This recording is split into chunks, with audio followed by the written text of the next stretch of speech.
The Story of London by Henry B. Wheatley. Chapter 1. Introduction. Early History of London to the Norman Conquest. The question as to the great antiquity of London has formed a field for varied and long-continued disputes. An elaborate picture of a British London, founded by Brute, a descendant of Aeneas, as a new Troy, with grand and noble buildings, was painted by Geoffrey of Monmouth. The absurdity of this conception, although it found credence for centuries, was at last seen, and some antiquaries then went to the opposite extreme of denying the very existence of a British London. The solid foundation of facts proving the condition of the earliest London are the waste, marshy ground, with little hills rising from the plains, and the dense forest on the north, a forest that remained almost up to the walls of the city even in historic times, animal remains, flint instruments, and pile dwellings. All the rest is conjecture. We must call in the aid of geography and geology to understand the laws which governed the formation of London. The position of the town on the River Thames proves the wisdom of those who chose the site, although the swampiness of the land, caused by the daily overflowing of the river before the embankments were thrown up, must have endangered its successful colonization.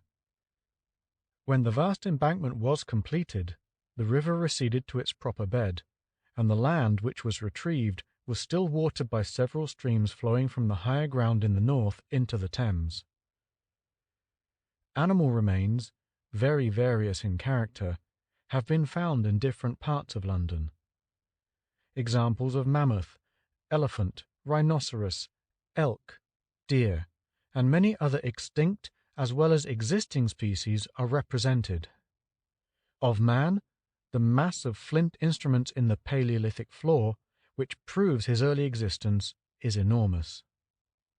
General Pitt Rivers, then Colonel Lane Fox, in 1867 made the discovery of the remains of pile dwellings near London Wall and in Southwark Street.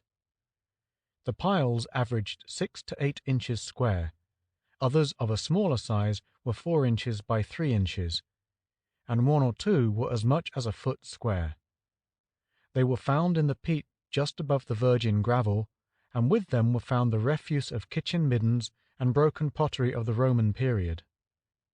There is reason to believe that the piles were sunk by the Britons rather than by the Romans, and General Pitt Rivers was of opinion that they are the remains of the British capital of Cassivelaunus, situated in the Marches, and, of necessity, built on piles.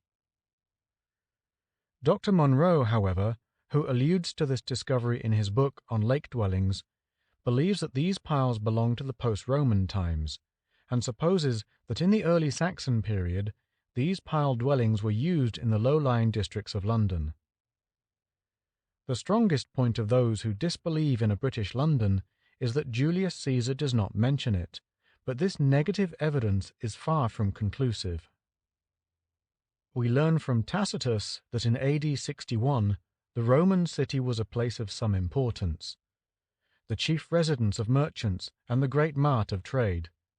Therefore we cannot doubt but that to have grown to this condition it must have existed before the Christian era. The Romans appear to have built a fort where the Tower of London now stands, but not originally to have fortified the town.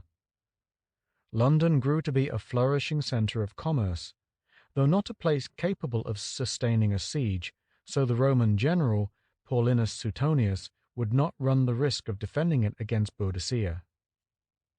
Afterwards, the walls were erected, and Londinium took its proper position in the Roman Empire. It was on the high road from Rome to York, and the starting point of half the roads in Britain. Bishop Stubbs wrote, "Britain had been occupied by the Romans, but had not become Roman. Probably few Romans settled here. The inhabitants consisted of the governor and the military forces, and Romanized Britons.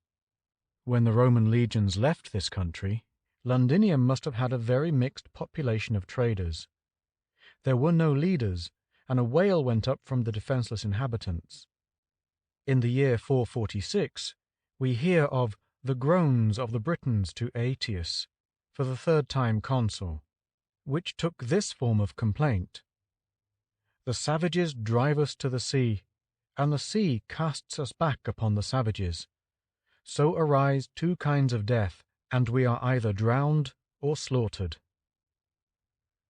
In this place, however, we have not to consider the condition either of British or Roman London, for the Middle Ages may be said to commence with the break-up of the Roman Empire. Saxon London was a wooden city, surrounded by walls, marking out the same enclosure that existed in the latest Roman city. We have the authority of the Saxon Chronicle for saying that in the year 418 the Romans collected all the treasures that were in Britain and hid some of them in the earth. From the date of the departure of the Roman legions to that of the Norman conquest, nearly 6 centuries and a half had elapsed. Of this long period, we find only a few remains, such as some articles discovered in the river, and some entries in that incomparable monument of the past, the Saxon Chronicle. All we really know of Saxondom we learn from the Chronicle, Bede's Ecclesiastical History, and the old charters. The history of England for the greater portion of this time was local and insular, for the country was no longer a part of a great empire. Professor Earle tells us that the name London occurs 50 times in the Chronicle, and Londonburh 13 times, but we do not know whether any distinction between the two names was intended to be indicated. The chronicler tells us of the retreat of the Roman legions, and how Hengist and Horsa, invited by Vortigern, king of the Britons, landed in Britain. Then comes the ominous account of the Saxons, who turned against the friends that called upon them for succour and totally defeated the British at Crayford in Kent. Quote, 457. This year Hengist and Aesk, his son, fought against the Britons at the place which is called Creganford, and there slew 4,000 men, and the Britons then forsook Kent, and in great terror fled to Londonburg. End quote. Then, for a century and a half, there is no further mention of London in the Chronicle. We are not told what became of the fugitives, nor what became of the city. As Lappenberg says, no territory ever passed so obscurely into the hand of an enemy as the north bank of the Thames. It is as difficult to suppose what some have supposed, that the city was deserted and remained desolate for years, as to imagine that trade and commerce continued in the city while all around was strife. There may have been some arrangement by which the successful Saxon who did not care to live in the city agreed that those who wished to do so should live there. But all this is conjecture in the face of this serious blank in our history. If there had been a battle and destruction of the city, we should doubtless have had some account of it in the Chronicle. Gradually the Saxons settled on the hithes or landing places on the riverside, and at last overcame their natural repugnance to town life and settled in the city. When London is again mentioned in the Chronicle, it appears to have been inhabited by a population of heathens still to be converted. Under the date 604 we are told, quote, this year Augustine consecrated 2 bishops, Mellitus and Justus. He sent Mellitus to preach baptism to the East Saxons, whose king was called Sebert, son of Ricol, the sister of Ethelbert, and whom Ethelbert had then appointed king. And Ethelbert gave Mellitus a bishop's see at Londonwick, and to Justus he gave Rochester, which is 24 miles from Canterbury. End quote. The Christianity of the Londoners was of an unsatisfactory character, for after the death of Sebert, his sons, who were heathens, stirred up the multitude to drive out their bishop. Mellitus became Archbishop of Canterbury, and London again relapsed into heathenism. In this, the earliest period of Saxon London recorded for us, there appears to be no relic left of the Christianity of the Britons which at one time was well in evidence. Godwin recorded a list of 16 ecclesiastics, styled by him Archbishops of London, and Lenève adopted the list in his Fasti Ecclesiae Anglicanae on the authority of Godwin.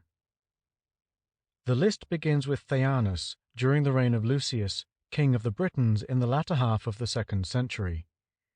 The second is Eluanus, who was said to have been sent on an embassy to Eleutherius, Pope from AD 171 to 185. The 12th on the list is Restitutus, whose name is found on the list of prelates present at the Council of Arles in the year 314. Perhaps the answer to the question as to the extinction of British Christianity in London is to be found in Geoffrey of Monmouth's statement that when the Saxons drove the British fugitives into Wales and Cornwall, Theon, the 16th and last on the list of British bishops, fled into Wales with the Archbishop of Caerleon, the Bishop Thadiac of York, and their surviving clergy. The traditional date of this flight is AD 586, not many years before the appearance of Mellitus. Geoffrey of Monmouth is not a very trustworthy authority, but there is no reason to doubt his belief in his own story, and it is interesting to note that he specially mentions Theonus. At all events, we know from other sources that there were bishops of London during the Roman period.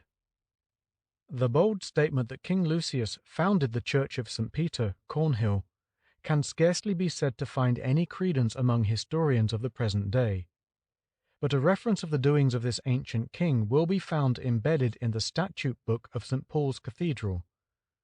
Quote, "In the year from the incarnation of the Lord 185, at the request of Lucius, the king of Greater Britain, which is now called England, there were sent from Eleutherius, the Pope, to the aforesaid king, 2 illustrious doctors, Fagnus and Dumanus, who should incline the heart of the king and of his subject people to the unity of the Christian faith, and should consecrate to the honor of the one true and supreme God the temples which had been dedicated to various and false deities." End quote.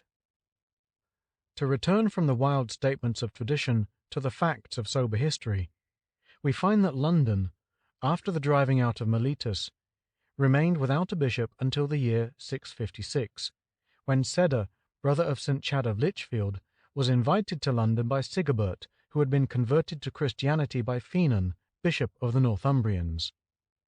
Cedar was consecrated bishop of the East Saxons by Finan about 656, and held the see till his death on the 26th of October, 664. The list of bishops from Cedar to William, who is addressed in the Conqueror's Charter, is a long one, and each of these bishops apparently held a position of great importance in the government of the city. In the 7th century, the city seems to have settled down into a prosperous place and to have been peopled by merchants of many nationalities. We learn that at this time it was the great mart of slaves.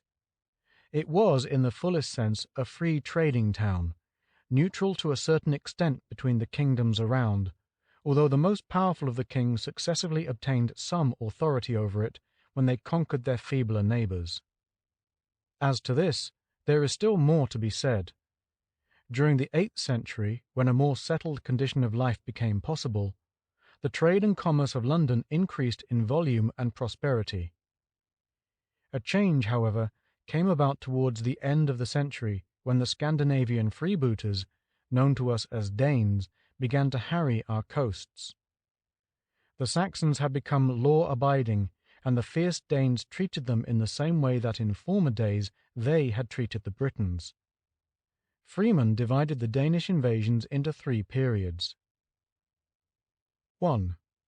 787 to 855, a period when the object was simply plunder. 2. 902 to 954, attempts made at settlement. 3. 980 to 1016. During this period, the history of England was one record of struggle with the power of Denmark till Canute became undisputed king of England. We still have much to learn as to the movements of the Danes in this country, and when the old charters are more thoroughly investigated, we shall gain a great accession of light.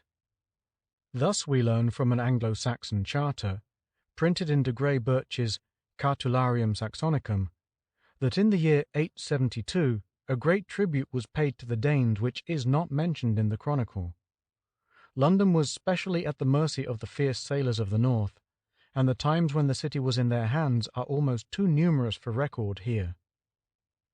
Even when Alfred concluded with Guthrun in 878 the Treaty of Wedmore, as it is still commonly called, and by which the country was divided between the English and the Danes, London suffered much.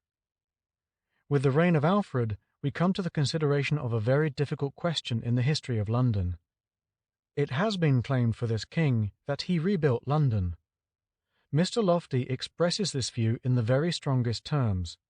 He writes, quote, "So important, however, is this settlement, so completely must it be regarded as the ultimate fact in any continuous narrative relating to the history of London, that it would be hardly wrong to commence with some such sentence as this. London was founded exactly 1,000 years ago by King Alfred, who chose for the site of his city a place formerly fortified by the Romans, but desolated successively by the Saxons and the Danes." End quote. There is certainly no evidence for so sweeping a statement. Nothing in the chronicle can be construed to contain so wide a meaning. The passage upon which this mighty superstructure has been formed is merely this. Quote, 886. In the same year King Alfred restored, Gesette, London, and all the Angle race returned to him that were not in the bondage of the Danish men. And he then committed the burh to the keeping of the alderman Ethelred. End quote. The great difficulty in this passage is the word Gesette, which probably means occupied, but may mean much more, as founded or settled. Some authorities have therefore changed the word to beset, besieged. Professor Earle proposed the following solution of the problem, which seems highly probable. London was a flourishing, populous, and opulent city, the chief emporium of commerce in the island, and the residence of foreign merchants. Properly, it had become an Angle city, the chief city of the Anglian nation of Mercia, but the Danes had settled there in great numbers, and they had many captives whom they had taken in the late wars. Thus the Danes preponderated over the free Angles, and the latter were glad to see Alfred come and restore the balance in their favour. It was of the greatest importance for Alfred to secure this city, not only the capital of Mercia, but able to do what Mercia had not done, to bar the passage of pirate ships to the upper Thames. Accordingly, Alfred, in 886, planted the garrison of London, i.e., introduced a military colony of men, and gave them land for their maintenance, in return for which they lived in and about a fortified position under a commanding officer. Professor Earle would not have Londonburh taken as merely an equivalent to London. Alfred, therefore, founded not London itself, but the burh of London. Under Athelstan, we find the city increasing in importance and general prosperity. There were then 8 mints at work, which shows great activity and the need of coin for the purposes of trade. The folkmoot met in the precincts of St. Paul's at the sound of the bell, which also rang out when the armed levy was required to march under St. Paul's banner. For some years after the decisive battle of Brunanburh, 937, the Danes ceased to trouble the country, but one may affirm that fire was almost as great an enemy as the Dane. Fabian, when recording the entire destruction of London by fire in the reign of Ethelred, 981, makes this remarkable statement. Quote, "Ye shall understand that this day the city of London had most housing and building from Ludgate toward Westminster, and little or none where the chief or heart of the city is now, except that in divers places were housing, but they stood without order." End quote. The good government of Athelstan and his successors kept the country free from foreign freebooters, but when Ethelred II, called the Unready, or rather the Reedless, came to the throne, the Danes saw their opportunity. In 991 he tried to bribe his enemies to stay away, and was the first English king to institute the Danegeld, which was for so many years a severe tax upon the resources of the country. The bribe was useless, and the enemy had to be bought off again. A Danish fleet threatened London in 992, and in 994 Olaf, or Anlaf, Tryggvason, who appears first as harrier of English soil in 988, with Sweyn, the Danish king, laid siege to London, but they failed to take it. They then harried, burned, and slew all along the sea coasts of Essex, Kent, Sussex, and Hampshire. The English paid £10,000 to the Danes in 991, and in 994 they had to produce the still larger sum of £16,000 in order to purchase peace. Olaf then promised never again to visit England except in peace. Subsequently, Ethelred brought disaster upon himself and his country by his treachery.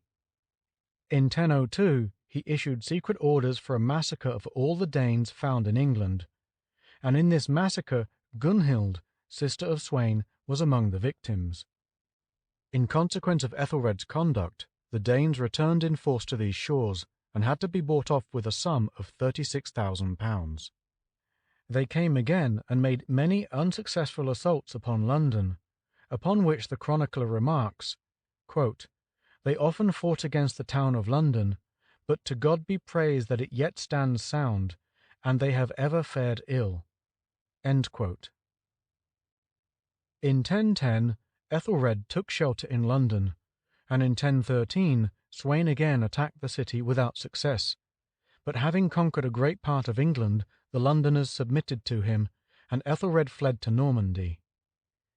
After Sweyn's death in 1014, Ethelred was invited to return to England, as the country was not willing to receive Sweyn's son Canute as its king.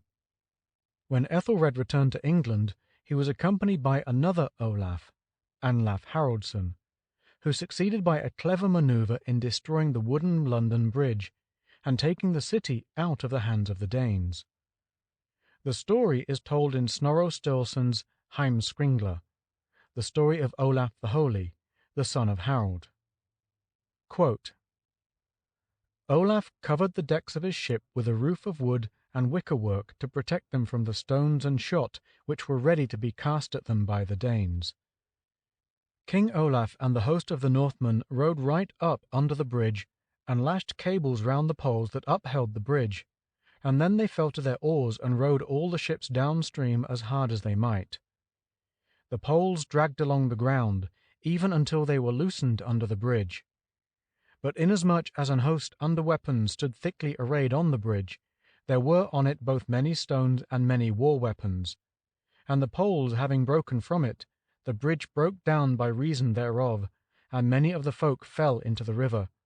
But all the rest thereof fled from the bridge, some into the city, some into Southwark. And after this they made an onset on Southwark, and won it. And when the townsfolk saw that the river Thames was won, so that they might not hinder the ships from faring up into the land, they were afeard, and gave up the town, and took King Ethelred in." End quote. The later life of Olaf was one of adventure. He was driven by Canute from his kingdom of Norway, and took shelter in Sweden. Here he obtained help, and in the end regained his throne. At the Battle of Stiklestad he was defeated and slain, 1030. His body was hastily buried, but was afterwards taken up, and, being found incorrupt, was buried in great state in a shrine at Trondheim. He was canonized, and several English churches are dedicated to him. There are 4 parishes bearing the name of St. Olav in London. One of the churches is in Tooley Street, which also preserves the name of St. Olav in a curiously corrupted form. After this, Ethelred succeeded in driving Canute out of England back to Denmark. Of this success, Freeman enthusiastically wrote, quote, "That true-hearted city was once more the bulwark of England, the centre of every patriotic hope, the special object of every hostile attack." End quote. There was, however, little breathing space, for Canute returned to England in 1015, and Ethelred's brilliant son, Edmund Ironside, prepared to meet him. Edmund's army refused to fight unless Ethelred came with them, and unless they had the support of the citizens of London. Before, however, Canute arrived, Ethelred died. England was in the hand of the Dane, and London only remained free. Edmund was elected king by the Witan, united with the inhabitants of the city, and thus the Londoners first asserted the position which they held to for many centuries, of their right to a voice in the election of the king. Canute was determined now to succeed, and he at once sailed up the Thames. He was, however, unable to pass the bridge, which had been rebuilt. He therefore dug a trench on the south side of the river, by which means he was enabled to draw some of his ships above the bridge. He also cut another trench entirely round the wall of the city. In spite of this clever scheme, the determined resistance of our stubborn forefathers caused it to fail. Edmund Ironside was successful in his battles with Canute, till his brother-in-law, Edric, alderman of Mercia, turned traitor, and helped the Danish king to vanquish the English army at Assendon, now Assenton in Kent. Edmund was now forced to agree to Canute's terms, and it was therefore settled that Edmund should retain his crown and take all England south of the Thames, together with East Anglia, Essex, and London, Canute taking the rest of the kingdom. On the 30th November 1016, Edmund died, and Canute became king of the whole of England. His reign was prosperous, and he succeeded in gaining the esteem of his subjects, who appreciated the long-continued peace which he brought them. Dr. Stubbs describes him as one of the conscious creators of England's greatness. He died in November 1035 at the early age of 40. We may now pass over some troubled times, caused by the worthless successors of Canute, and come to the period when the West Saxon line was restored in the person of Edward the Confessor, who, being educated at the Norman court, became more a Norman than an Englishman, and prepared the way for the Conqueror's success. The Confessor was but an indifferent king, although he holds a more distinguished place in history than many a more heroic figure as the practical founder of Westminster Abbey, where his shrine is still one of its most sacred treasures. When Edward died, the Witan, which had attended his funeral, elected to succeed him Harold, the foremost man in England, and the leader who had attempted to check the spread of the far too wide Norman influence. After conquering his outlawed brother Tostig and Harald Hardrada, King of Norway, at Stamford Bridge, he had to hurry back to meet William, Duke of Normandy, which he did on a hill on the Sussex Downs, afterwards called Senlac. He closed his life on the field of battle after a reign of 40 weeks and 1 day. Then the conqueror had the country at his mercy, but he recognized the importance of London's position and moved forward with the greatest caution and tact. The citizens of London were possibly a divided body, and William, knowing that he had many friends in the city, felt that a waiting game was the best for his cause in the end. His enemies, led by Ansgar the Staller, under whom as sheriff the citizens of London had marched to fight for Harold at Senlac, managed to get their way at first. They elected Edgar Atheling, the grandson of Edmund Ironside, as king, but this action was of little avail. When William arrived at Southwark, the citizens sallied forth to meet him, but they were beaten back, and had to save themselves within the city walls. William retired to Berkhamsted, and is said to have sent a private message to Ansgar asking for his support. In the end, the citizens, probably led by William the Bishop, who was a Norman, came over to the conqueror's side, and the best men repaired to Berkhamsted. Here they accepted the sovereignty of William, who received their oath of fealty. Thus ends the Saxon period of our history, and the Norman period in London commences with the Conqueror's charter to William the Bishop and Gosfrith the Portreeve, supposed to be the elder Geoffrey de Mandeville. In the foregoing pages, the main incidents of the history of Saxon London are recited. These are, I fear, rather disconnected and uninteresting, but it is necessary to set down the facts in chronological order, because from them we can draw certain conclusions as to the condition of London before the Norman conquest. Unfortunately, our authorities for the Saxon period do not tell us much that we want to know, and, in consequence, many of the suggestions made by one authority are disputed by another. Still, we can draw certain very definite conclusions which cannot well be the subjects of contention. The first fact is the constant onward march of London towards the fulfillment of its great destiny. Trouble surrounded it on all sides, but, in spite of them all, the citizens gained strength in adversity, so that at the conquest the city was in possession of those special privileges which were cherished for centuries, never given up, but increased when opportunity occurred. Patient waiting was therefore rewarded by success, and London, by the endeavours of her men, grew in importance and stood before all other cities in her unique position. The governor who possessed the confidence of Londoners, although all the rest of the country was against him, need not to despair, while he who had the support of the rest of the country, but was opposed by London, could not be considered as triumphant. The so-called heptarchy was constantly changing the relative positions of its several parts, until Egbert, the King of Wessex, became Rex Totius Britanniae, AD 827. The seven kingdoms were, at some hypothetical period, Kent, Sussex, Wessex, Essex, south of the Thames; East Anglia, Mercia, north of the Thames; Northumbria, including Deira and Bernicia, north of the Humber and as far north as the Forth. The walled city of London was a distinct political unit, although it owed a certain allegiance to one of the kingdoms, which was the most powerful for the time being. This allegiance therefore frequently changed, and London retained its identity and individuality all through. Essex seems seldom to have held an independent position, for when London first appears as connected with the East Saxons, the real power was in the hands of the King of Kent.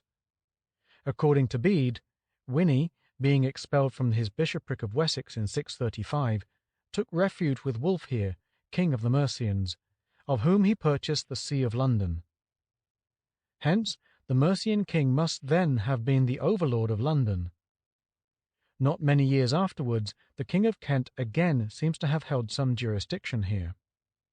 From the laws of the Kentish kings, Lothair and Eadric, 673 to 685, we learn that the Wick-Reeve was an officer of the King of Kent, who exercised a jurisdiction over the Kentish men trading with or at London, or who was appointed to watch over their interests.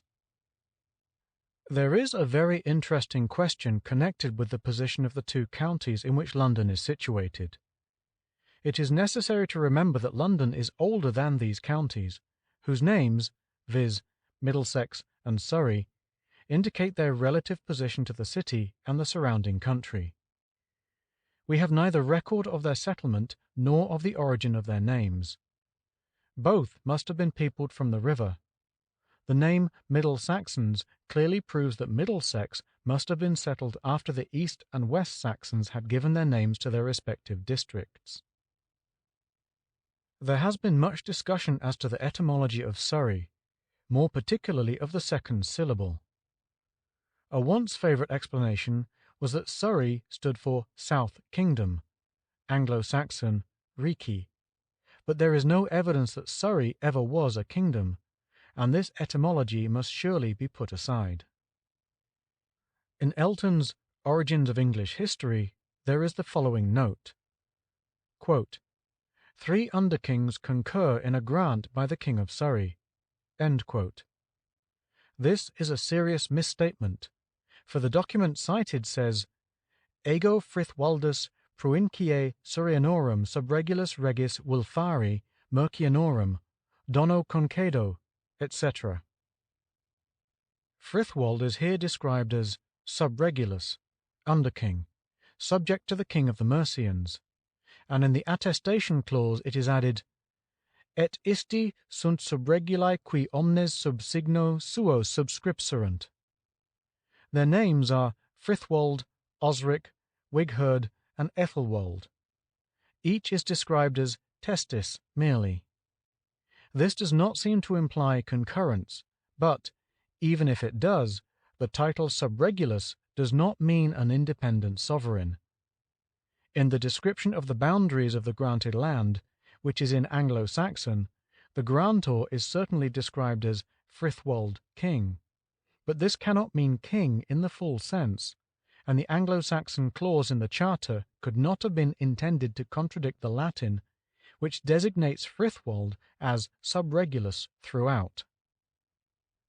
Dr. Stubbs, after describing the gradual disappearance of the smaller sovereignties, and pointing out that the heptarctic king was as much stronger than the tribal king as the king of United England was stronger than the heptarctic king, wrote, quote, "In Wessex, besides the kings of Sussex, which has a claim to be numbered among the 7 great states, were kings of Surrey also." End quote. The note to this, however, only refers to Frithwold, subregulus or ealdorman of Surrey, and no mention is made of any ruler who was capable of making Surrey into a kingdom.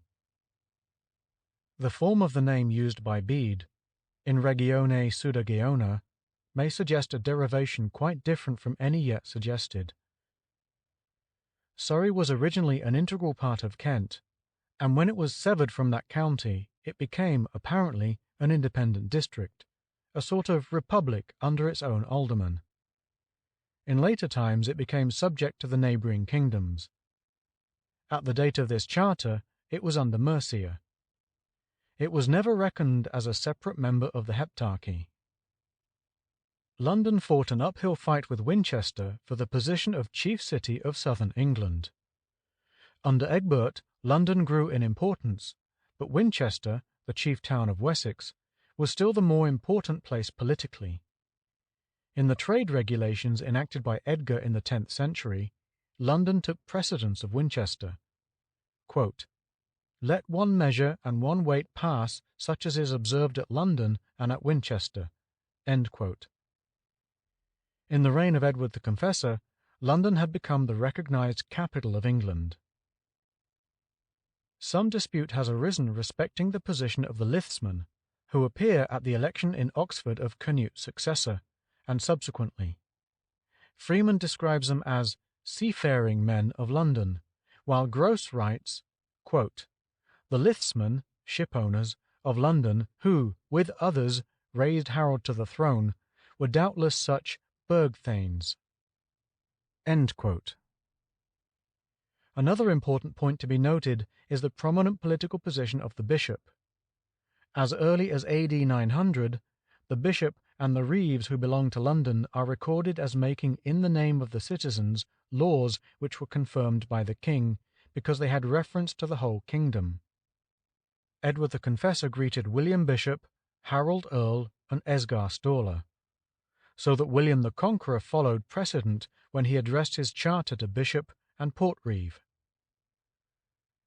Foreigners in early times occupied an important position in London, but there was serious complaint when Edward the Confessor enlarged the numbers of the Normans. The Englishman always had a hatred of the foreigner, and this dislike grew as time went on, and the English tried to obtain the first place and succeeded in the attempt. Other points, such as government by folkmoots and guilds, which will be discussed in the following chapters, find their origin in the Saxon period. The government of London under the Saxons was of a simple character, approximating to that of the shire, and so it continued until some years after the conquest. When the commune was extorted from the crown, a fuller system of government was inaugurated, which will be discussed in a later chapter. End of Chapter 1. End of Section 2.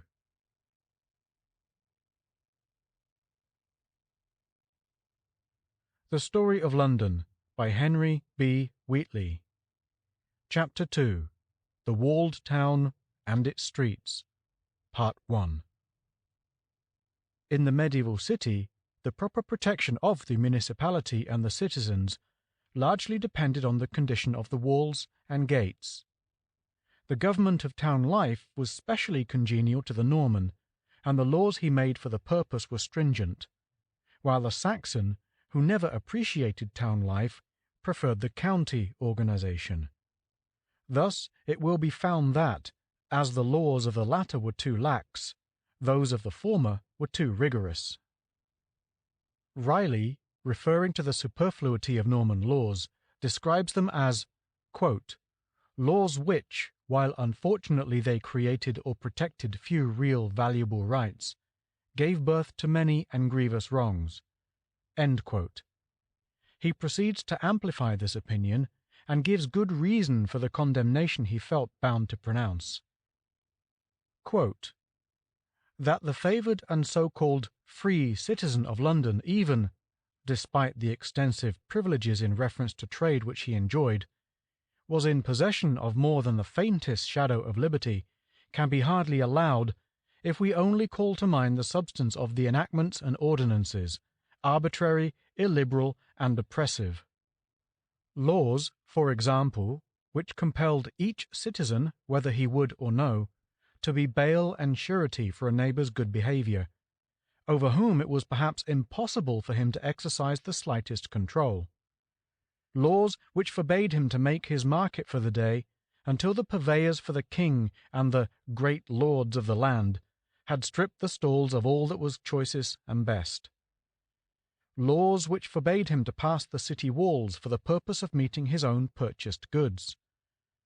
Laws which bound him to deal with certain persons and communities only, or within the precincts only of certain localities.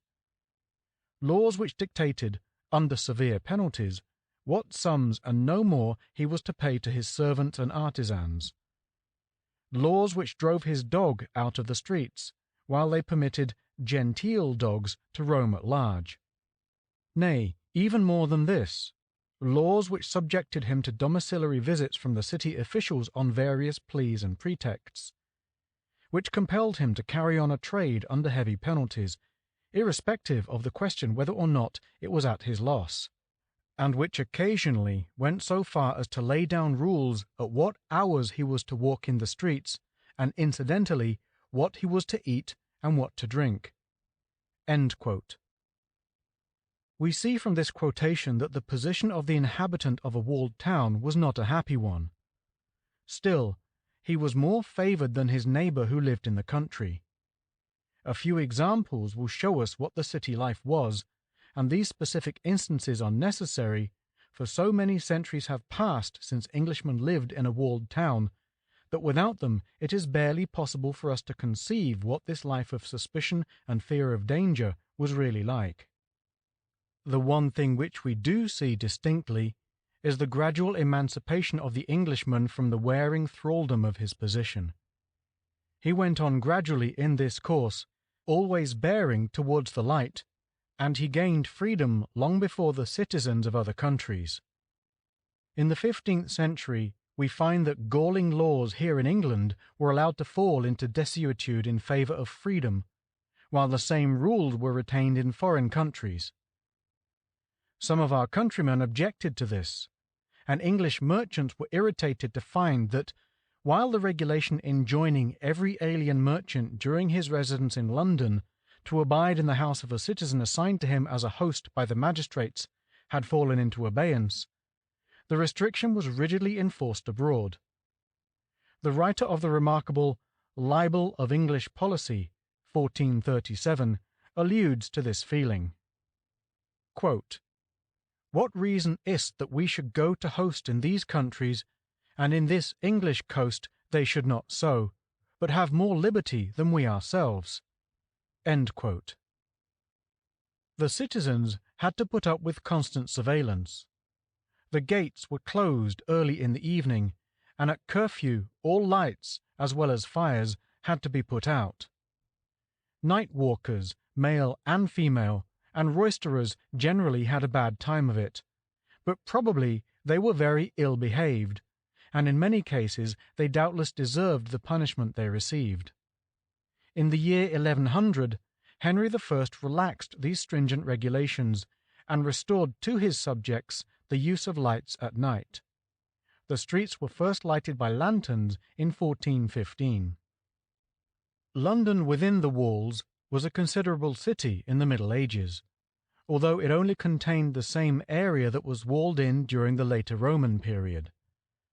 The relics of this wall, continually renewed with the old materials, are so few, and the old area is so completely lost sight of in the larger London, that it is necessary to point out the line of the walls before dealing further with the habits of the Londoners.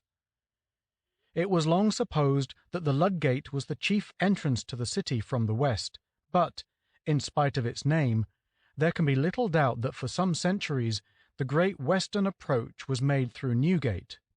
We will therefore commence our walk round the walls with that gate. Although there can be no doubt that here was a gate in the Roman period, we have little or no record of its early history. One of its earlier names was Chamberlain's Gate. The new gate was erected in the reign of Henry I, and in a pipe roll of 1188 it is mentioned as a prison. In 1414 the prison was in such a loathsome condition that the keeper and 64 of the prisoners died of the prison plague. In consequence of this, it was decided to rebuild the gate. Richard Whittington was the moving spirit in this rebuilding, and it is supposed that he paid the expenses. In the course of excavations made in 1874 to 1875 for the improvement of the western end of Newgate Street, the massive foundations of Whittington's Gate were discovered several feet below the present roadway. The wall passed north through the precincts of Christ Church, Christ's Hospital, formerly occupied by the Greyfriars or Franciscans. The town ditch, which was outside the walls and arched over about the year 1553, ran through the hospital grounds. The wall then turned round to the north of Newgate Street and passed into St. Martin's-le-Grand, where, in 1889, the foundations of several houses on the west side were exposed while the excavations for the latest addition to the General Post Office were being proceeded with. The great bell of the Collegiate Church of St. Martin's told the curfew hour when all the gates of the city were to be shut. The great gates were shut at the first stroke of the bell at St. Martin's, and the wickets opened. At the last stroke, the wickets were to be closed, and not to be opened afterward that night unless by special precept of the mayor. The ringing of the curfew of St. Martin's was to be the signal for the ringing, quote, at every parish church, so that they begin together and end together, end quote. In an ordinance, Edward III, 1363, the bell at the Church of Our Lady at Bow was substituted for that at St. Martin's. Outside the walls was Smithfield, where the tournaments were held, and Giltspur Street, where knights bought their spears and armour might be repaired when tournaments were going on. Within the gate were the Greyfriars, Stinking Lane, now King Edward Street, and the Butcher's Shambles in Newgate Street.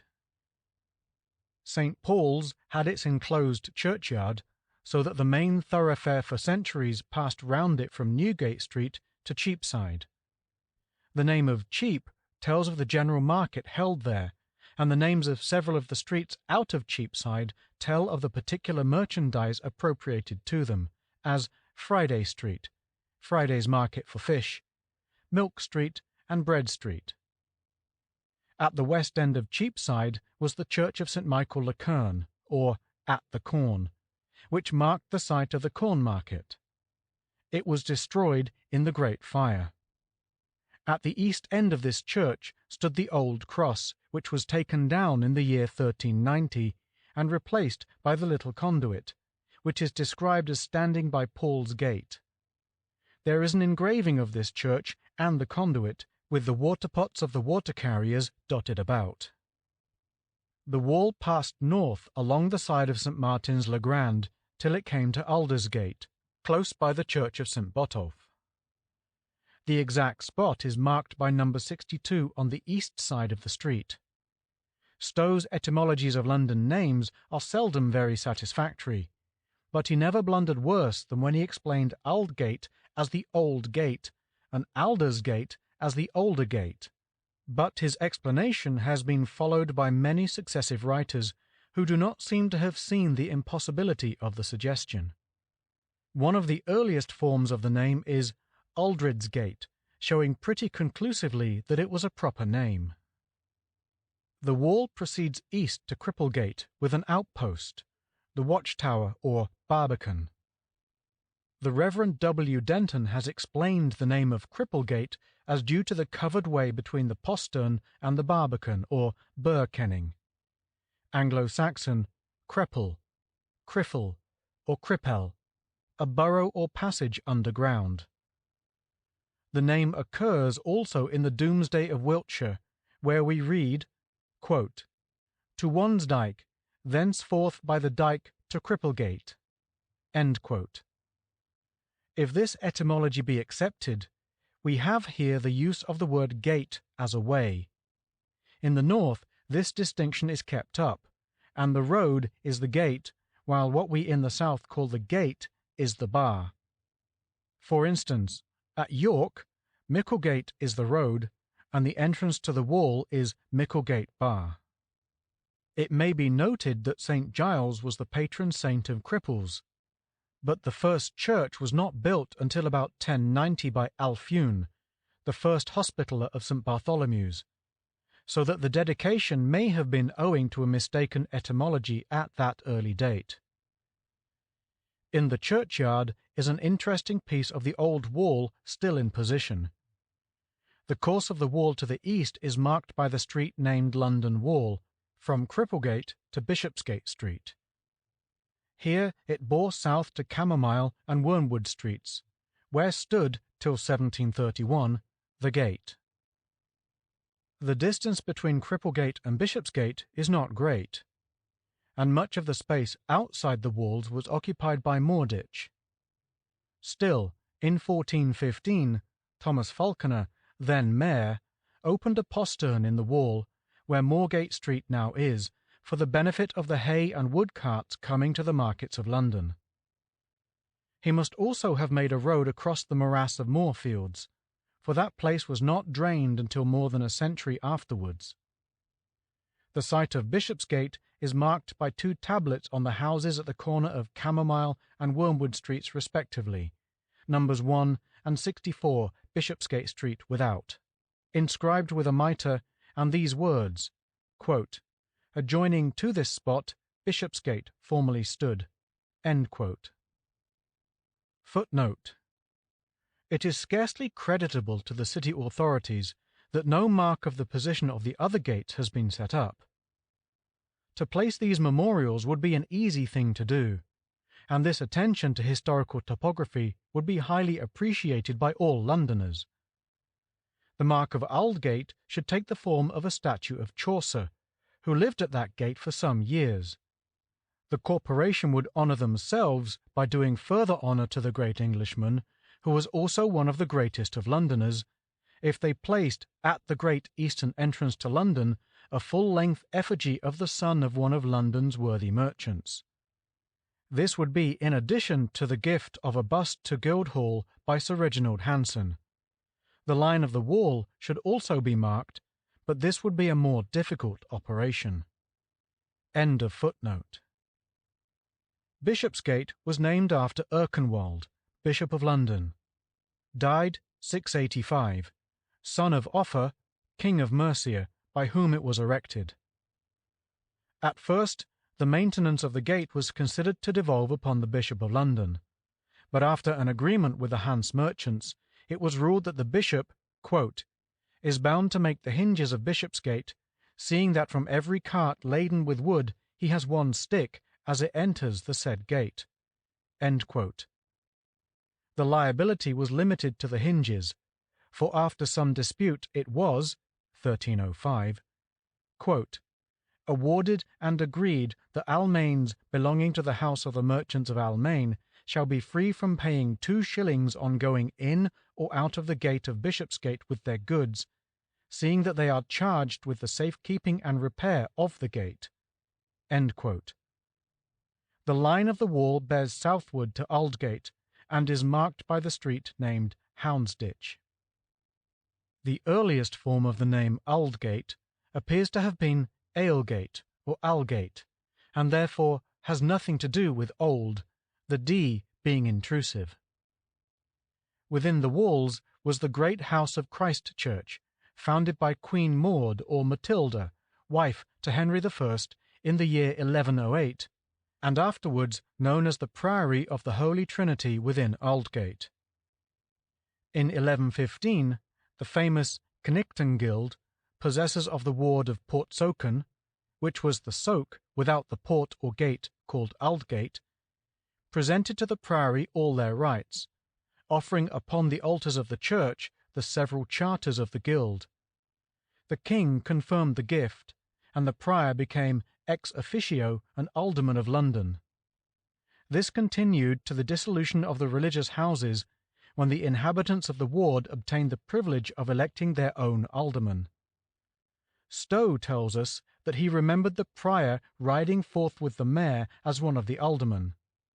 Quote, "These priors have sitten and ridden amongst the aldermen of London, in livery like unto them, saving that his habit was in shape of a spiritual person, as I myself have seen in my childhood."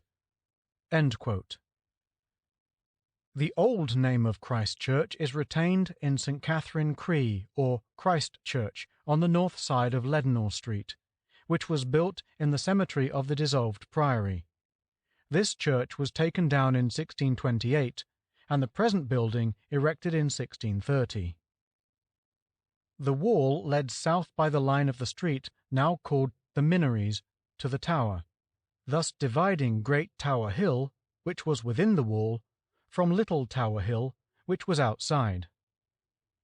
The Abbey of Nuns of the Order of St. Clare, which was situated outside the city walls, gave its name of Minoresses to the street. When William the Conqueror built the tower, he encroached upon the city ground, a proceeding which was not popular with his subjects. Near Tower Hill, that is out of George Street, Trinity Square, there is a fine fragment of the old London Wall. We must now turn westward and follow the course of the river from the Custom House to the Blackfriars, as this forms the southern boundary of the city. A little to the west of the Tower Gate was Galley Quay, where, according to Stowe, quote, "The galleys of Italy and other parts were used to unlade and land their merchandises and wares." End quote. These strangers, inhabitants of Genoa and other parts, lodged, says Stowe, in Galley Row, near Mincing Lane. They, quote, "were commonly called galleymen, as men that came up in the galleys, brought up wines and other merchandises, which they landed in Thames Street, at a place called Galley Quay. They had a certain coin of silver amongst themselves, which were halfpence of Genoa, and were called galley halfpence. These halfpence were forbidden in the 13th of Henry IV, and again by Parliament in the 4th of Henry V. Notwithstanding, in my youth I have seen them pass current, but with some difficulty, for that the English halfpence were then, though not so broad, somewhat thicker and stronger." End quote. Next Galley Quay was Bear Quay, appropriated chiefly to the landing and shipment of corn. The first custom house of which we have any account was built by John Churchman, Sheriff of London, in 1385, and stood on Customer's Quay, to the east of the present building, and therefore much nearer Tower Wharf. Another and a larger building was erected in the reign of Elizabeth, and burnt in the Great Fire of 1666. Wren designed the third building, which was completed in 1671, and destroyed by fire in 1718. Ripley's building, which succeeded this, was destroyed in the same way in 1814. The present is therefore the fifth building devoted to the customs of the country. Billingsgate must be of great antiquity, but it has not always held its present undisputed position. In early times, Queenhithe and Billingsgate were the chief city wharfs for the mooring of fishing vessels and landing their cargoes. The fish were sold in and about Thames Street, special stations being assigned to the several kinds of fish. Queenhithe was at first the more important wharf, but Billingsgate appears to have gradually overtaken it, and eventually to have left it quite in the rear, the troublesome passage of London Bridge leading the shipmasters to prefer the below-bridge wharf. Corn, malt, and salt, as well as fish, were landed and sold at both wharves, and very strict regulations were laid down by the city authorities as to the tolls to be levied on the several articles, and the conditions under which they were to be sold. In 1282, a message was sent from Edward I to the sergeants of Billingsgate and Queenhithe, commanding them, quote, to see that all boats are moored on the city side at night, end quote. And in 1297 the order was repeated, but it was now directed to the warden of the dock at Billingsgate and the warden of Queenhithe, who were, quote, to see that this order is strictly observed, end quote. Opposite to Billingsgate, on the north side of Lower Thames Street, the foundations of a Roman villa were discovered in 1847, when the present coal exchange was built. A spring of clear water which supplied the Roman baths was found running through the ruins at the time of the excavations. This was the spring which supplied the Boss, fountain or jet by the corner of an opening, of old called Boss Alley, where a reservoir was erected by Sir Richard Whittington or his executors, expressly for the use of the inhabitants and market people. We now come to London Bridge, the great southern approach to London, and the most important strategical position, as when that was fortified, the inhabitants were safe from attack on the south. Passing westward from the bridge, we come to the Old Swan Stairs, the Steel Yard, Cold Harbour, Dowgate, and the Vintry, and then we come to Queenhithe, said to have been named after Eleanor, widow of Henry II, to whom it belonged. It was previously known as Edred's Hythe. Passing Paul's Wharf, we come to the vast building known as Baynard's Castle, built by Humphrey, Duke of Gloucester, in 1428. This mansion had an eventful history until it was destroyed in the Great Fire. A previous Baynard's Castle was situated on the Thames nearer the Fleet River, which was named after Ralph Baynard, one of the Norman knights of William the Conqueror. It afterwards came into the possession of Robert Fitzwalter, chief bannerer or castellan of the City of London. When the Dominicans or Blackfriars removed from Holborn to Ludgate, they swallowed up in their precincts the Tower of Montfichet and Castle Baynard, which were the strongholds built at the west end of the city. Edward I allowed the friars to pull down the city wall and take in all the land to the west as far as the River Fleet. Moreover, the king intimated to the mayor and citizens his desire that the new wall should be built at the cost of the city. We here pass up to Ludgate, which does not appear to have been a gate of much importance until the beginning of the 13th century. The idea that it is named after a mythical King Lud is, of course, exploded now, and there are at present two etymologies to choose from.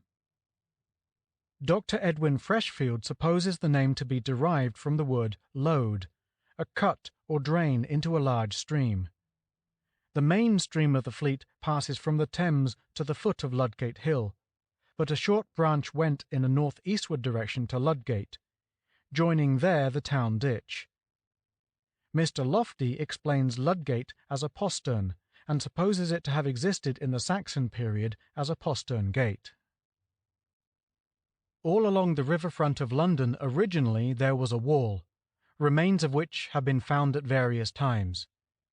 Fitzstephen, writing in the 12th century, says, quote, London formerly had walls and towers on the south, but that most excellent river the Thames, which abounds with fish, and in which the tide ebbs and flows, runs on that side, and has in a long space of time washed down, undermined, and subverted the walls in that part.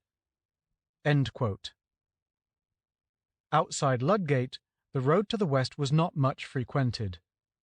Fleet Street and the Strand were not the important thoroughfares during the Middle Ages that Holborn was.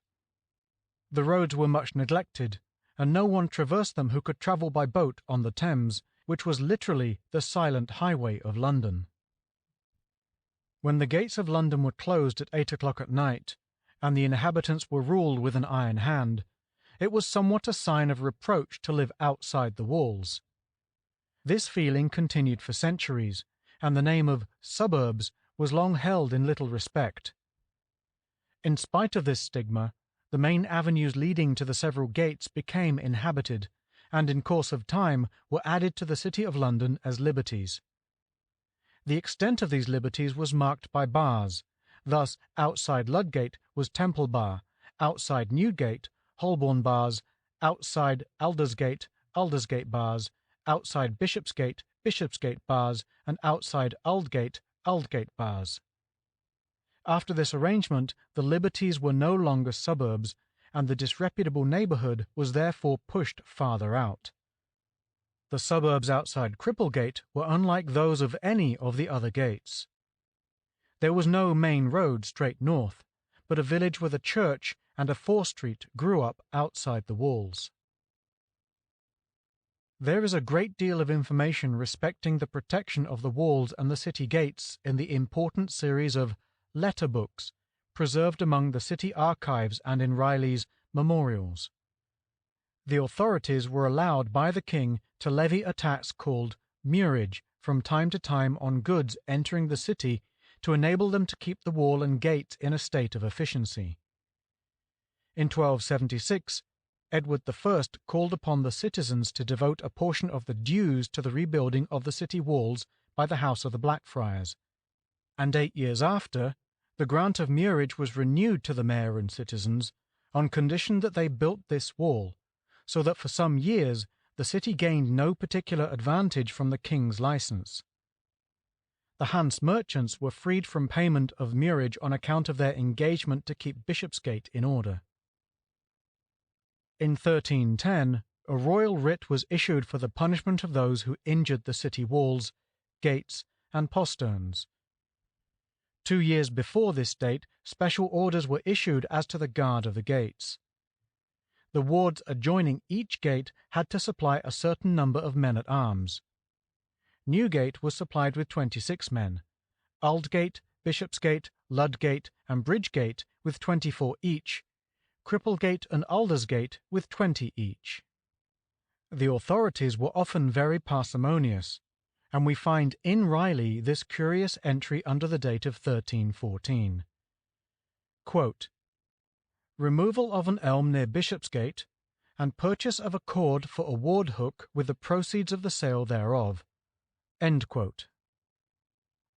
Some of the gates were let as dwelling houses, Chaucer's tenancy of Aldgate being a familiar instance. But this practice was found to be very inconvenient and objectionable, and in 1386 an enactment was issued forbidding the grant in future of the city gates or of the dwelling houses there. There must have been accommodation at the gates, even when let as dwelling houses, for the sergeants who performed the duty of opening and closing the gates. One of the orders that these sergeants had to carry into effect was to prevent the admission of lepers into the town.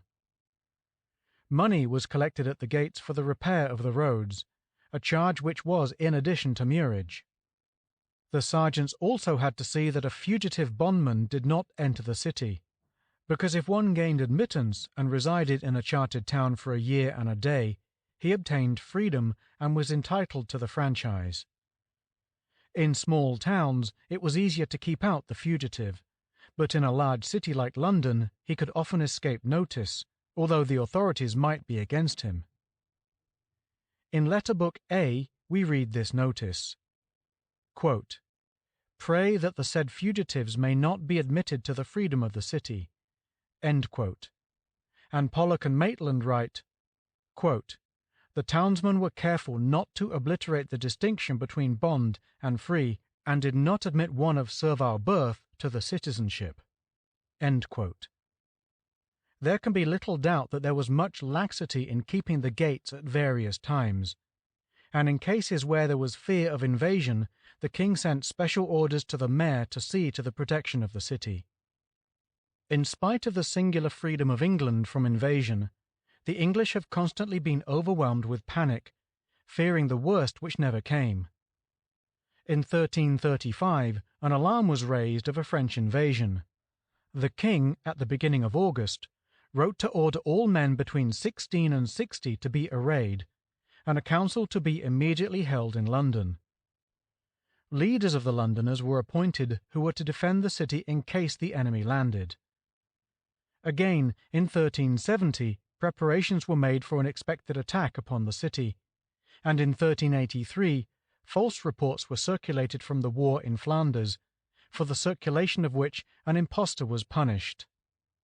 3 years later, the citizens were in great terror on account of a widespread report that the French king was about to invade England. There seems to have been something in the report, because Harry Hotspur believed it, and having waited impatiently for the French king to besiege Calais, returned to England to meet him here. Stowe, however, was very satirical about the English fears. He wrote, quote, "The Londoners, understanding that the French king had got together a great navy, assembled an army, and set his purpose firmly to come into England, they, trembling like leverets, fearful as mice, seek starting holes to hide themselves in, even as if the city were now to be taken. And they that in times past bragged they would blow all the Frenchmen out of England, hearing now a vain rumour of the enemy's coming, they run to the walls, break down the houses adjoining, destroy and lay them flat, and do all things in great fear, not one Frenchman yet having set foot on shipboard. What would they have done if the battle had been at hand, and the weapons over their head?" End quote. No improvement in the condition of houses in London appears to have taken place until long after the Conquest, and the low huts, closely packed together, which filled the streets during the Saxon period, were continued well into the 13th century. These houses were wholly built of wood, and thatched with straw or reeds. All medieval cities were fatally liable to destruction by fire, but London appears to have been specially unfortunate in this respect. In the first year of the reign of Stephen, a destructive fire spread from London Bridge to the Church of St. Clement Danes, destroying St. Paul's in the way. This fire caused some improvements in building, but special regulations were required, and one of the early works undertaken by the newly established Commune was the drawing up, in 1189, of the famous Assize of Building, known by the name of the first mayor as Fitz-Aylwin's Assize. In this document, the following statement was made. Quote, "Many citizens, to avoid such danger, built, according to their means, on their ground, a stone house covered and protected by thick tiles against the fury of fire, whereby it often happened that when a fire arose in the city and burnt many edifices, and had reached such a house, not being able to injure it, it there became extinguished, so that many neighbours' houses were wholly saved from fire by that house." End quote. Various privileges were conceded to those who built in stone, and these privileges are detailed in the Assize of 1189. No provision, however, was made as to the material to be used in roofing tenements. This Assize, which has been described as the earliest English Building Act, is of the greatest value to us from an historical point of view, and much attention is paid to it in Hudson Turner's Domestic Architecture, where a translation of the Assize is printed. Turner points out that it is evident from this specimen of early civic legislation that although citizens might, if it so pleased them, construct their houses entirely of stone, yet they were not absolutely required to do more than erect party walls 16 feet in height, the materials of the structure built on such walls being left entirely to individual choice, and there can be no doubt that in the generality of houses it was of wood. This assumption is justified by the fact that, in deeds of a much later period, houses constructed wholly of stone are frequently named as boundaries, without any further or more special description than that such was the substance of which they were built. Turner adds that it is obvious that such a description would have been vague and insufficient in a district where houses were generally raised in stone, and he therefore supposes that the assize of 1189 had no more direct effect than in regulating the method of constructing party walls, and then only in cases where individuals were willing to build in stone. There can be no doubt that the assize had but little effect, for in 1212 a still more destructive fire occurred which destroyed part of London Bridge, then a wooden structure, and the church of St. Mary Overy, Southwark. It raged for 10 days, and it is calculated that 1,000 persons, men, women, and children, lost their lives in the fire. This fire had a striking effect upon the authorities, for at once they set to work to enact a new ordinance which introduced certain compulsory regulations. This is known as Fitz-Aylwin's Second Assize, 1212, and thus the first mayor, about whom little else is known, is associated with two important acts, one issued at the beginning and the other near the end of his long mayoralty. Thenceforth, everyone who built a house was strictly charged not to cover it with reeds, rushes, stubble, or straw, but only with tiles, shingle boards, or lead. In future, in order to stop a fire, houses could be pulled down in case of need with an alderman's hook and cord. For the speedy removal of burning houses, each ward was to provide a strong iron hook with a wooden handle, 2 chains, and 2 strong cords, which were to be left in the charge of a beadle of the ward, who was also provided with a good horn, loudly sounding.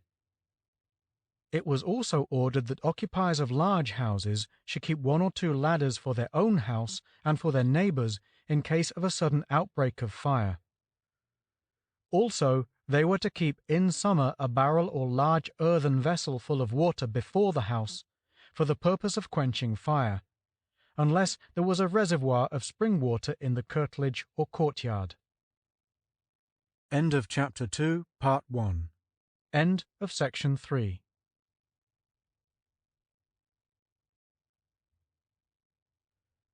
The Story of London by Henry B. Wheatley. Chapter 2. The Walled Town and its Streets, Part 2. Ancient lights are not provided for, and chimneys are not mentioned. They were not general in Italian cities in the 14th century, but in London they were comparatively common by the year 1300.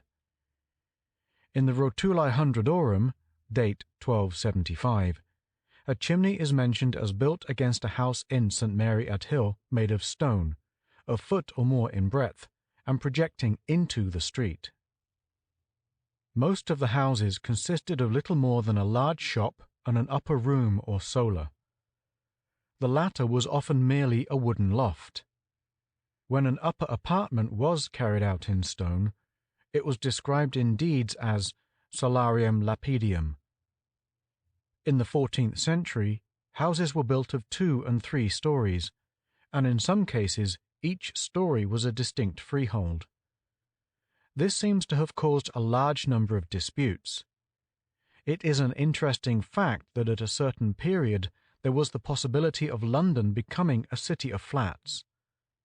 One cannot but feel that it is strange that flats should be general abroad and in Scotland, while it is only lately that they have become at all popular in England.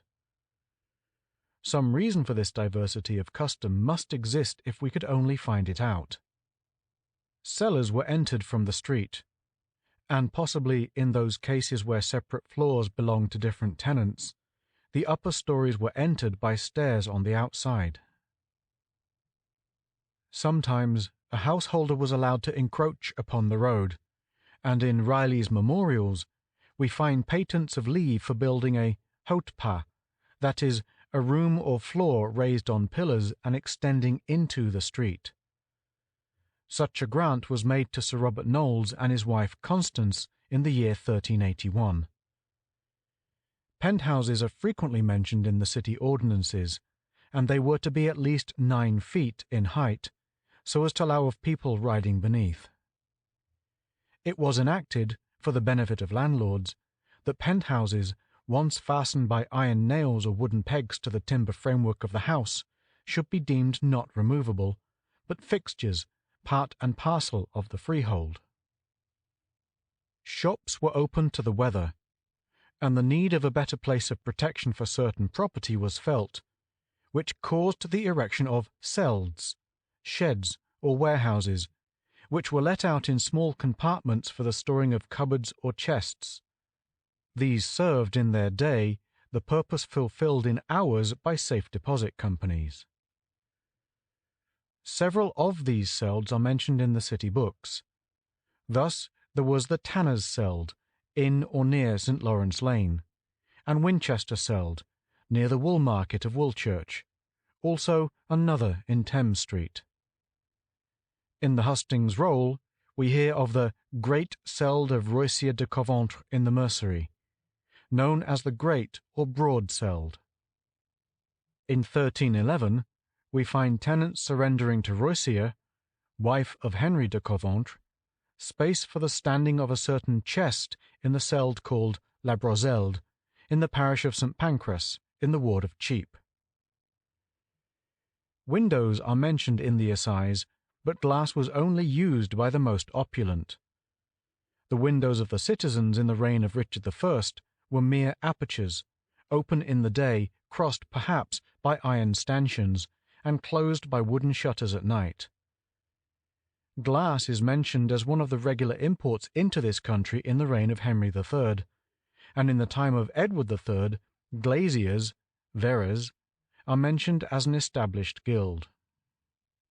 The buildings were constantly improved as time passed, and there is reason to believe that London was much in advance of continental cities as to comfort and cleanliness, in spite of some unflattering pictures that have come down to us.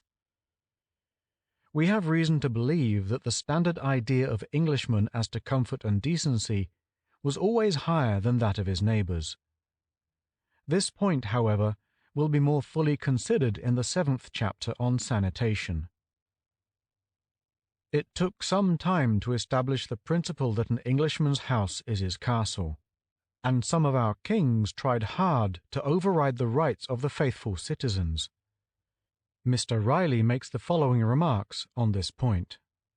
Quote, "In the times of our early kings, when they moved from place to place, it devolved upon the marshal of the king's household to find lodgings for the royal retinue and dependents, which was done by sending a billet and seizing arbitrarily the best houses and mansions of the locality, turning out the inhabitants and marking the houses so selected with chalk, which latter duty seems to have belonged to the sergeant chamberlain of the king's household. The city of London, fortunately for the comfort and independence of its inhabitants, was exempted by numerous charters from having to endure this most abominable annoyance at such times as it pleased the king to become its near neighbour by taking up his residence in the Tower. Still, however, repeated attempts were made to infringe this rule within the precincts of the city." End quote. Henry III instituted some specially tyrannical proceedings in the year 1266, which naturally gave great offence. The particulars are related in Stow's Chronicle. Quote, "Henry III came to Westminster, and there gave unto divers of his household servants about the number of 80 households and houses within the city, so that the owners were compelled to agree and redeem their houses, or else to avoid them. Then he made Custos of the city Sir Othan, constable of the Tower, who chose bailiffs to be accountable to him. After this, the king took pledges of the best men's sons of the city, the which were put in the Tower of London, and there kept at the costs of their parents." End quote. To meet such violations of the liberties of the city, an enactment was promulgated apparently in the reign of Edward I, to the effect, quote, "that if any member of the royal household or any retainer of the nobility shall attempt to take possession of a house within the city, either by main force or by delivery of the marshal of the royal household, and if, in such attempt, he shall be slain by the master of the house, then and in such case the master of the house shall find 6 of his kinsmen who shall make oath, and himself making oath as the 7th, that it was for this reason that he so slew the intruder, and thereupon he shall go acquitted." End quote. In spite of this, Edward II tried to carry out a similar piece of tyranny, but he was thwarted by John de Corston, one of the sheriffs, who proved himself a stalwart leader of the citizens. Alan de Leck, sergeant harbourer, provider of lodgings, prosecuted John de Corston and said, quote, "that whereas his lordship the king, with his household, on the Monday next after the feast of the translation of St. Thomas the Martyr, in the 19th year of the said king then reigning, came to the Tower of London, there at his good pleasure to abide. And the said Alan, the same day and year, as in virtue of his office bound to do, did assign lodgings unto one Richard de Earmin, secretary to his said lordship the king, in the house of the aforesaid John de Corston, situated at Billingsgate, in the city of London, and for the better knowing of the livery so made, did set the usual mark of chalk over the doors of the house aforesaid, as the practice is, and did also place men and sergeants with the horses and harness of the said Richard within the livery so made as aforesaid." End quote. The sheriff, knowing this to be an illegal exercise of royal privilege, boldly rubbed out the obnoxious marks and turned the king's men and sergeants out of his house. When he was brought to trial, the mayor and citizens appeared for him and pleaded the rights of the city. Corston successfully defended himself before the steward and marshal of the king's household sitting in the Tower in judgment upon him, and he came off scot-free.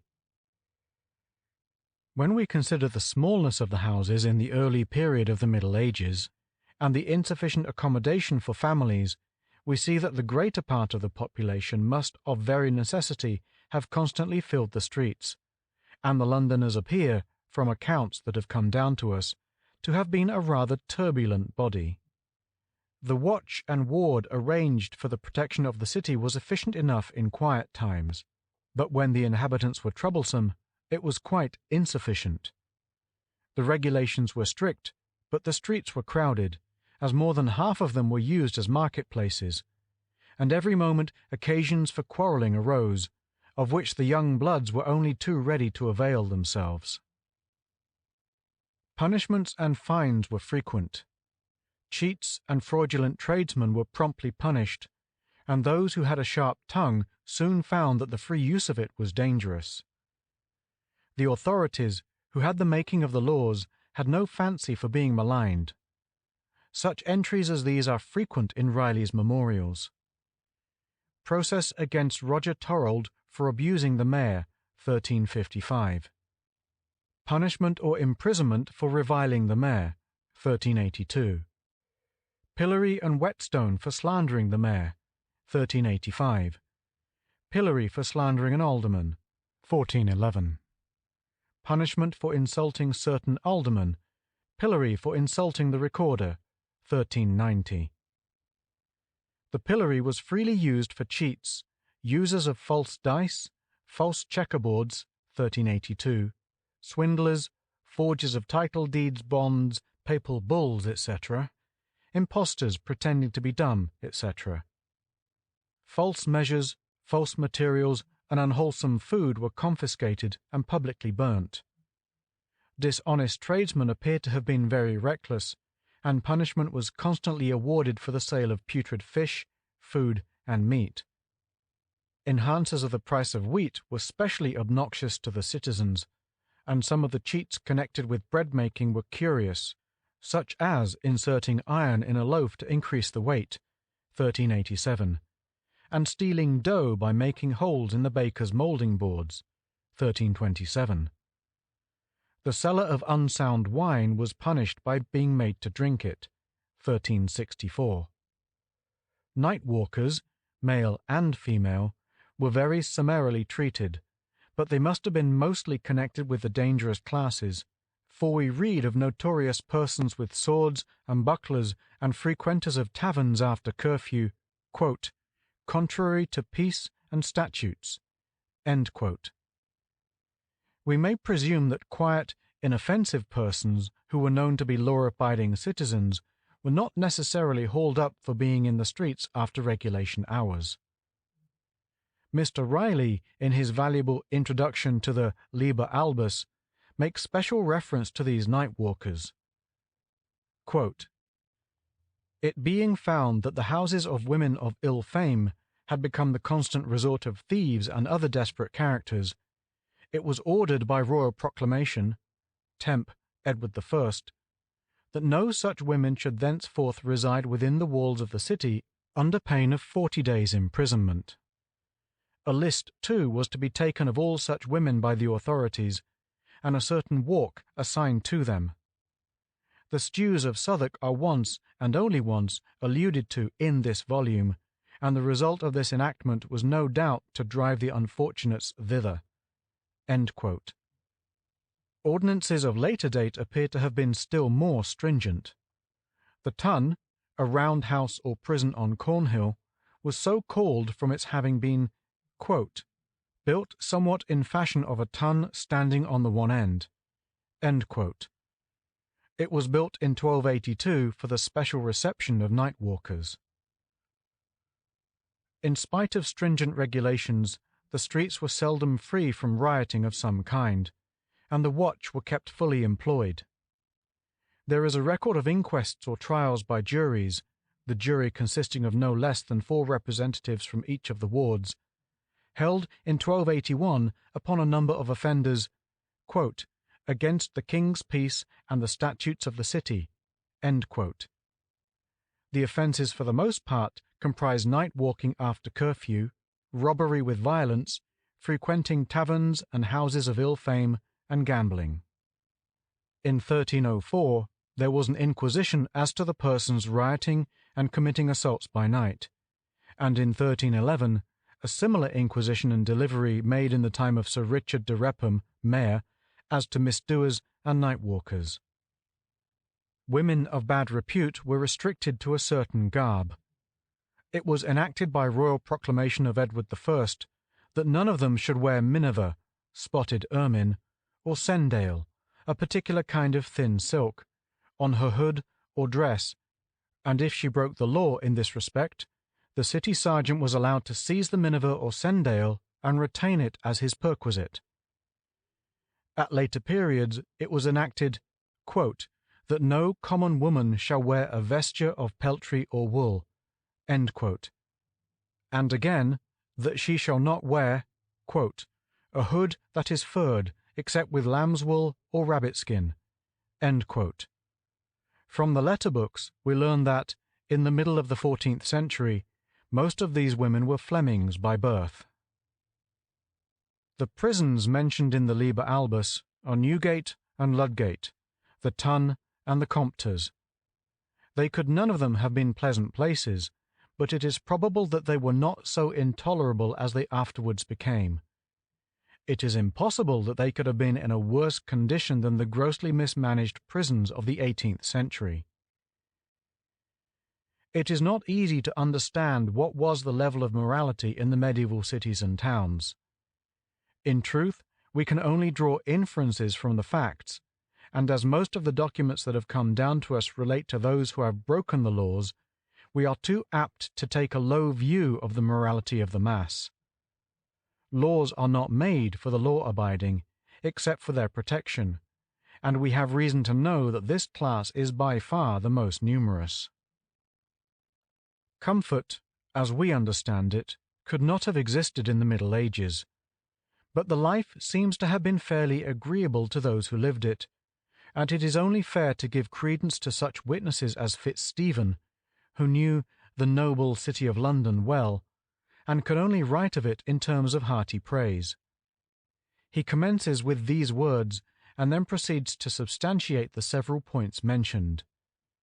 Quote, amongst the noble and celebrated cities of the world, that of London, the capital of the Kingdom of England, is one of the most renowned, possessing, above all others, abundant wealth, extensive commerce, great grandeur and magnificence. It is happy in the salubrity of its climate, in the profession of the Christian religion, in the strength of its fortresses, in the nature of its situation, the honor of its citizens, and the chastity of its matrons. In its sports, too, it is most pleasant, and in the production of illustrious men most fortunate." End quote. The people must have been closely packed in some parts of London, but gardens and open spaces within the walls were not uncommon. The statistics of the Middle Ages are not to be relied upon, as they largely consisted of the wildest guesses.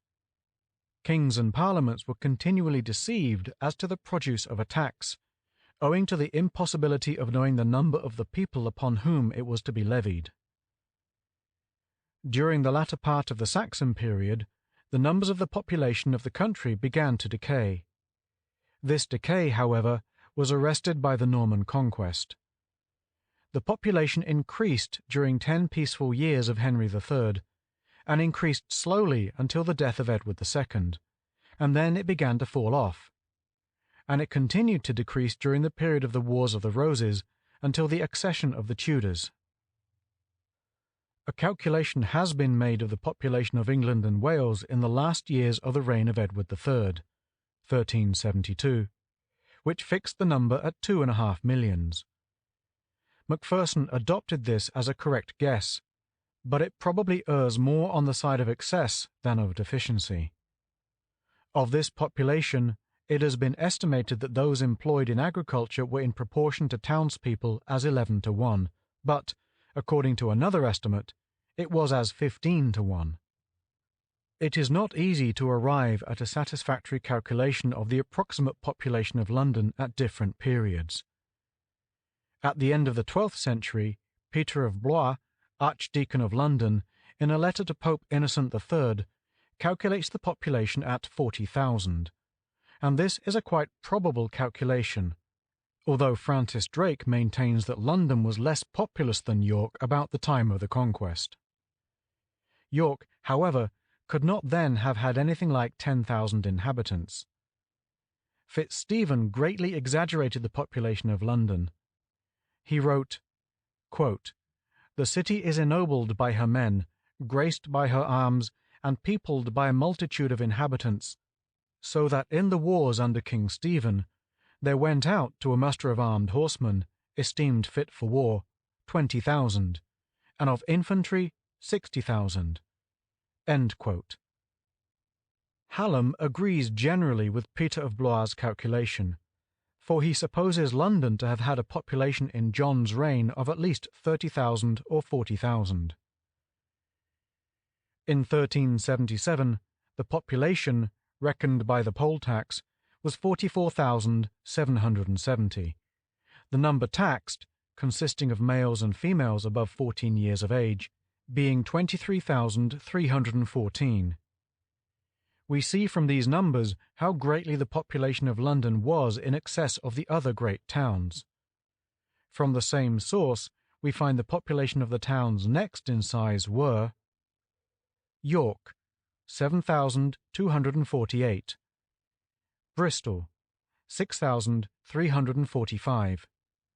Plymouth, 4,837. Coventry, 4,817. Norwich, 3,952. Londoners were fortunate in not having suffered from any severe attack upon their fortifications, and therefore we are unable to tell how London would have stood a prolonged siege. We know, however, that at some periods it was very insecure. The most portentous event in England during the Middle Ages in respect to the changed conditions of life caused by it was the Peasants' Rising of 1381, the turning point of which is entirely connected with the history of London. For 4 days, the very existence of the city was in the direst peril. It is styled a rising, but it was really a revolution, and it is only lately that the full history of the movement has been presented to us in Mr. G. M. Trevelyan's valuable book, England in the Age of Wycliffe, 1899. There are two particular incidents in the history of medieval London which are of the first importance as illustrations of the life of the inhabitants of a walled city. They stand alone, for no other internal occurrences fraught with such possible evil consequences are to be found in our history, and it is well to compare their likenesses and distinguish their unlikenesses. For this purpose, it is not necessary to enter at all fully into the respective causes and effects of Wat Tyler's and Jack Cade's rebellions. The consideration of these points belongs to the history of the country, but a fairly full account of the proceedings of the few days in which the city was given over to the lawless violence of the followers of Wat Tyler and Jack Cade respectively seems to be necessary here. In both insurrections, the mob had their own way entirely at the beginning of the outbreaks. The insurgents were allowed to enter the city through the sympathy of many of the citizens, and in both cases the insurgents were worsted in the end, one hardly knows how, except we explain the cause as due to the inherent weakness of an undisciplined mob. Both insurrections occurred owing to widespread discontent. In the case of Wat Tyler's, from social ills of the most serious character, while in that of Jack Cade's, the evils complained of were purely political.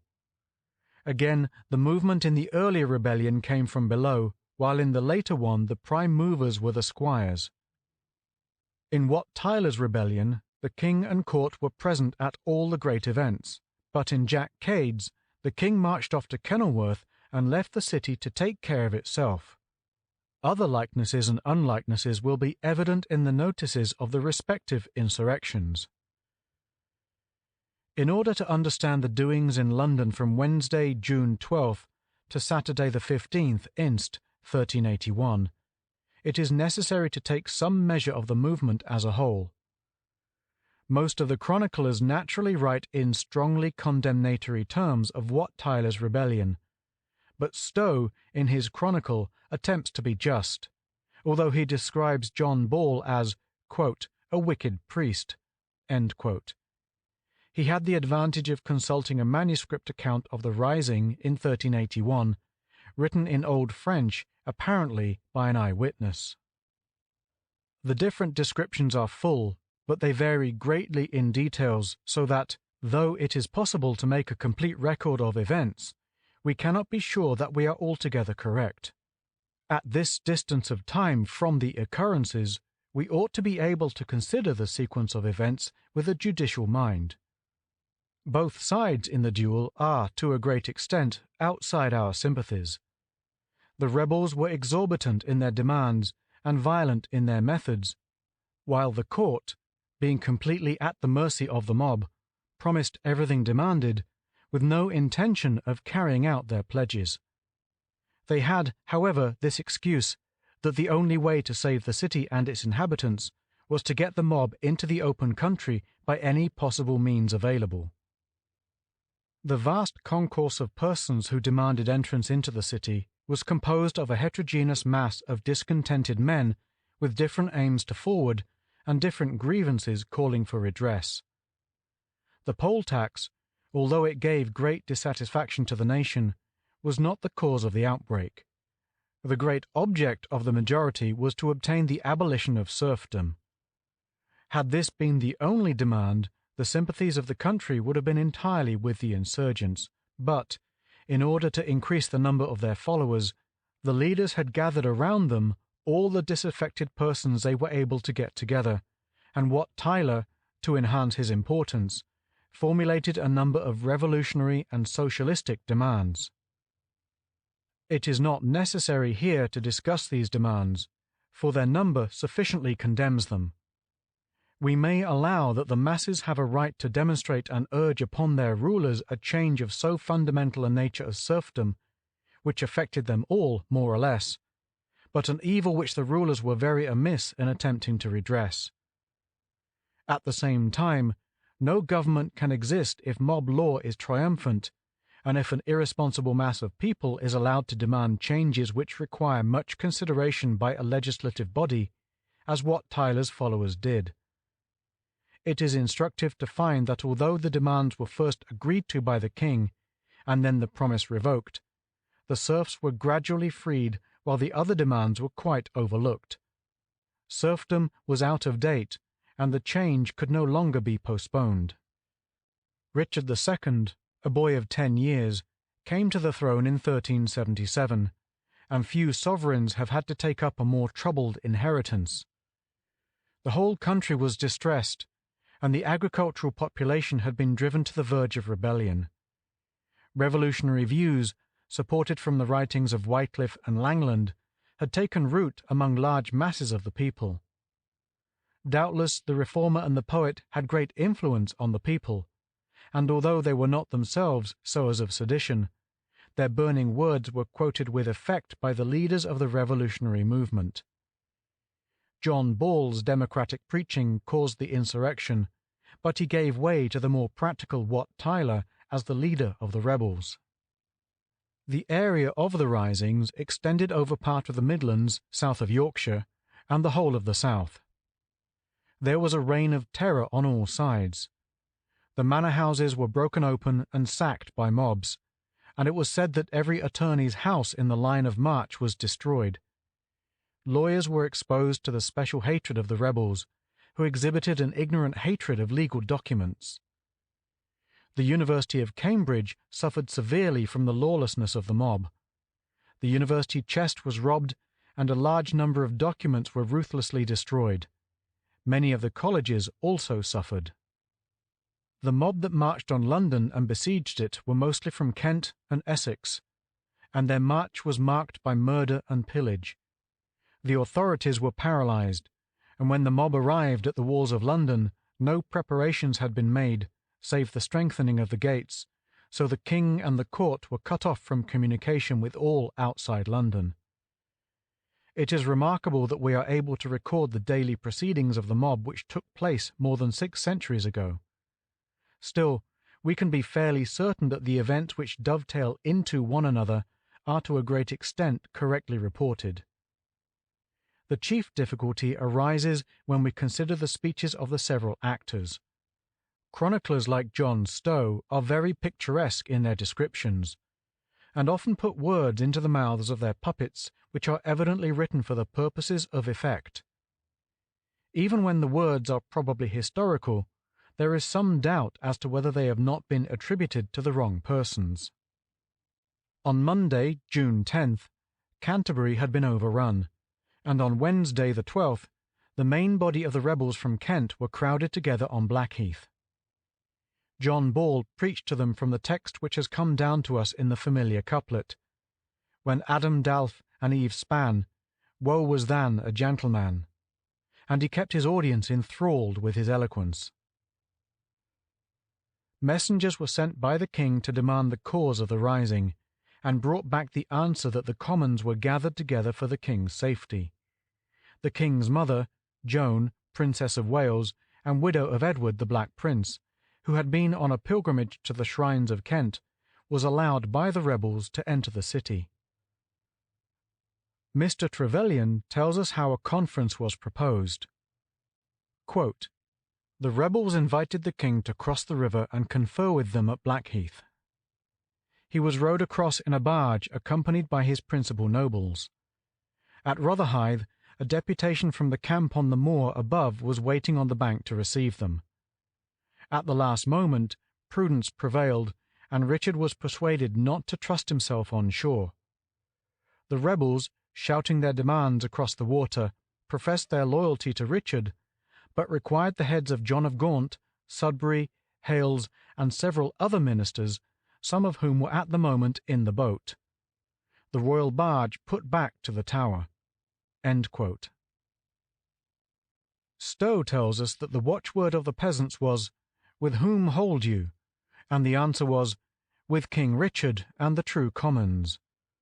The chronicler adds, quote, "Who could not that watchword? Off went his head." End quote.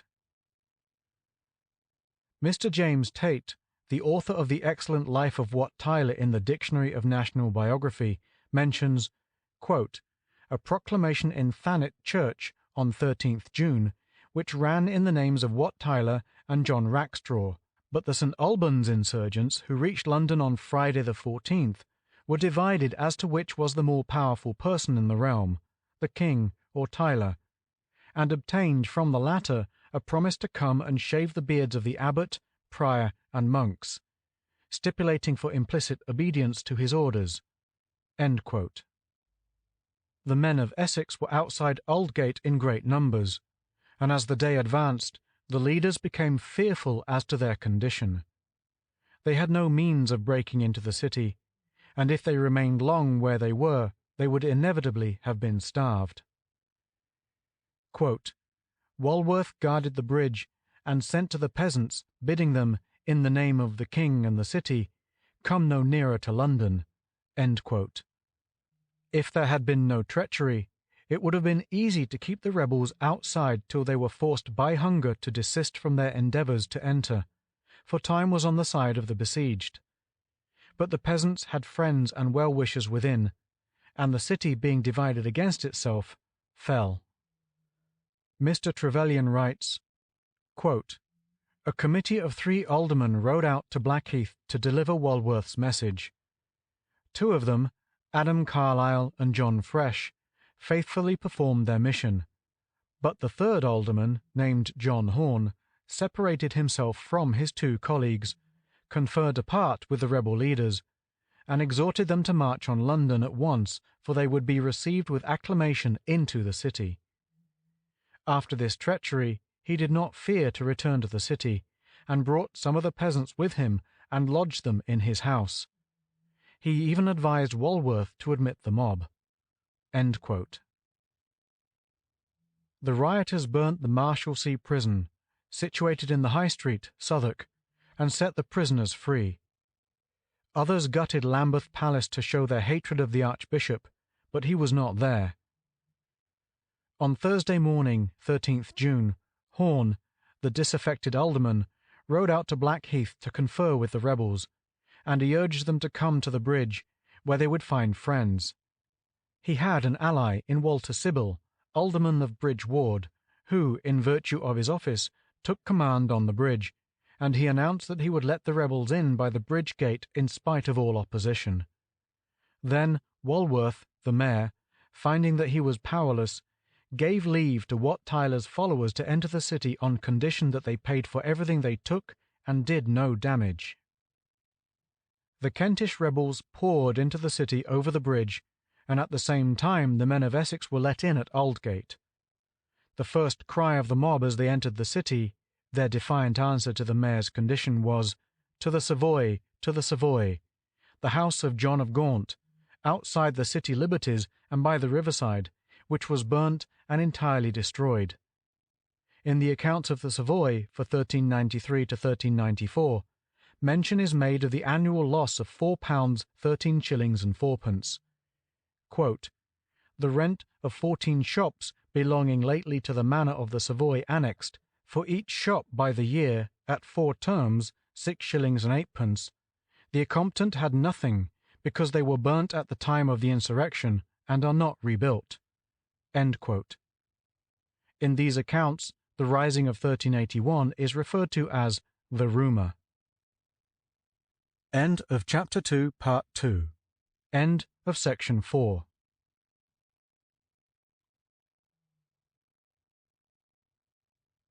The Story of London by Henry B. Wheatley. Chapter 2.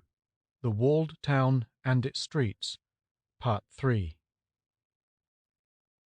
Sir Robert Hales, the treasurer, was a marked man, and his manor house at Highbury was burnt and utterly destroyed.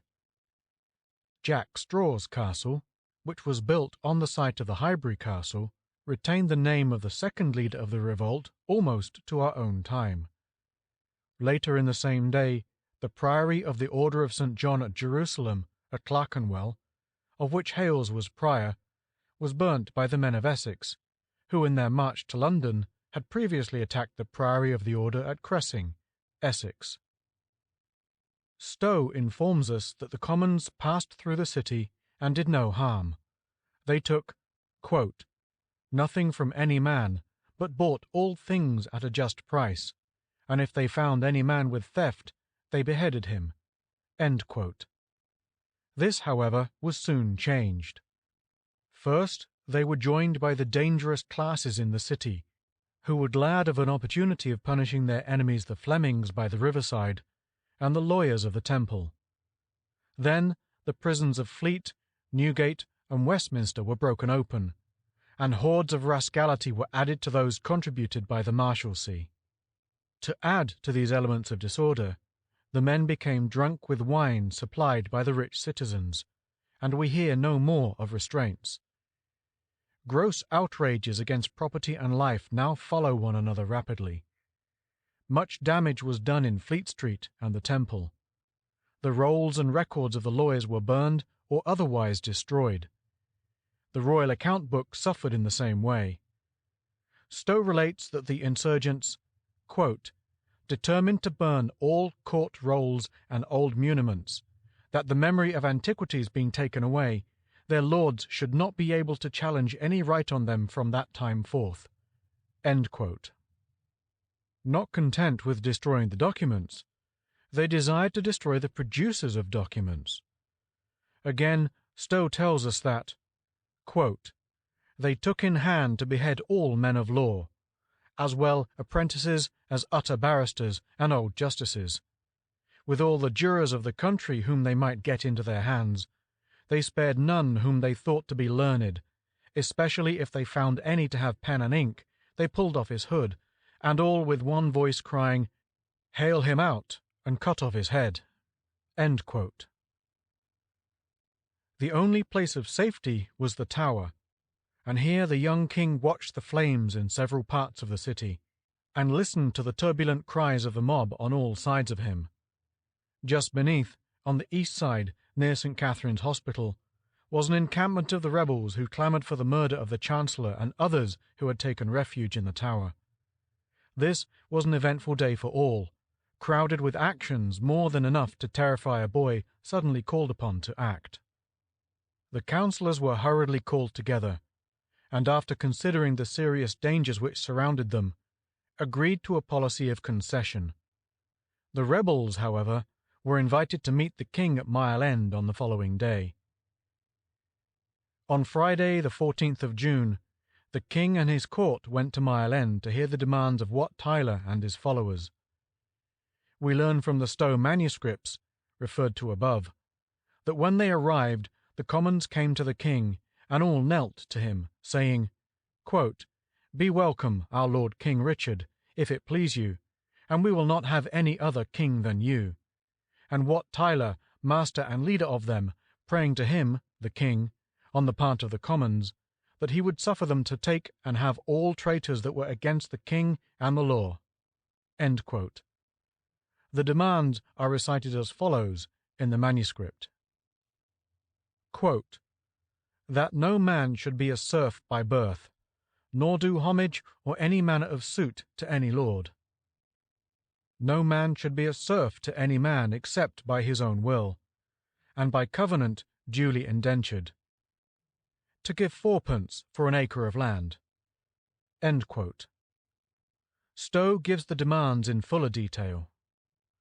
Quote, the first, that all men should be free from servitude and bondage, so as from thenceforth there should be no bondmen. The second, that he should pardon all men of what estate soever, all manner actions and insurrections committed, and all manner treasons, felonies, transgressions, and extortions by any of them done, and to grant them peace. The third, that all men from thenceforth might be enfranchised to buy and sell in every country, city, borough town, fair, market, and other place within the realm of England.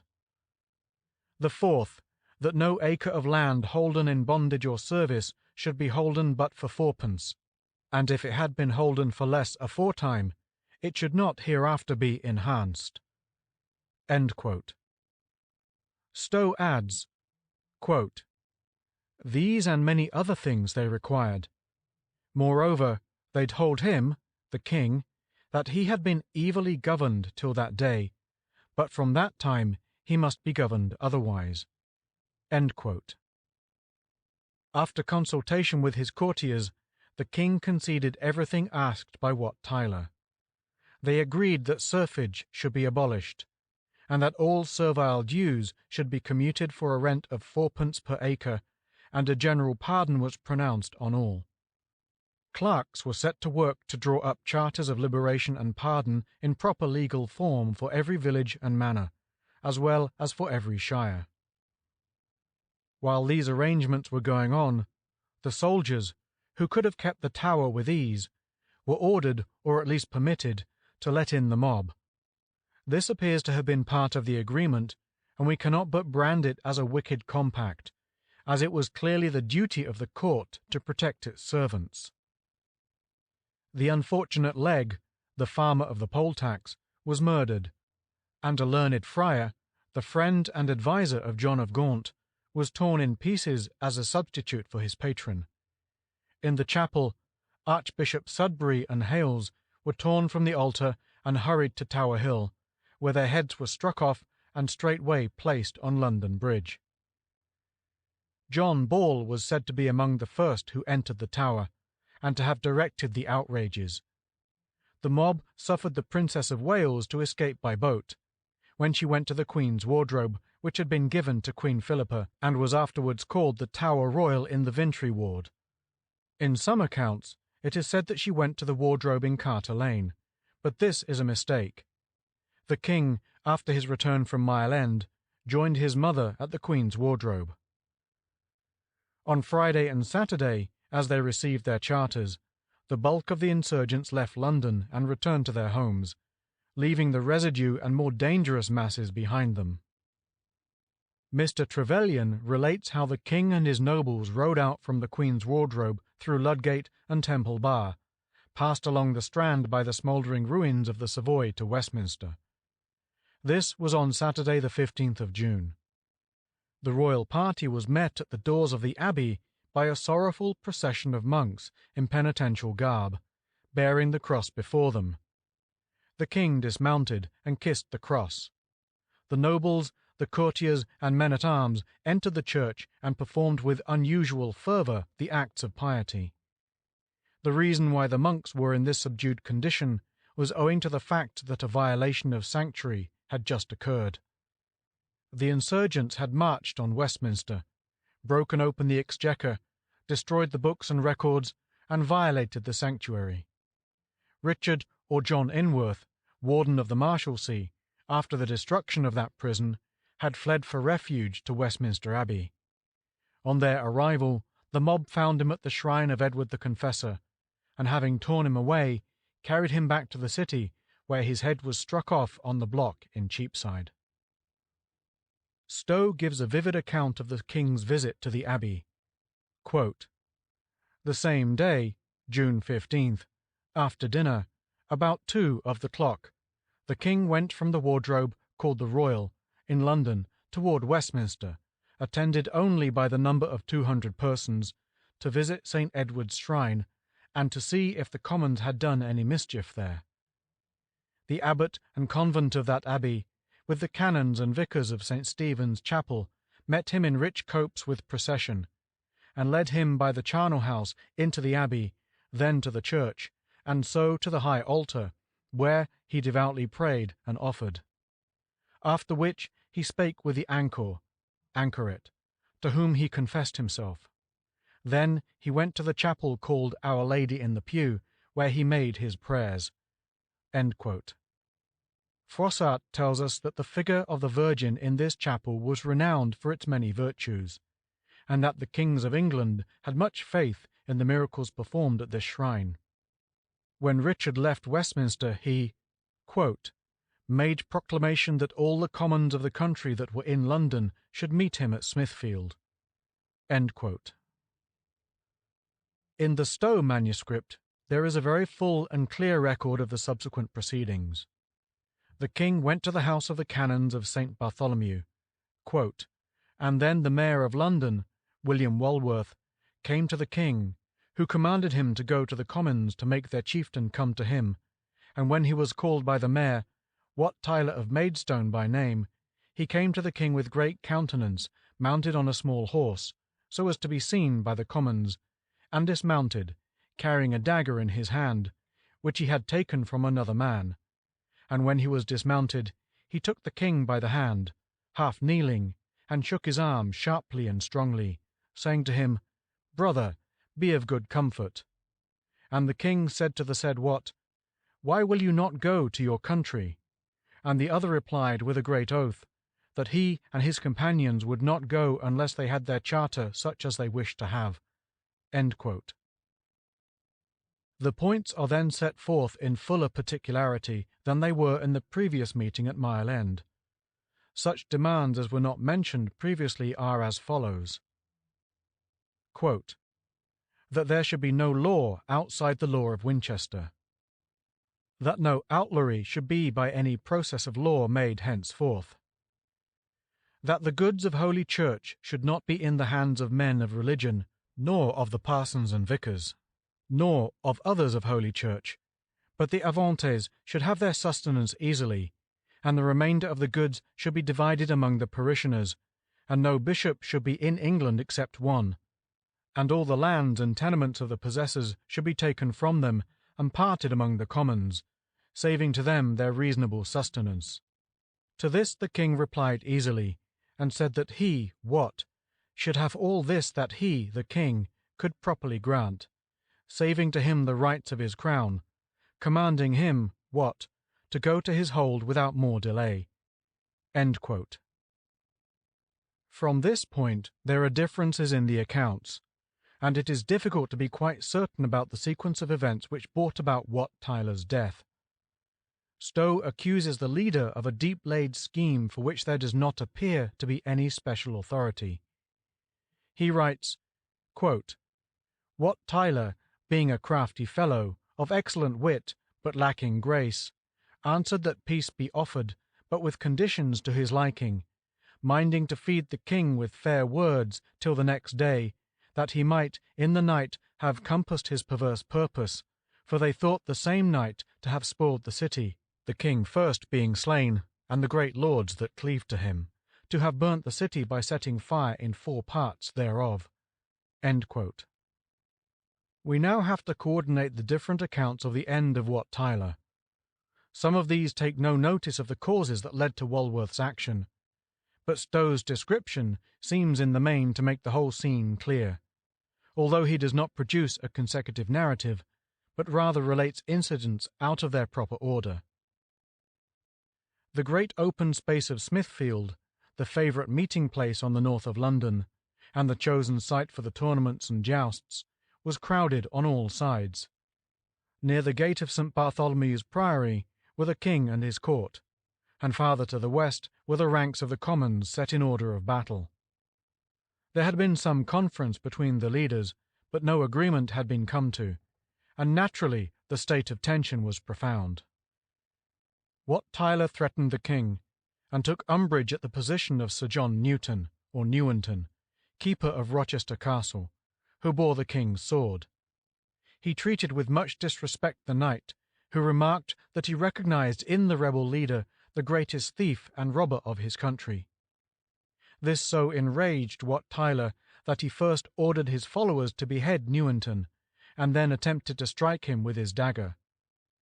At this, Walworth came forward and requested the king to allow him to arrest Wat, who struck at him, but without effect, as Walworth's armour protected him. The mayor then, in self-defence, attacked Wat and wounded him in the neck, and gave him a blow on the head. John Cavendish, or, as some say, Ralph Standish, then came forward in support of the mayor and wounded Wat in several places. The chieftain spurred his horse and cried to the commons to avenge him. After riding some 30 yards, he fell off his horse, half dead, and was taken to the hospital of St. Bartholomew's, where he died. What purports to be the dagger with which Walworth struck Wat Tyler is in the possession of the Fishmongers' Company. The suspense at this crisis must have been intense. The rebels prepared their bows, but the arrows were not let fly, for the king, spurring his horse, rode forward across the square to the host, and cried out, "Will you shoot your king? I am your captain and leader. Follow me." This brilliant display of courage by the beautiful boy of 14, who had the misfortune to be king, had its effect, and the Commons followed him peaceably into the fields of Clerkenwell. Walworth raised a body of loyal citizens, and these marched out under the command of Sir Robert Knowles, and surrounded the rebels, who surrendered and asked for pardon. The host was divided into companies and sent to their respective homes under proper escort. Now that the authorities were triumphant, the leaderless rebels fared badly. On July 2nd, the charters were revoked. John Ball fled to the Midlands, and, according to Froissart, he was taken prisoner at Coventry in an old ruin. On the 15th of July, he was drawn, hanged, and quartered, just 1 month after the death of Wat Tyler. On December 13th, the king proclaimed a general pardon. A contemporary account of the insurrection was drawn up and inserted in the City Letter Book H. A translation of this is printed in Riley's Memorials. It is of great interest, but naturally no attempt at a judicial statement is made. The events are described as, quote, among the most wondrous and hitherto unheard of prodigies that ever happened in the city of London, end quote. And it is stated that, quote, hardly was there a street in the city in which there were not bodies lying of those who had been slain, end quote. The traitors who let in the mob are described as, quote, perfidious commoners within the city, end quote. The whole account is written with spirit, and the ending of the fearful days is graphically described. Quote, therefore our Lord the King returned into the city of London with the greatest glory and honour, and the whole of this profane multitude in confusion fled forthwith for concealment in their affright. Our Lord the King, beneath his standard in the said field, with his own hands, decorated with the order of knighthood the said mayor, William Walworth, and Sir Nicholas Brember, and Sir John Philipot, who had already been mayors of the said city, and also Sir Robert Lamb. End quote. Thus ended the Peasants' Rising, which, although it ended in total defeat to its promoters, exercised an enormous influence on the course of English history. The insurrection of Jack Cade was not so important an event as that of Wat Tyler, but it must not by any means be considered merely as an outbreak of the lower classes. Fabian, the alderman and sheriff, has left us particulars of the insurrection, and some further details have been discovered by Dr. James Gairdner, C.B., who has given a connected account in the preface to his authoritative edition of the Paston Letters, and also in the Dictionary of National Biography. It is almost impossible to understand the characters of the men who held responsible positions in the reign of Henry VI. The uncles of the king quarrelled among themselves, and their respective followers were hunted down by their enemies. William de la Pole, the 4th Earl and 1st Duke of Suffolk, a distinguished leader in the French wars, but a politician in later life, was the chief opponent of Humphrey, Duke of Gloucester, the leader of the warlike party. Suffolk was an active agent for peace. Apparently, the English people were then very much like what they have been in later time. Peace after a successful war has usually been unpopular, and the unfortunate Suffolk was howled at for having given back the provinces to France. Quote, by thee Anjou and Maine were sold to France. The false revolting Normans, thorough thee, disdain to call us lord, and Picardy hath slain their governors, surprised our forts, and sent the ragged soldiers wounded home. End quote. The Londoners were strongly antagonistic to Suffolk, who was generally accused of maladministration and malversation without definite charges. His friends could not protect him against his enemies, and when trying to escape to France, he was intercepted in the Straits of Dover, put in a little boat, and murdered. His body was thrown on the beach near Dover. It was afterwards buried by order of the king. His death did not satisfy the discontented, and other courtiers succeeded to his place in the disfavour of the people.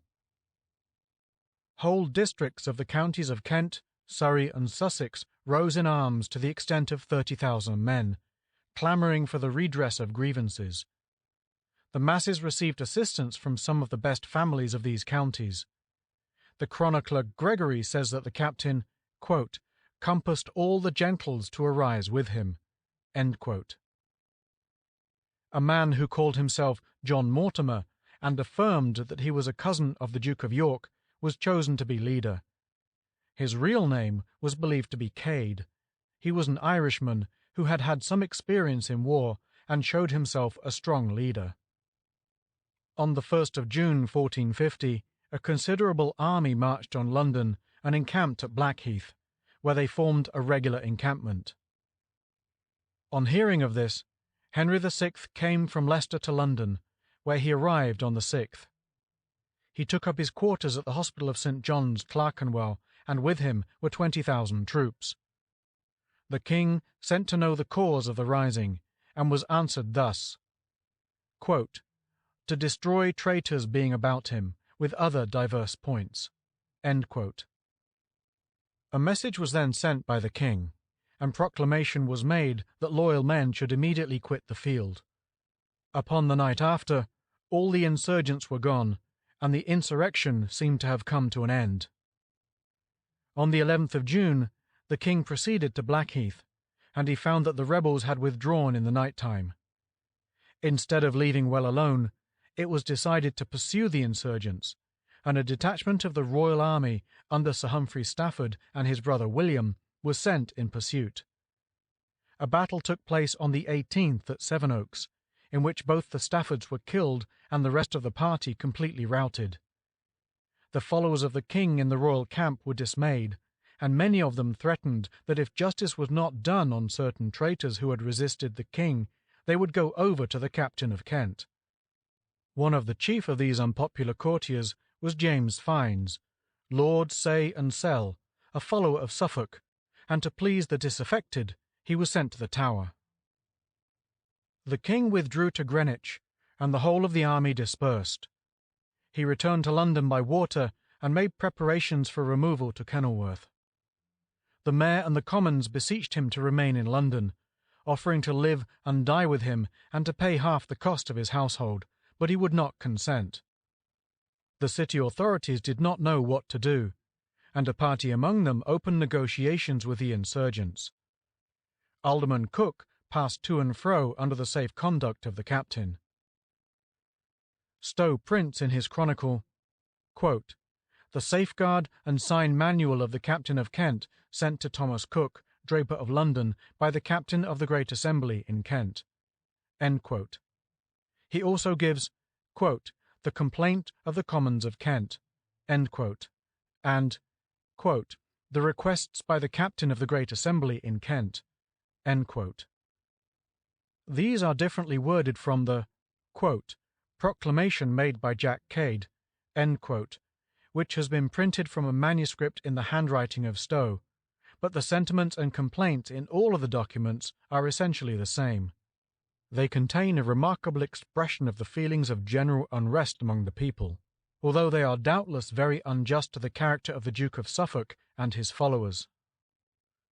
On the 1st of July, the insurgents entered Southwark, and Jack Cade made the White Hart Inn his headquarters. According to Fabian, while the Commons of Kent settled themselves in Southwark, the rebels of Essex made, quote, a field upon the plain of Mile End, end quote, their resting place. On the 2nd of July, a court was held by the mayor for the purpose of considering the best means of resisting the entry of the rebels into the city. It was found, however, that the majority were in their favour, so that Alderman John Horne was committed to Newgate for opposing the views of the malcontents. In the afternoon, about 5 o'clock, the insurgents were admitted into the city and passed over London Bridge, Cade cutting the ropes of the drawbridge with his sword. Cade then issued proclamations in the king's name against robbery and forced requisitions, and rode through the streets, taking the city under his complete control. When he came to the London Stone in Cannon Street, he struck it with his sword and said, quote, now is Mortimer lord of this city, end quote. This was a circumstance of the greatest interest in the history of London, for it shows that some special virtue was supposed, in the popular mind, to be connected with London Stone. Cade now gave orders to the mayor and returned to Southwark for the night. On Friday the 3rd of July, he returned to the city and sent for Lord Say and ordered him, after a mock trial, to be beheaded at the Standard in Cheapside. Cromer, an unpopular sheriff of Kent and son-in-law to Say, was beheaded at Mile End. As Jack Cade did not wish to be publicly recognised by those who knew his origin, he caused one Bailey, who was supposed to be an old acquaintance, to be beheaded at Whitechapel.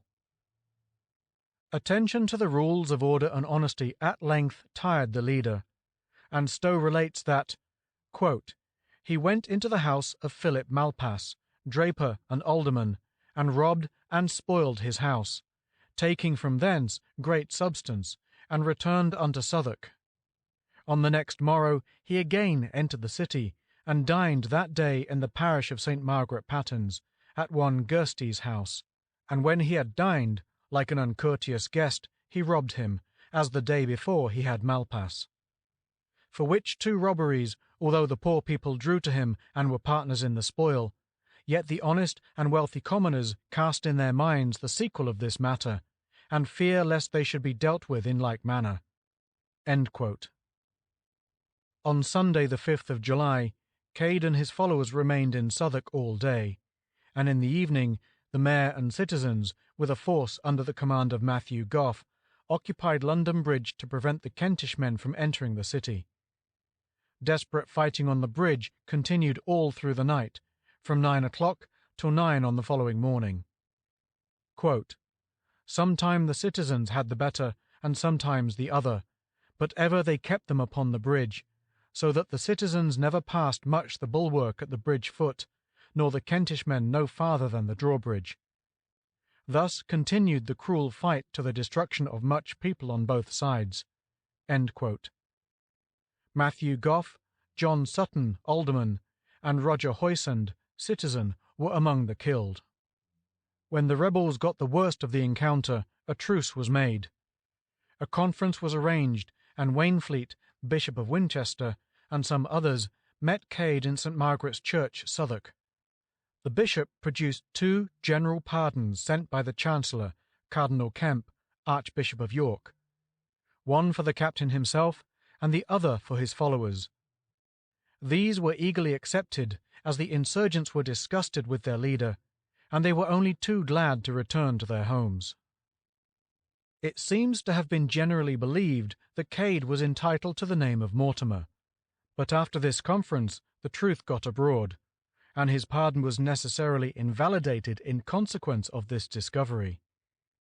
On the 12th of July, therefore, a proclamation of the king was issued for the apprehension of Cade, and the offer of a reward of 1,000 marks to anyone who should take him alive or dead. Cade escaped in disguise towards the woody country round Lewes. He was pursued by Alexander Iden, and captured and mortally wounded by him at Heathfield, Sussex, on the 13th. The place is known as Cade Street, and a stone with an inscription stands on the site of the capture. Cade's body was taken to London. His head was placed on London Bridge, and his 4 quarters were sent to different parts of Kent. Thus ended this dangerous rebellion. The whole history of the origin of the rising is most complicated. Not only, as already mentioned, were the gentry of Kent on the side of the rebels, but most of the important persons in Southwark supported them. There were Richard Dartmouth, Abbot of Battle, John Daniel, Prior of Lewes, and Robert Poynings, uncle of the Countess of Northumberland and husband of Margaret Paston. Quote, when the pardon time came, a goodly list of names was recorded, with which it was thought wise to deal leniently. End quote. The second part of King Henry VI, which Shakespeare slightly altered from the first part of the contention betwixt the 2 famous houses of York and Lancaster, is chiefly concerned with Cade's rebellion. But it is sad that such a perversion of history should in any way be connected with the honoured name of our greatest poet. The libel against Suffolk, quote, there let his head and lifeless body lie, until the Queen his mistress bury it, end quote, is apparently devoid of the slightest foundation. The representation of Cade is also a ridiculous travesty. His proclamation, which has come down to us, will be seen to be a very clear and ingenious piece of composition. Moreover, Latin is quoted in it, and therefore the writer is not likely to have considered it a crime to speak Latin. Cade's description of Lord Say, quote, "Thou hast most traitorously corrupted the youth of the realm in erecting a grammar school, and whereas before our forefathers had no other books but the score and the tally, thou hast caused printing to be used, and contrary to the king, his crown, and dignity, thou hast built a paper mill," end quote, has no foundation whatever in history.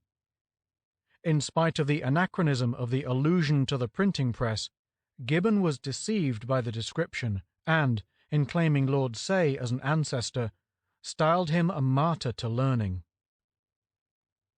Dr. Gairdner discovered in Gregory's Chronicle a very remarkable statement which, if true, would throw great light upon the origin of the outbreak. Quote, "And after that, the Battle of Sevenoaks, upon the first day of Juil, the same captain come again, as the Kentish men said, but hit was another that named himself the captain, and he come to the Black Heath." End quote. Dr. Gairdner is inclined to take this as something more than a mere rumour, but he waits for some corroboration from another source before entirely accepting it. He adds in a note, quote, "The story of Jack Cade, however, is attended with difficulties from any point of view, and it is remarkable that when Cade's body was brought to London, it was taken to the White Hart at Southwark, where he had lodged before his entry into the city, and identified by the woman who kept the house. We hear nothing of its being identified by any one who had seen the leader before the Battle of Sevenoaks." End quote. End of Chapter 2, Part 3. End of Section 5.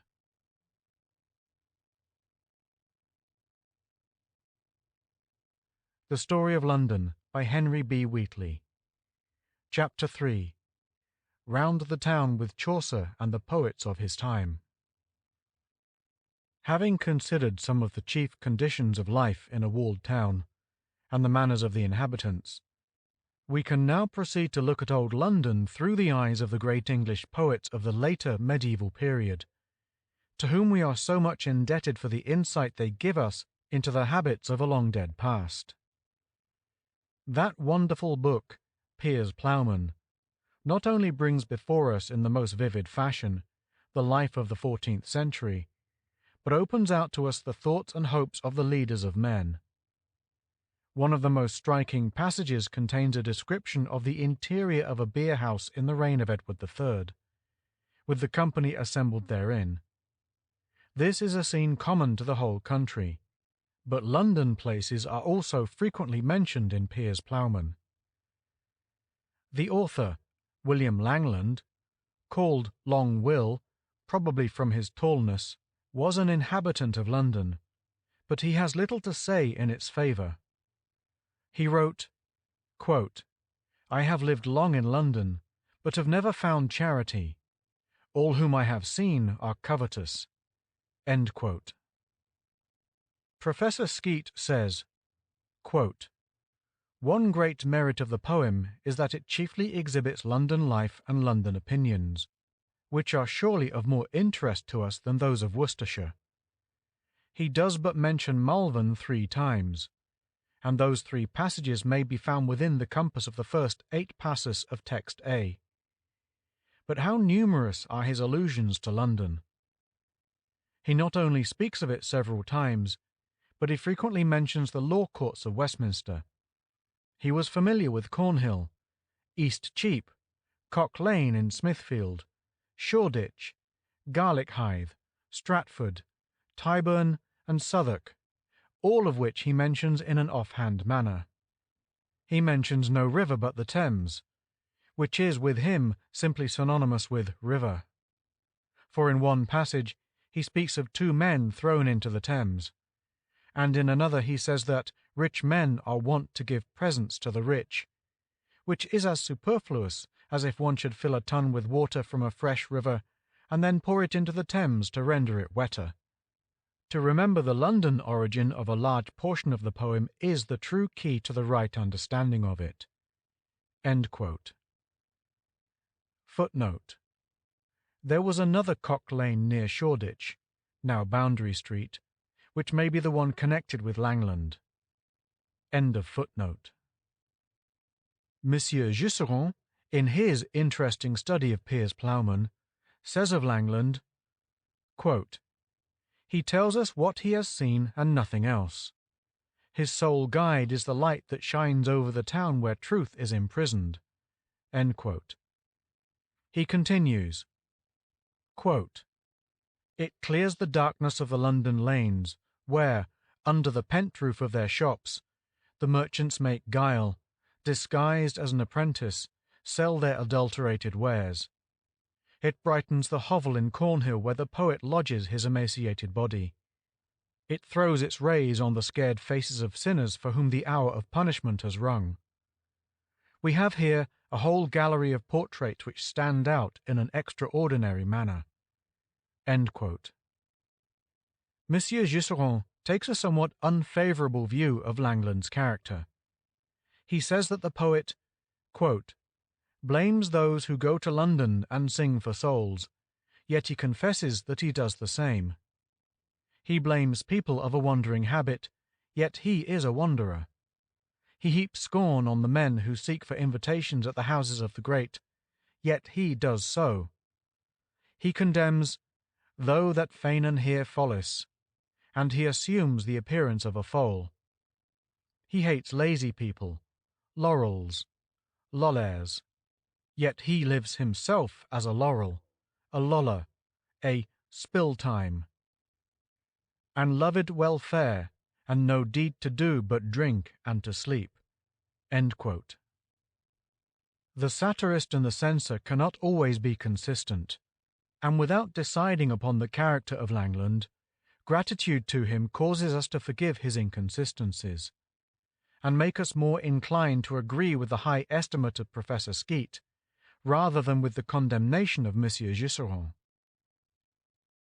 Langland was taken by the leaders of the Peasants' Rising as the great prophet of their movement, but he himself stood outside the political circle.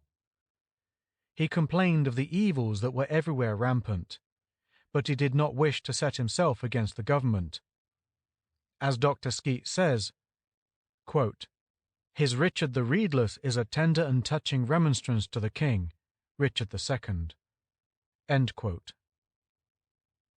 Thomas Hoccleve and John Gower were Londoners, the former a clerk in the Privy Seal office, and the latter probably a city merchant. Hoccleve is supposed to have taken his name from the village of Hockliffe, Bedfordshire, on the Roman road, 4.5 miles south of Woburn and 3.5 east of Leighton Buzzard. He intended at first to become a priest, but instead he entered the Privy Seal office in 1308, when he was 19 or 20 years of age. He complained of the drudgery of copying, and seems to have always been ready to shirk his work. Dr. Furnivall's side notes to the autobiographical portion of the Regiment of Princes shows what the complaints are like. Quote, "A copier must always work, mind, eye, and hand together. He can't talk to other folk, or sing, but must give all his wits to his work. Workmen talk, sing, and lark. We labour in silence, stoop and stare on the sheepskin. Our copying hurts our stomachs, our backs, and our eyes. Anyone who has copied for 20 years like I have suffers for it in every bit of his body. It's nearly done for me. Had I always lived in poverty, I shouldn't feel it so much now, but the change is strange. God keep me from poverty. I'd sooner die than live miserably." End quote.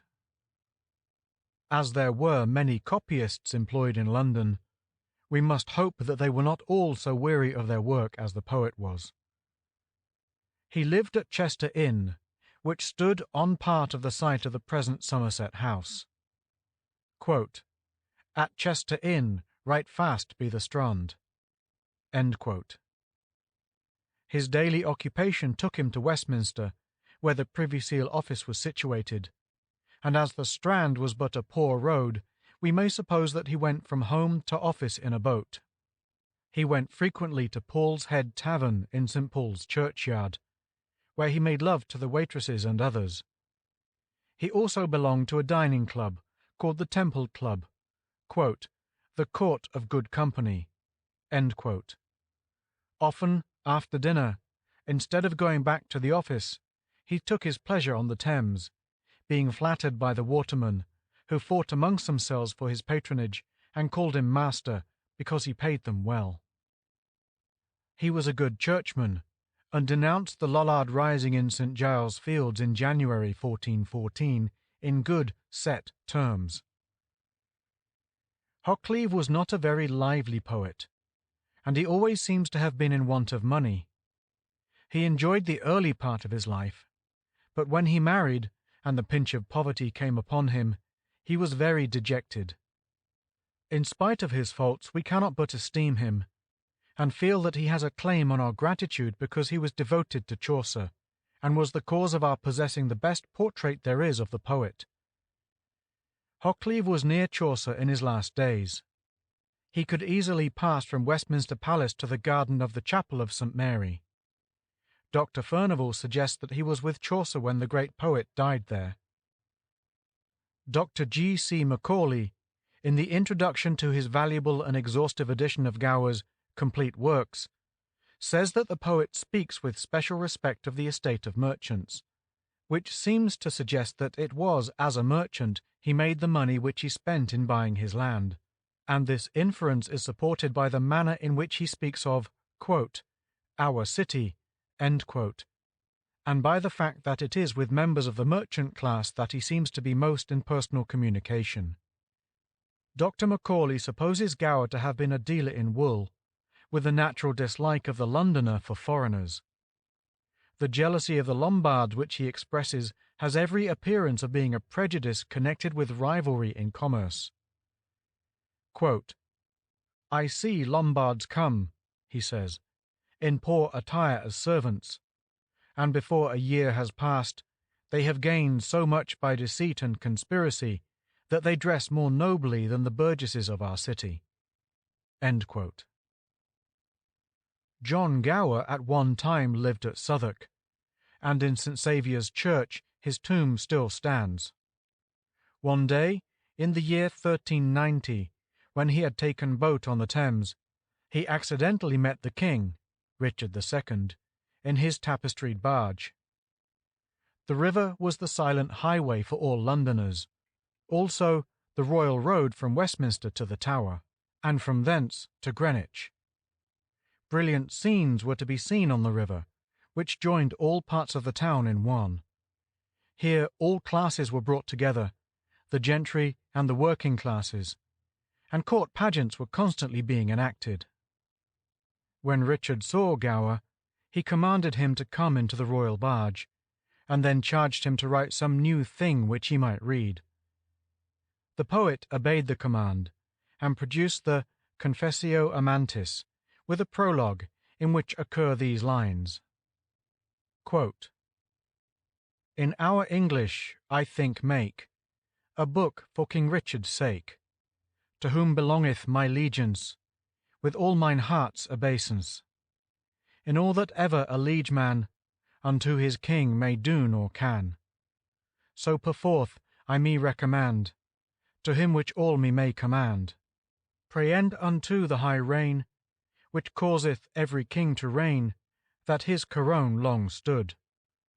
I think and have it understood, as it befell upon a tide, as thing which should though betide, under the town of New Troy, which took of Brute his first joy, in Thames when it was flow-end, as I be bot cam row-end. So as fortune here time set, my liege lord par-chaunce I met, and so befell as I came nigh, out of my bot when he me sigh, he bade me come into his barge. And when I was with him at large, amongs other things said, he hath this charge upon me laid, and bade me do my business, that to his high worthiness some new thing I should boke, that he himself it might look after the form of my writing. And thus upon his commanding, mine heart is well the more glad, to write so as he me bade, and eke my fair as well the lass, that none envy shall compass, without a reasonable wight, to pine and blame that I write. End quote. As time went on, Gower lost faith in Richard. The personal reference to the king was suppressed, and instead of a book for King Richard's sake, he wrote, quote, a book for England's sake. End quote. The original picture is of all the more interest because Gower's verse is not usually elusive to the characteristics of London life. John Lydgate was a countryman and monk of Bury, born at Lydgate, near Newmarket, about 1370, as he himself tells us in the Tale of Princes.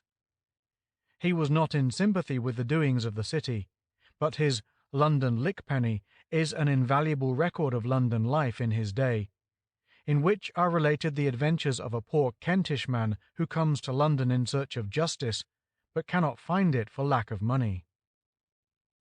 First, he went to Westminster Hall, and visited successively the different courts of law, the King's Bench and the Common Pleas, and then to the rolls, quote, before the clerks of the Chancery.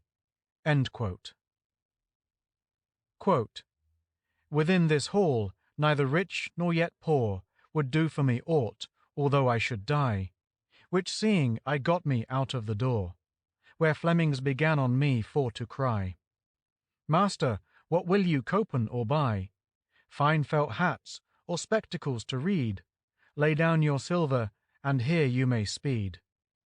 End quote. At Westminster Gate, quote, cooks to me they took good intent, and proffered me bread with ale and wine, ribs of beef, both fat and full fine, a fair cloth they gan for me to spread, but wanting money I might not then speed. End quote. No doubt the countryman had sufficient cause for many of his complaints, but we cannot but ask, why should he expect to obtain things without paying for them? He proceeds to London and hears the various cries of the streets. Hot peas codes, strawberry ripe, cherries in the rise, i.e., on the bough. Some of the tradesmen offered spice, pepper, and saffron.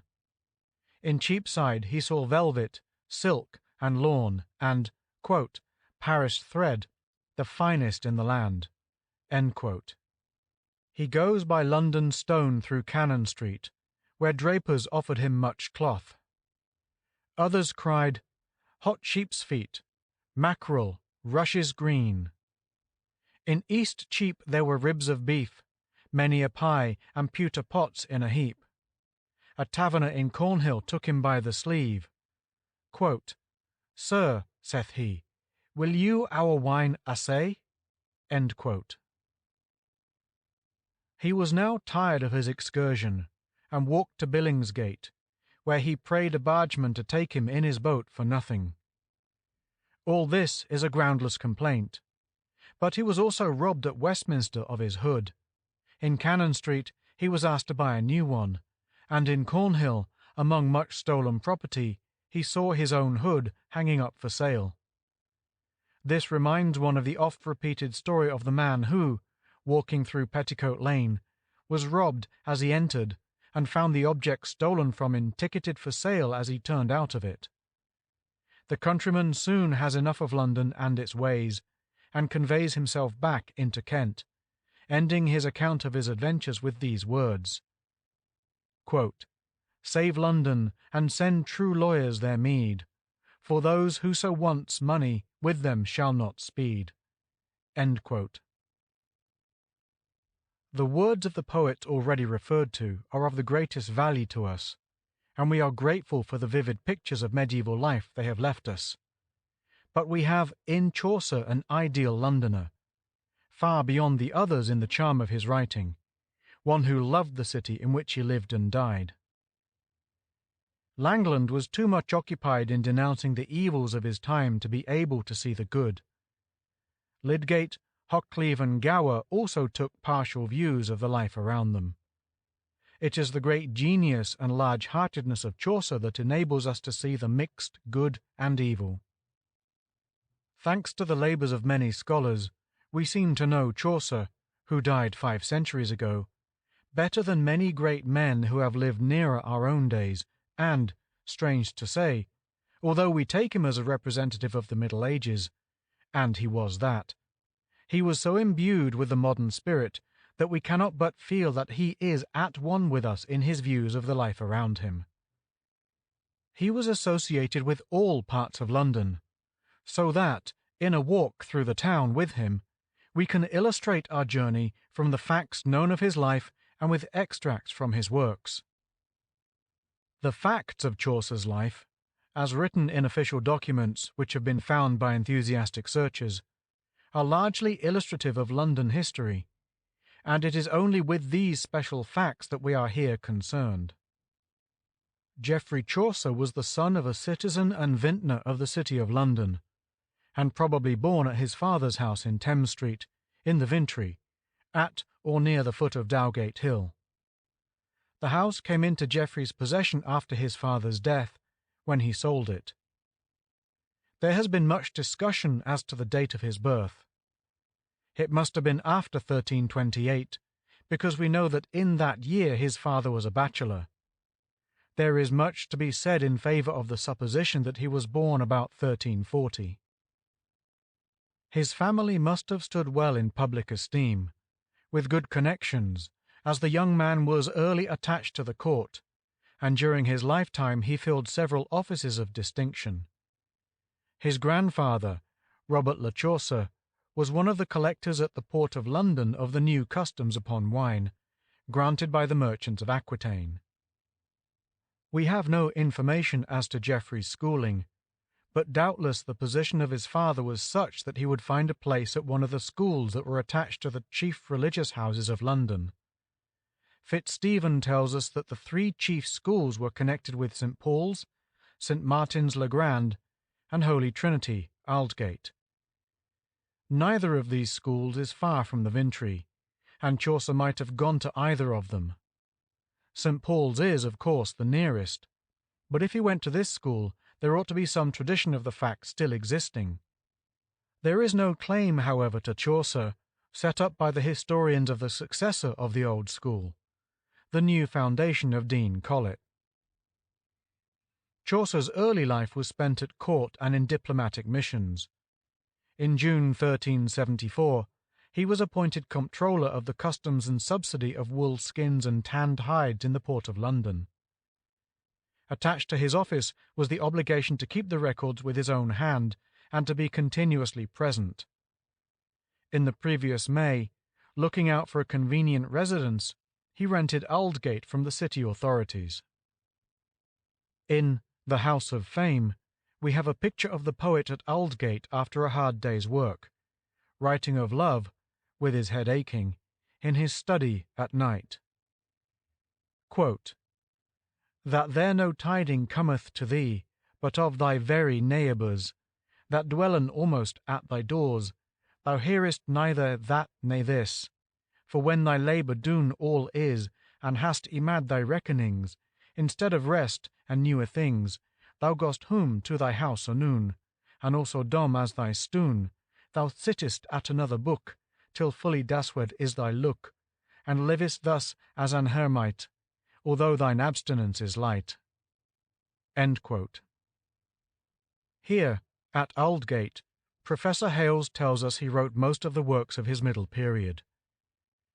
Quote, "It was in the old tower of Aldgate that he made himself a supreme master of the poetic craft, and turned his mastery to immortal account in the production of so exquisite a piece as Troilus and Cressida, and in the designing of a work that should give yet ampler expression to his manifold gifts and graces, to his maturest thought and his highest inspiration."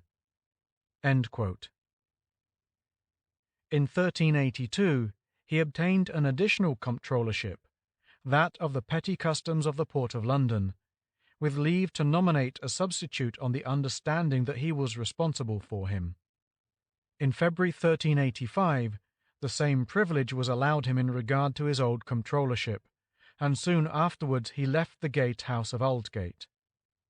In October 1386 he was elected Knight of the Shire for Kent, and then political troubles caused him to lose both his comptrollerships.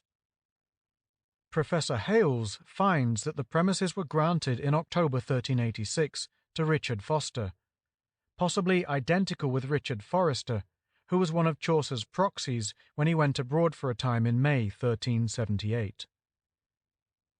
The date of "The Legend of Good Women" is given as probably in the spring or summer of 1386, and as the house in which he was then living had a garden and an arbour, it could not have been the dwelling house of Aldgate. Professor Hales believes that when the poet left the latter place, he went to live at Greenwich.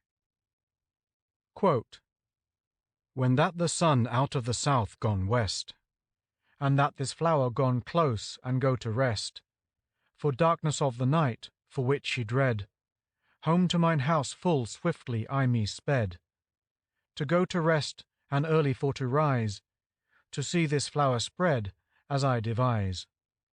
And in a little arbour that I have, that benched was on turves, fresh y grave, I bade men should me my couch make, for dainty of the new summer's sake, I bade them strawn flowers on my bed." End quote. The year 1387 has been fixed as the date of the framework of the pilgrimage to Canterbury, starting from the Tabard, fast by the Ball in Southwark. Some of the tales had certainly been written before this, but then it was that they were gathered together. A very interesting note by Professor Hales, on the date of the Canterbury Tales, is printed in the Athenaeum, in which some excellent reasons are given in support of this date. Quote, "It has been, and is by some still, placed as late as 1393. But the evidence for placing it so late is extremely slight, if, indeed, there is any at all that bears investigation. Whereas, assuredly, many things point to the year 1387 or thereabouts as the year of the pilgrimage and of Chaucer's immortal description of it." End quote. In 1389, Chaucer was Clerk of the King's Works at the Palace of Westminster, the Tower of London, and various royal manors.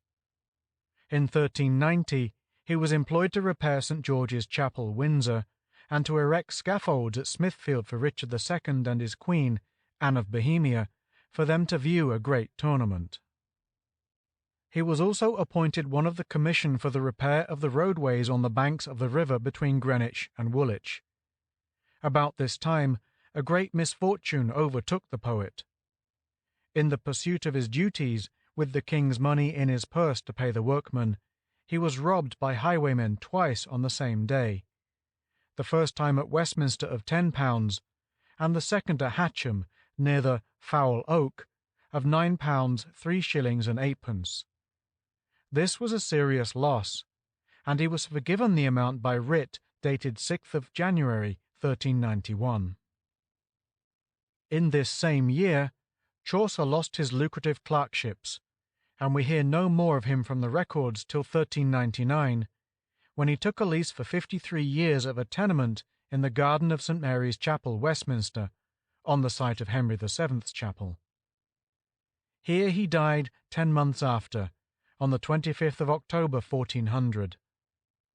Thus ended the full and busy life of the many-sided poet, who was also a man of science, soldier, esquire of the king's household, envoy on several foreign missions, comptroller of customs, and member of Parliament. From this catalogue of Chaucer's offices and official movements, we can see that a better guide to the London of his day could not be found. we may take it for granted that he walked over the greater part of the city continually. As a boy, he was an inhabitant of the Vintry, and from here he could walk to school either in a northeasterly direction to Holy Trinity Aldgate, or in a westerly direction to St. Paul's or St. Martin's le Grand. Then, at about 17 years of age, he was attached to the court, and for some years he was a frequent attendant at the Palace of Westminster. When he settled to his duties at the Customs House, he went backwards and forwards to Aldgate. Sometimes he would walk up Spurrier's Lane, now Water Lane, cross Tower Street, along Fenchurch Street, up Mark, then Mart, Lane to the gate. At other times he would probably find his way to Great Tower Hill and pass through the Tower Postern to Little Tower Hill. From here he would walk northward among the trees between the wall and town ditch on the one side and the nunnery of the Minoresses on the other. In 1381, at the time of the Peasants' Revolt, Chaucer was, we may suppose, in London, but he does not allude at all fully to the reign of terror which for 4 days overshadowed the city. The men of Essex were outside Aldgate waiting to be let in, and when the bridge gate was opened to the men of Kent, the eastern gate was also thrown open. One would wish to have known what Chaucer was doing then. Did he look out of the window of his house and watch the threatening crowd, or had he gone to the support of the king in the Tower? He only makes a passing allusion to the murder of the Flemings in the Nun's Priest's Tale. Quote, "Certes he Jack Straw and his mane, ne madden shouts never half so skrill, when that they wouldn't any Fleming kill, as thilke day was made upon the fox." End quote. Chaucer must have often wandered outside Aldgate, and after a hard day's work he would naturally stroll along the wide and pleasant eastern road. He introduces the Benedictine nunnery of Stratford-up-Bow in his description of the prioress, Madame Eglantine. Quote, "And French she spake full fair and fetisly, after the skole of Stratford-up-Bow, for French of Paris was to hear unknow." End quote. And certainly he must have passed over the bridge built by Queen Matilda in the 12th century, which gave its name to the village. In 1389, after he had left Aldgate, and when he was probably settled at Westminster, of which palace he was Clerk of the Works, he was often called to the Tower, close by his old office at the Custom House, to see to the necessary repairs. Like others, Chaucer probably used the river as often as possible, for many of the streets were not very pleasant to walk along. But in carrying out his many official duties, he was obliged to visit all parts of the city, and he must therefore have left few streets within the walls untraversed. We have chiefly noted the places on the east side of London, and we can therefore now pass to the west. The controversy that raged over the question of the respective claims of the families of Scrope and Grosvenor to a certain coat of arms is of high interest to the Herald. But in the voluminous evidence the lover of Chaucer and of London scarcely expects to find a statement by the poet himself as to his being in Friday Street on a certain day, and what he saw there. The whole account of the poet's examination is of the greatest interest. Quote, "Geoffrey Chaucer, Esquire, of the age of 40 years and more, armed 27 years, for the side of Sir Richard Lescrop, sworn and examined, being asked if the arms, azure, abend, or, belong or ought to pertain to the said Sir Richard by right and heritage, said, yes, for he saw him so armed in France, 1359, before the town of Retters, Rettel, and Sir Henry Lescrop armed in the same arms with the white label and with banner, and the said Sir Richard armed in the entire arms, azure, abend, or, and so during the whole expedition, until the said Geoffrey was taken. Being asked how he knew that the said arms belonged to the said Sir Richard, said that he had heard old knights and esquires say that they had had continual possession of the said arms, and that he had seen them displayed on banners, glass painting and vestments, and commonly called the arms of Scrope. Being asked whether he had ever heard of any interruption or challenge made by Sir Robert Grosvenor, or his ancestors, said, "No, but that he was once in Friday Street, London, and walking up the street he observed a new sign hanging out, with these arms thereon. And he inquired what inn that was that had hung out these arms of Scrope. And one answered, saying, They are not hung out, sir, for the arms of Scrope, nor painted there for those arms, but they are painted and put there by a knight of the county of Chester, called Sir Robert Grosvenor." And that was the first time he ever heard speak of Sir Robert Grosvenor, or his ancestors, or of anyone bearing the name of Grosvenor. End quote. Friday Street was close by old St. Paul's, the glory of the city, which was magnificent within and without. When Chaucer knew it, the fine tomb of Sir John Beauchamp, died 1358, constable of Dover Castle, in the middle aisle of the nave, was new. The monument was the chief object in the nave, and came to be called incorrectly Duke Humphrey's tomb, and the nave from it was styled Duke Humphrey's Walk. The stately tomb of John of Gaunt, died 1399, which was later on the most prominent object in the choir, was probably not erected in Chaucer's lifetime.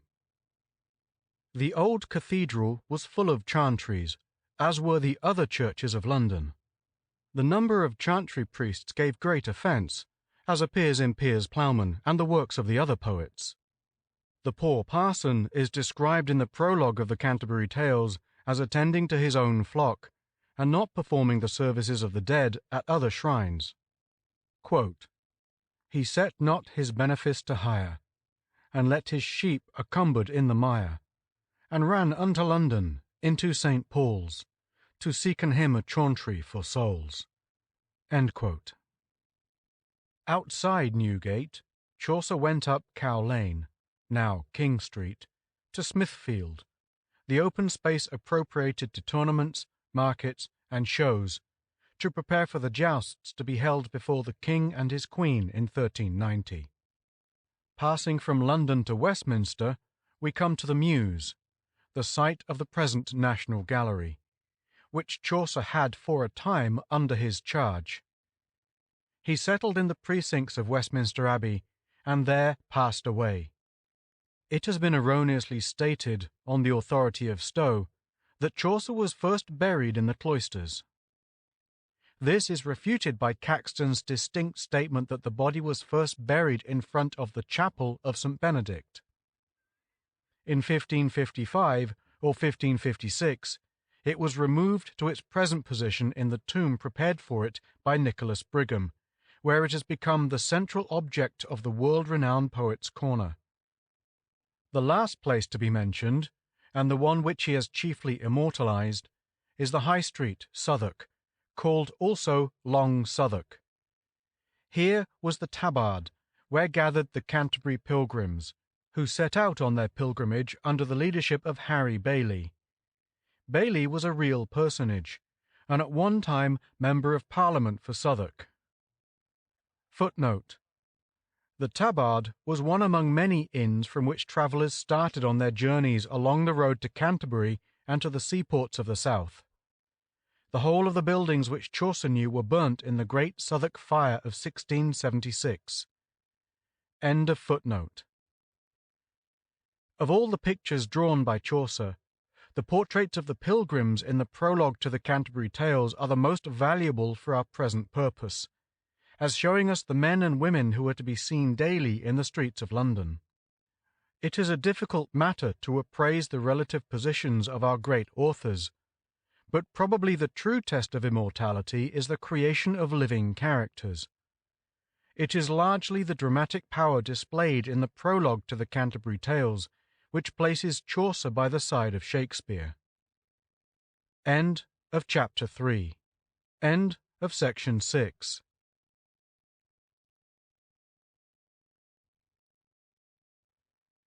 The Story of London by Henry B. Wheatley. Chapter 4.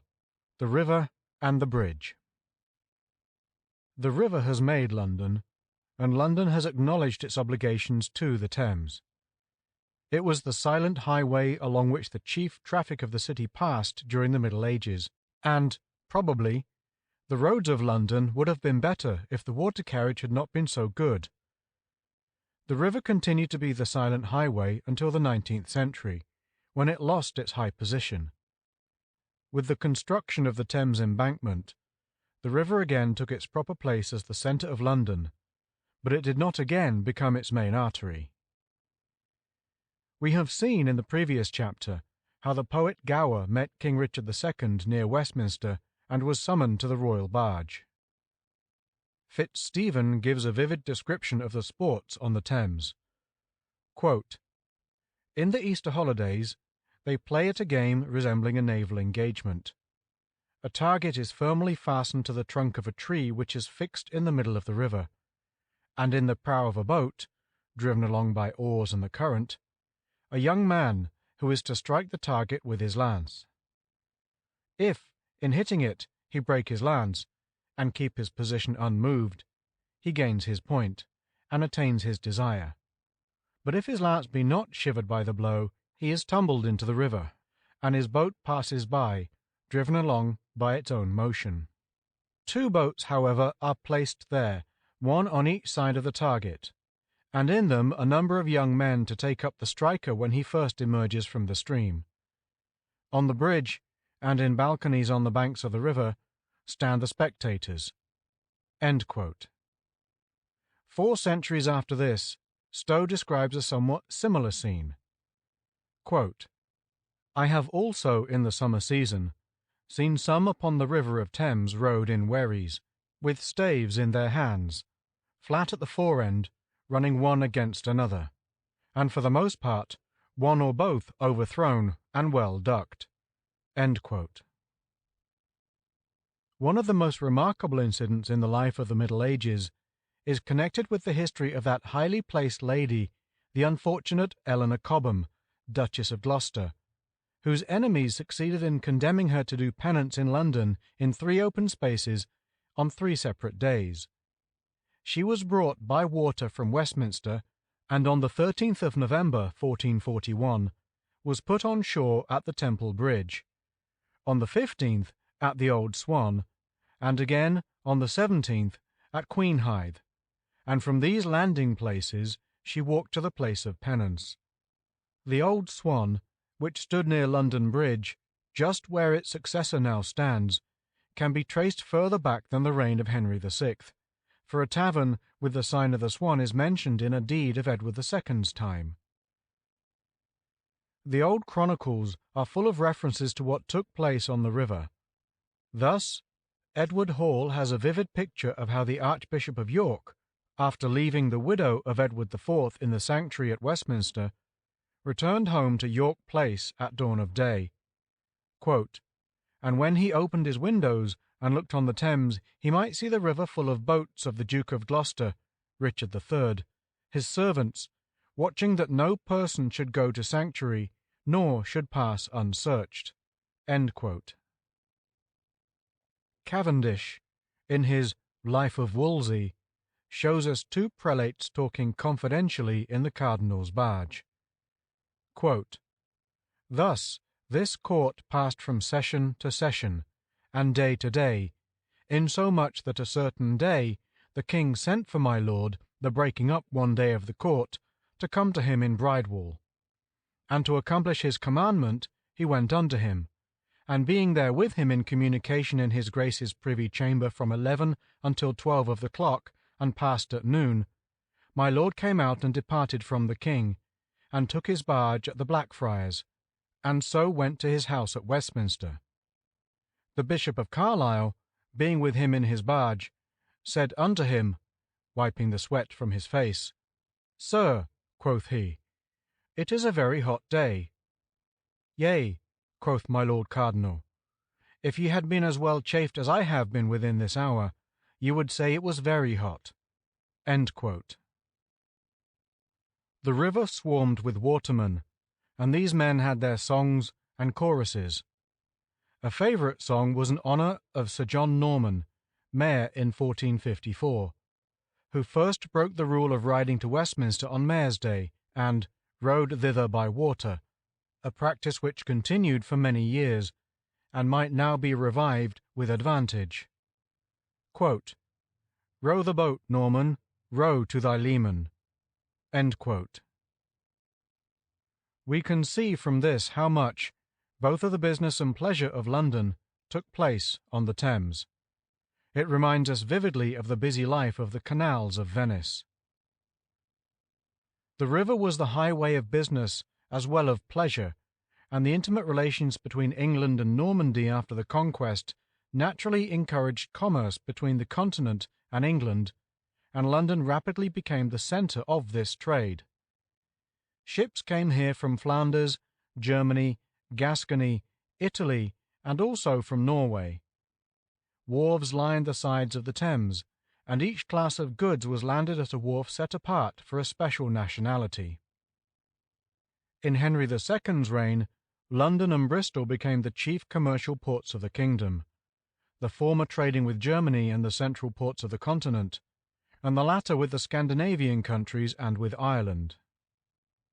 The Normans had special privileges, and Mr. Horace Round points out that the charter of Henry, Duke of the Normans, afterwards Henry II of England, to the citizens of Rouen, 1150 to 1151, confers to them their port at Dowgate, as they had held it from the days of Edward the Confessor. Mr. Round adds that this is a fact unknown to English historians. The early history of Queenhithe, for many years the chief rival to Billingsgate, is somewhat difficult to follow. In the Saxon period, it appears to have belonged to one Edred, who gave the wharf his name, by which it continued to be called for some years after the conquest. It was granted to Holy Trinity within Aldgate by William de Ypres, who received it from King Stephen. After some time, it again came into the possession of the king, and John is said to have given it to his mother, Eleanor, Queen of Henry II, after whom it received its name of Queenhithe. By some means not recorded, the Ripa Regina came into the possession of Richard, Earl of Cornwall, who, in 1246, granted it to John Guizot, then mayor, and the Commons of London to farm at an annual rent of £50. Henry III confirmed this grant, and the custody of the Hythe was thereupon committed to the sheriffs, and half a year's rent had been allowed, as the place appears to have fallen into decay, owing probably to the death of John de Stortford during his shrievalty. According to Stowe, quote, "Edward II, in the first year of his reign, gave to Margaret, wife to Piers de Gaveston, £43, 12 shillings and 9 halfpenny farthing, out of the rent of London to be received at the Queen's Hythe." End quote. Queenhithe was the usual landing place for wine, wool, hides, corn, firewood, fish, and all kinds of commodities. It was probably to Queenhithe that the wine fleet which brought to London the produce of the vineyards of the banks of the Moselle was bound. In the Liber Customarum there is a full account of the yearly visit of this fleet, and the regulations as to its arrival at the New Year, in the vicinity of Yanlade, the present Yantlet Creek, at the mouth of the Medway, which was the limit of the civic jurisdiction of the Thames. Here it was the duty of the fleet of adventurous hulks and keels, quote, "to arrange themselves in due order and raise their ensign, the crews being at liberty, if so inclined, to sing their Kyriel or song of praise and thanksgiving, according to the old law, until London Bridge was reached. Arrived here, and the drawbridge duly raised, they were for a certain time to lie moored off the wharf. Here they were to remain at their moorings 2 ebbs and a flood, during which period the merchants were to sell no part of their cargo, it being the duty of one of the sheriffs and the king's chamberlain to board each vessel in the meantime. The 2 ebbs and a flood expired, and the officials having duly made their purchases or declined to do so, the wine ship was allowed to lie alongside the wharf, the tons of wine being disposed of under certain regulations, apparently meant as a precaution against picking and choosing, to such merchants as might present themselves as customers, those of London having the priority, and those of Winchester coming next." End quote. The boats were bound to leave London by the end of 40 days. Mr. Riley refers to the fondness of the merchants in the Middle Ages for music on board ship, and quotes from Monsieur Michel the following, quote, "En mer s'empeinant et dresseront leurs voiles, les jongleurs liens les ébanoiront." They put to sea and set their sails. The jongleurs on board amuse them. End quote. Another passage from the Roman de Tristan, quoted by Riley, is also very much to the point. Quote, "À son batel on va amunt, droit à Londres dessous le pont. Sa marchandise il oc découvre, se droit de ses plaies et ouvre." On board his bark he goes straight to London, beneath the bridge. His merchandise he there shows, his cloths of silk smooths and opens out. End quote. Mr. Riley gives an interesting account of the localities adjoining the northern banks of the Thames in the 14th century. Quote, "The banks of the Thames, from the postern of Petit Wales, near the Tower, so far probably as the Friars Preachers, or Blackfriars, near the entrance of the Fleet River, seem to have been intersected in these times by numberless small lanes, which, themselves public property, ran from Thames Street, by the side of a private residence or other edifice, and led to the owner's wharf in front of his dwelling house. These wharfs again, in some instances, being separated by water gates, through which apparently the public had a right to claim, as an easement, right of passage. From many of the wharfs there also projected bridges or jetties into the river, for the same purpose as the stairs of modern times." End quote. Many of the wharves on the Thames were known as gates besides Billingsgate, as Ebgate, identical with the present Old Swan Lane and Wharf, Upper Thames Street, and Oystergate, on the site of the north end of the present London Bridge. The latter was the principal place for the sale of shellfish, which was only to be sold, quote, "from the way of London Bridge towards the west, unto the corner of the wall of the Church of St. Mary Magdalene." End quote. Oystergate was also a place of great resort for the sellers of rushes, who paid a small rent for their standing. We learn from Fitzstephen that, quote, "London formerly had walls and towers in like manner in the south, but that most excellent river the Thames, which abounds with fish, and in which the tide ebbs and flows, runs on that side, and has, in a long space of time, washed down, undermined, and subverted the walls in that part." End quote. Whether there were gates or not along the river front of London, there can be little doubt that there were not structures at all the places named gates. Many of these were doubtless merely ways. This use of the word gate is common enough in the south, as in Ramsgate, Margate, Sandgate, etc. There appear to have been constant attempts made by the landowners on the Thames to close the lanes leading to the river, thus preventing the free access of the public. Special complaint was made before the mayor and sheriffs in 1360 against the prior of St. John of Jerusalem for closing the right of way through the temple. This place having come into the possession of the Knights Hospitallers of St. John after the suppression of the Order of Knights Templars. The evidence of John de Hiddingham and 11 others was taken. Quote, "Who say upon their oath that time out of mind the commonalty of the city aforesaid have been wont to have free ingress and egress with horses and carts from sunrise to sunset, for carrying and carting all manner of victuals and wares therefrom to the water of Thames, and from the said water of Thames to the city aforesaid through the great gate of the Templars, situate within Temple Bar, in the ward aforesaid, in the suburb of London. That the possessors of the temple were wont, and by right ought to maintain, a bridge at the water aforesaid, a pier or jetty for landing called Temple Bridge.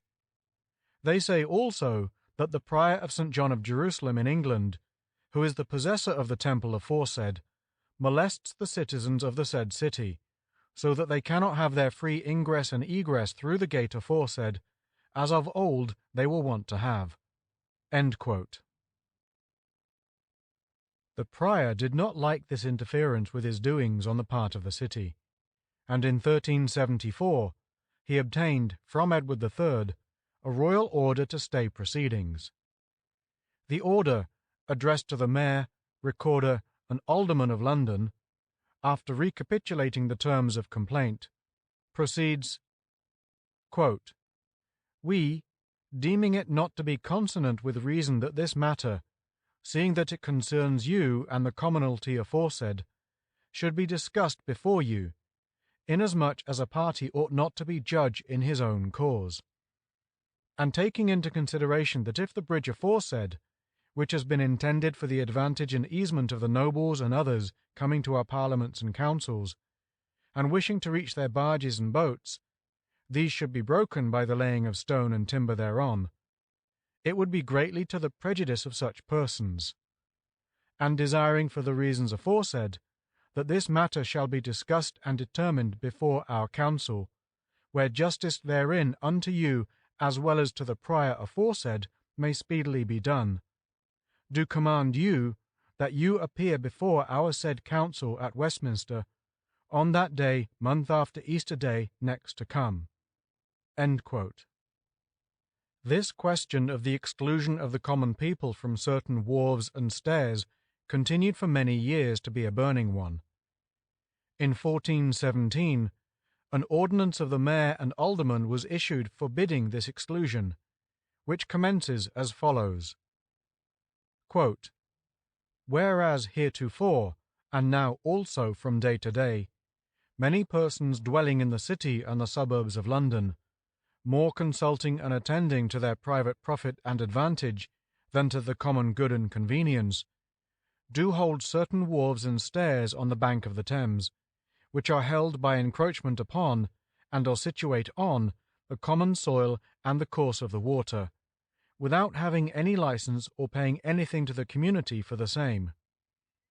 And then, the same being by favour obtained and colourably appropriated, have mixed up their own and separate soil and land therewith.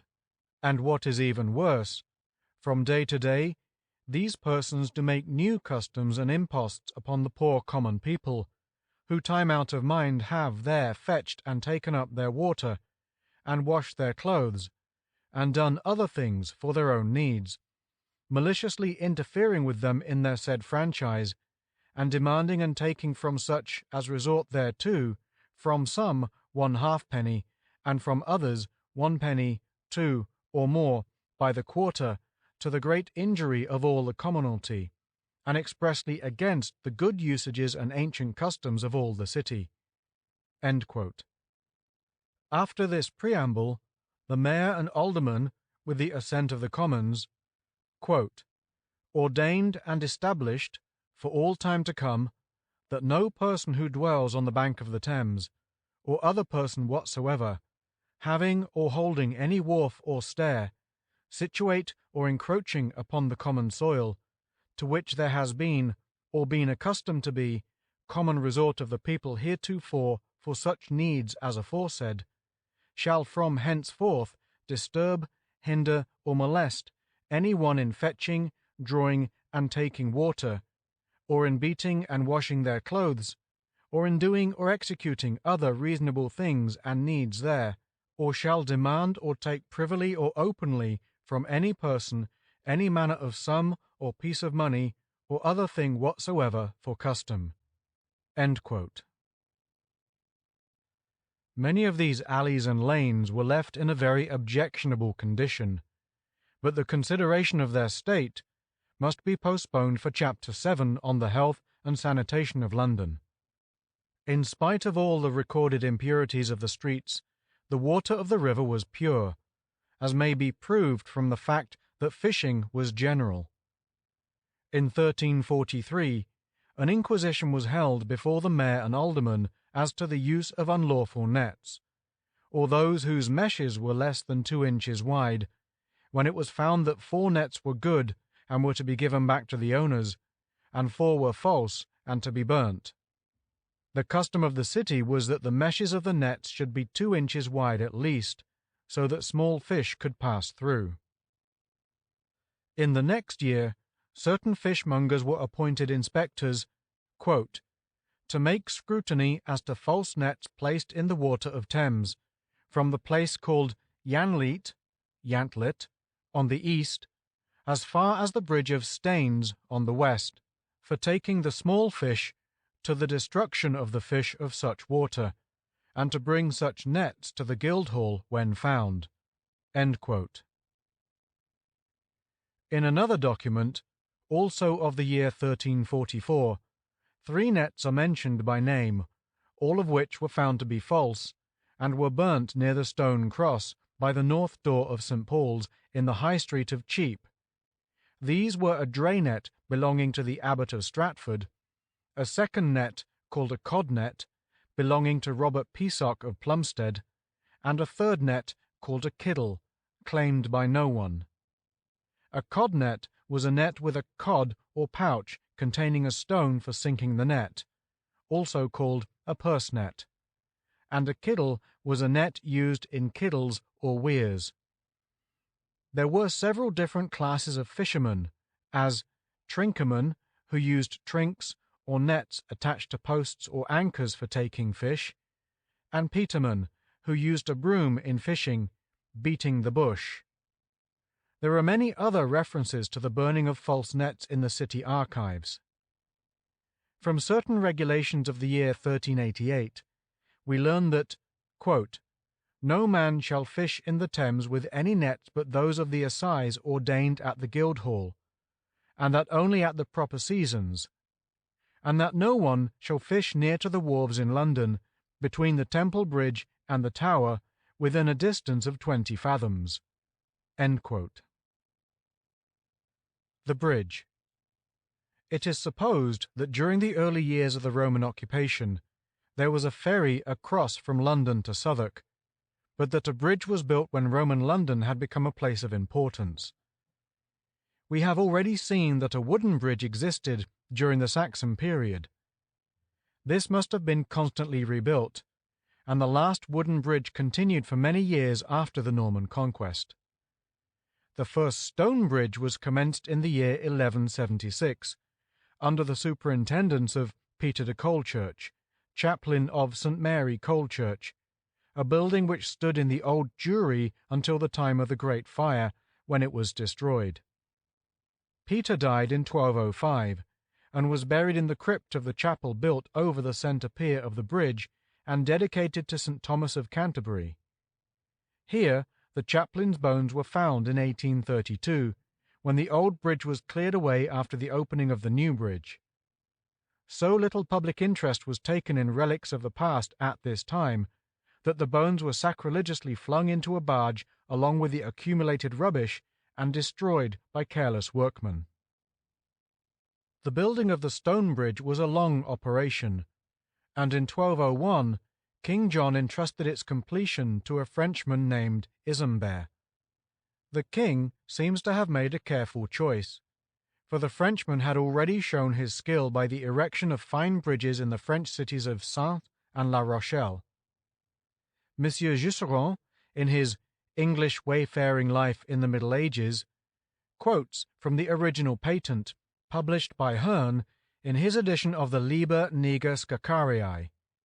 Jusserand also quotes from Hearn as to a series of letters patent relating to the maintenance of the bridge. John ordered certain taxes to be devoted to this purpose, and a patent of Henry III was addressed, quote, to the brothers and chaplains of the chapel of St. Thomas on London Bridge, and to other persons living on the same bridge, end quote, to inform them that the officers of St. Catherine's Hospital by the Tower would receive the revenues and take charge of the repairs of the bridge for 5 years. After the Battle of Evesham in 1265, when the city was at the king's mercy, Henry III granted his queen the custody of the bridge. Quote, "Alienor, by the grace of God, Queen of England, Lady of Ireland, Duchess of Aquitaine, and by our Lord the King Henry, Warden of the Bridge House." End quote. The Queen continued to enjoy the rents and lands belonging to the bridge for nearly 6 years, during which time the repair of the bridge was neglected. Realizing at length how matters stood, she restored it to the citizens, who, on the 1st of September 1271, elected again their own wardens. Early in the reign of Edward I, 1281, a patent was issued ordering a general collection throughout the kingdom on account of the bad condition of the bridge. A tariff of tolls was also issued, and pontage was exacted from all vessels for the passage of which the drawbridge was raised. One William Cross, a fishmonger, was, quote, "sworn to well and faithfully receive all issues of rents of London Bridge, and also all other money accruing to the said bridge from whatever cause, and to expend the same well and faithfully for the use and benefit of the aforesaid bridge." End quote.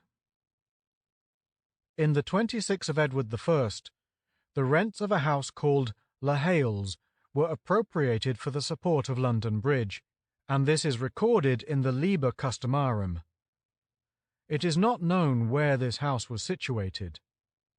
Riley conjectures that it was a great house in Stocks Market, but Dr. Sharp suggests that it is just as likely to have been one of a large number of houses which Henry Legales, or Whaleys, erected by license of the king, year 10, Edward I, near Old Change and St. Paul's, the profits of which were also devoted to the support of the bridge. A stone was fixed before each of these tenements in token of the duty of the tenants to repair the bridge, but these appeared to have been removed, in the same reign, by Walter Hervey, appruator of the city, a title which Riley translated as improver. The bridge was built on piles, and must have been solidly constructed, for although it needed, from the first, a great deal of cobbling, and underwent much alteration, it survived almost to our own day. It consisted of 20 arches, 19 of stone, and 1 of wood, the drawbridge. By this drawbridge was the tower or storehouse upon which the heads of traitors were set up. This became decayed, and was taken down in April 1577. The heads were removed and set on the gate at the bridge foot towards Southwark. On the 28th of August, Sir John Langley, Lord Mayor, laid the first stone of a foundation for a new tower, in the same place, which tower was finished in September 1579. The great wonder of the bridge was the beautiful wooden structure, called Nonsuch House, which stood on the 7th and 8th arches from the Southwark side, and gave its name to the Nonsuch Lock. The great weight of the buildings caused occasional sinkings and a general insecurity. In 1481, it is recorded that a block of buildings toppled over into the river. In 1633, a fire swept from one end of the bridge to the other, and many of the houses were destroyed, which were not rebuilt.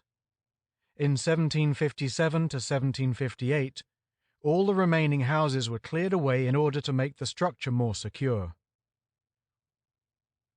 The bridge was one of the chief sights of London, and a great deal of history has grown up about it, but it would require a volume to do justice to these circumstances.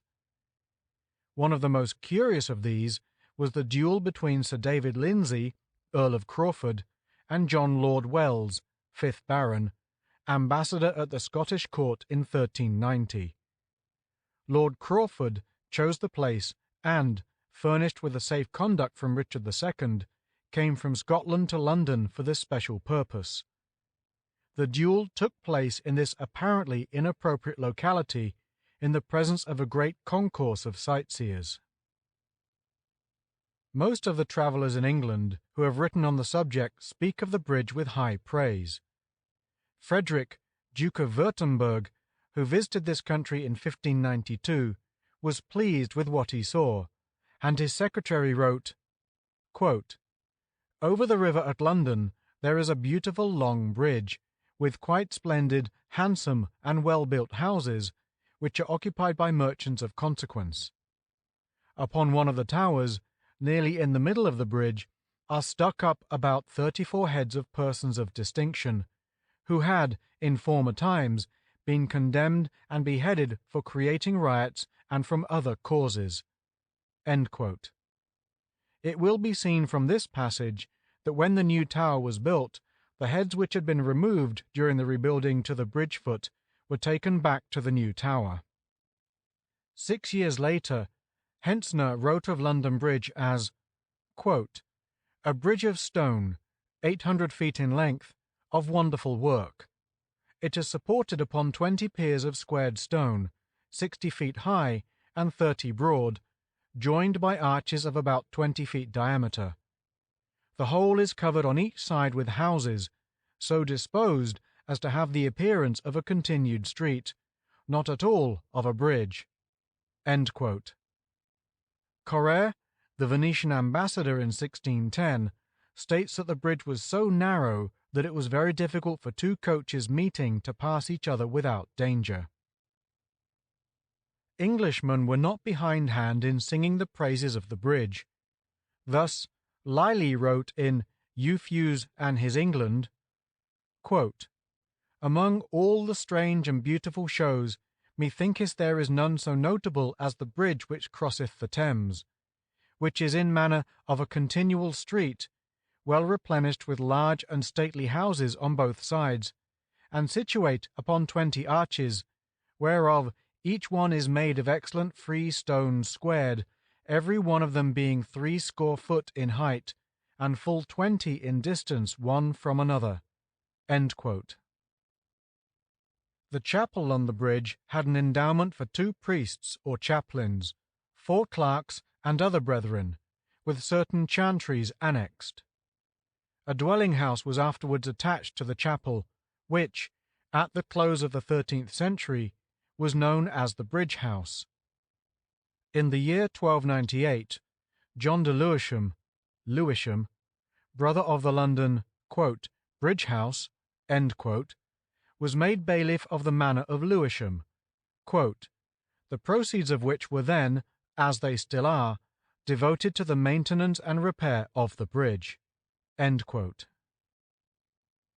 In the folklore of bridges, the frequent practice in the Middle Ages of building a chapel forms a special feature of the subject. There are several instances still remaining, one of which is the chapel of the old bridge at Bradford-on-Avon. The waterway of the Thames was obstructed by the bridge, which formed a sort of lock to keep the waters in the upper portion of the river. The widest of the arches was 36 feet, and some were too narrow for the passage of boats of any kind. The resistance caused to so large a body of water on the rise and fall of the tide by the contraction of its channel produced a fall or rapid under the bridge. Quote, "With the flood tide it was impossible, and with the ebb tide dangerous to pass through or shoot the arches of the bridge." End quote. In the latter case, prudent passengers landed above bridge, generally at the Old Swan Stairs, and walked to some wharf, generally Billingsgate. In 1428, according to Stowe, the Duke of Norfolk was like to be drowned passing from St. Mary Overy Stairs through London Bridge. His barge was overset and 30 persons drowned. In A Chronicle of London, edited by Nicholas, we read, quote, "As God would, the Duke himself and 2 or 3 other gentlemen, seeing that mischief, leaped upon the piles, and so were saved through help of them that were above the bridge, with casting down of ropes." End quote. Many such accidents were constantly occurring, so that there was probably truth in one of Ray's proverbs. Quote, London Bridge was made for wise men to go over and fools to go under. End quote. That boats were frequently overturned is proved by Norden's view of London Bridge, in which boats, bottom upwards, fill the foreground. End of Chapter 4. End of Section 7.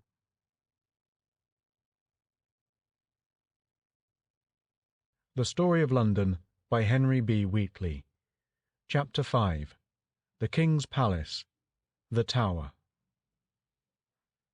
The Tower of London has existed for over 8 centuries, and long before the Conquest, the site was occupied by a Roman fortification. It is the most time-honoured building in Great Britain, and probably the foremost building, not a ruin, in the world.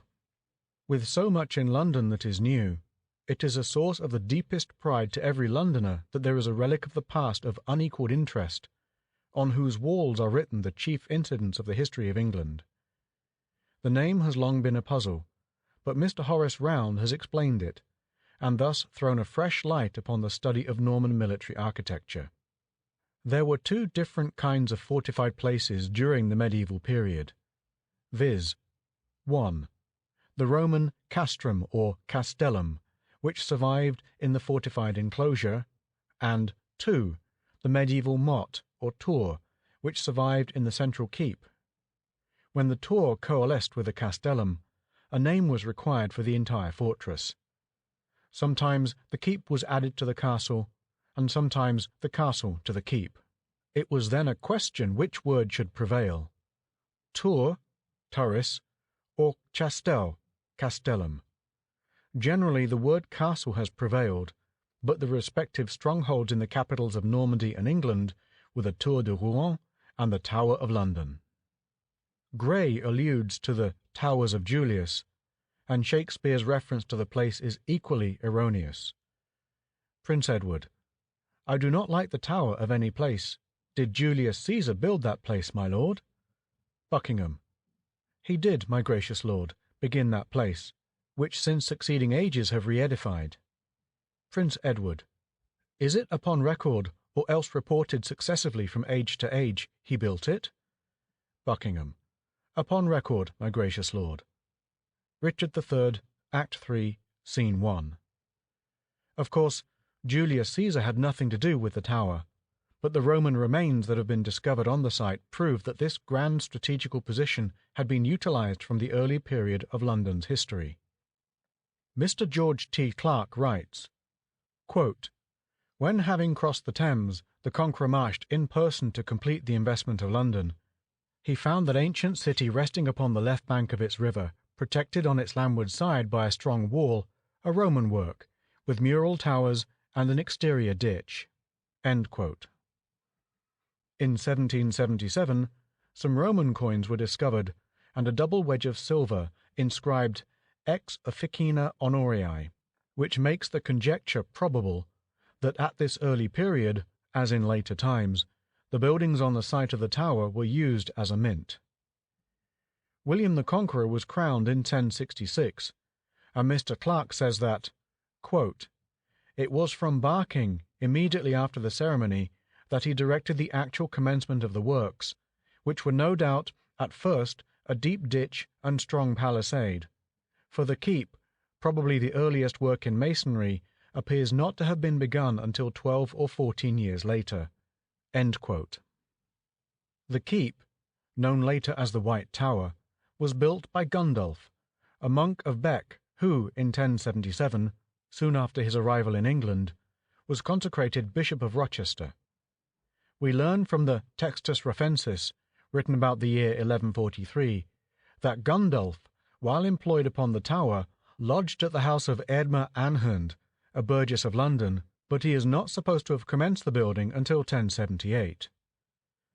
A great work such as the construction of the Tower of London took many years to complete.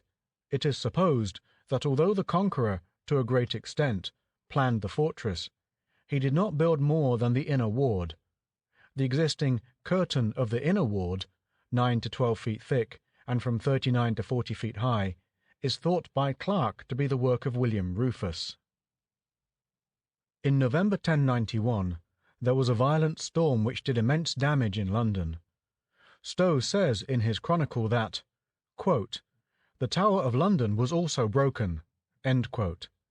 And in the survey he further writes that the tower was sore shaken by the tempest of wind, but was repaired by William Rufus and Henry I. Clarke doubts this, but adds that the outworks, both wall and towers, if in course of construction with scaffolding about them, probably suffered severely.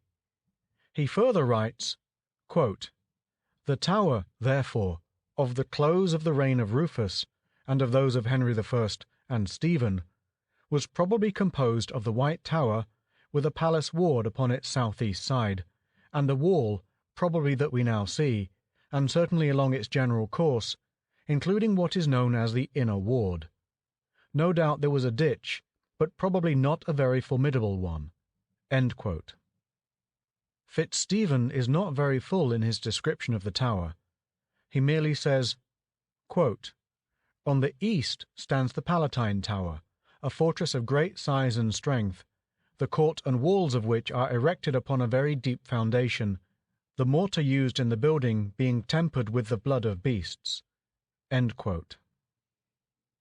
The tower is believed to owe much to Henry III, who made extensive alterations and additions. The new works were unpopular among the citizens, and, as some of them were unfortunate, a legend came into existence to account for the misfortune. St. Thomas's Tower and the Traitor's Gate beneath it were in course of construction in 1240, when on St. George's night the gateway and wall fell down. They were at once re-erected, but in the following year they again fell down. The story, as told by Matthew Paris, is that on the night of the second fall, a certain grave and reverend priest saw a robed archbishop, cross in hand, who gazed sternly upon the walls, with which the king was then girdling the tower, and striking them sharply asked, "Why build ye here?" on which the newly built work fell, as though shattered by an earthquake. The priest, too alarmed to accost the prelate, addressed himself to the shade of an attendant clerk. "Who, then, is the archbishop?" "St. Thomas the Martyr," was the answer, "by birth a citizen, who resents these works, undertaken in scorn, and to the prejudice of the citizens, and destroys them beyond the power of restoration." On which the priest remarked, "What outlay and labour of the hands he has destroyed!"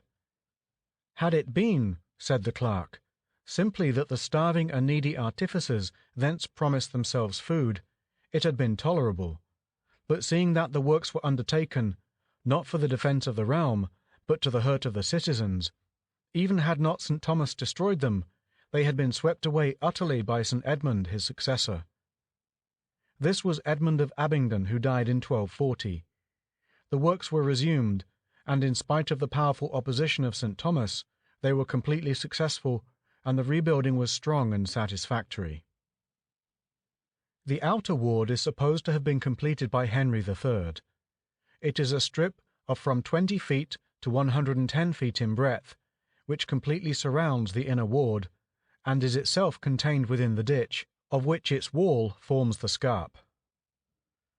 The tower has been 1. A fortress, and so it remains to the present day. 2. A palace, and 3. A prison. We can now consider it under these three aspects, merely mentioning in passing that it was also a mint, an armoury, and a record office. The Tower as a fortress. It was regarded as impregnable in the reign of Stephen, when it was specially required by the king as a fortress, and during the whole medieval period it was always a place of strong defence. It does not appear ever to have endured a siege of any importance, but if it had, it would doubtless have successfully resisted attack. The Byward Tower is the great gatehouse of the outer ward, and the middle tower is its outwork. There was formerly a drawbridge across the ditch or moat, where now there is a stone bridge 130 feet wide. The gateway to the Bloody or Garden Tower is the main entrance to the inner ward. The inner ward is enclosed within a curtain wall having 4 sides, 12 mural towers, and a gatehouse. Wakefield Tower, known also as the Record Tower and as the Hall Tower, is, in its lower story, next in antiquity to the White Tower. Commencing with Wakefield and passing westward, the towers are Bloody, where the Duke of Clarence is supposed to have been drowned in Malmsey, and the 2 sons of Edward IV smothered. Bell, so called from an alarm bell in the little turret.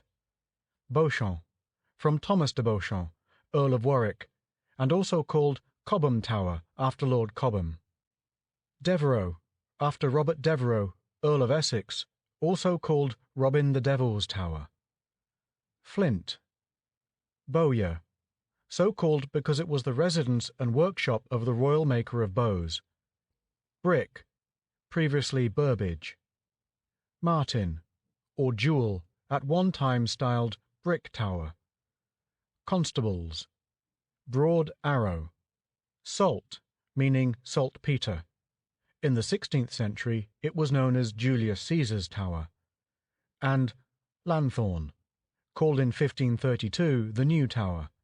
It was pulled down in 1788 after a fire. The wall of the outer ward has upon it bold drum bastions at the angles of the north front, and the south or Thames front is protected by 5 mural towers, of which one covers the land gate and one the water gate, and 2 others are connected with posterns. These towers are Devlin, called Galloway's Tower in 4th Richard II, Well, Cradle, St. Thomas's, over Traitor's Gate, and Bywood. Mr. Clarke writes, quote, "The Tower, at the commencement of the present century, was an extraordinary jumble of ancient and later buildings, the towers and walls being almost completely encrusted by the small official dwellings by which the area was closely occupied. A great fire in 1841 removed the unsightly armoury of James II and William III, on the north of the inner ward, but the authorities at the time were not ripe for a fire. The armoury was replaced by a painfully durable Tudor barrack, and the repairs and additions were made with little reference to the character of the fortress. More recently, the general improvement in public taste has made its way even into the Tower." End quote. The Tower is still a fortress. Each night the medieval ceremony of locking the gates takes place, after which no one can enter without the password, and this, after the manner at fortresses, is changed daily.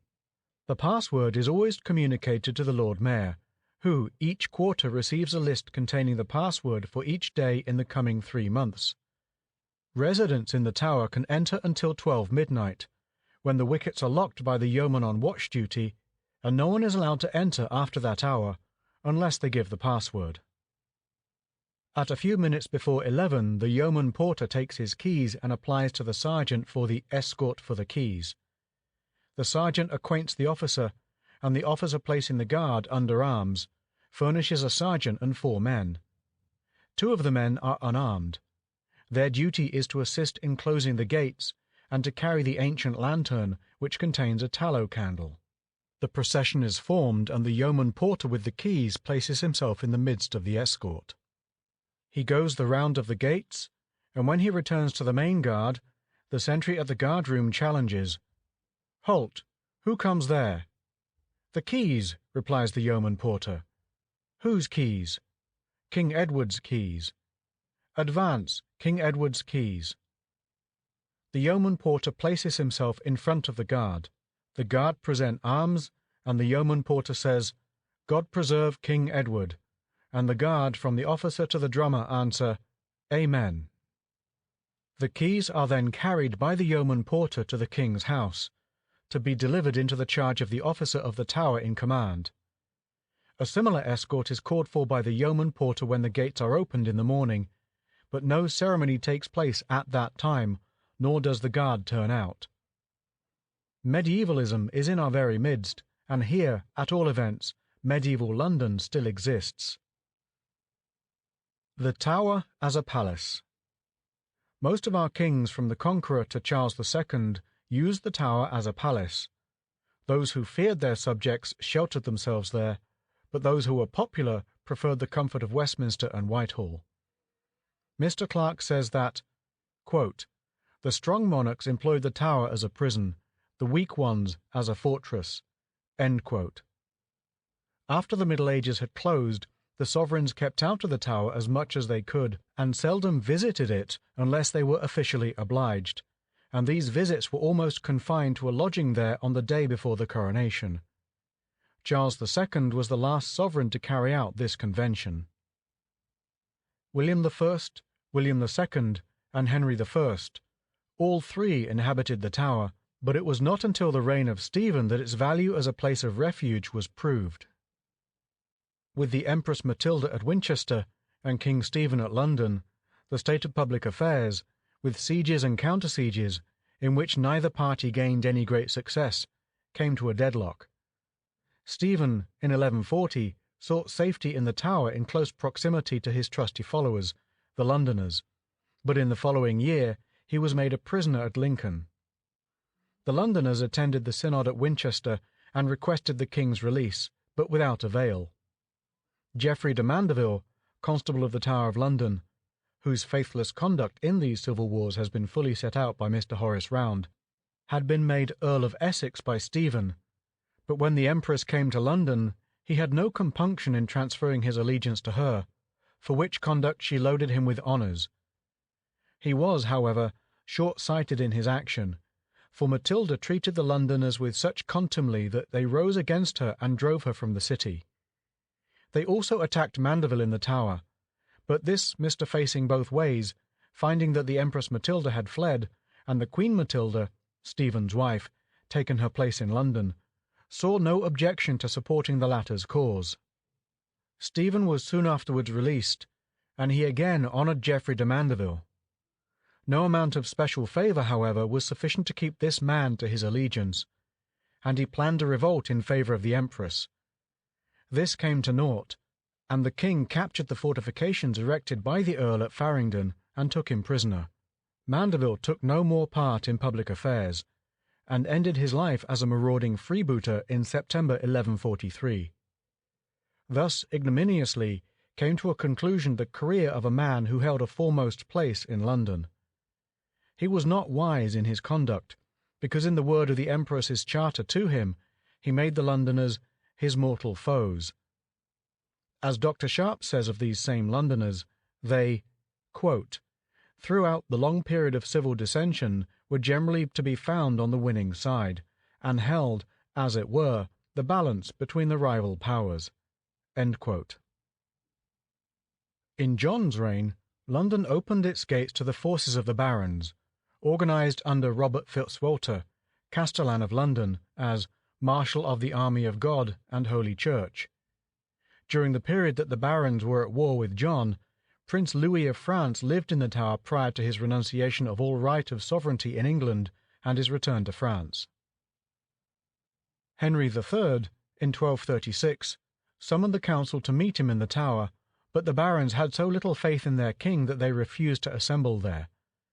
The king was satisfied to be safe in the Tower in 1263, while Simon de Montfort, with the barons, pitched tents at Isleworth. The Londoners were distinctly disloyal, and Stowe tells us that, quote, "when the Queen would have gone by water unto Windsor, the Londoners, getting them to the bridge in great numbers, under the which she must pass, cried out on her, using many vile reproachful words, threw dirt and stones at her, that she was constrained to return again to the Tower." End quote. In Edward I's reign, Raymond Lully, the alchemist, is said to have taken up his residence in the Tower at the king's desire, and to have performed in the royal presence the experiment of transmuting some crystal into a mass of diamond or adamant, of which the king is said to have made little pillars for the tabernacle of God. The biographers of Lully, however, express the belief that he never visited England. Edward II seldom visited the Tower, except when he sought shelter from his subjects. His queen gave birth there to her eldest daughter, who was known as Jane of the Tower. His second son, John of Eltham, who was born on August 15, 1316, was appointed Warden of the City of London and Warden of the Tower when he was 10 years of age. In 1328, a year after his father's death, John of Eltham was created Earl of Cornwall, and in 1336 he himself died. The first years of Edward III's reign were spent in the Tower, and the king was forced to remain there till he had put down Mortimer and was able to assume the government himself. He made many additions to the buildings, and Clark supposes that he built the Beauchamp and Salt Towers, and perhaps the Bowyer. The king took great pride in the Tower, which he made his chief arsenal, and strongly fortified and garrisoned. Hence his anger in 1340, when he unexpectedly returned to England and found the Tower unguarded. His first act was to imprison the constable and other officers for their negligence. The mayor, the clerk of the Exchequer, and many others whose duty it was to raise or receive the subsidies which had been granted, were thrown into prison. The Tower stands out very prominently in the history of the reign of Richard II. We have already seen in the second chapter what crimes were perpetrated there during the Peasants' Revolt in 1381. In 1390, a grand international tournament was arranged, when many foreigners of distinction became the guests of the king in the Tower. On the 29th of September 1399, in the council room of the White Tower, occurred that sad scene when Richard, in his kingly robes, sceptre in hand, and crown upon his head, abdicated his throne, saying, quote, "I have been King of England, Duke of Aquitaine, and Lord of Ireland about 21 years, which seigneury, royalty, sceptre, crown, and heritage I clearly resign here to my cousin, Henry of Lancaster. And I desire him here in this open presence in entering the same possession to take the sceptre." End quote. So closed the career of a king whose son rose with so much promise, only to set in misfortune, and leave behind him the recollection of one of the greatest disappointments of history. Henry VI had a sorry time in the Tower, but the incidents connected with the constant vicissitudes, which at one time raised the fortunes of the Yorkists, and at another those of the Lancastrians, caused so many changes in the occupation of the Tower that it is impossible to note here all that took place. When the Yorkist Earls of Salisbury, Warwick, and March returned to England in 1460, they marched on London, but the Common Council determined to oppose their entrance into the city. This arrangement was agreed on with Lord Scales and Hungerford, who, with others, held the Tower for King Henry. The citizens, however, after a time began to doubt the wisdom of supporting the imbecile Henry, so on July 2nd they admitted the Yorkist earls into the city. While London was thus on the side of the Yorkists, the Tower remained true to the king, but every effort was made to obtain the surrender of the fortress. The Tower was invested by land and water, and the garrison was starved out and had to surrender. In the following year, the Earl of March became king as Edward IV, and made himself agreeable to his subjects. When in 1464 he married Elizabeth Woodville, the citizens showed their respect for the Queen by riding out to meet her and escorting her to the Tower, besides presenting her with a gift of 1,000 marks. A change occurred in 1470, when Edward had to fly and Henry was restored. Henry VI, no longer a prisoner, was removed from his cell to the palace, but soon afterwards he was taken to the Bishop of London's palace at St. Paul's. In the following year, however, Edward recovered the throne, and was let into London by the Recorder and some aldermen. In May 1471, when Edward IV was out of the city, Thomas, the natural son of William Neville, First Lord Falconberg, Earl of Kent, known as the Bastard Falconbridge, headed a rising of Kentish men and marched on London in support of Henry VI. He was supported by a fleet in the river. With the help of a company of shipmen and other followers, he made an attempt to force Bishopsgate, Aldgate, and the bridge. Some of his followers got through Aldgate, but the portcullis being let down, those who had entered were cut off from the main body and lost their lives. A few days after this unsuccessful assault, May the 21st, King Henry was murdered in the Tower. The name of Richard III was intimately associated with the council chamber, and the consideration of the particulars of his violent methods help us to obtain a vivid picture of the dark passages filled with armed men ready to do the wicked will of their employer. The most memorable of these scenes occurred when the council was sitting. Suddenly there is a cry of "treason" from the adjoining apartment. Gloucester rushes to the door and is met by a party of soldiers, who, at his command, arrest all the council but the Duke of Buckingham. The astonished nobles have scarcely time to recover from their surprise before they see from the windows of their prison Lord Hastings beheaded on Tower Green. In the following reign, when Henry VII fixed the day for the coronation of his queen, November 25th, 1487, she came by water from Greenwich 2 days before, attended by the mayor, sheriffs, and aldermen, and many citizens, chosen some from each craft, wearing their liveries, in barges, quote, freshly furnished with banners and streamers of silk. End quote. One of the barges, called the Bachelors, contained, quote, many gentlemanly pageants, well and curiously devised, to do her highness sport and pleasure. End quote. The king received the queen at the Tower. Much might be said of the doings of Henry VIII, Edward VI, Queens Mary and Elizabeth, James I, and Charles I, but there is no room in this book for a complete history of the Tower, and we must therefore hurry on in order to give some notice of a few of the celebrated prisoners.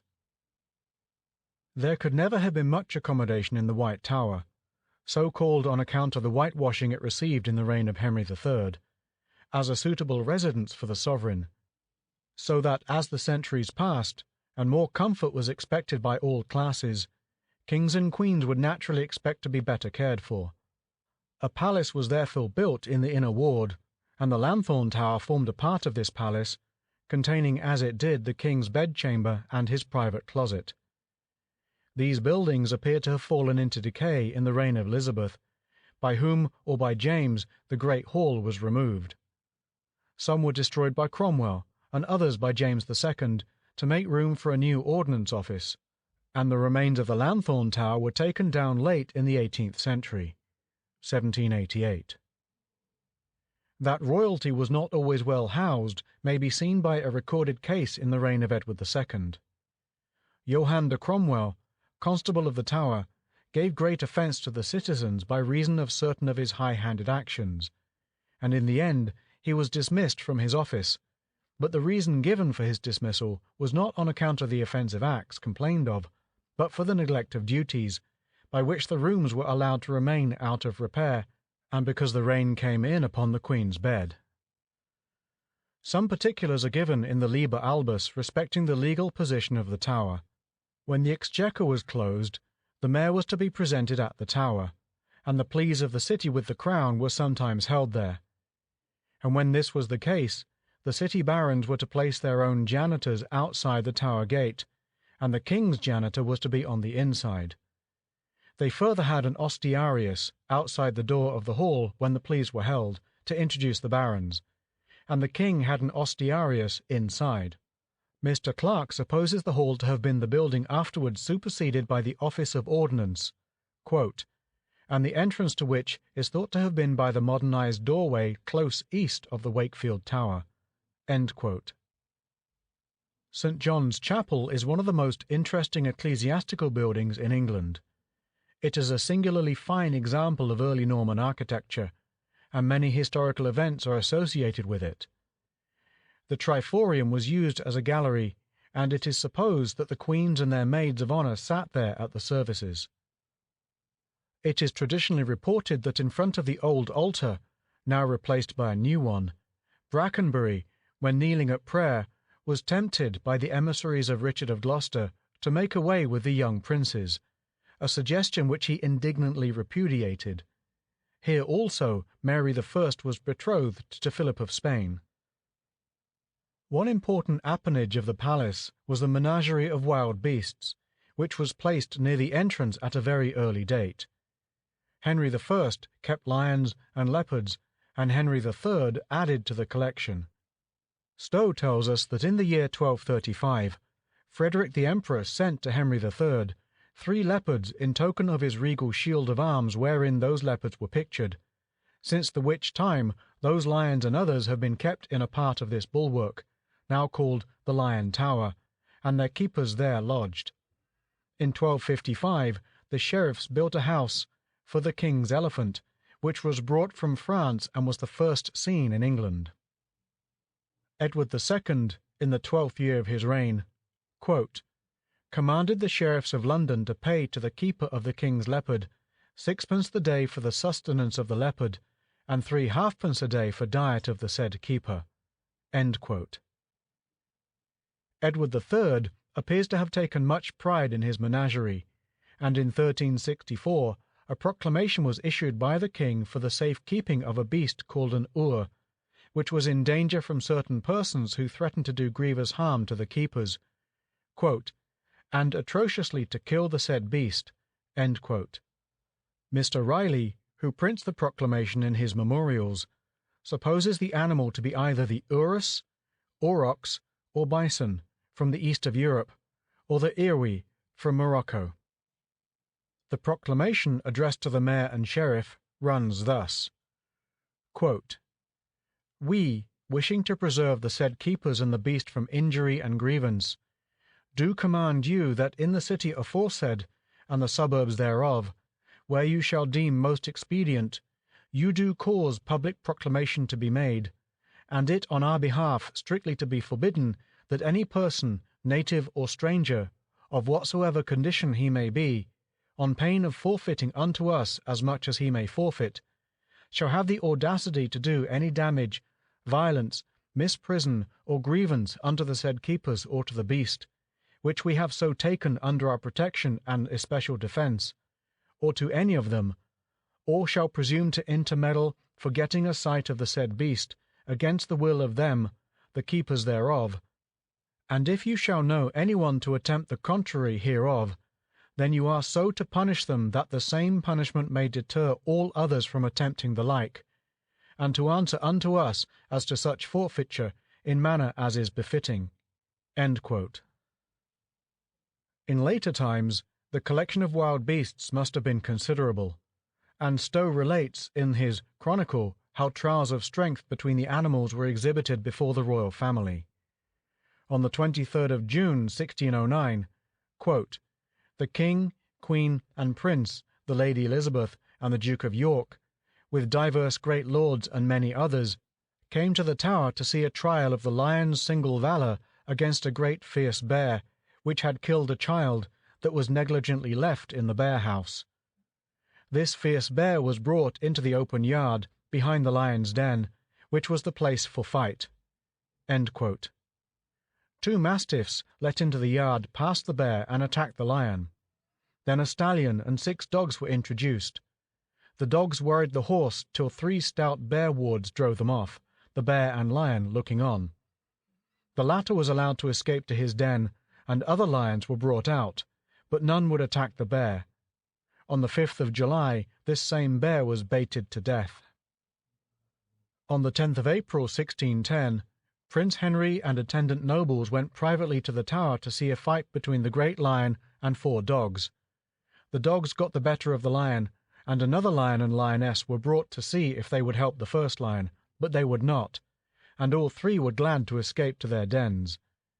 The few animals that remained in the menagerie in the 19th century were removed to the Zoological Gardens in Regent's Park in 1834.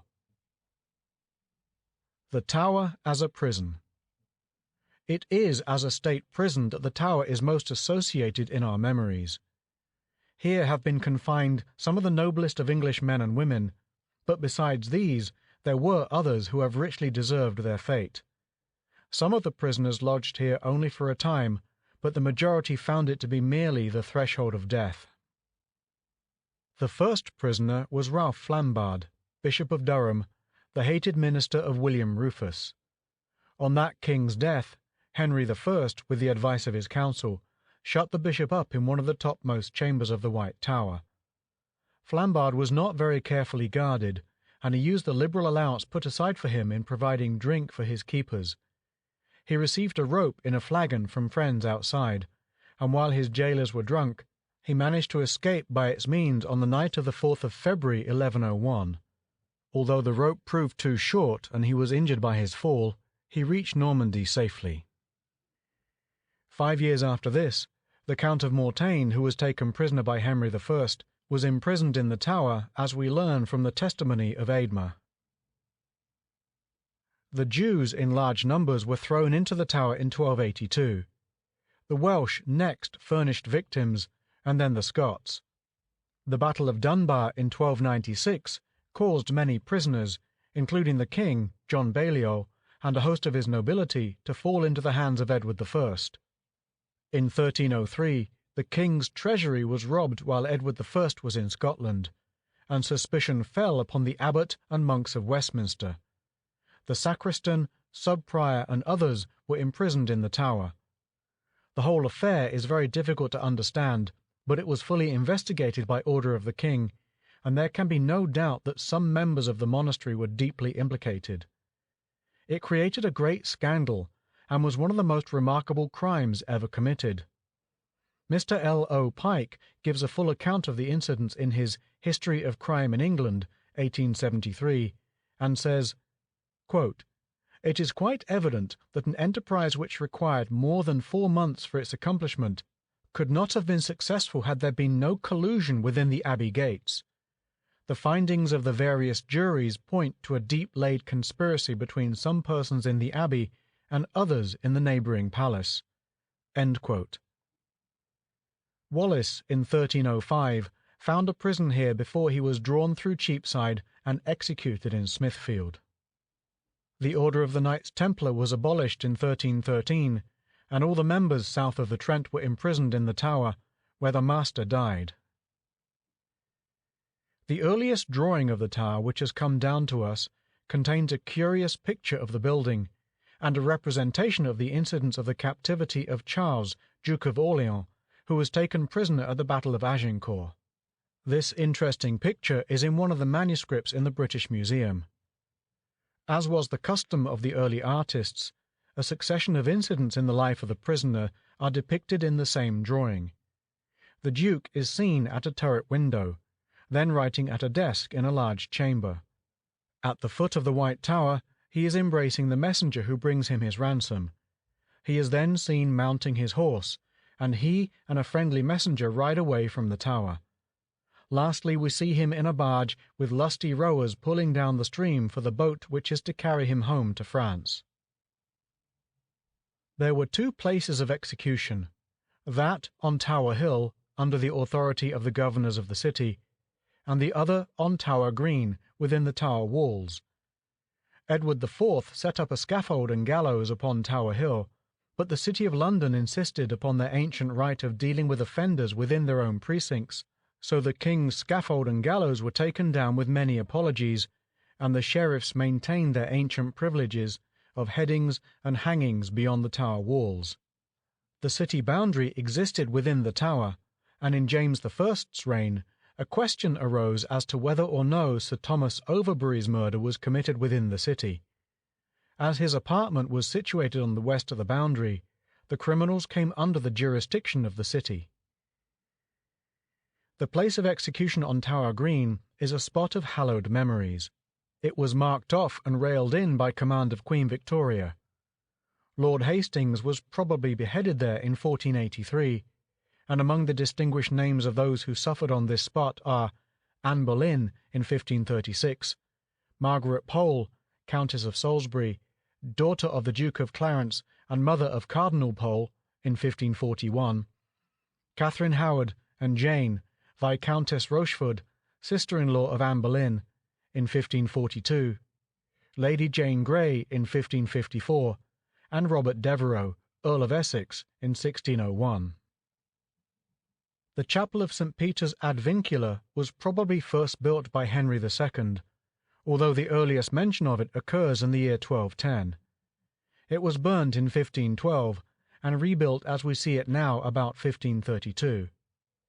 The great interest of this chapel centers around the names of the great who, having suffered in life, now rest in this temple of the dead. A tablet on the wall contains a list of the most distinguished of these names. The Beauchamp Tower is one of the most interesting of the buildings, as it is full of inscriptions on the walls cut by the prisoners. Close by is the yeoman gaoler's lodging, where probably Lady Jane Grey stood to see her husband taken from Beauchamp Tower to execution on Tower Hill. Sir Walter Raleigh was 3 times a prisoner in the Tower, and he was very differently treated each time. In Elizabeth's reign, he could converse with those outside from the walk near the Bloody Tower, which is named after him. In James's reign, he had for a fellow prisoner Henry, 9th Earl of Northumberland, known as the Wizard Earl. The great philosopher Thomas Harriot was allowed to visit the 2 prisoners, and he travelled on the Thames between the Tower and Sion House, bringing from the latter place books out of the Earl's library for the solace of Northumberland and Raleigh. With Traitor's Gate we end this sad eventful history. Samuel Rogers wrote in his poem of Human Life, quote, "On through that gate misnamed, through which before went Sidney, Russell, Raleigh, Cranmer, More." End quote. These are great names, but there are others. The Duke of Buckingham in 1521 was taken to Westminster in a barge furnished with a carpet and cushions.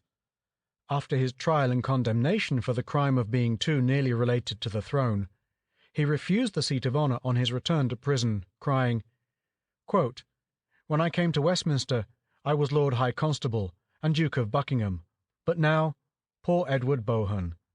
End quote. The Princess Elizabeth, in her sister Mary's reign, refused at first to land at Traitor's Gate, but agreed at last, using these words, quote, "Here landeth as true a subject, being a prisoner, as ever landed at these stairs, and before thee, O God, I speak it, having none other friend but thee." End quote. What misery and what cruelty a full record of the sufferings of the prisoners in the Tower would unfold to our view. Some of the prisoners reaped the natural consequences of their actions, for they were on the losing side, but others were most unnaturally treated, and among these were noble women whose only fault was that they were related to persons obnoxious to those in power. In later times, imprisonment became somewhat of a farce. Great nobles, unpopular statesmen, and others who were in disgrace were sent to the Tower. It still sounded a serious punishment, but the practice gradually fell into disfavour, because people would no longer allow of the beheading of unpopular statesmen.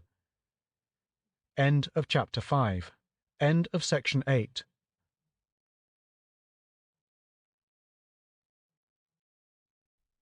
The Story of London by Henry B. Wheatley.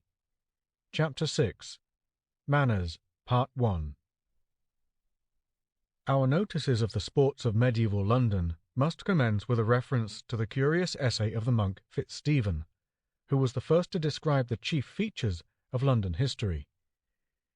Quote, "Moreover, to begin with the sports of the boys, for we have all been boys, annually on the day which is called Shrovetide, the boys of the respective schools bring each a fighting cock to their master, and the whole of that forenoon is spent by the boys in seeing their cocks fight in the schoolroom. After dinner, all the young men of the city go out into the fields to play at the well-known game of football. The scholars, belonging to the several schools, have each their ball, and the city tradesmen, according to their respective crafts, have theirs. The more aged men, the fathers of the players and the wealthy citizens, come on horseback to see the contests of the young men, with whom, after their manner, they participate, their natural heat seeming to be aroused by the sight of so much agility, and by their participation in the amusements of unrestrained youth. Every Sunday in Lent, after a dinner, a company of young men enter the fields mounted on warlike horses, on coursers always foremost in the race, of which each steed's well trained to gallop in a ring. The lay sons of the citizens rush out of the gates in crowds equipped with lances and shields, the younger sort with pikes from which the iron head has been taken off, and there they get up sham fights and exercise themselves in military combat. When the king happens to be near the city, most of the courtiers attend, and the young men who form the households of the earls and barons, and have not yet attained the honour of knighthood, resort thither for the purpose of trying their skill." Footnote: Proclamation was made against playing at football in the fields near the city as early as 1314, during the mayoralty of Nicholas de Fardon. End of footnote. Then Fitzstephen tells of the sports on the river, but these remarks have already been referred to in the 4th chapter. The description of the sports of summer and winter are then continued. We find a curious account of the Londoner's delight both in sliding and skating, and his contempt for the dangers of the sports. Quote, "During the holidays in summer, the young men exercise themselves in the sports of leaping, archery, wrestling, stone throwing, slinging javelins beyond the mark, and also fighting with bucklers. Cytherea leads the dances of the maidens, who merrily trip along the ground beneath the uprisen moon. Also, on every holiday in winter, before dinner, foaming boars and huge tusked hogs intended for bacon fight for their lives, or fat bulls or immense boars are baited with dogs. When that great marsh which washes the walls of the city on the north side is frozen over, the young men go out in crowds to divert themselves upon the ice, some having increased their velocity by a run, placing their feet apart and turning their bodies sideways, slide a great way. Others make a seat of large pieces of ice like millstones, and a great number of them running before, and holding each other by the hand, draw one of their companions who is seated on the ice. If at any time they slip in moving so swiftly, all fall down headlong together. Others are more expert in their sports upon the ice, for fitting to and binding under their feet the shin bones of some animal, and taking in their hands poles shod with iron, which at times they strike against the ice, they are carried along with as great rapidity as a bird flying, or a bolt discharged from a crossbow. Sometimes, two of the skaters having placed themselves a great distance apart, by mutual agreement come together from opposite sides. They meet, raise their poles, and strike each other. Either one or both of them fall, not without some bodily hurt. Even after their fall, they are carried along to a great distance from each other by the velocity of the motion, and whatever part of their heads comes in contact with the ice is laid bare to the very skull. Very frequently, the leg or arm of the falling one, if he chance to light upon either of them, is broken. But youth is an age eager for glory and desirous of victory, and so young men engage in counterfeit battles that they may conduct themselves more valiantly in real ones. Most of the citizens amuse themselves in sporting with martins, hawks, and other birds of a like kind, and also with dogs that hunt in the wood." End quote. It was one thing to go out into the fields to play these games, but when there was a large population within the walls, it must have been very inconvenient to the inhabitants to find the streets occupied by footballers. The practice seems to have been allowed until it became a public nuisance. In the year 1406, proclamation was issued forbidding hawking in streets of London. Quote, "Let proclamation be made that no person of this city, or within the suburbs thereof, of whatsoever estate or condition such person may be, whether man or woman, shall, in any street or lane thereof, take hold of or constrain any person, of whatsoever state or condition he may be, within house or without, for hawking on the Monday or Tuesday next, called Hawk days, on pain of imprisonment, and of making fine at the discretion of the mayor and alderman." End quote. Hawk Monday and Tuesday were the Monday and Tuesday following the second Sunday after Easter Day, and Spellman describes the sport of hawking as consisting, quote, "in the men and women binding each other, and especially the women the men." End quote. Hone writes in his Everyday Book, quote, "Tuesday was the principal day. Hawk Monday was for the men, and Hawk Tuesday for the women. On both days, The men and women alternately, with great merriment, intercepted the public roads with ropes and pulled passengers to them, from whom they extracted money to be laid out for pious uses. Monday probably having been originally kept as only the vigil or introduction to the festival of Hockday." End quote. The proclamation of 1406 does not seem to have been effectual, and therefore 3 years afterwards another proclamation was issued against hocking, football, and cock-threshing. The prohibition of hocking is expressed in the same terms as in the proclamation of 1406, and to this is added the following, quote, "And that no person shall levy money, or cause it to be levied, for the games called football and cock-threshing, because of marriages that have recently taken place in the said city, or the suburbs thereof, on pain of imprisonment, and of making fine at the discretion of the mayor and aldermen." End quote. Cock-throwing and football were especially in season at Shrovetide, and at that time it was difficult for the authorities to hold the Londoners in hand and prevent them from making the streets their playground. The cases of punishment already referred to are connected with prohibitions, but in 1389 a curious case of a fine inflicted for stopping a procession on the festival of Corpus Christi is recorded. A citizen was brought before the mayor and the sheriffs, recorder, and aldermen to answer for having prevented a procession from passing through his house, which the parishioners believed to be their right. It is one thing for the inhabitants of a small town like Helston in Cornwall to pass through houses without hindrance on Furry Day, and quite another for the same right to be claimed in London, even in the Middle Ages. The case is so remarkable that it seems well to quote the whole statement.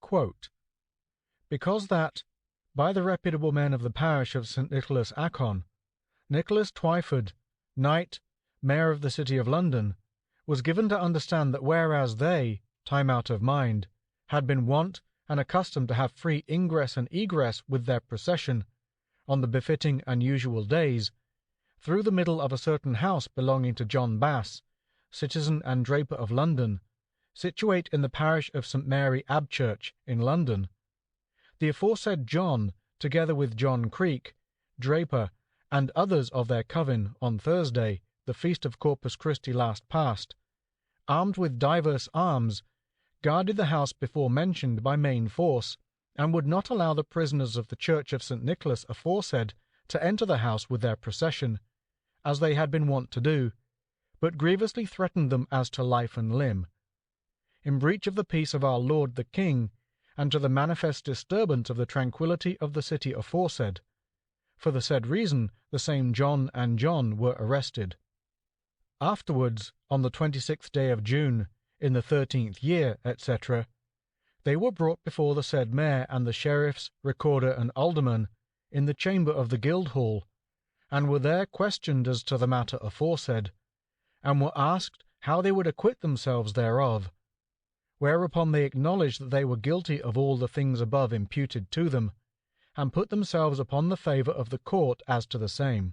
And counsel having been held hereon, according to the usage of the city in like cases, it was adjudged that the said John Bass, as being the principal and the prime mover in the contempt aforesaid, should have imprisonment for 1 year then next ensuing, to commence from the Friday next after the feast of St. Botolph, 17th of June, namely, Friday the 18th of June then last past, and that on his leaving prison he should pay to the chamberlain of the Guildhall 200 marks to the use of the commonalty for the contempt aforesaid, unless he should meet with increased favour in the meantime, and that the aforesaid John Creek, for the contempt so by him committed, should have imprisonment for half a year after the said Friday next ensuing, and that on his leaving prison he should pay to the aforesaid chamberlain 100 marks to the use of the commonalty, unless he should meet with increased favour in the meantime. End quote. These were truly exemplary damages, and we find that the imprisonment was remitted on the same day, and the fines were respectively reduced to £15 and 100 shillings. Besides sports in the streets, There was a constant succession of pageants, processions, and tournaments in the Middle Ages, which made the streets gay and brought out most of the inhabitants to see the sights. The royal procession arranged in connection with coronations were of great antiquity, but one of the earliest to be described is that of Henry III. In 1236, which was chronicled by Matthew Paris. After the marriage at Canterbury of the king with Eleanor of Provence, the royal personages came to London, and were met by the mayor, aldermen, and principal citizens to the number of 360, sumptuously apparelled in silken robes embroidered, riding upon stately horses. A very interesting point is mentioned by Matthew Paris, viz., that each man carried a gold or silver cup in his hand, in token of the privilege claimed by the city of the mayor being chief butler of the kingdom at the coronation. Something further respecting this claim will be found in the 8th chapter of this book. On this occasion, the streets of the city were adorned with rich silks, pageants, and a variety of pompous shows, and the citizens attending the king and queen to Westminster had the honour of officiating at the Queen's coronation. At night, the city was illuminated with an infinite number of lamps, cressets, etc. After the death of Henry III, 1272, the country had to wait for their new king, who was then in the Holy Land. Edward I came to London on the 2nd of August, 1274, where he was received with the wildest expressions of joy. The streets were hung with rich cloths of silk, arras, and tapestry. The aldermen and principal men of the city threw out of their windows handfuls of gold and silver, to signify their gladness at the king's return, and the conduits ran with wine, both white and red. The coronation took place on the 19th of August. The happy married life of Edward I and Eleanor of Castile came to an end in 1290, and in connection with her death was arranged the most striking and most beautiful expression of a husband's and a nation's love in our history. The Queen died in Harby, Lincolnshire, and the funeral procession came slowly to London and Westminster. Beautiful crosses were afterwards placed on the various spots where each night the body stopped. 2 of these stopping places were in London, at Cheapside, beneath the shadow of Old St. Paul's, and at Charing Cross, on the way to Westminster, where the Queen's beautiful tomb remains as one of the chief glories of our wonderful Abbey Church. Cheapside Cross was re-edified in 1441, and afterwards newly gilt and newly burnished. Defaced and repaired at different times, little was left of the original when the cross was cleared away in 1647, at the same time as Charing Cross. Only 3 of the original Eleanor crosses remain, 2 in Northamptonshire, one at Geddington and the other at Northampton, and the 3rd at Waltham Cross. Every Englishman should be proud of these glorious records of a past age, which not only tell of the devoted love of 2 sovereigns, of whom we all must be proud, but also because they prove the high state of English art at this time. Until late years, when certain documents were discovered containing the names of the artists, the historians of art attempted to believe that the designs were too good for Englishmen, and must have been made by foreigners. In order to establish peace between England and France, King Edward married Margaret of France, sister of the French king, at Canterbury in 1299, and in the following year she first came to London. The citizens, to the number of 600, rode in one livery of red and white, with the cognizance of their mistress embroidered upon their sleeves, and received her 4 miles without the city, and so conveyed her to Westminster. Edward I was buried at Westminster on October 27th, 1307, and his son, on coming to the throne, recalled Piers Gaveston from banishment. He made him regent of the kingdom when he crossed to France to be married to Isabella, the daughter of Philip IV. In February 1307 to 1308, Edward II returned to England with his bride, and was joyfully received by the citizens. On the 24th, they were crowned at Westminster. The king, we are told by Stowe, offered on the altar first a pound of gold made like a king holding a ring in his hand, and then a mark of gold, 8 ounces, made like a pilgrim putting forth his hand to receive the ring. The crush was very great at his coronation, and in it Sir John Blackwell was killed. In November 1312, Queen Isabel announced to the mayor her safe delivery of a son in the following letter. Quote, "Isabel, by the grace of God, Queen of England, Lady of Ireland, and Duchess of Aquitaine, to our well-beloved, the Mayor and Aldermen of the Commonalty of London, greeting. Forasmuch as we believe that you would willingly hear good tidings of us, we do make known unto you that our Lord of his grace has delivered us of a son." End quote. Afterwards, Edward III.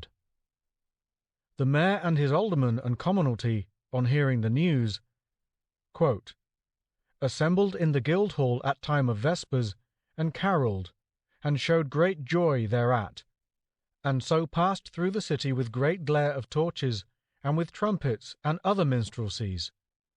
And on the Tuesday next, early in the morning, cry was made throughout all the city to the effect that there was to be no work, labour, or business in shop on that day, but that everyone was to apparel himself in the most becoming manner that he could, and come to the Guildhall at the hour of prime, ready to go with the mayor, together with the other good folks, to St. Paul's, there to make praise and offering to the honour of God, who had shown them such favour on earth, and to show respect for this child that had been born."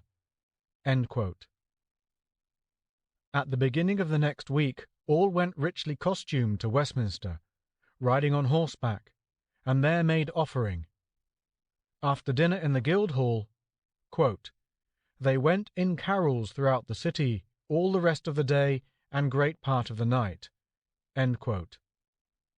The conduit of Cheap ran with nothing but wine, and a pavilion extended in the middle of the street near Broken Cross, at the north door of St. Paul's, in which was set a tun of wine, for all passers-by to drink of. In the following February, the Fishmongers' Company caused a boat to be fitted out in the guise of a great ship, to be drawn to Westminster and presented to the Queen. The fishmongers, very richly costumed, escorted the Queen through the city on the same day on her way to Canterbury on pilgrimage.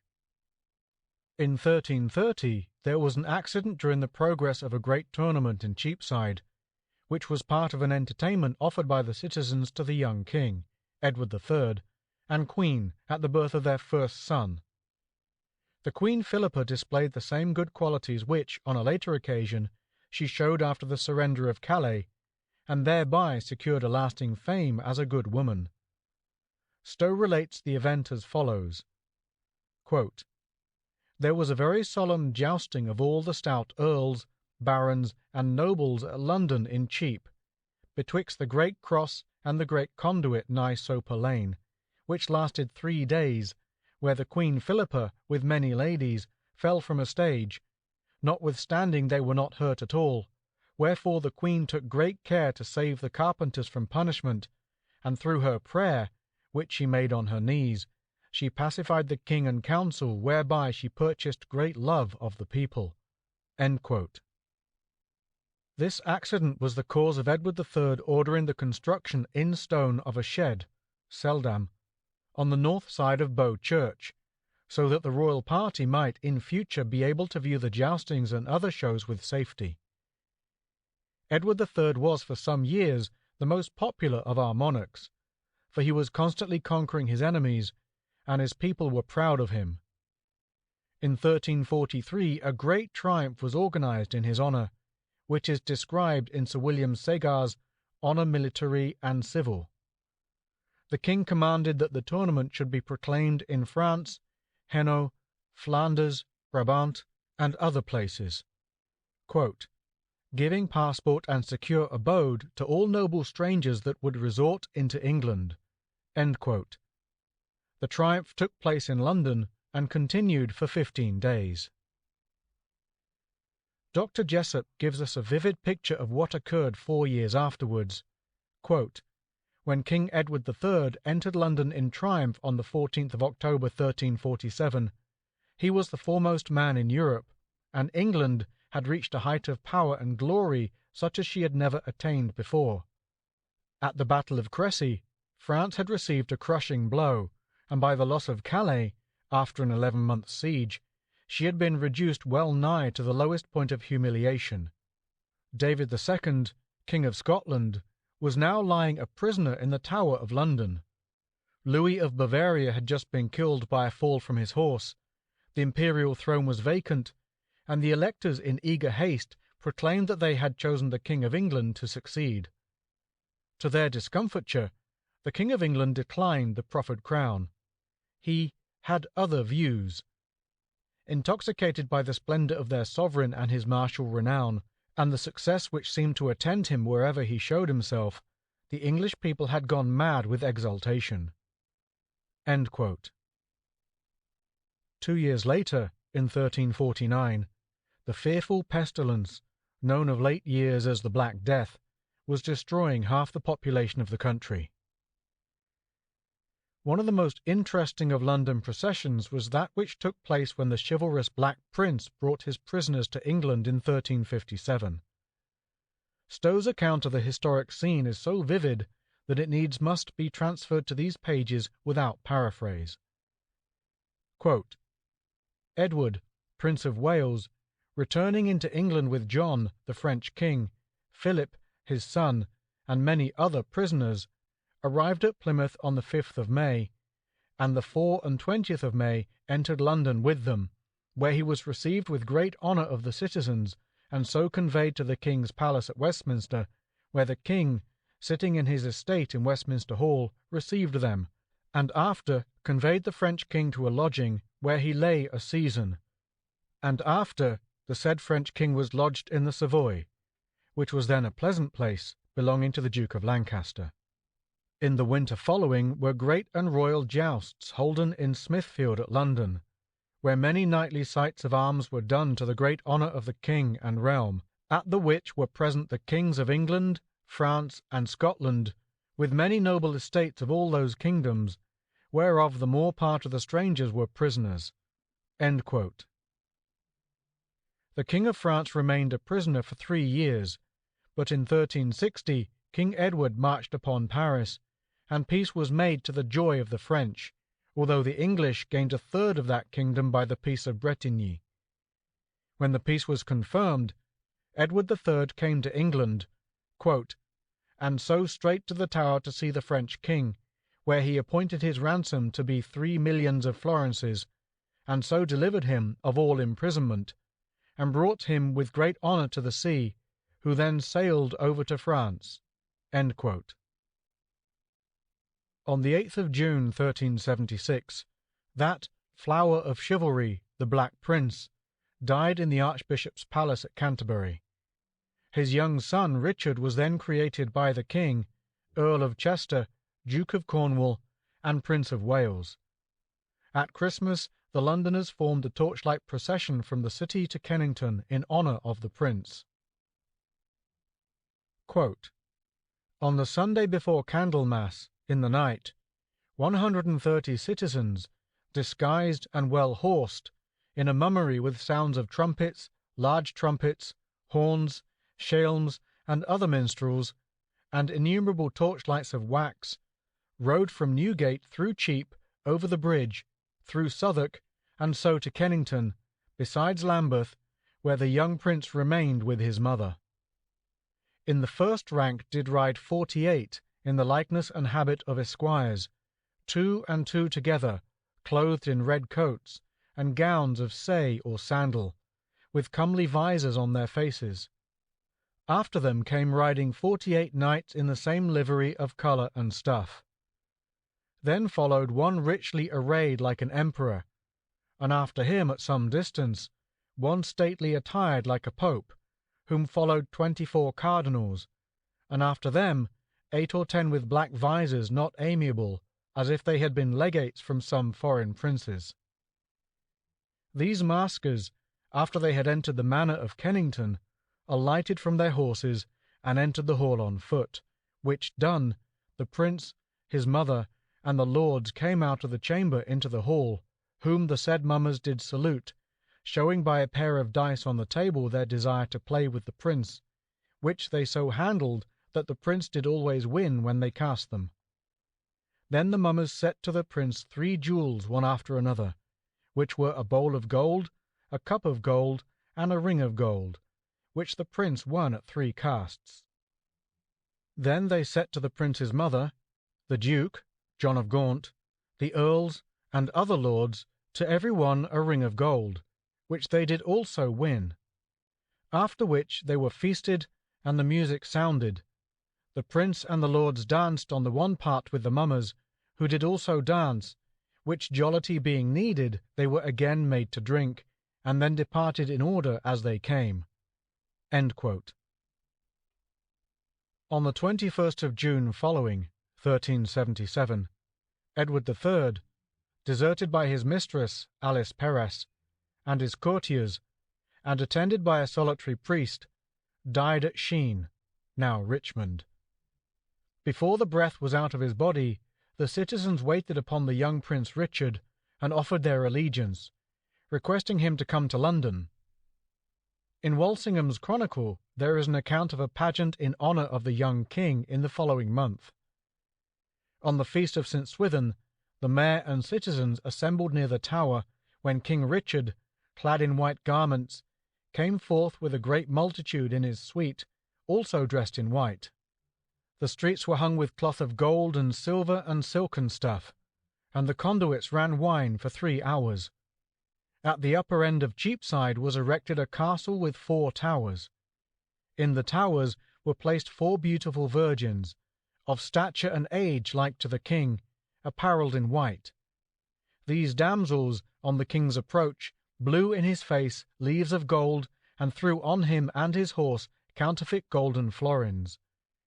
When he was come before the castle, they took cups of gold, and filling them with wine at the spouts of the castle, presented the same to the king and his nobles. On top of the castle, betwixt the towers, stood a golden angel, holding a crown in his hands, and so contrived that when the king came, he bowed down and offered him the crown. There was infinite variety in these pageants, and they were very frequent during the Middle Ages, and long after, but the too full description of them is likely to become monotonous. It will therefore be sufficient to refer to some of the other rejoicings in a more succinct manner.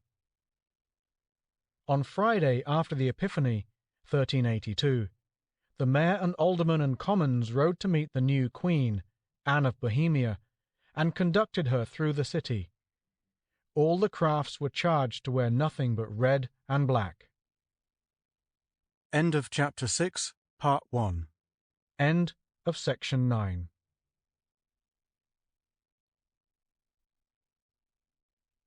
The Story of London by Henry B. Wheatley. Chapter 6. Manners, Part 2.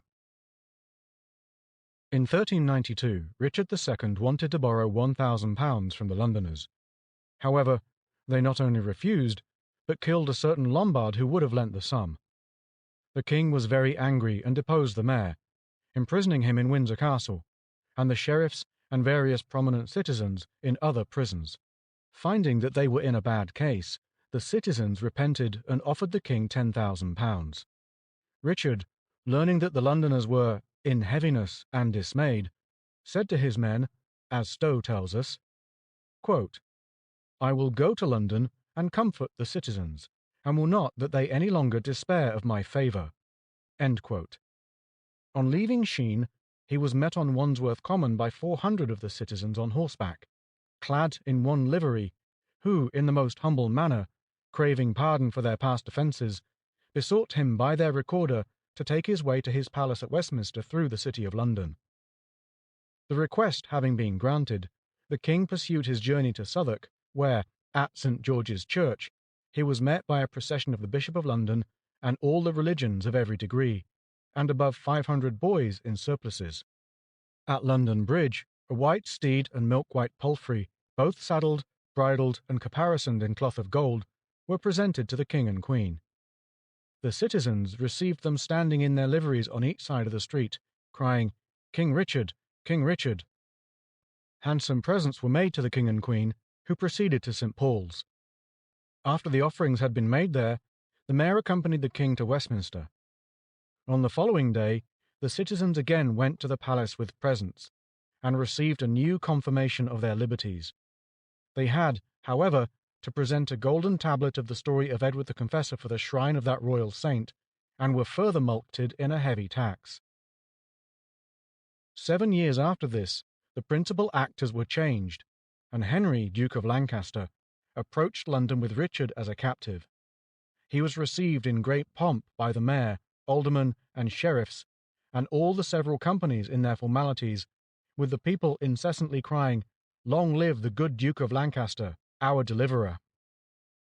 On the 13th of October in the same year, 1399, Henry went in great pomp from the Tower to Westminster, and there was crowned. In 1413, Henry V passed in procession from the Tower through London to Westminster, where he was crowned. But though there was a brave show on this occasion, it was as nothing to what was provided to do honour to the king's return from the glorious field of Agincourt in 1415.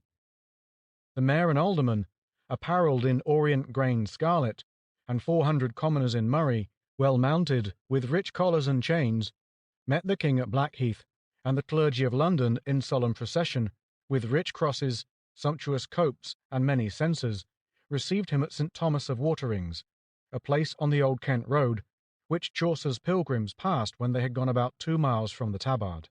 At the entrance of London Bridge, on the top of the tower, stood a gigantic figure, bearing in his right hand an axe, and in his left the keys of the city hanging to a staff, as if he had been the porter. By his side stood a woman of scarcely less stature, intended for his wife. Around them were a band of trumpets and other wind instruments. The towers were adorned with banners of the royal arms, and in the front of them was inscribed Civitas Regis Justitiae. Henry V made another triumphant entry into London with his bride, Catherine of France, who was crowned at Westminster Abbey on the 14th of February 1421. On the 31st of August following, the king died in France. On the 14th of November 1422, the infant Henry VI was carried through the city to the Parliament at Westminster on the lap of his mother, who sat in an open chair. On the 6th of November 1429, the young king was crowned in Westminster Abbey. The coronation was a very imposing ceremony. At the commencement of the proceedings, the Archbishop of Canterbury made proclamation at the 4 corners of the scaffold on which the king sat. He spoke as follows, quote, "Seres, here cometh Harry, King Harry the Fifth is son. Humility to God and Holy Church, asking the crown of this realm by right and descent of heritage. If ye hold you well pleased with all and will be pleased with him, say you now, yea, and hold up your hands." End quote. Then all the people with one voice cried, "Yea, yea." Henry VI was crowned in France on the 7th of December 1431 by Cardinal Beaufort, his uncle, Bishop of Winchester, and on his return to England he was met at Blackheath by the mayor and citizens on the 21st of February 1431 to 1432.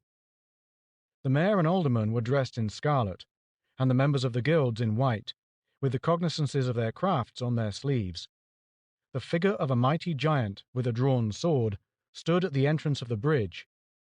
When the king had passed the first gate and was arrived at the drawbridge, he found a goodly tower, hung with silk and cloth of Arras, out of which suddenly appeared 3 ladies, clad in gold and silk, with coronets upon their head, of which the first was Dame Nature, the second Dame Grace, and the third Dame Fortune. On each side of these dames were 7 virgins, all clothed in white. Those on the right presented the king with the 7 gifts of the Holy Ghost: sapience, intelligence, good counsel, strength, cunning, pity, and dread of God. Those on the left with the 7 gifts of grace: the crown of glory, the sceptre of clemency and pity, the sword of might and victory, the mantle of prudence, the shield of faith, the helmet of health, and the girdle of love and perfect peace. On Cornhill was a tabernacle of curious work, in which stood Dame Sapience, and around her the 7 liberal arts: grammar, logic, rhetoric, music, arithmetic, geometry, and astronomy. At the conduit in Cornhill was set a circular pageant, on the summit whereof was a child of wonderful beauty, apparelled like a king, upon whose right hand sat Lady Mercy, on his left Lady Truth, and over them stood Dame Clemency embracing the king's throne. At the conduit in Cheap there were formed several wells, the well of mercy, the well of grace, and the well of pity, and at each a lady standing who administered the water to such as would ask it, and then the water was turned into good wine. A little further west was a tower ornamented with the arms of England and France. By its side stood 2 green trees, one bearing the genealogy of St. Edward, and the other that of St. Louis. On entering St. Paul's churchyard, Henry VI was met by a procession of the Dean and Canons, the Archbishop of Canterbury, and 6 bishops, who conducted him to the cathedral, where he made his oblations. He then took horse at the west door of St. Paul's, and so rode to Westminster, where he was received by the abbot and taken to St. Edward's shrine. His lords then conveyed him to his palace, and the mayor and citizens returned joyously to London. This was probably the most elaborate and beautiful pageant ever performed in the streets of London. The king married Margaret of Anjou in 1445, and on approaching London, on the way to her coronation, the queen was met on Blackheath by the mayor, aldermen, and sheriffs, and the principal members of the guilds, attired in brown-blue, with embroidered sleeves and red hoods on their heads, every craft having its cognizance, who brought her with great triumph to Westminster. There were, on this occasion, several pageants of a similar character to those described before.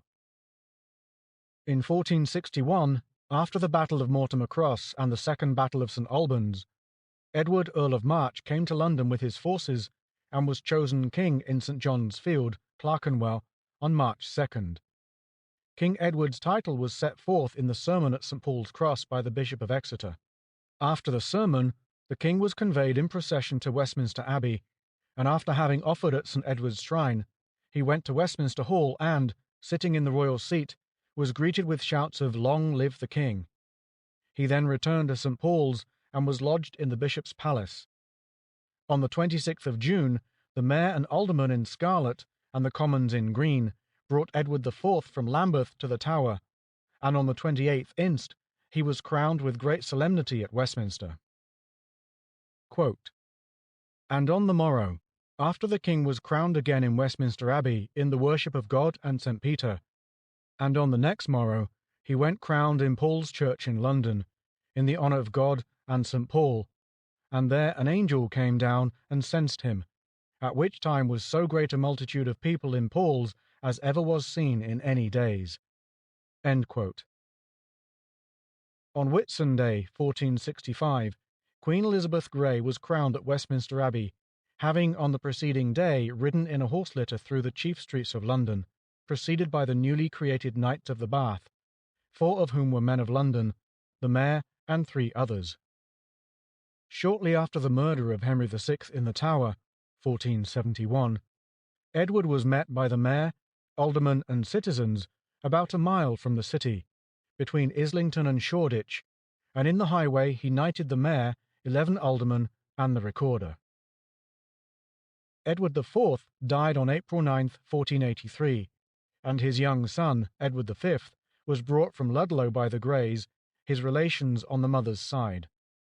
Richard, Duke of Gloucester, fearing the action of the Greys, overtook the procession and sent Earl Rivers and Sir Richard Grey prisoners to Pontefract.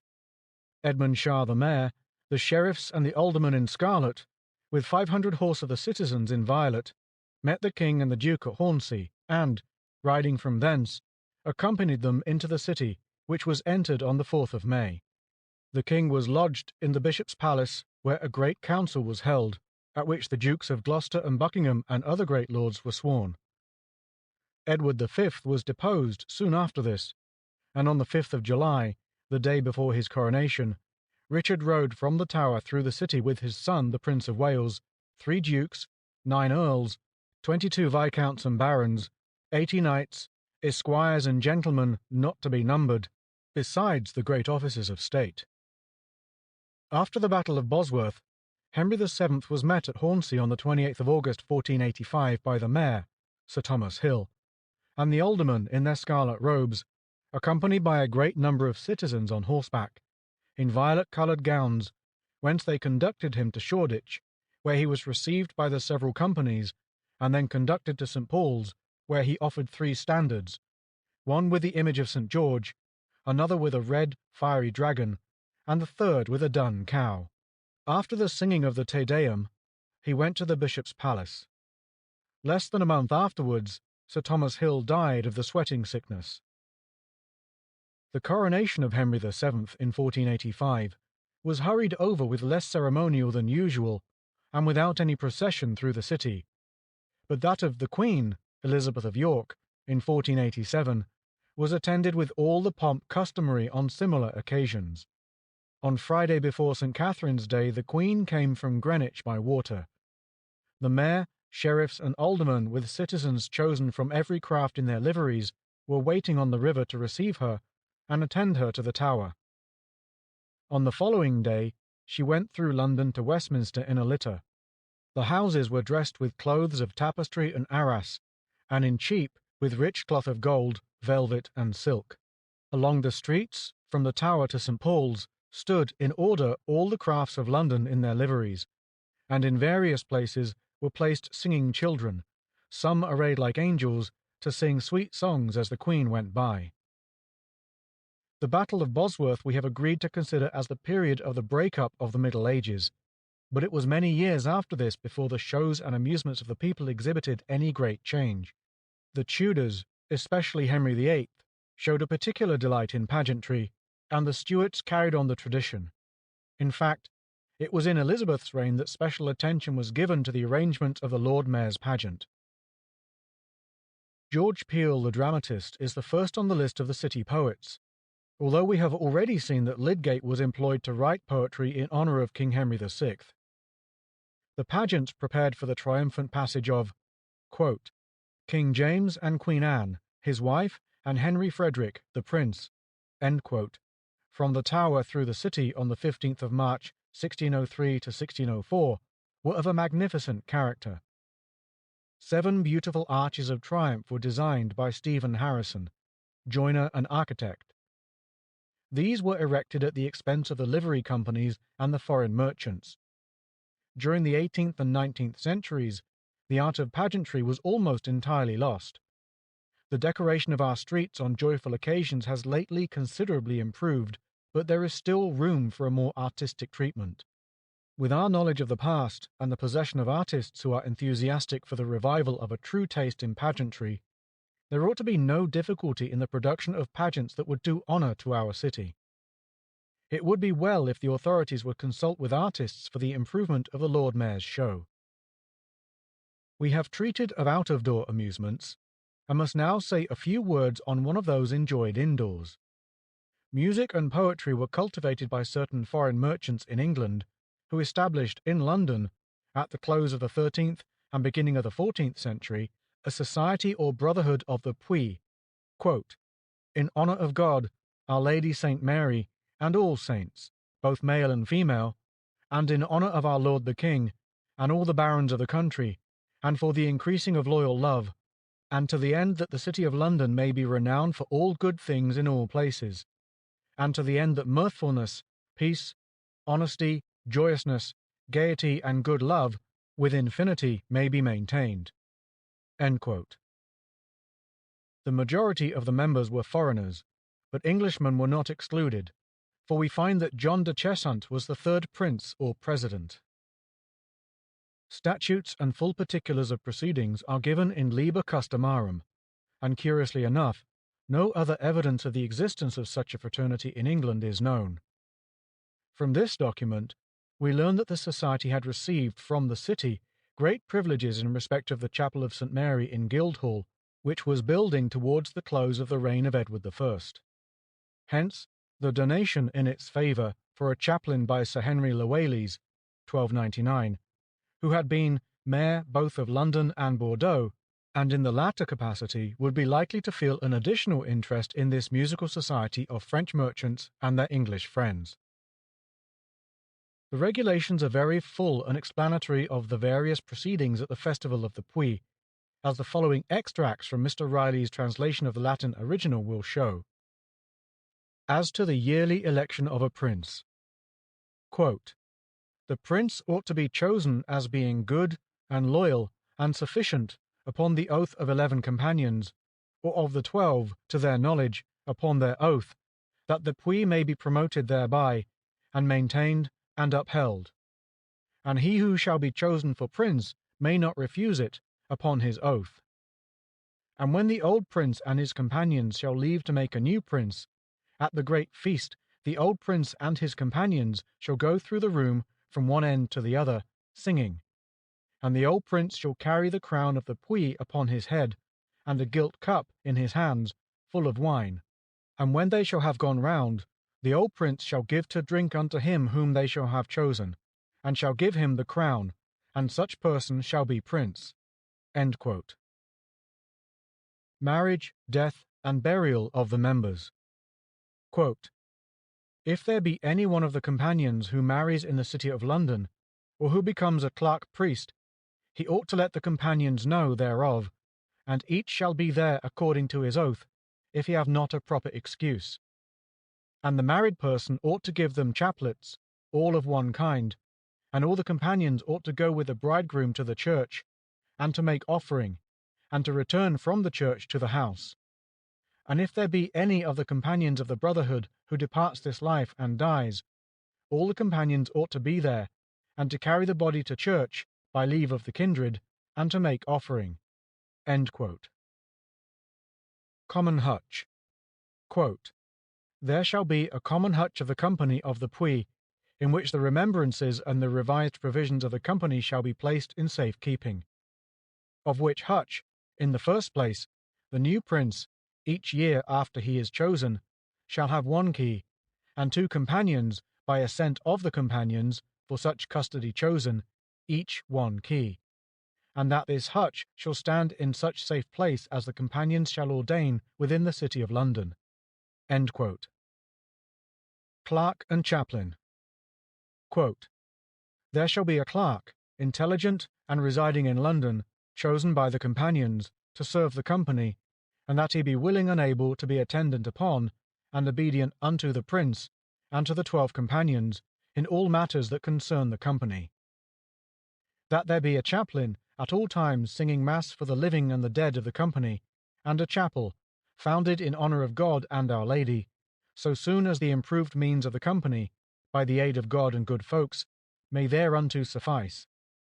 And if the companions of the Puy who are of sufficient means be pressed by illness, so much as to wish to make their testaments, the prince is to go, with 2 of the 12 companions with him, to visit the sick persons, and is to remind them of their faith which they have pledged unto the company, and to admonish them to devise somewhat of their property towards supplying the chapel and chaplain aforesaid, and supporting the same.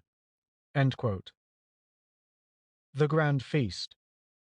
Quote, whereas the royal feast of the Puy is maintained and established principally for crowning a royal song, inasmuch as it is by song that it is honoured and enhanced, all the gentle companions of the Puy by right reason are bound to exalt royal songs to the utmost of their power, and especially the one that is crowned by assent of the companions upon the day of the great feast of the Puy. Wherefore it is here provided, as concerning such songs, that each new prince, the day that he shall wear the crown, and shall govern the feast of the Puy, and so soon as he shall have had the blazon of his arms hung in the room where the feast of the Puy shall be held, shall forthwith cause to be set up beneath his blazon the song that was crowned on the day that he was chosen as the new prince, plainly and correctly written, without default. As to the serving up the feast, it is also ordained that all the companions shall be served amply, as well the poorest as the richest, in this form.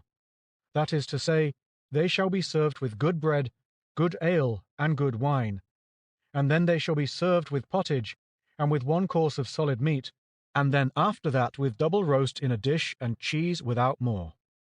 End quote. No ladies present.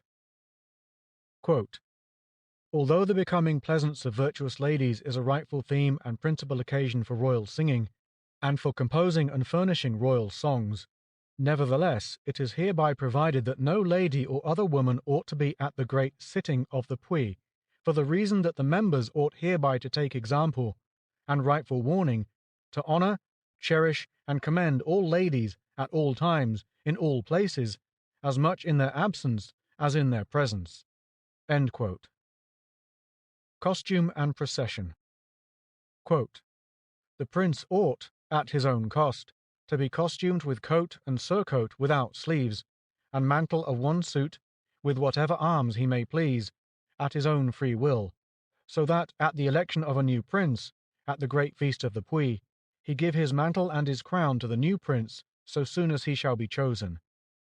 He who shall be crowned for his song upon that day may ride between the old prince and the new one in the procession on horseback which they shall make throughout the city, after the feast, that they may have knowledge of the one prince and of the other by the suit of the costumes. Forthwith, after they have given the crown to him who shall sing the best, they shall mount their horses and make their procession through the city, and shall then escort their new prince to his house, and there they shall all alight, and shall have a dance there, by way of hearty goodbye, and they shall then take one drink and depart, each to his own house, all on foot. End quote. The fraternity took its name from Le Puy-en-Velay in Auvergne, the celebrated statue of the Virgin Mary in the cathedral of which place was long a popular object of pilgrimage and devotion during the Middle Ages.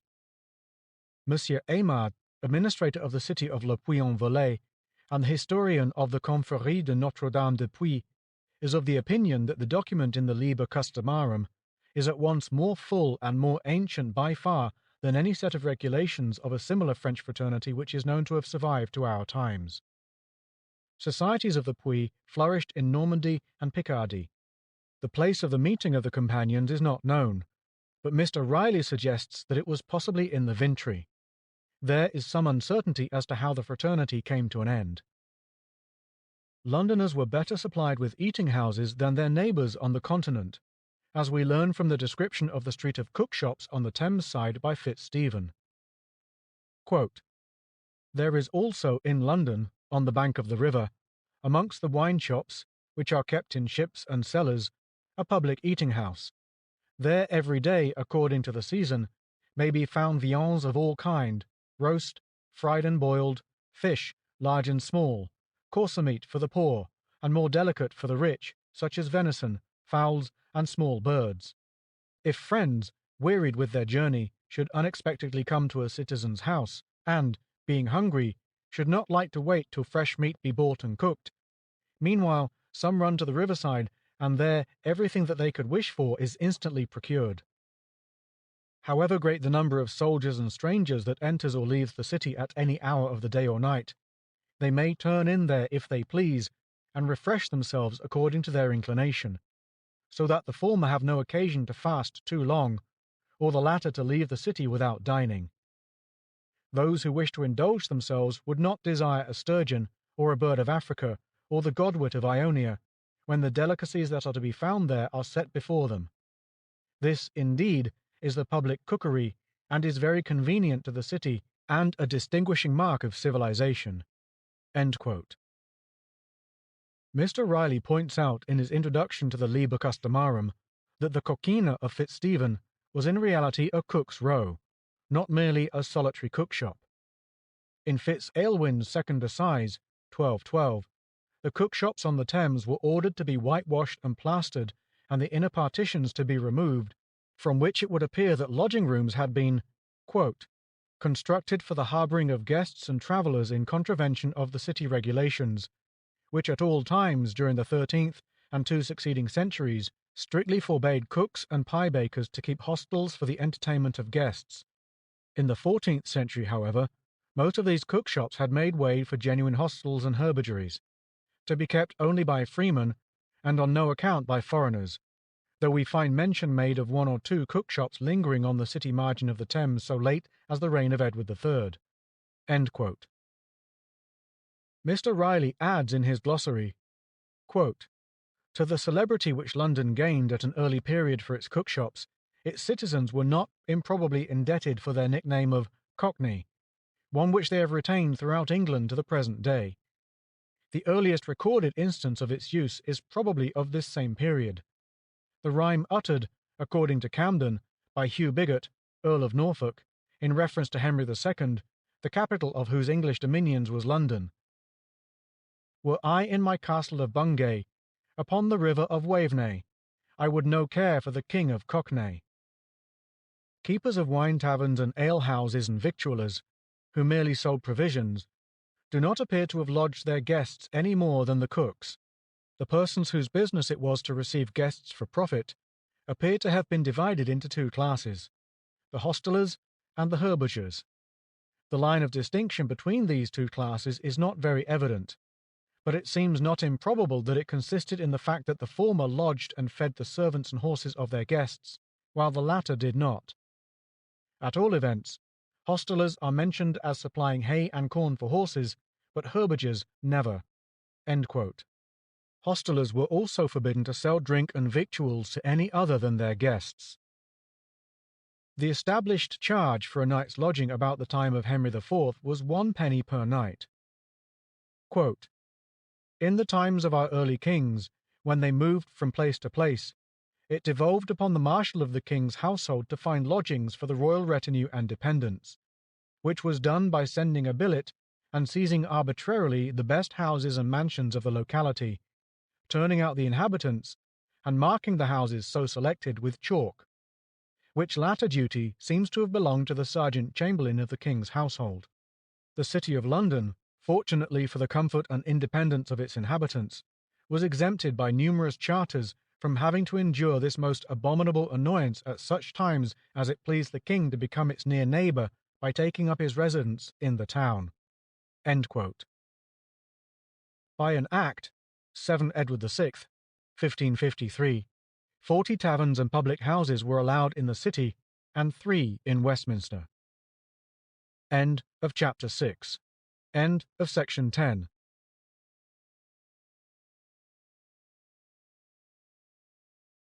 The Story of London by Henry B. Wheatley.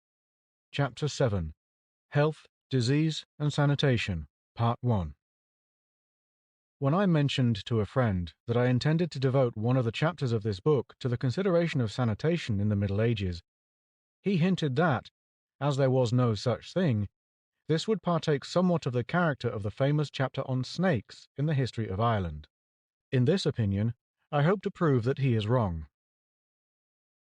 There are many conflicting accounts of the general sanitary condition of a walled town in the Middle Ages, but although some have painted the condition of early London in a very unfavourable light, there is sufficient evidence on the other side to induce us, in taking a general survey of so large a subject, to be careful not to use too dark colours for our picture.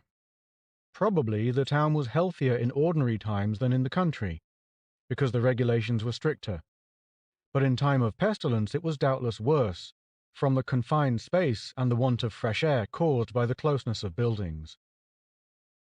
We do not hear much of the health of London between the periods of pestilence, but occasional information shows how great was the mortality among infants. The vast disproportion between the births and deaths made the influx of immigrants from the country necessary to keep up the population. As a sign that the general conditions of life were unhealthier then than now, we may note that the expectancy of life in the Middle Ages was much shorter than at present. It is said that as large a number of persons died at 40 years of age as now live to 70. Queen Elizabeth was the first of the 23 sovereigns of England after the Conquest who attained the age of 70, although Edward I indeed lived to his 69th year. Dr. Jessup gives a vivid picture of the frightful condition of town populations. He writes, quote, the sediment of the town population in the Middle Ages was a dense slough of stagnant misery, squalor, famine, loathsome disease, and dull despair, such as the worst slums of London, Paris, or Liverpool know nothing of. End quote. Dr. Charles Creighton, in his monumental work on epidemics, takes the view that we must receive with some skepticism the extremely unsatisfactory accounts of the conditions of old London. He points out that, while Erasmus gives a most repulsive description of the state of the houses, His contemporary and friend, Sir Thomas More, takes a much more flattering view. Dr. Creighton says, quote, "Some part of the rather unfair opinion as to the foulness of English life in former times may be traced to a well-known letter by Erasmus to the physician of Cardinal Wolsey. There are grounds for believing that Erasmus must have judged from somewhat unfavorable instances." End quote. Dr. Creighton further points out that William Harrison, Description of England, gives proof enough that the filthy flaws described by Erasmus had no existence 2 generations later, even among the poorer classes. Fitzstephen was quite satisfied with the salubrity of the city, and he becomes enthusiastic over the gardens and clear springs which abounded on all sides, and made the walks of those who took the air in the summer evenings so agreeable. In fine, he says, quote, "The city is delightful, indeed, when it has a good governor." End quote. Sir Thomas More, at a later period, saw so little amiss that he was content to consider London as a fair sample of what he would wish the capital of Utopia to be.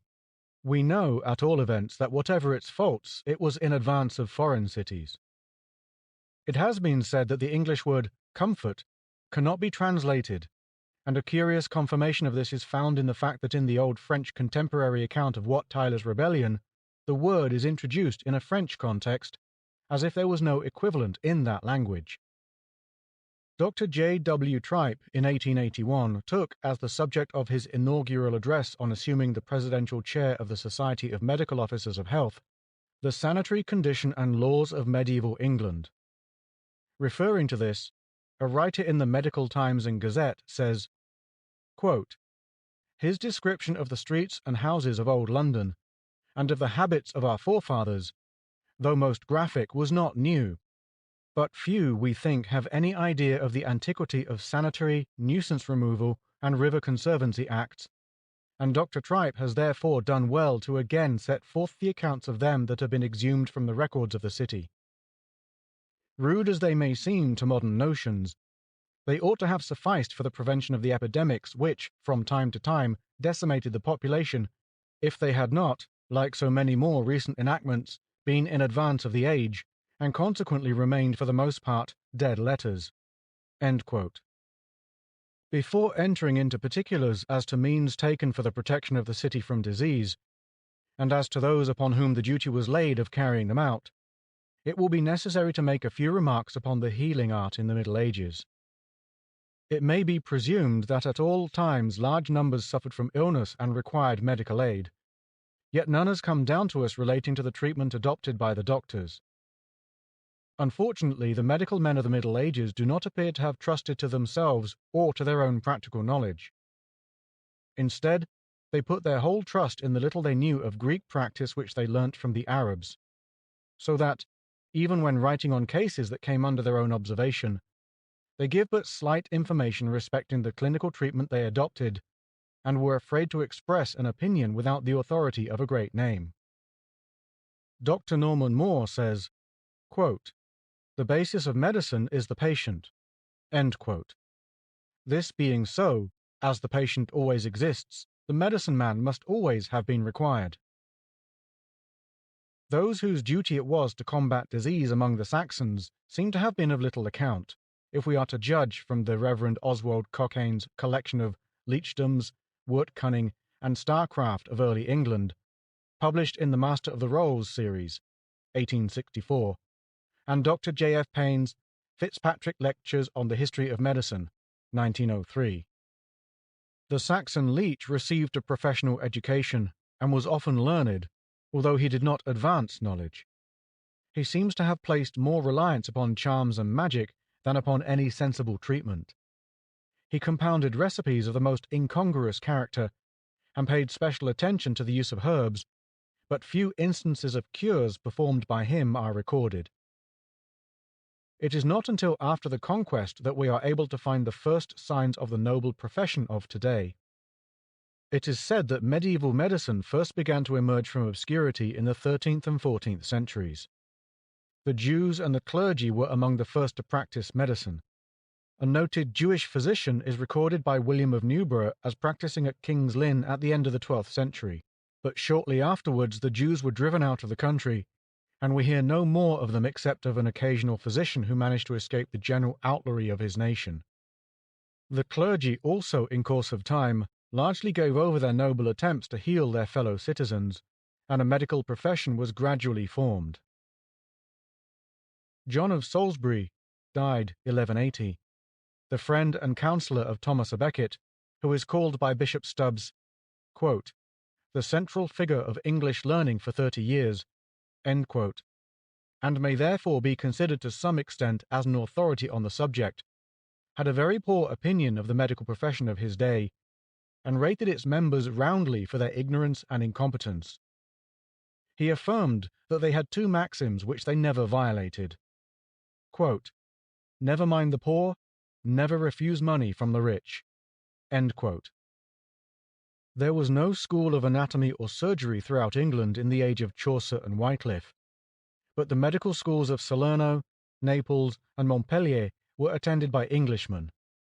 St. Luke is usually considered as the patron saint of the medical profession, but in the Middle Ages he was to a great extent dispossessed by St. Cosmas and St. Damian, two brothers who practiced as physicians in Cilicia and were martyred in the early part of the 4th century.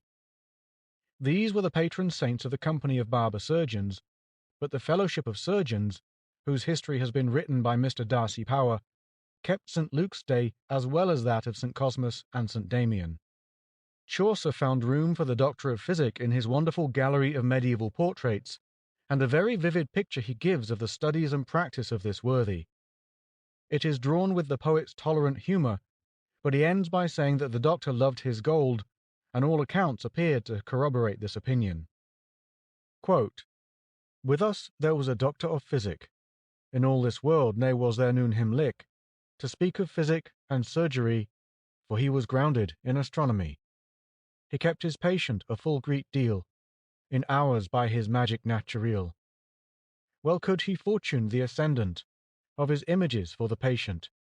He knew the cause of every malady, were it of hoot or cold, or moist or dry, and where they engendered and of what humour. He was a very parfait practiseur. The cause he know, and of his harm the root. Anon he hath the sick man his boot. Full ready had he his apothecaries, to send him drugs and his lecheries. For each of hem made other for to win. Here friendship was not new to begin. Well knew he the old Aesculapius, and Dioscorides and eke Rufus, old Hippocras, Halley and Galen, Serapion, Rhasis and Avicen, Averrois, Damascene and Constantine, Bernard and Gateston and Gilbertin.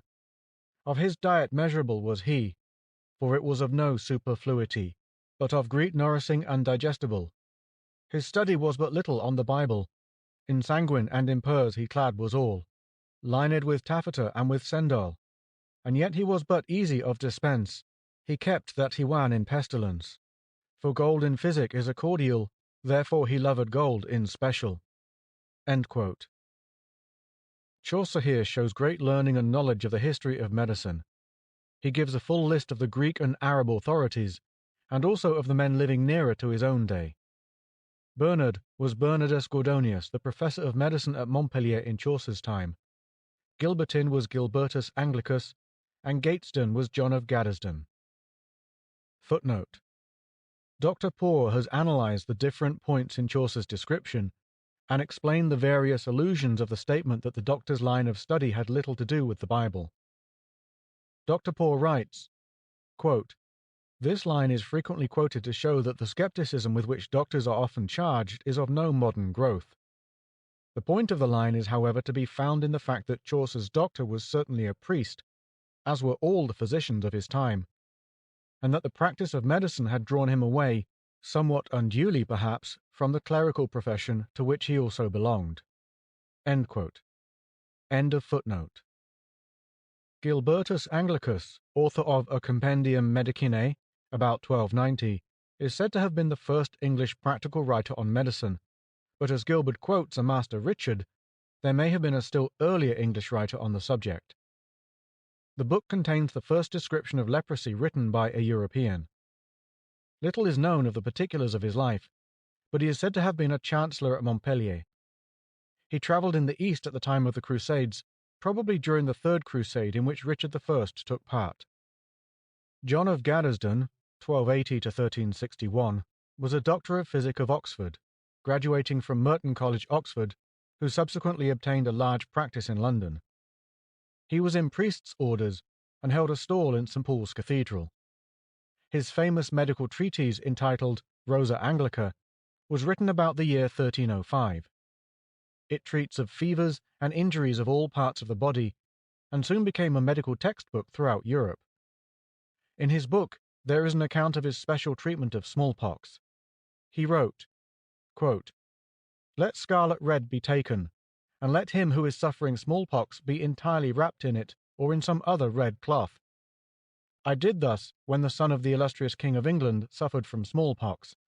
I took care that everything about his couch should be red, and his cure was perfectly effected, for he was restored to health without a trace of the disease."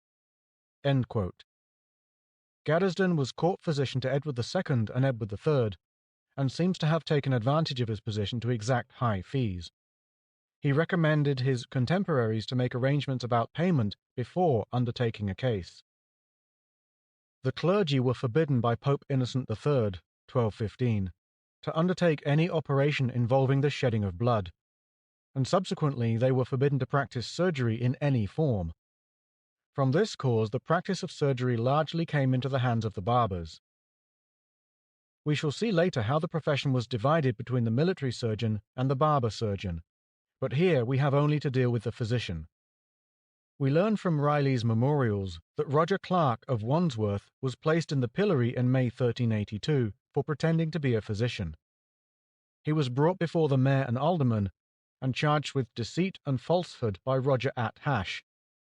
Quote, "Whereas no physician or surgeon should intermeddle with any medicines or cures within the liberty of the city aforesaid, but those who are experienced in the said arts, and approved therein, the said Roger Clark knew nothing of either of the arts aforesaid, being neither experienced nor approved therein, nor understood anything of letters."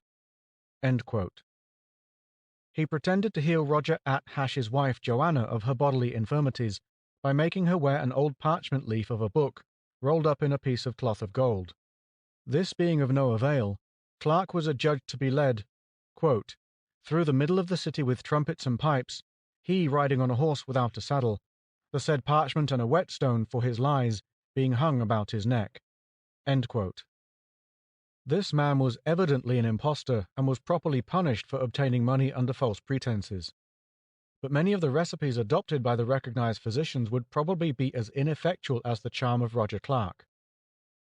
John de Gaddesden made a disgusting plaster of dung, headless crickets, and beetles, which was rubbed over the sick parts to cure the stone, and we are told in the Rosa Anglica that, quote, "in 3 days the pain had disappeared."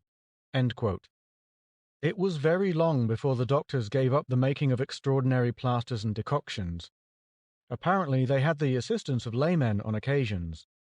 Dr. Furnivall has printed in his edition of Vickery's Anatomy of the Body of Man, 1888, a series of 10 recipes by Henry VIII and his physicians, Dr. Augustin, Dr. Butts, and Dr. Cromer, taken at random from the Sloane manuscript 1047 in the British Museum.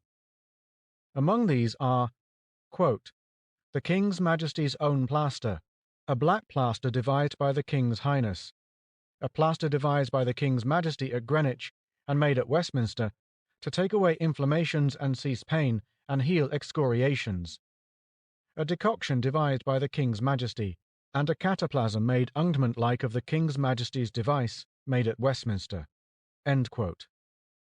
A conjoint faculty of medicine and surgery was founded in 1423. On the 15th of May, 1423, the mayor and aldermen were petitioned for this purpose. Quote, "The petition prays that all physicians and surgeons practicing in London may be considered as a single body of men, governed by a rector of medicine, with the assistance of 2 surveyors of the faculty of physic and 2 masters of the craft of surgery. There was to be a common place of meeting, consisting of at least 3 separate houses, one fitted with desks for examinations and disputations in philosophy and medicine, as well as for the delivery of lectures. The second house was for the use of the physicians, and the third for the convenience of the surgeons." End quote. The petition was granted, and on the 28th of May 1423, Master Gilbert Keimer was sworn before the mayor and aldermen as rector of the Faculty of Medicine.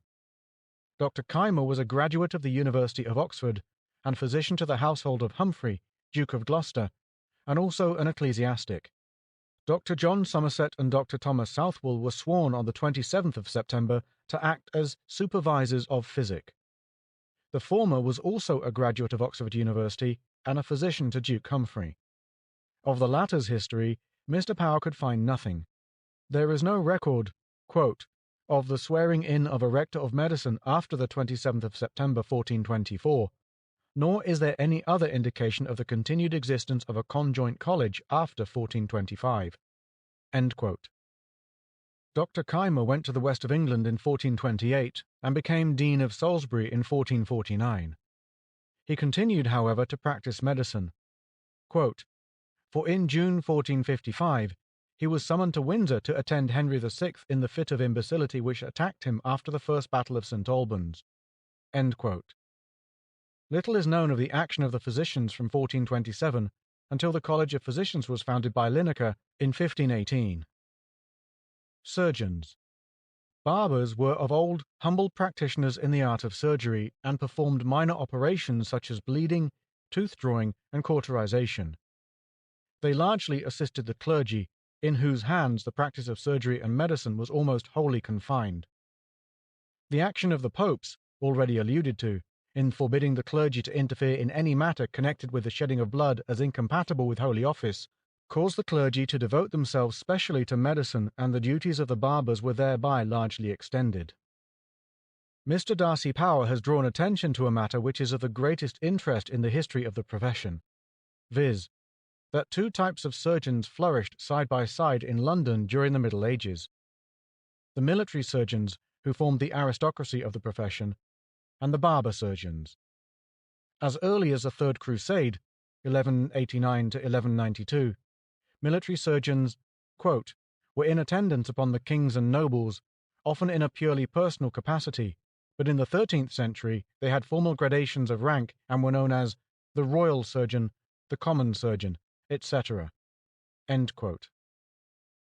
In 1308, Richard Le Barber, the first master of the Barbers' Guild, who dwelt opposite the Church of All Hallows the Less in Upper Thames Street, was sworn at Guildhall, and in 1310 barbers were appointed to keep strict watch at the city gates, so that no lepers should enter the city. John Ardern was an early surgeon of mark who is worthy of special notice as one of the first English writers on surgery. He had an extensive experience in the treatment of wounds, and it is supposed that at one time he was attached to the English forces during the French wars in the capacity of field surgeon. He was born in 1307 and practiced at Newark from 1349 to 1340, when at the age of 63 years he settled in London. He was specially famous for his treatment of fistula, and he made his great reputation by curing Sir Adam Everingham of this complaint after his case had been pronounced incurable by the chief doctors in France. Ardern had many distinguished patients and received very large fees.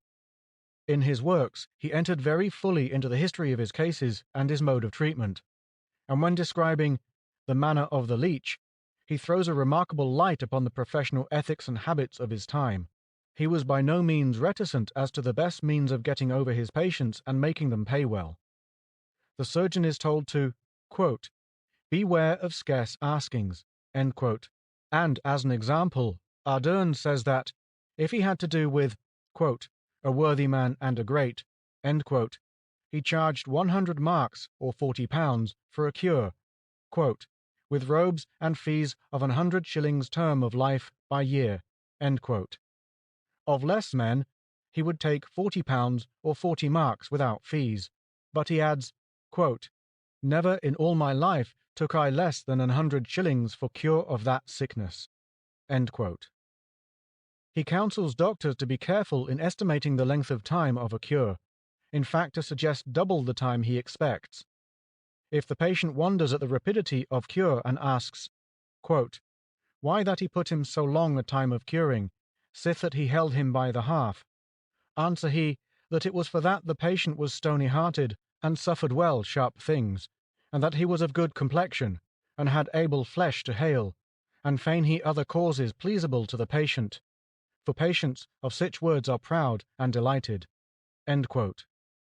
Ardern's instructions for the guidance of doctors are very sensible, and they help us to form a correct estimate of the manners of the public who were patients. Dr. Poore, after giving an analysis of the surgeon's work, writes, quote, "It is evident that John of Ardern was a consummate man of the world, and knew all the tricks of his trade. His fees seem to have been enormous, and indeed he is only one out of many examples among our early professional forerunners who made very large professional incomes." End quote.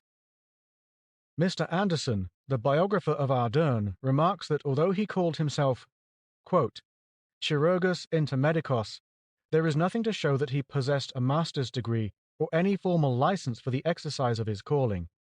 End quote. Mr. Anderson adds, however, quote, "His writings prove that he was a man of clerkly attainments, with a good knowledge of Latin and French, and well read in the available literature of his profession, quoting freely from the works of the medieval surgeons, the Arabs, and even from the Greeks." End quote. Mr. Anderson notes that there are no less than 22 manuscripts of the works of Ardern in the British Museum, both in the original Latin and in early English translations. Quote, "Some repeating or overlapping, others in matter." End quote. His book, Da Cura Oculi, is dated from London in 1377. It is not until the next century that a surgeon of equal distinction has arisen in England. There must have been many incompetent practitioners in London in the 14th century, an instance of which evil we find in Riley's Memorials. John Le Spicer of Cornhill in 1354 attended Thomas de Sheen, who suffered from a serious wound in the jaw. Certain surgeons sworn before the mayor found that, quote, "enormous and horrible hurt on the right side of the jaw of Thomas de Sheen," end quote, was incurable, but they held that if John Le Spicer had been expert in his craft, or had called in counsel and assistance to his aid, the injury might have been cured. When the charter was granted to the Barbers' Company in the next century, it is expressly stated in the preamble, 1462, that through, quote, "the ignorance, negligence, and stupidity," end quote, of various barbers and other practitioners in surgery, many of the king's lieges had, quote, "gone the way of all flesh." End quote. Mr. Darcy Power states that, quote, "a guild of surgeons, distinct from the guild of barbers, existed in London from time immemorial.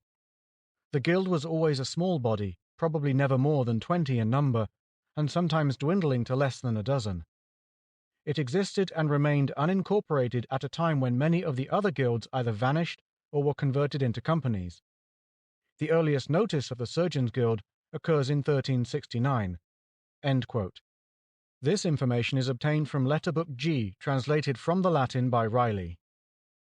Quote, "On Monday next, after the feast of the Purification of the Blessed Virgin Mary, 2nd of February, 1369, Master John Dunhewed, Master John Hinstoke, and Nicholas Kildsby, surgeons, were admitted in full husting before Simon de Morden, mayor, and the alderman, and sworn, as master surgeons of the city, that they would well and faithfully serve the people in undertaking their cures, would take reasonably from them, would faithfully follow their calling, and would present to the said mayor and alderman the defaults of others undertaking cures, so often as should be necessary, and that they would be ready at all times, when they should be warned, to attend the maimed or wounded, and other persons, and would give truthful information to the officers of the city aforesaid, as to such maimed, wounded, and others, whether they be in peril of death or not, and also faithfully to do all things touching their calling."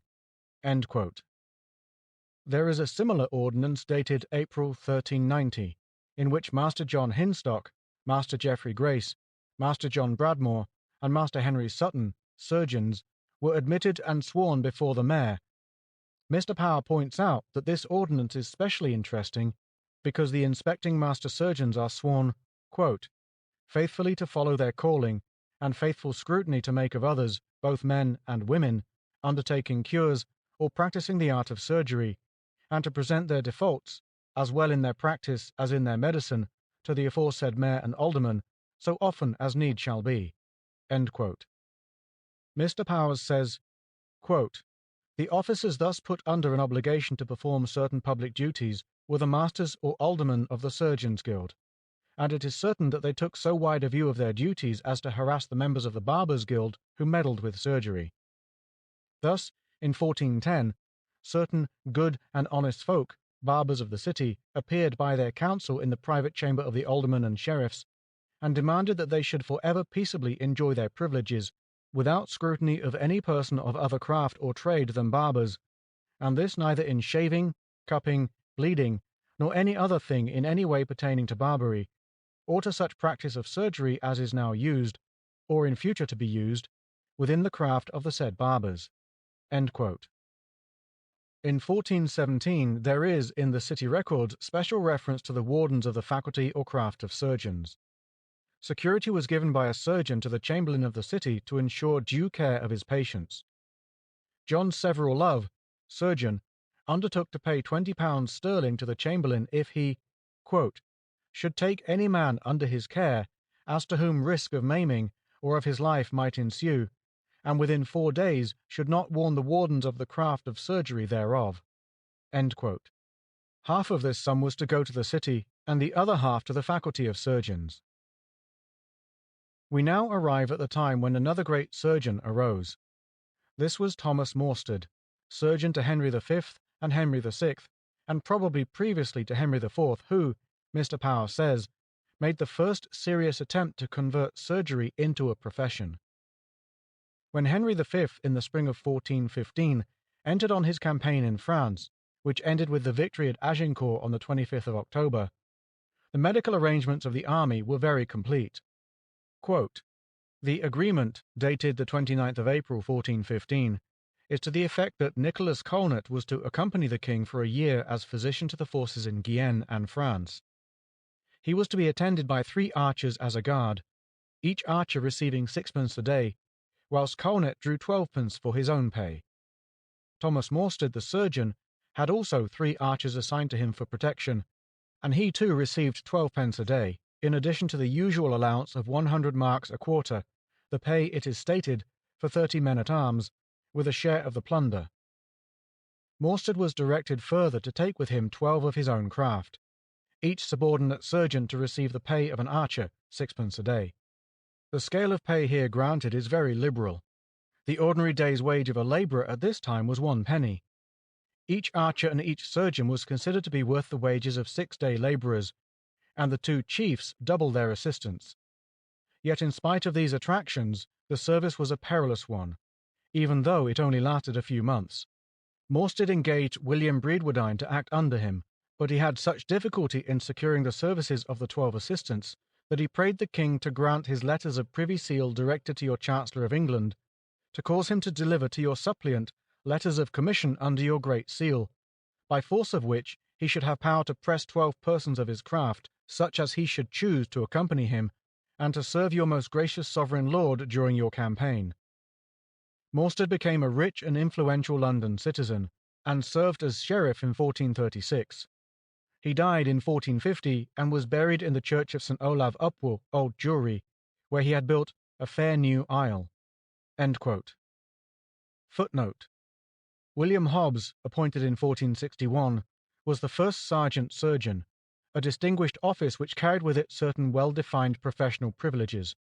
Thomas Morstead, William Bradwardine, and John Harwer, who attended Henry V in his French campaigns, did not receive this title, but are called simply surgeons to the king.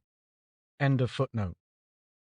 Dr. Furnivall printed in his edition of Thomas Vickery's Anatomy of the Body of Man a paper from a manuscript in the British Museum containing a statement of the pay of navy surgeons in the reign of Henry VIII. The Henry Grace de Dieu carried 2 surgeons at 23 shillings and 4d. a month. Also, the Mary Rose and the Great Galley, with 2 surgeons each at the same pay, and 19 other vessels, each with 1 surgeon at 10 shillings a month. To return to the Fellowship of Surgeons, Mr. Power tells us that in 1435 the surgeons, then 17 in number, became an established body, with a code of laws and regulations which still exist in a small vellum volume now preserved in Barbers' Hall. In 1462 they obtained a charter of incorporation, and in 1492 were given a grant of arms. In 1493 the guild, quote, was living on friendly terms with the Barbers' Company, for in this year the two guilds entered into a composition, dated the 12th of May, and signed by representatives of both bodies. This composition recognized the independence of the two fellowships of surgeons enfranchised within the City of London, and of barber surgeons and surgeon barbers enfranchised in the said city. It was agreed that neither body should admit any one except a regular apprentice to practice surgery without the consent and knowledge of the other, and to ensure this being carried into effect, every stranger seeking a license to practice in London was to be presented to the mayor by the 4 wardens of the 2 guilds. End quote. The end of the Fellowship of Surgeons came in 1540, when it was united by Act of Parliament, 32 Henry VIII, with the Company of Barbers. The granting of the charter on this occasion was the cause of Holbein's famous picture being painted. This picture still decorates the Barbers' Hall in Monkwell Street.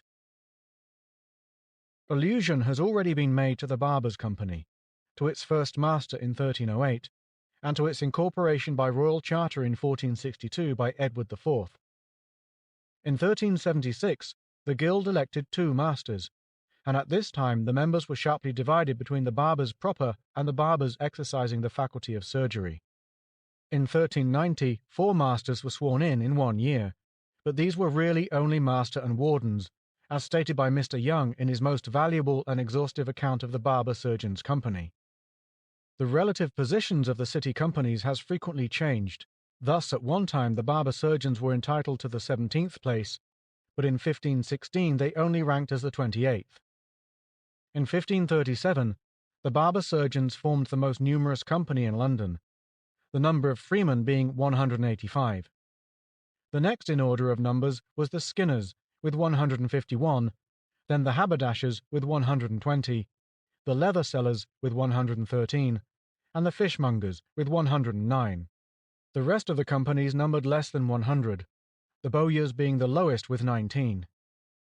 In 1745, the surgeons, who had long chafed under the inconveniences caused by official connection with the barbers, seceded and formed the Surgeons' Company, under the title of the Masters, Governors, and Commonalty of the Art and Science of Surgery, which was established by Act of Parliament. The surgeons found a temporary home at the Stationers' Hall until 1751, when the premises known as Surgeons' Hall in the Old Bailey were ready for occupation. The company came to a premature end in 1796, and it was not until 1800 that the Royal College of Surgeons was established. End of Chapter 7, Part 1. End of Section 11.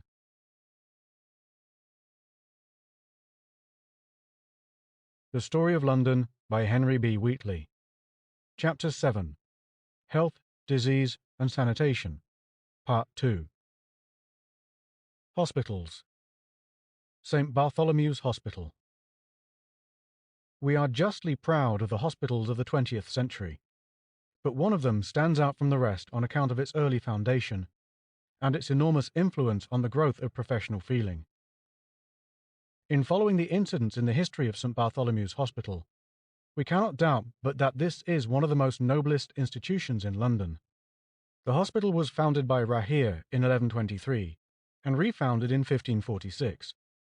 We have little history of the earlier period, but the documents relating to the refoundation evidently echo the sentiments formed during the earlier period.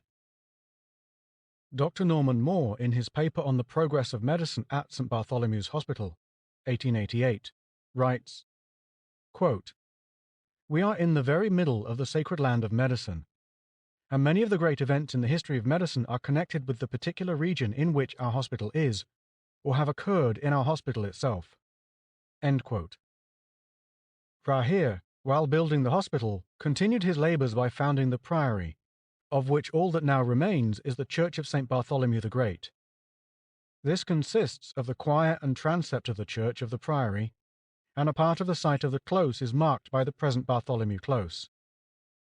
The hospital and the priory were independent, but connected. The relations between the two were revised by Richard de Ely, Bishop of London, in 1197, by Eustace de Fauconberg, Bishop of London, in 1224, and by Simon of Sudbury, Bishop of London, in 1373, and the two foundations were finally separated on the dissolution of the priory in 1537. There is in the British Museum, Cotton Manuscript Vespasian, Book 9, a life of Rahere written by one who had known those who knew the founder. The manuscript is a copy of an earlier one written in the reign of Henry II, within 50 years of the foundation of the hospital. This work, which is of great value, is described by Dr. Norman Moore and analysed in Mr. Morant Baker's Two Foundations of St. Bartholomew's Hospital, AD 1123 and AD 1546. Rahere has been described as the king's minstrel or jester, but there is no authority for this. The writer of his life says that he was a frequenter of the palace and of noblemen's houses, and made himself so agreeable as to be highly esteemed as the leader of tumultuous pleasures. He was, however, converted to a better state of life, but probably, as is the wont of those who write about conversions, the author rather darkens the picture of the courtier's early follies. Rahere determined to go to Rome, and after visiting the shrines of St. Peter and St. Paul, he was taken ill with a grievous sickness. He feared that God was angry with him for his sins, and he vowed that if God would give him health so that he might return to his own country, quote, he would make an hospital in recreation of poor men, and to them so there gathered necessaries minister after his power. End quote. In the night he saw a vision which filled him with dread. He seemed to be borne up on high by a beast having 4 feet and 2 wings, and set down in a high place. From this great height he looked into a deep pit, and he feared to slide down into it. Then appeared to him a certain man of great beauty and majesty, who fastened his eye upon him and said, O man, what and how much service shouldst thou give to him that in so great peril hath brought help to thee? Rahere answered, Whatsoever might be of heart and of might, diligently should I give, in recompense to my deliverer. So the kingly man spoke again, I am Bartholomew, the apostle of Jesus Christ, that came to succour thee in thine anguish, and to open to thee the secret mysteries of heaven. Know me truly by the will and commandment of the Holy Trinity, and the common favour of the celestial court and council, to have chosen a place in the suburbs of London at Smithfield, where in my name thou shalt found a church, and it shall be the house of God. My part shall be to provide necessaries, direct, build, and end this work, and this place to me accept with evident tokens and signs, protect and defend continually it under my wings. And therefore of this work know me the master, and thyself only the minister. Use diligently thy service, and I shall show my lordship. Rahere, when he got back to London, made overtures to the citizens for the purpose of obtaining the land he required for building, and the authorities were favourable to his scheme, but they could not settle the matter until Henry I had been consulted, because the place at Smithfield was within the king's market. When the petitioner applied to the king, his plea was acceded to, and he was given authority to execute his purpose. It is not quite clear where all the money came from for the carrying out so vast an undertaking. But Rahere had a winning way, and from the king downwards he appears to have obtained liberal help. Before he could build, he had to drain the land, which was nothing but a marsh, and when he went there, the only sign of civilization was a gibbet. The hospital, which from the first was a hospital for the sick, and not a mere almshouse, had a master, 8 brethren, and 4 sisters. The first master was Alphen, an old man who had previously built the church of St. Giles, Cripplegate, and Rahere was the first prior. Alphen was also styled hospitaller or proctor of the poor, and the writer of the manuscript Life of Rahere tells how it was the custom of Alphen to go about begging for provisions and other necessaries for the poor men that lay in the hospital. He also looked after the welfare of those who were employed in building the church. Rahere had many troubles in his later life, and a large number of envious enemies spoke evil of him and did him injuries. There was a plot against his life, which failed on account of the confession of a penitent conspirator. He had, however, a good friend in the king, who helped him and confirmed his previous grant by a charter which gave full liberty and great privileges to the priory and hospital. When therefore Rahere died, after having been prior for 22 years and 6 months, he left his great establishment in a prosperous condition. Dr. Norman Moore points out that in the life of Rahere there is an account of the admission of the first patients of which we have any record. This was a man named Adwin, who came up to London from Dunwich in Suffolk in the reign of Henry II. There are many records of people who are supposed to be healed by praying at Rahere's tomb, but this man is described as having been admitted into the hospital, and therefore a genuine patient. He was discharged cured, but although his condition is described, no details of his treatment are given. Dr. Moore supposes that by long lying in bed, Adwin's muscles had become anemic and enfeebled. He was encouraged, quote, to move his limbs a little, and he found that he was able to move them much more than he expected. He began to make small objects, commencing with cutting and carving, and so at last was able to work again and to follow the craft of a carpenter. End quote. John Murfield, a canon of St. Bartholomew's Priory, wrote a general treatise on medicine entitled Breviarium Bartholomeae, about the year 1380, when Richard Sutton was master of the hospital. This book is of considerable interest, both as an early medical treatise written at a time when this form of literature was not general, and for its connection with the hospital. Dr. Moore gives a full description of the contents and adds, quote, this picture is complete of the medical and surgical practice in St. Bartholomew's Hospital in the reign of Richard II. End quote.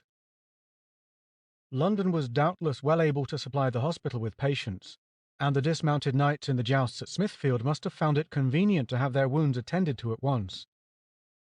It is recorded that when Wat Tyler fell from his horse, half dead from his wounds, he was dragged within the hospital gate, and died in what is now the open space between the church and the outer wall of the great hall. The body was then laid in the master's chamber. Walworth, however, had the body brought out and beheaded, the head being sent to London Bridge to replace that of Archbishop Sudbury. By a composition dated 1373, the master of the hospital was ordered to be presented to the prior of St. Bartholomew's Priory after election, and previous to presentation to the bishop. The last master was John Brereton, who subscribed to the king's supremacy in 1534. The last prior, Robert Fuller, surrendered the priory to the king in 1540. About the year 1423, the famous Richard Whittington repaired the hospital at his own expense. Little more than a century after this, it was refounded by Henry VIII, but with very little pecuniary help from the king. In 1538, the mayor, aldermen, and commonalty of the city of London petitioned Henry VIII that they might from thenceforth have the order, rule, disposition, and governance of St. Mary's Spital, St. Bartholomew's Spital, and St. Thomas's Spital, and the new abbey at Tower Hill, with the rents and revenues appertaining to the same, for the only relief of the poor, sick, and needy persons. In 1544, the king confirmed by letters patent the grant and establishment of St. Bartholomew's Hospital to the master and chaplains, but in 1546 a deed of covenant between Henry VIII and the mayor, commonalty, and citizens of London respecting the hospital was sealed, by which they came under the rule of the city. It is stated in the deed that, quote, His Highness, of his bountiful goodness and charitable mind, was moved with great pity for and towards the relief, aid, succor, and help of the poor, aged, sick, low, and impotent people. End quote. Additional letters patent were issued in 1547. In 1552 was published The Order of the Hospital of St. Bartholomew's in West Smithfield in London, with this text on the title, quote, First Epistle of John, 2nd chapter. He that saith he walketh in the light, and hateth his brother, came never as zeal in the light. But he that loveth his brother, he dwelleth in the light. End quote. We have already seen how the later years of Rahere's life were darkened by the attacks of enemies, and a curious revival of similar slanders appears to have occurred when the hospital was refounded. And so virulent were the slanders that it appears to have been thought that a reply from the governing body was needed, and such a reply is found in the preface to the Order. This commences as follows, quote, The wickedness of report at this day, good reader, is grown to such rankness, that nothing almost is able to defend itself against the venom thereof, but that, either with open slander or privy whispering, it shall be so undermined, that it shall neither have the good success which otherwise it might, nay the thanks which for the worthiness it ought. Henry VIII being dead, the governing body appeared to have felt it possible to tell the truth as to the little he had done in endowing the hospital. In fact, both Henry VIII and Edward VI have gained credit as founders, when they really did little more than give buildings for public purposes that were of no use to themselves, and then leave others to find the money to support them.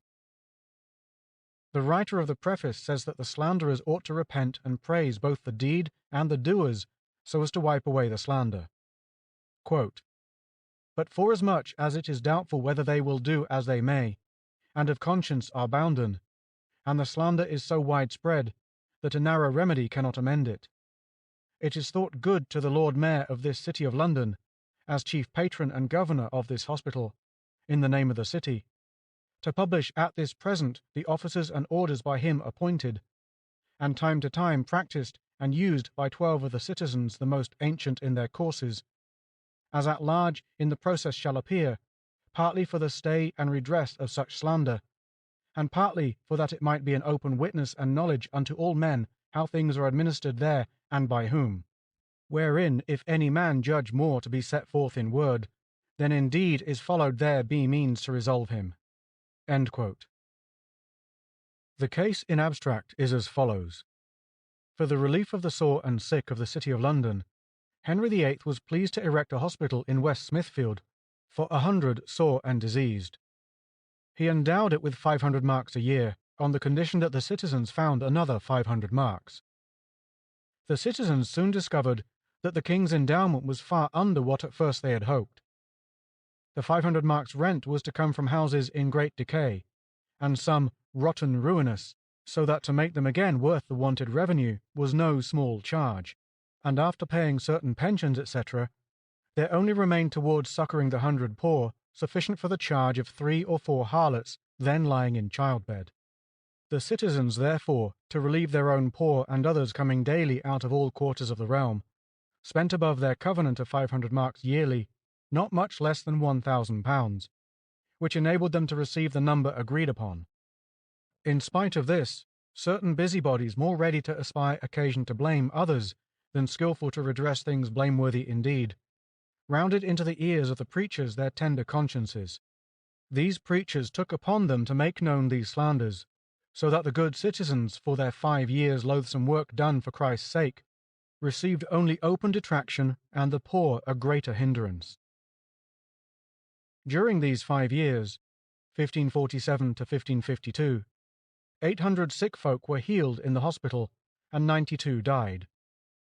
The preface writer ends by saying that if any man spieth aught in the order worthy to be reformed, he will find those at the hospital glad and willing to reform it, and the city wish, if by any means it is possible, to raise the number of those receiving the benefits of the hospital from 100 to 1,000. The number of district paid officers is given as 7, in this order: 1. The hospitaller. 2. The renter clerk. 3. The butlers. 4. The porter. 5. The matron. 6. The sisters. 12. 7. The beadles. 8. Quote, "There are also, as in a kind by themselves, 3 chirurgeons in the wages of the hospital, giving daily attendance upon the cures of the poor." End quote.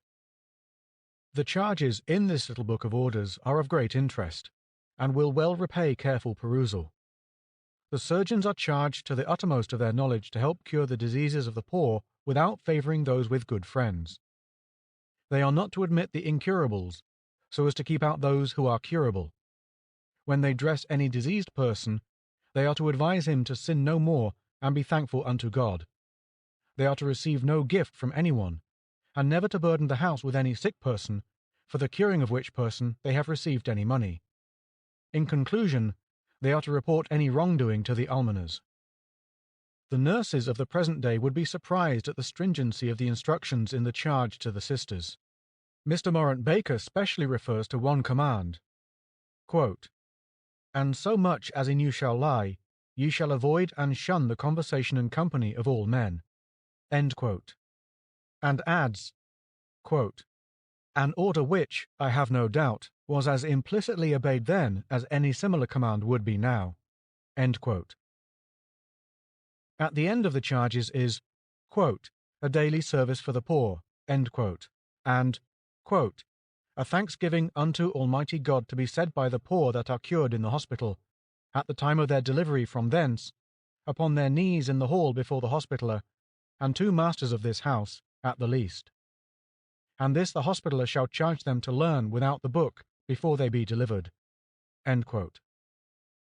Thomas Vicary, Sergeant Surgeon to the King, and the foremost surgeon of his time, was first appointed governor of St. Bartholomew's on the 29th of September 1548, and in January 1552 he was made governor for life.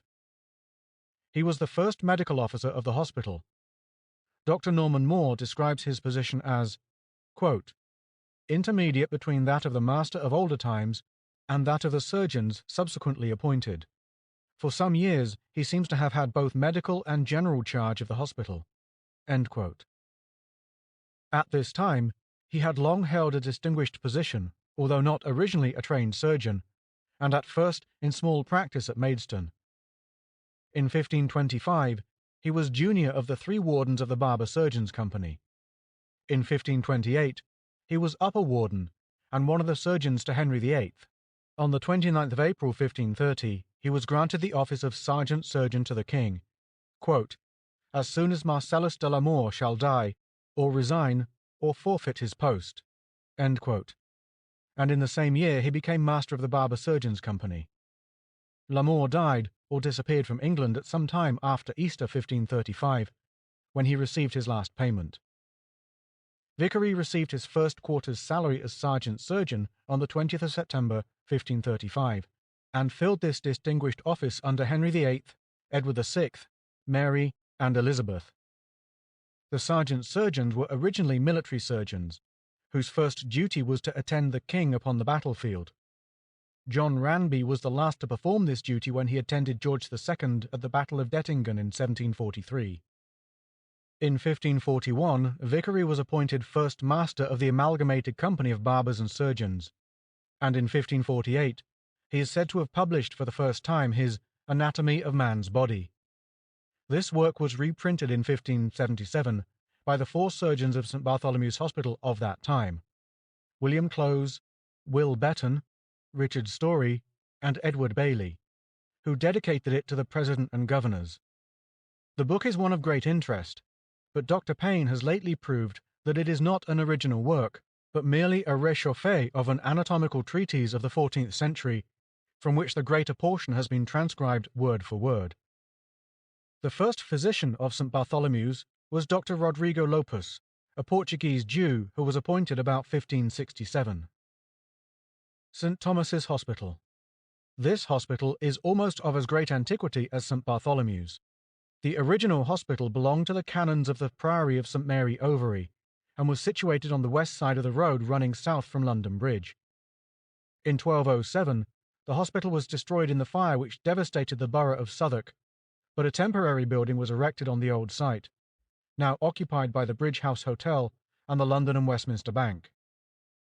Peter de Rupibus, Bishop of Winchester, projected a new hospital on a more suitable site on the east side of the road, and appealed for funds for this purpose by means of a charter of indulgence, 1228. Quote, behold, at Southwark, an ancient hospital built of old to entertain the poor, has been entirely reduced to cinders and ashes by a lamentable fire. Moreover, the place wherein the old hospital has been founded was less appropriate for entertainment and habitation, both by reason of the straitness of the place and by reason of the lack of water and many other conveniences. According to the advice of us, and of wise men, it is transferred and transplanted to another more commodious site, where the air is more pure and calm, and the supply of water more plentiful. End quote. The new hospital was dedicated to St. Thomas a Becket the martyr, and became independent of St. Mary's Priory. It was frequently referred to as Becket Spital. The third building was erected about 1507, and in 1535 a short time before the dissolution of the religious houses, the custos, or master, the brethren, and the 3 lay sisters had the charge of 40 beds for poor and infirm people who were to be supplied with food and firing. The hospital was refounded in 1553 by Edward VI and endowed with 4,000 marks a year. It was dedicated to St. Thomas the Apostle, but was often called, in honour of Edward, the King's Hospital. The parish of St. Thomas Apostle, Southwark, contained within its walls the 2 hospitals of St. Thomas and Guy's, and was often called the parish of St. Thomas's Hospital.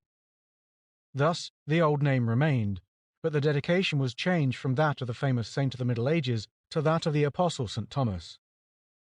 Dr. Payne, who wrote an essay, quote, on some old physicians of St. Thomas's Hospital, end quote, says that in old times the staff was exclusively surgical. Dr. Eliza Hodson, who was appointed about 1620, was the first named that Dr. Payne could find, but he does not think that Hodson was the first physician. The building, having fallen into disrepair, was entirely rebuilt in 1701 to 1706, and the hospital remained on the same spot from 1228 until 1862, when the property was sold to the South Eastern Railway Company and a new hospital was opened on the Albert Embankment at the southern end of Westminster Bridge. Lepers. There were other medieval hospitals in London besides those now described, which were the 2 chief ones. Many smaller buildings in the suburbs were devoted to the reception of lepers. Dr. Creighton writes, quote, the remarkable ordinance of Edward III in 1346 for the expulsion of lepers from London seems to have been the occasion of the founding of 2 so-called lazar houses, one in Kent Street, Southwark, called the Loke, and the other at Hackney, or Kingsland. These are the only 2 mentioned in the subsequent orders to the porters of the city gates in 1375, and as late as the reign of Henry VI, they are the only 2 beside the ancient Matilda's Hospital in St. Giles's Fields. Another of the suburban leper hospitals was founded at Highgate by a citizen of 1468, and it is not until the reign of Henry VIII that we hear of the spitals at Mile End, Knightsbridge, and Hammersmith. End quote. Dr. Creighton adds that the Lock was doubtless the house of the, quote, leprosy apud Bermondsey, end quote, who are designated in the Royal Charter of 1 Henry IV, 1399, as recipients, along with the leprosy of Westminster, St. James's, of £5,000 or £6,000. The village of St. Giles in the Fields is of great interest, largely because the place still retains some of its old special features. Up to the middle of the 19th century, when the rookery of St. Giles was destroyed and new Oxford Street was built on the site, the lines of its contour were little altered since the hospital was founded at the beginning of the 12th century. The ordinance of Edward III, 1346, and the swearing of the porters of the city gates that they will prevent lepers from entering the city are printed in Riley's Memorials. Dr. Creighton states that, as far as he knows, the ordinance of 1346 is the only one of the kind in English history, and adds, quote, the statutes of the realm contain no reference to lepers or leprosy from first to last. The references in the rolls of Parliament are to the taxing of their houses and lands. The laws which deprive lepers of marital rights and of heirship appear to have been wholly foreign. In England, leprosy as a bar to succession was made a plea in the law courts. End quote.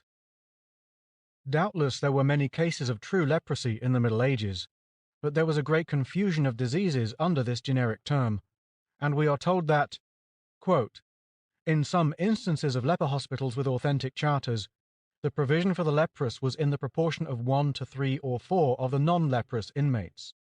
End quote. It was a very terrible fate for a man or woman to be accused of being a leper, for the sufferers were driven from the haunts of men, and being in many cases uncared for, they grew worse and worse. The disease was largely caused by bad food, and this cause was quite neglected in many places. A monstrous ordinance of the Scottish Parliament at Scone in 1386 is recorded in the ancient laws and customs of the burghs of Scotland.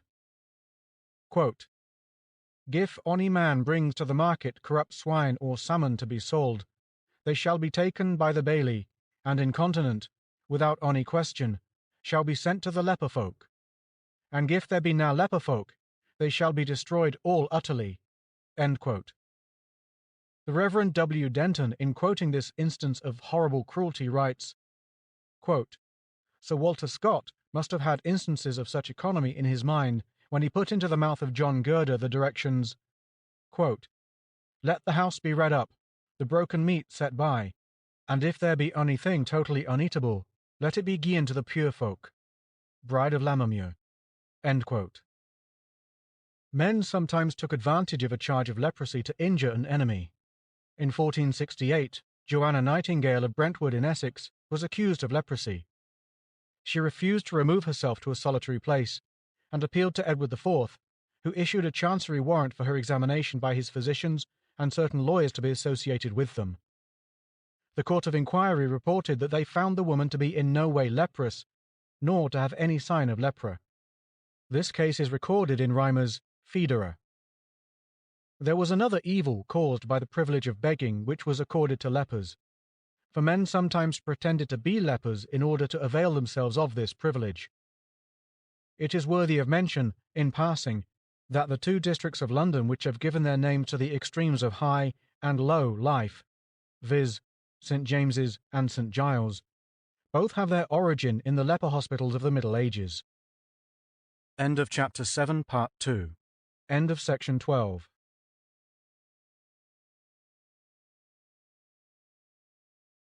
The Story of London by Henry B. Wheatley. Chapter 7. Health, Disease, and Sanitation. Part 3.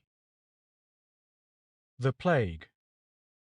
The greatest scourge among the epidemics which have devastated the world is the Eastern bubonic plague, which entered Europe for the first time in the 14th century. All epidemics, when they find a new field, appear to be specially virulent, and this was the case with the first appearance of the plague, which so terrified the inhabitants of Europe that they applied to it this ominous name. But the epidemic of 1349 has of late years received the new name of the Black Death, which distinguishes it in the popular mind from the later visitations. The name, which came from Germany, will not be found in the old descriptions of the plague in England. A writer in the Quarterly Review says, quote, "The term der Schwarze Tod may have been used in Germany in the 14th century, but it does not seem to have been current in England before Hecker's work on epidemics was translated into English in 1833. End quote. The Black Death entered Dorsetshire in August 1348, moving on to Bristol, Gloucester, and Oxford. From Oxford, the infection marched to London, which city it reached at Michaelmas, or November. It soon swept over the whole country. Dr. Creighton writes, quote, "The Black Death may be said to have extended over 3 seasons in the British Islands. A partial season in the south of England in 1348, a great season all over England, in Ireland, and in the south of Scotland in 1349, and a late extension in Scotland generally in 1350. The experience of all Europe was similar, the Mediterranean provinces receiving the infection as early as 1347, and the northern countries on the Baltic and North Seas as late as 1350. End quote. This plague had the most momentous effect upon the history of England, on account of the fearful mortality that it caused. It paralyzed industry, and permanently altered the position of the labourer. Ineffectual attempts were made to neutralize these effects by the Statute of Labourers, and by enactments, quote, "that every workman and labourer shall do his work just as he used before the pestilence, that the servants of substantial people shall take no more than they used to take, and that labourers and workmen who will not work shall be arrested and imprisoned." End quote. The effects of the pestilence on the church and on morals is seen in the writings of Wycliffe and Langland. Wycliffe, who was an Oxford student, in 1348 predicted in his book, The Last Age of the Church, the end of the world in 1400 at latest. The effect upon architecture has been dwelt upon by the antiquaries, upon the growth of the country by political economists, and upon the general health of the country by doctors, so that it is not necessary here to enter into further explanations. The statistics of the writers of the Middle Ages are of little value, and the estimates of those who died are very various. but the statement that half the population of England died from the plague is probably not far from the truth.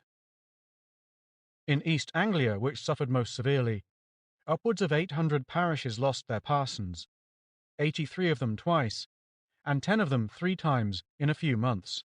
In Norfolk and Suffolk, 19 religious houses were left without abbot or prior.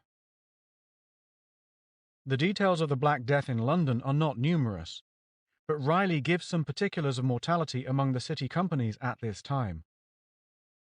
In the Articles of the Cutlers, 1344, the names of 8 wardens are given, and below it is stated that in the 23rd year of Edward III's reign, 5 years after, they were all dead, and others chosen in their place.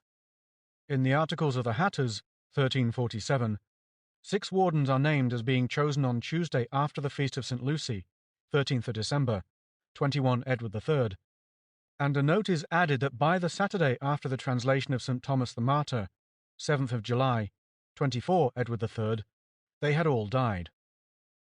4 wardens of the Goldsmiths' Company are recorded to have fallen victims to the Black Death, and doubtless the other companies suffered in a like manner. The most striking fact in respect to the mortality in London is that recorded by Stowe in his Chronicle, of 50,000 persons buried in Sir Walter de Manny's burial place in Spittal Croft, now the Charterhouse. Although doubtless the number is grossly exaggerated, it is certain that it was very great. One of the victims in high places was Dr. Bradwardine, Archbishop of Canterbury, who died at Lambeth on the 26th of August, 1349, just 1 week after he had landed at Dover from Avignon. In January 1349, the meeting of Parliament was prorogued because, quote, a sudden visitation of deadly pestilence had broken out at Westminster and the neighbourhood. End quote. Dr. Creighton writes, quote, for 300 years, plague was the grand zymotic disease of England. The same type of plague that came from the East in 1347 to 1349 continuously reproduced in a succession of epidemics at one place or another. End quote. He goes on to quote Peinlich's Pest in Steiermark, i.e. Styria, 1877 to 1878, to show that similar cases occurred over Europe. From 1349 to 1716, 70 years are marked in the annals of Styria as plague years. The second great pestilence occurred in 1361, when the number of deaths was about a third of those from the plague of 1349. The mortality was greater among men than women. The third pestilence, of 1368 to 1369, is referred to by Langland in Piers Plowman. The fourth was in 1375 to 1376, and the fifth in 1390 to 1391. Dr. Crichton describes several other plagues, and writes that, quote, in the decade from 1430 to 1440, there were no fewer than 4 distinct outbreaks of plague, 3 of them confined to London, and one of them, that of 1439, general throughout the realm. End quote. The constant recurrence of the plague must have taught the authorities some mode of treatment, but although certain sanitary regulations were made, which will be referred to later on, it is only incidentally that we learn what was done during the earlier visitations. Probably panic reigned generally in the time of the Black Death. Such writings as are left us give this impression, and there is little reason for surprise that it should have been so. Dr. Creighton has entered very fully into the history of the various plagues and the different expedients which were adopted to mitigate their severity. His valuable work is so thorough in its treatment of the subject that to a great extent I have drawn the following particulars from his luminous pages. The first plague order, of which the full text is extant, was issued in 1543. The following transcript is taken from an abstract of several orders relating to the plague, British Museum, additional manuscript number 4376. Quote, 35 Henry VIII. A precept issued to the aldermen, that they should cause their beadles to set the sign of the cross on every house which should be afflicted with the plague, and there continue for 40 days, that no person who was able to live by himself, and should be afflicted with the plague, should go abroad or into any company for 1 month after his sickness, and that all others who could not live without their daily labour should, as much as in them lay, refrain from going abroad, and should for 40 days after, illegible word, and continually carry a white rod in their hand, 2 foot long. That every person whose house had been infected should, after a visitation, carry all the straw and, illegible word, in the night privately in the fields and burn. They shall also carry clothes of the infected in the fields to be cured. That no housekeeper should put any person diseased out of his house into the street or other place unless they provided housing for them in some other house. That all persons having any dogs in their house, other than hounds, spaniels, or mastiffs necessary for the custody or safekeeping of their houses, should forthwith convey them out of the city, or cause them to be killed and carried out of the city and buried at the common laystall. That such as kept hounds, spaniels, or mastiffs should not suffer them to go abroad, but closely confine them. That the church wardens of every parish should employ somebody to keep out all common beggars out of churches on holy days, and cause them to remain without doors. That all the streets, lanes, etc., within the wards should be cleansed. That the alderman should cause this precept to be read in the churches. End quote. Dr. Creighton says that this order was a development of the measures devised by the king or his minister before 1518, and probably in the plague of 1513. The wisps put out on the infected houses are replaced by crosses, which above are described simply as the sign of the cross. On the 15th of November 1547, it was ordered by the mayor, recorder, and aldermen, vice-comites, that, quote, every householder of their several wards, which sith the feast of All Saints last past, hath been visited with the plague, shall cause to be fixed upon the uttermost post of their street door a certain cross of St. Anthony devised for that purpose, there to remain 40 days after the setting up thereof. End quote. The cross of St. Anthony was a crutch, such as was used by the crutched friars. It was painted in blue on canvas or board, and the legend under or over the cross was, Lord, have mercy upon us. In the plague of 1563 it was ordered, on the 3rd of July, that 200 blue headless crosses be made with all convenient speed by the chamberlain, and again, on the 6th of the same month, 200 more were ordered. On the 8th of July, blue crosses were delivered to the bailiff of Finsbury to be used there. Dr. Creighton says that before the plague of 1603, the colour of the crosses had been changed to red. The white rod or wand was used in France as well as in England, as we learn from a letter of the Venetian ambassador to France, the 20th of November, 1580. Quote, this city, Paris, I hear is in a very fair sanitary condition.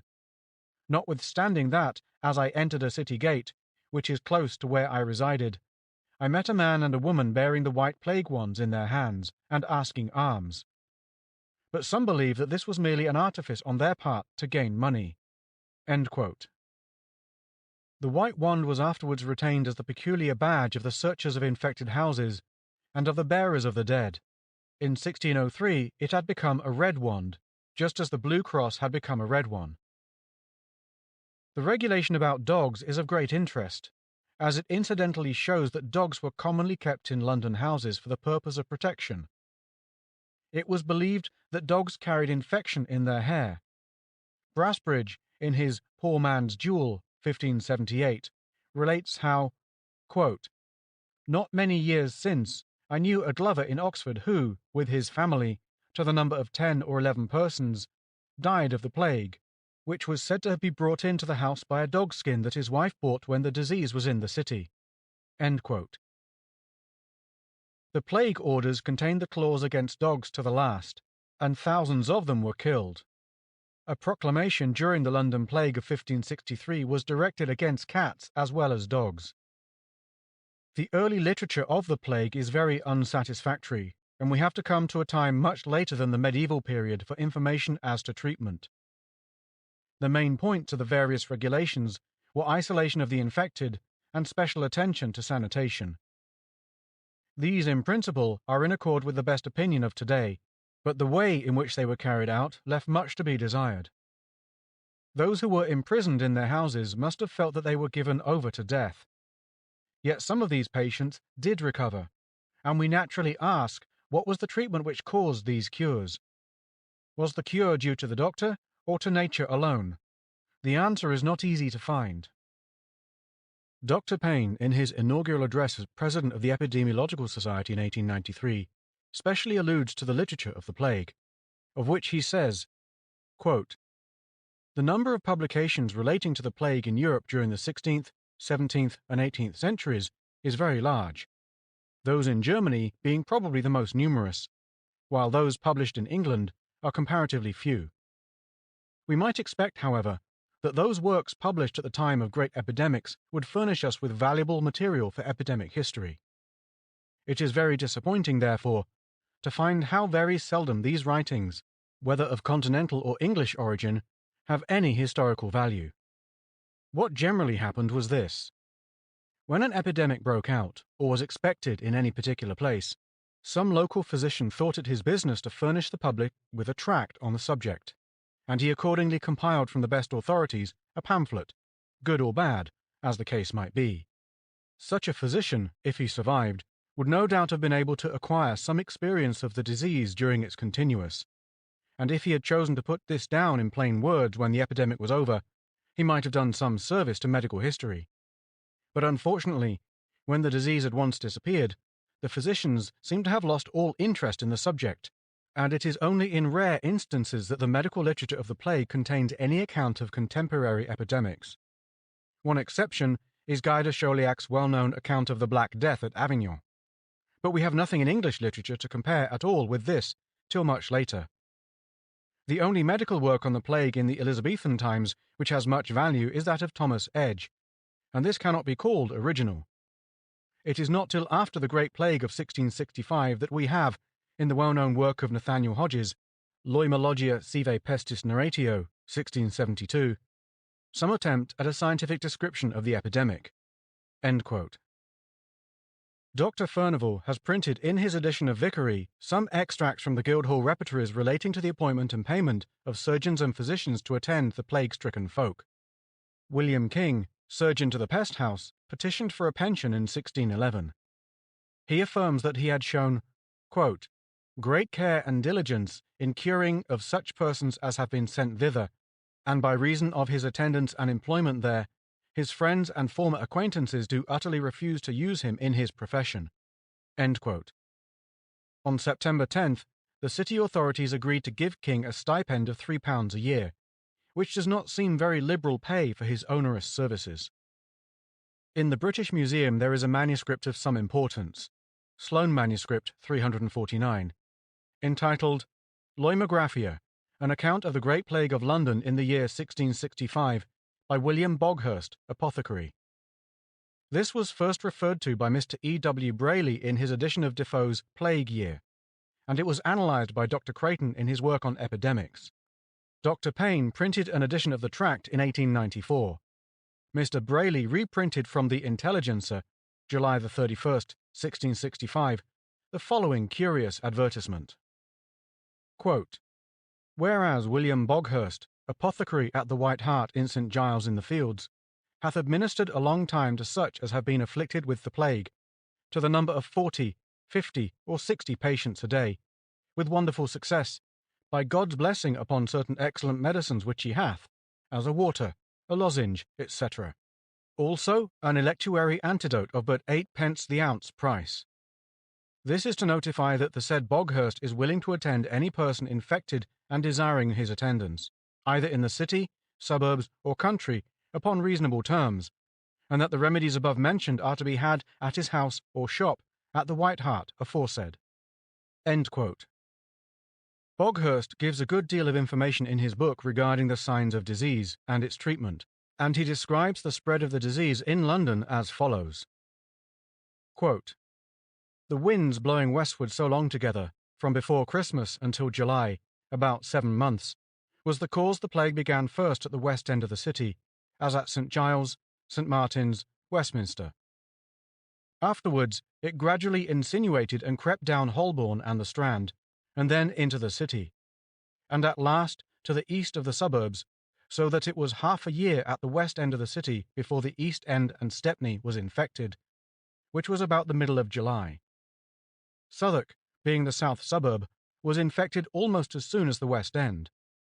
The disease spread not altogether by contagion at first, nor began at only one place, and spread further and further as an eating spreading sore doth all over the body, but fell upon several places of the city and suburbs like rain, even at the first, at St. Giles, St. Martin's, Chancery Lane, Southwark, and some places within the city, as at Proctor's House. End quote.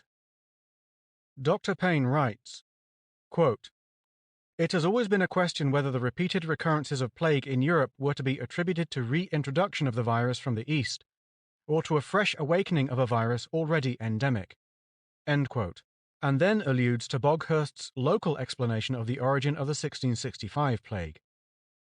He concludes his introductory by saying, quote, "It seems probable that London still contains sufficient plague virus to start a fresh epidemic, when the local and temporary conditions were favourable. The only temporary conditions of this kind that we know of are, first, the rapid growth of population in London, which caused terrible overcrowding, and must have overtasked the ordinary measures of sanitation, and, secondly, the long drought in the spring of 1665, which is referred to by Boghurst. The importance of this latter fact has been explained by Dr. Creighton, in accordance with Pettenkoffer's laws, but, on the other hand, the great plague year of 1625 was remarkably wet. The question is still one for discussion, and it may be left to the judgment of the reader, guided by the valuable materials which Boghurst contributes." End quote. From 1348 to 1665, plague was continually occurring in London, but it has not appeared since the last date on anything but a small scale. It has been supposed that in the Great Fire the seeds of disease were destroyed, but this is not a conclusive reason, and fears were expressed as to its possible reappearance in London after the plague of Bombay in 1896 to 1897, and the plague of Marseille in the summer of 1720 created a panic throughout Western Europe. Renewed attention was paid to the London plague of 1665, and in 1722 Defoe wrote his renowned Journal of the Plague Year. We have no thoroughly trustworthy statistics of the earlier plagues, but Dr. Creighton gives particulars of the visitations in London in 1603, 1625, and 1665 in one table. Year 1603. Estimated population 250,000. Total deaths 42,940. Plague deaths 33,347. Highest mortality in a week 3,385. Worst week 25th of August to the 1st of September. Year 1625. Estimated population 320,000. Total deaths 63,001. Plague deaths 41,313. Highest mortality in a week 5,205. Worst week 11th to the 18th of August. Year 1665. Estimated population 460,000. Total deaths 97,306. Plague deaths 68,596. Highest mortality in a week 8,297. Worst week 12th to the 19th of September. To these figures may be added that, in 1593, 11,503 persons died of the plague. The figures of 1603 and 1625 in some reports differ from the above. Footnote. In a broadside referring to The Plague of London, printed by Peter Cole at the printing office in Cornhill, near the Royal Exchange, 1665, the number of deaths from plague in 1603, 1625, and 1636 are given as follows. 1603, 30,561 persons. 1625, 35,403. And 1636, 10,400. The numbers in 1593 are given as above. End of footnote. Some of the plagues devastated the whole country, so that there was no place for the Londoners to fly to for safety. But in others, the danger was more generally confined to London.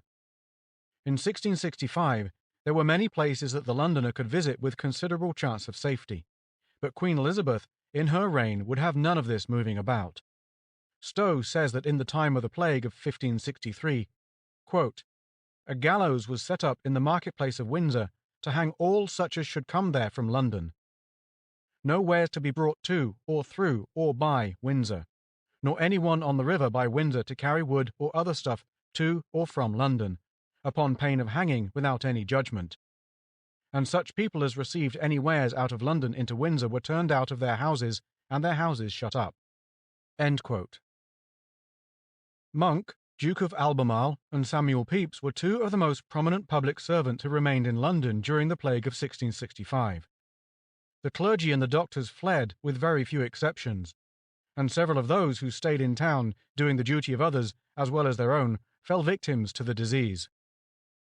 Dr. Hodges, author of Loimologia, enumerates among those who assisted in the dangerous work of restraining the progress of the infection, the learned Dr. Gibson, Regius Professor at Cambridge, Dr. Francis Glisson, Dr. Nathaniel Paget, Dr. Peter Barwick, Dr. Humphrey Brooks, etc. Of those he mentions, 8 or 9 fell in their work, among whom was Dr. William Conyers, to whose goodness and humanity he bears the most honourable testimony. Dr. Alexander Burnet, of Fenchurch Street, one of Pepys' friends, was another of the victims. Footnote: Mr. Pearce gives some interesting facts in his Annals of Christ's Hospital respecting the effects of the plague in 1603 and 1665 on the condition of the Blue Coat School.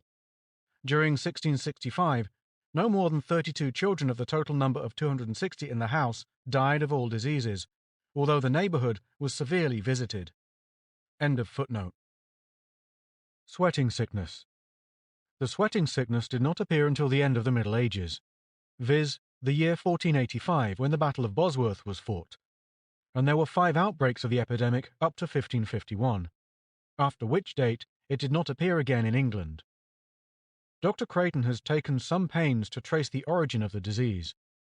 He writes, quote, "The history of the English sweat presents to the student of epidemics much that is paradoxical, although not without parallel, and much that his research can never rescue from uncertainty.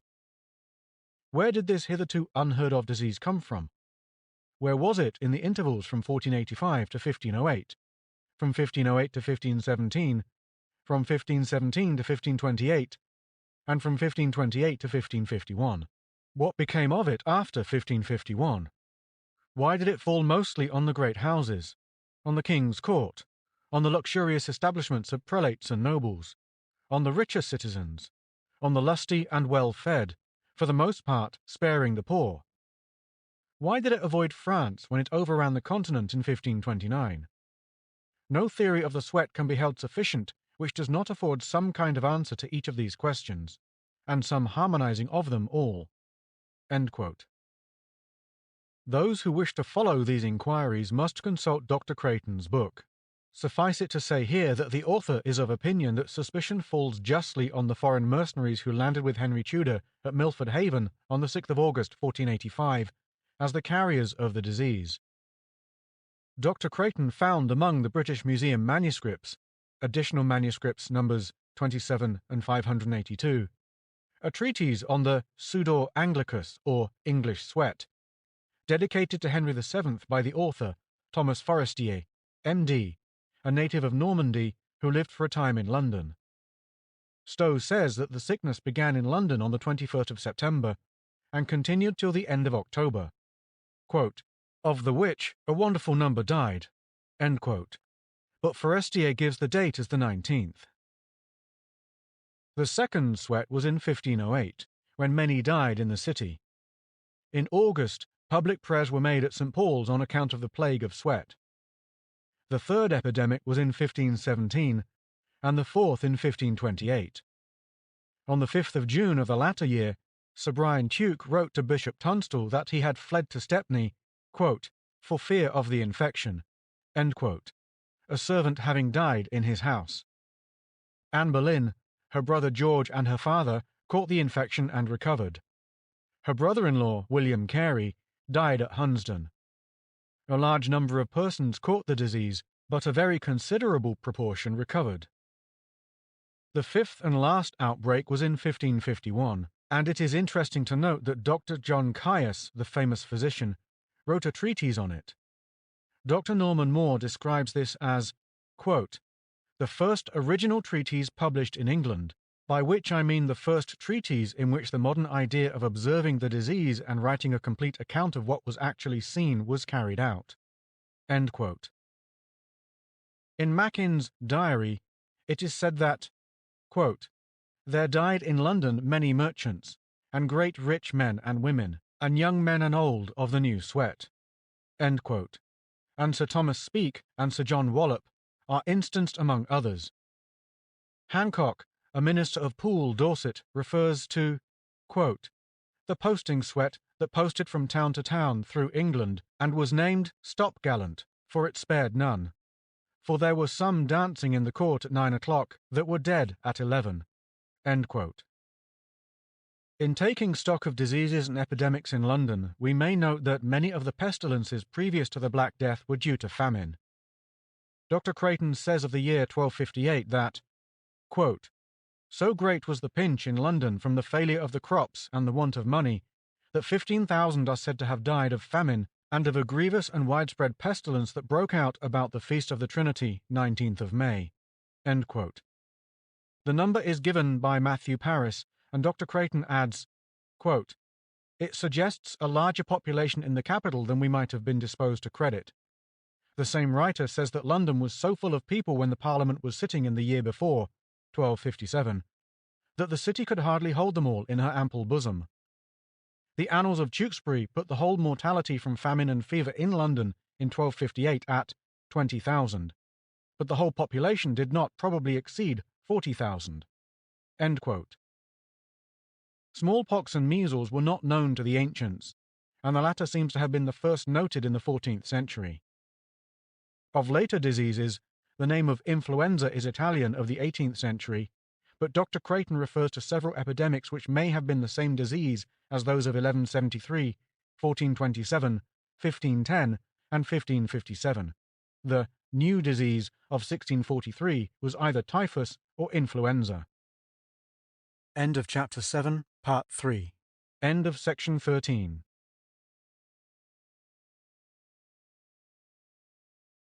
The Story of London by Henry B. Wheatley.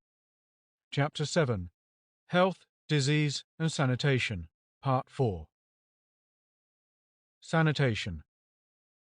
Having considered the condition of medical practice at the hospitals and among private patients, and having also reviewed the particulars of some of the chief epidemics, we shall now be better able to understand the sanitary condition of medieval London, and the means to keep it clean. There can be little doubt that strenuous attempts were made at different periods to improve its condition. We may allow at once that old London was not a clean or healthy town, as we understand these words now, but there can be little doubt that it was in advance of most other towns. Dr. Poor is rather severe in his estimate of the health of medieval London. He considers the situation of the city fairly good from a sanitary point of view. It was not healthy, however, because of its marshy surroundings. Ague and dysentery were always present and very fatal. Scurvy was very prevalent before the introduction of the potato by Hawkins. William Clowes, the well-known Elizabethan surgeon of St. Bartholomew's, was also surgeon to Christ's Hospital, and in his day 20 or 30 children had the scurvy at a time in the latter house, a fact due to a diet largely composed of fish and other salted provisions, with a scanty allowance of vegetables.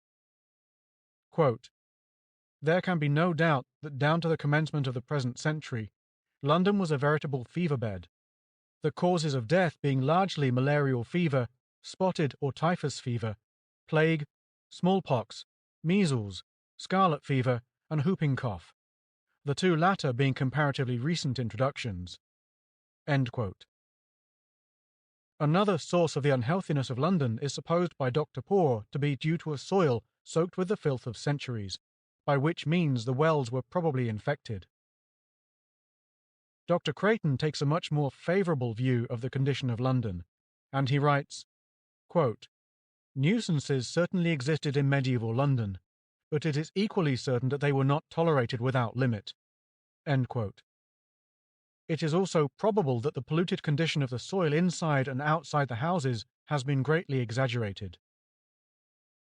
There was overcrowding in some quarters of London, but in most parts there were gardens and plenty of fresh air. Many of the streets were used as markets, and they were mostly left in a very untidy state, but attempts were made to cleanse them. The worst parts of the town were the lanes leading down to the river. The bad state of these places was constantly complained of, but we must always remember that complaints and legal actions are evidence to some extent that in the end the evils were abated. Very little is recorded when affairs go straight, as all are contented to let them remain as they are. But when things go wrong, we are all anxious to raise complaints, and too much weight must not be given to the supposed universality of these evils. We do not judge of the general manners and morals of the country by the cases in the law courts and the police courts. Some of the evils, of which a description has come down to us, were doubtless the cause of remedial measures being adopted. The streets soon after the conquest must have been in a very rotten condition, if we are to judge from some accounts that have come down to us.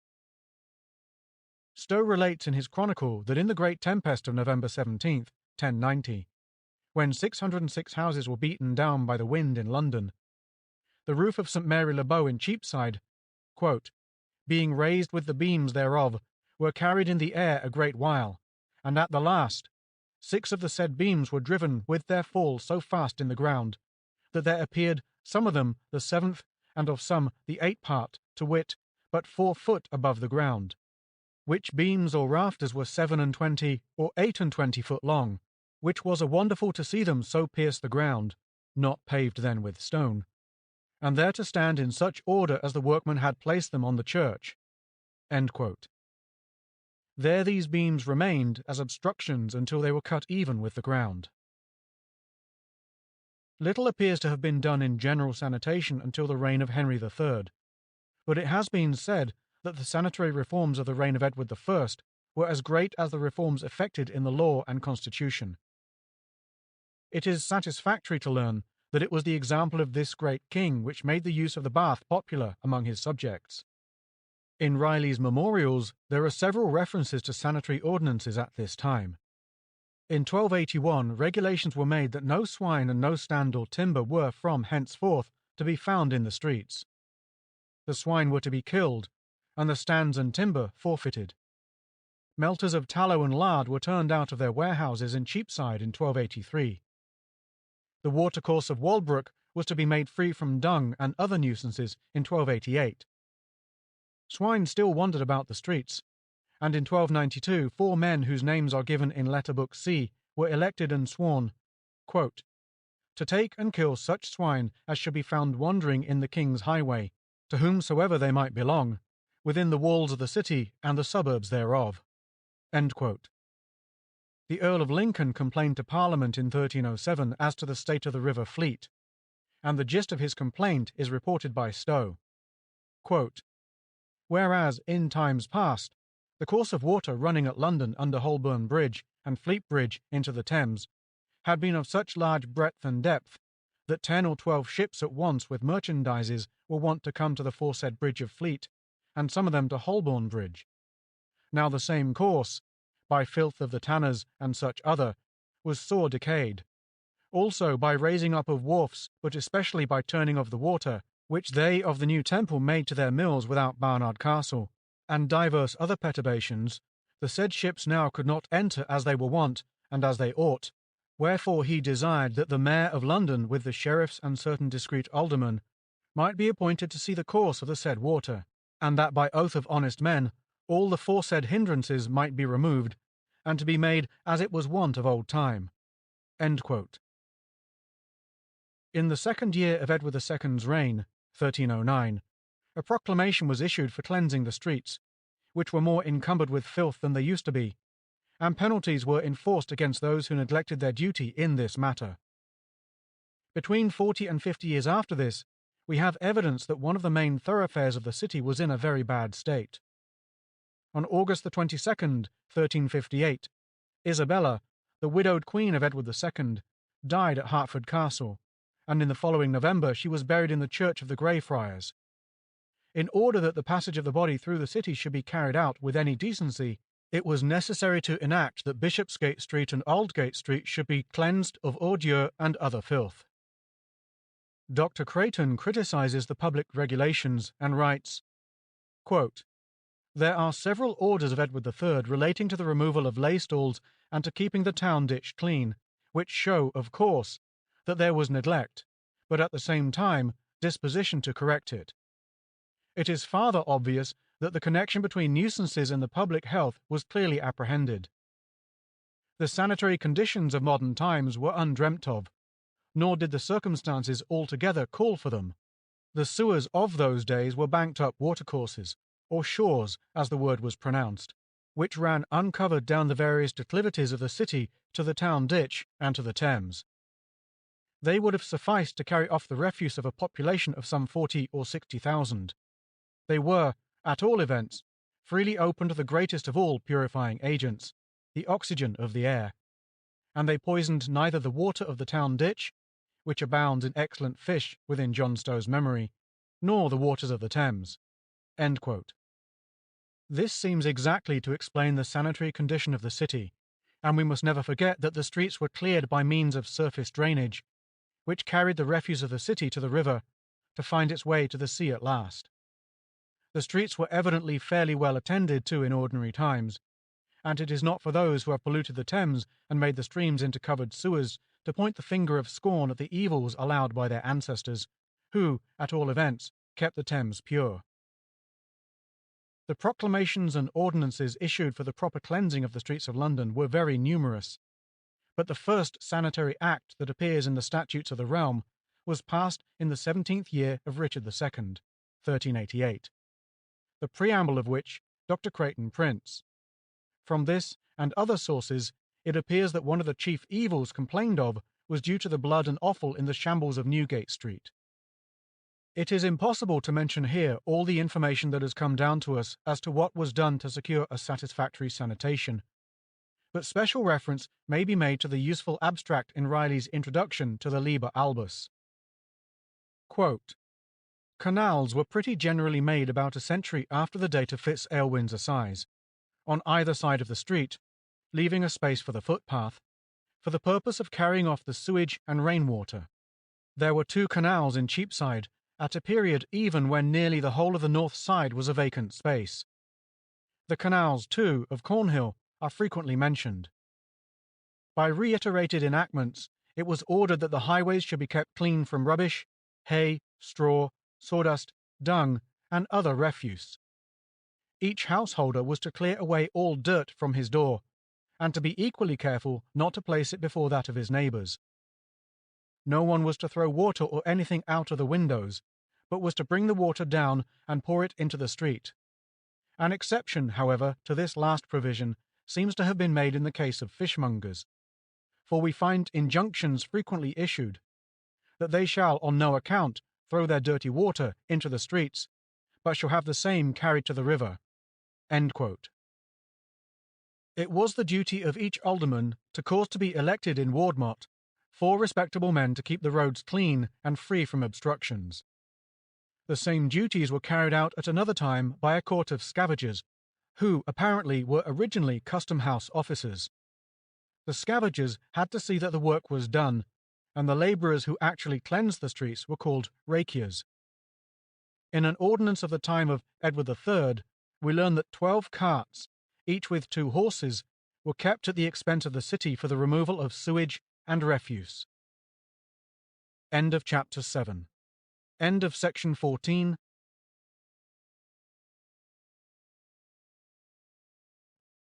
The Story of London by Henry B. Wheatley. Chapter 8. The Governors of the City, Part 1. Quote, "London claims the first place, as the greatest municipality, as the model on which, by their charters of liberties, the other large towns of the country were allowed, or charged, to adjust their usages, and as the most active, the most political, and the most ambitious. London has also a preeminence in municipal history, owing to the strength of the conflicting elements which so much affected her constitutional progress." End quote. Stubbs, Constitutional History of England. The history of the early government of the city is full of pitfalls for the historian. For years, an account of what occurred before the establishment of the mayoralty was generally accepted, which later research has proved to be entirely erroneous. Careful students of early documents have lately given us information of the greatest value, but we still wait for more facts. In the following pages, an attempt will now be made to place before the reader a short statement of what is known, with some indication of what we still have to learn. Fortunately, there is no lack of students who are constantly adding to our knowledge. And, as in the last few years considerable discoveries have been published, there is every reason to hope that in the future other discoveries will be made equal at least in importance to those which have been made in the past. We know remarkably little as to how the government of London was carried on before the conquest, but probably the course of procedure was not very different from what was the practice immediately after that great event. When William the Conqueror granted the first charter to London, he addressed the bishop and the portreeve, the former as ecclesiastical governor and the latter as the civil governor. It has been a generally received opinion that there was a succession of portreeves until the first appointment of a mayor, but Mr. Round believes that the title of portreeve disappears after the Conqueror's charter. In this opinion, he is opposed to the view of both Bishop Stubbs and Mr. Lofty. It is necessary to bear in mind that a reeve was an officer appointed by the king, just as the sheriffs, or shire reeves, of the various counties are still so appointed. There has been some difference of opinion as to the meaning of the title portreeve. It might at first sight be supposed to refer to the port of London, but this is not the received opinion. Bishop Stubbs writes, quote, "The word port in portreeve is the Latin porta, not portus, where the markets were held, and although used for the city generally, seems to refer to it specially in its character of a mart or city of merchants." End quote. The City of London obtained from Henry I the right of appointing their own sheriffs, which was a very great privilege, and there must have been some very strong reason to induce the king to grant this great favour. Bishop Stubbs writes of this charter of Henry I to the citizens of London, quote, "The privileges of the citizens of London are not to be regarded as a fair specimen of the liberties of ordinary towns, but as a sort of type and standard of the amount of municipal independence and self-government at which the other towns of the country might be expected to aim. At a period at which the other towns were just struggling out of the condition of domain, the Londoners were put in possession of the firm, or farm, of Middlesex, with the right of appointing the sheriff. They were freed from the immediate jurisdiction of any tribunal except of their own appointment, from several universal imposts, from the obligation to accept trial by battle, from liability to misericordia or entire forfeiture, as well as from tolls and local exactions such as ordinary charters specify. They have also their separate franchises secured and their weekly courts, but they have not yet the character of a perpetual corporation or communa, and thus, although possessing, by virtue of their association in guilds, of their several franchises, of their feudal courts, and of their shire organizations under the sheriff, many elements of strength, consolidation, and independence, they have not a compact organization as a municipal body. The city is an accumulation of distinct and different corporate bodies, but not yet a perfect municipality, nor, although it was recognized in the reign of Stephen as a communio, did it gain the legal status before the reign of Richard I. End quote. Mr. Round shows, however, that the city possessed the privilege only for a short time. Quote, "We see then that in absolute contradiction of the received belief on the subject, the shrievalty was not in the hands of the citizens during the 12th century, i.e. from 1101, but was held by them for a few years only, about the close of the reign of Henry I. The fact that the sheriffs of London and Middlesex were, under Henry II and Richard I, appointed throughout by the Crown, must compel our historians to reconsider the independent position they have assigned to the city at that early period. The Crown, however, must have had an object in retaining this appointment in its hands. We may find it, I think, in that jealousy of exceptional privilege or exemption which characterized the regime of Henry II.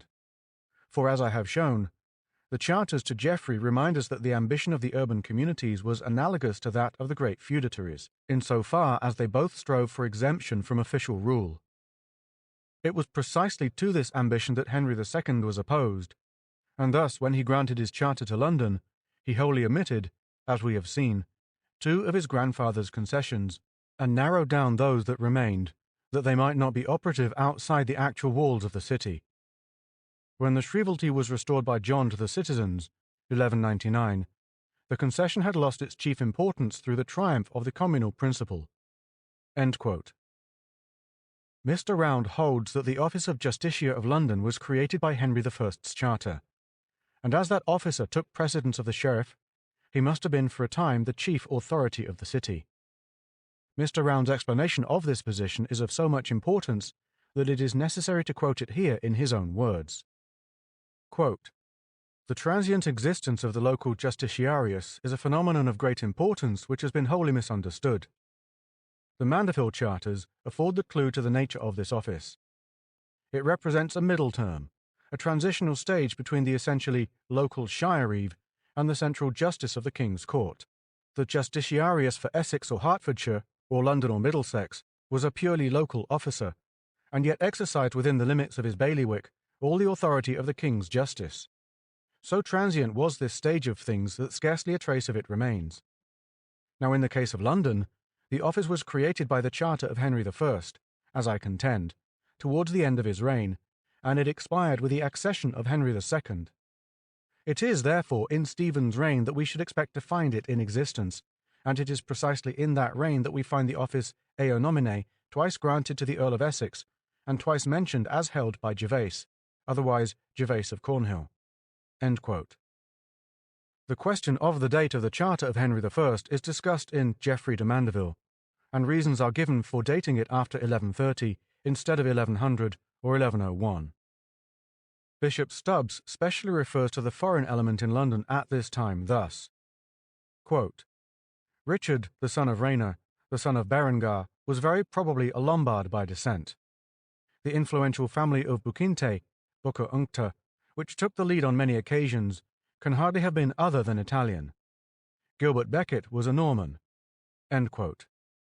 And further, in a note, he adds, quote, "Andrew of London, the leader of the Londoners at Lisbon in 1147, is not improbably the Andrew Bucinte whose son Richard was the leader of the riotous young nobles of the city, who, in 1177, furnished a precedent for the Mohawks of the 18th century." End quote. Andrew, who was present at the transference of the Knighton Guild's land to the Priory of Holy Trinity, 1125 or 1126, was one of the witnesses of the agreement between Ramsey Abbey and Holy Trinity after that date, where his name is written Bocunte. He was Justiciar of London in Stephen's reign. The Bucarelli were another Italian family whose name is said to be preserved in Bucklersbury, and Round also mentions Osbert Octodenarii, otherwise Wheatley, a kinsman and employer of Becket. The origin of the Commune of London has always been an exceedingly obscure problem, but Mr. Round has succeeded in throwing a flood of light upon the subject. In the 12th century, there was a great municipal movement over Europe. Londoners were well informed as to what was going on abroad, and thoroughly dissatisfied with the existing organization, they waited and were constantly looking for an opportunity of obtaining the privileges of the Commune. Mr. Round points out that, quote, "Even so early as 1141, when the fortunes of the crown hung in the balance between rival claimants, we find the citizens forming an effective conjuratio, the very term applied to their commune half a century later by Richard of Devizes. Moreover, earlier in the same year, April, William of Malmesbury applies to their government the term communio." End quote. Miss Mary Bateson has gone to the manuscript from which Mr. Round obtained the Oath of Commune, and her conclusion after consideration is that, quote, "The collection as a whole leaves the impression that communio quam vocant Londoniarum, 1141, as it is styled by William of Malmesbury, was not merely a unit in the eyes of the Exchequer, that the jurisdictional unity of the city organized in Folkemoot and Husting gave something substantial whereon the foundations of mayoralty and commune could be laid. End quote. Mr. Round writes, "The assumption that the mayoralty of London dates from the accession of Richard I, 1189, is an absolute perversion of history." End quote.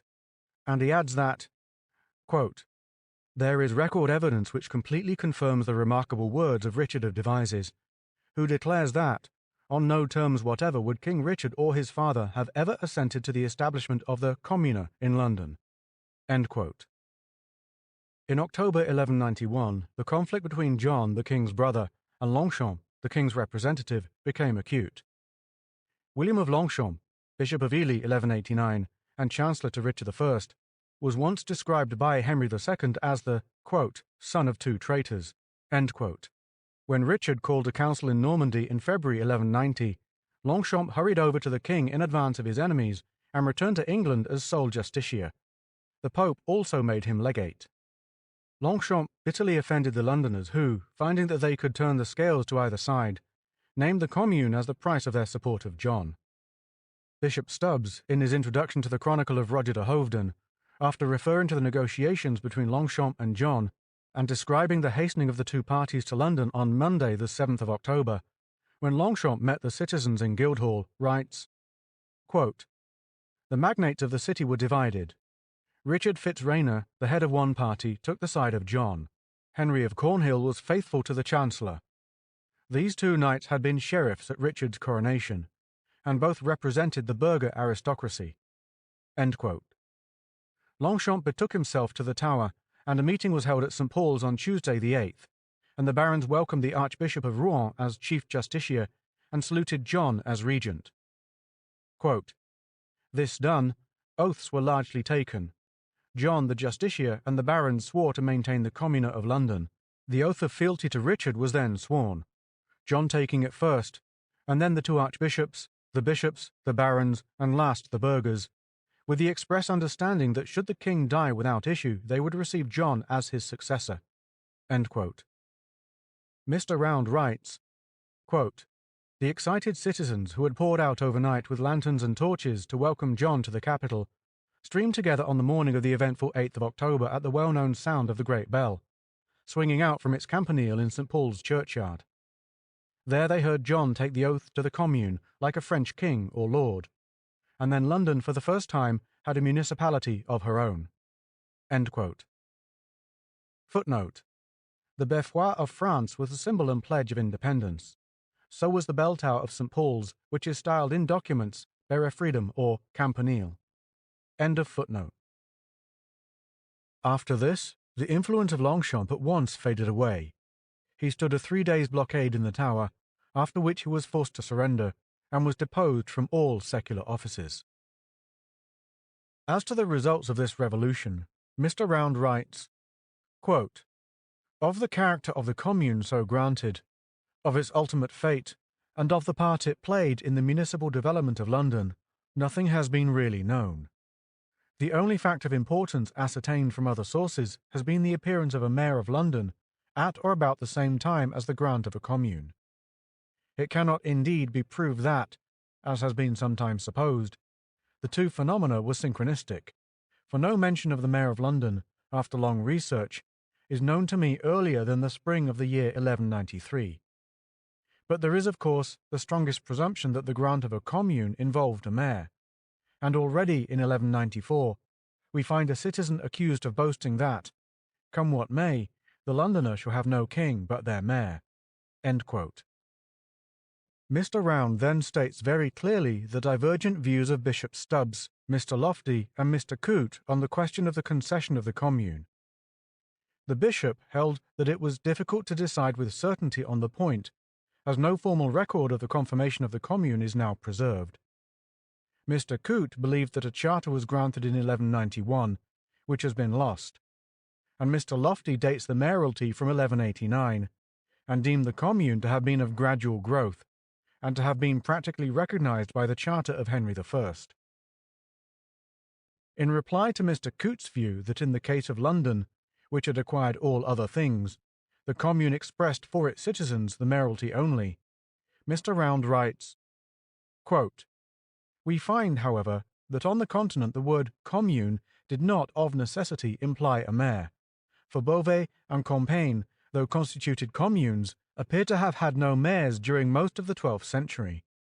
The chroniclers, therefore, had they only meant to speak of the privilege of electing a mayor, would not have all employed a word which did not connote it, but would have said what they meant. However, this theory rests on the assumption common till now to all historians, that the citizens had continuously possessed from the beginning of the 12th century the privilege granted in the Charter of Henry I. But I have shown in my Geoffrey de Mandeville that these privileges were not renewed by Henry II or Richard I, and this fact strikingly confirms the explicit words of Richard of Devizes when he states that neither the one nor the other would have allowed the Londoners to form a commune even for 1,000,000 of marks. End quote. Of Mr. Lofty's argument that Glanville's words prove that London, if not other towns as well, had already a commune under Henry II, Mr. Round remarks that it had been disposed of by Dr. Grose in his Guild Merchant. We have now to refer specially to Mr. Round's remarkable discovery among the manuscripts of the British Museum of the Oath of the Commune, which proves for the first time that, quote, London in 1193 possessed a fully developed commune of the continental pattern. End quote. This discovery not only gives us information which was unknown before, but upsets the received opinions as to the early governing position of the alderman. From this we learn that the government of the city was at that time in the hands of a mayor and certain échevins, scivini. Of the existence of these scivins in England, no suspicion has previously been expressed. Mr. Round, indeed, points out that Dr. Grose, in his Guild Merchant, considers these governing officers as a purely continental institution. 12 years later, 1205 to 1206, we learn from another document, preserved in the same volume, that aliae probi homines were associated with the mayor and échevin to form a body of 24, that is, 12 scivini, and an equal number of councillors. In these documents there is no mention of aldermen, and further information is required as to when the Court of Aldermen first came into existence. This point will be discussed later on in this chapter, when the position of the alderman as a governor is considered. Mr. Round holds that the Court of Scivini and aliae probi homines, of which at present we know nothing further than what is contained in the terms of the oaths, was the germ of the Common Council. He prints the oaths and compares the oath of the 24 with that of the freemen in the present day. The striking point in this municipal revolution is that the new privileges were entirely copied from those of continental cities, and that the names of mayor and échevin were French, thus excluding the aldermen who represented the Saxon element. Still, as time went on, the aldermen obtained their natural position in the government of London, and the foreign name of échevin sank before them. The intimate connection between Normandy and England made it certain that Englishmen would seek inspiration from Normandy. Mr. Round has devoted considerable attention to Monsieur Guéry's valuable work, Les Établissements de Rouen, and shows that there is conclusive proof of the assertion that the Commune of London derived its origin from that of Rouen. The 24 of the latter city formed the administrative body, annually elected to act as the mayor's council. Mr. Round further found that the oath of this 24 bears a marked resemblance to the oath of the London Commune discovered by him. Quote, the three salient features in common are 1. The oath to administer justice fairly. 2. The special provisions against bribery. 3. The expulsion of any member of the body convicted of receiving a bribe. End quote. Much attention has been given lately to the important question of continental influence on English municipalities, and Miss Mary Bateson has discovered that a considerable number of boroughs in England, Wales, and Ireland drew their customs from the little Norman town of Breteuil.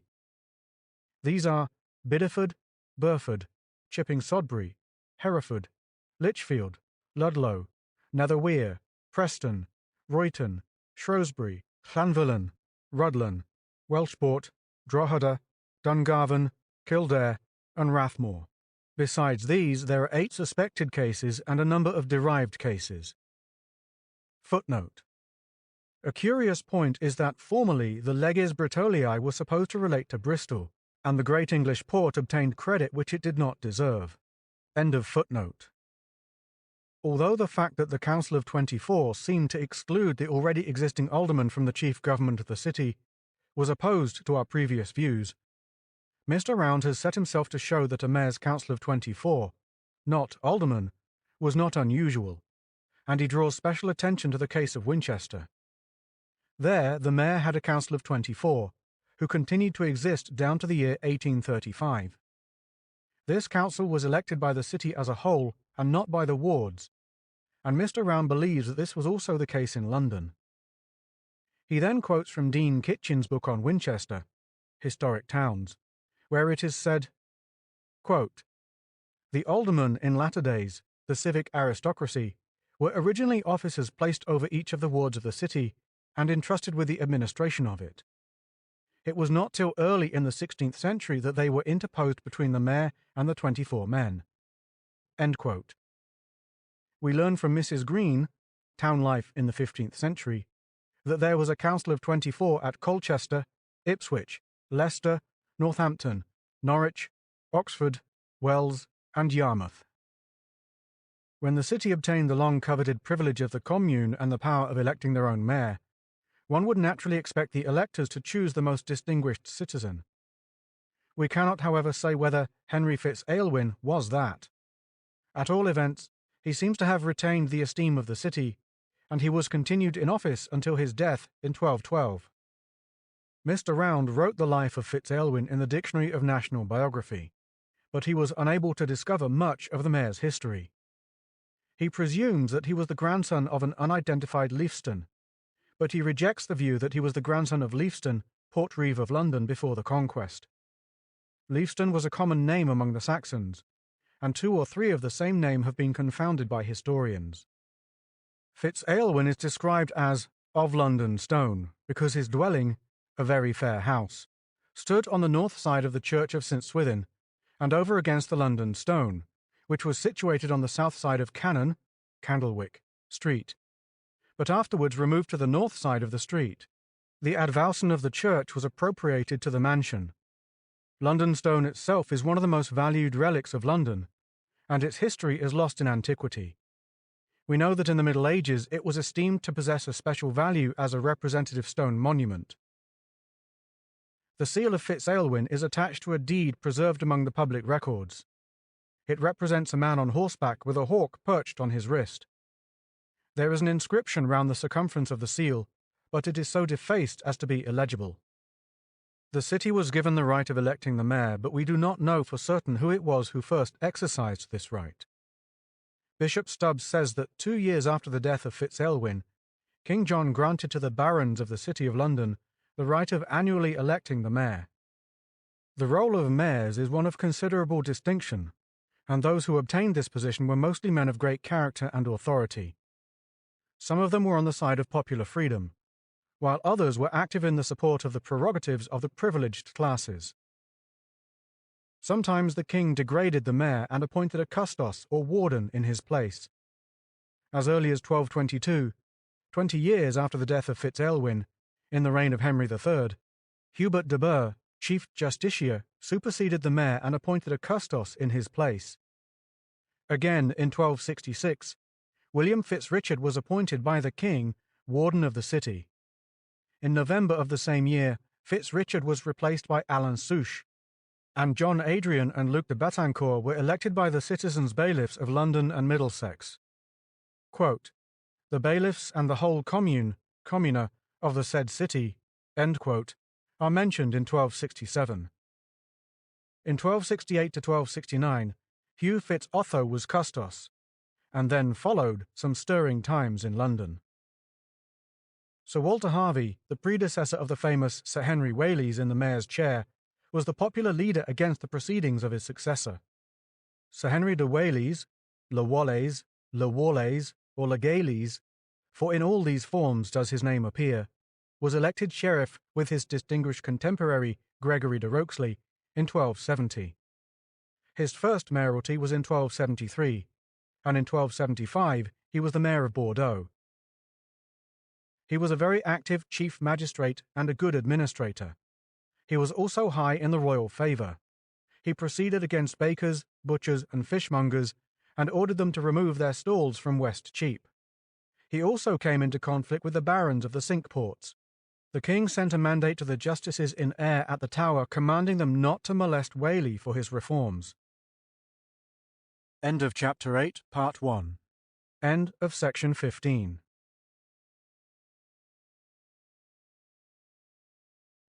The Story of London by Henry B. Wheatley. Chapter 8. The Governors of the City, Part 2. In the year 1285, the city again lost its franchise. Gregory de Roxley was deposed from the mayoralty by Edward I for refusing to render any account of how the peace of the city was maintained, thus omitting to show proper respect to the king's justices at the Tower. For the next 13 years, London was governed by a warden appointed by the king, in the person of Sir Ralph de Sandwich or John le Breton. Sir Ralph de Sandwich is described in Letter Book A as warden of the city, as well as warden of Cordwainer Street.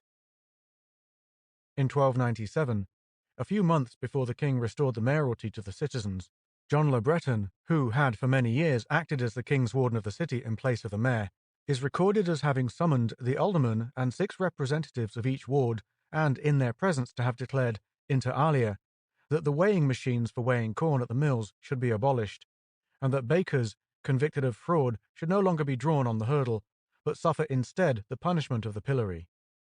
As soon as the citizens recovered their liberties and Le Breton ceased to be warden, Le Whalley's was again elected to the chair. The Charter of Restitution of the city's liberties bears date 12th of April, 26 Edward I, 1299, and it is preserved at the Guildhall.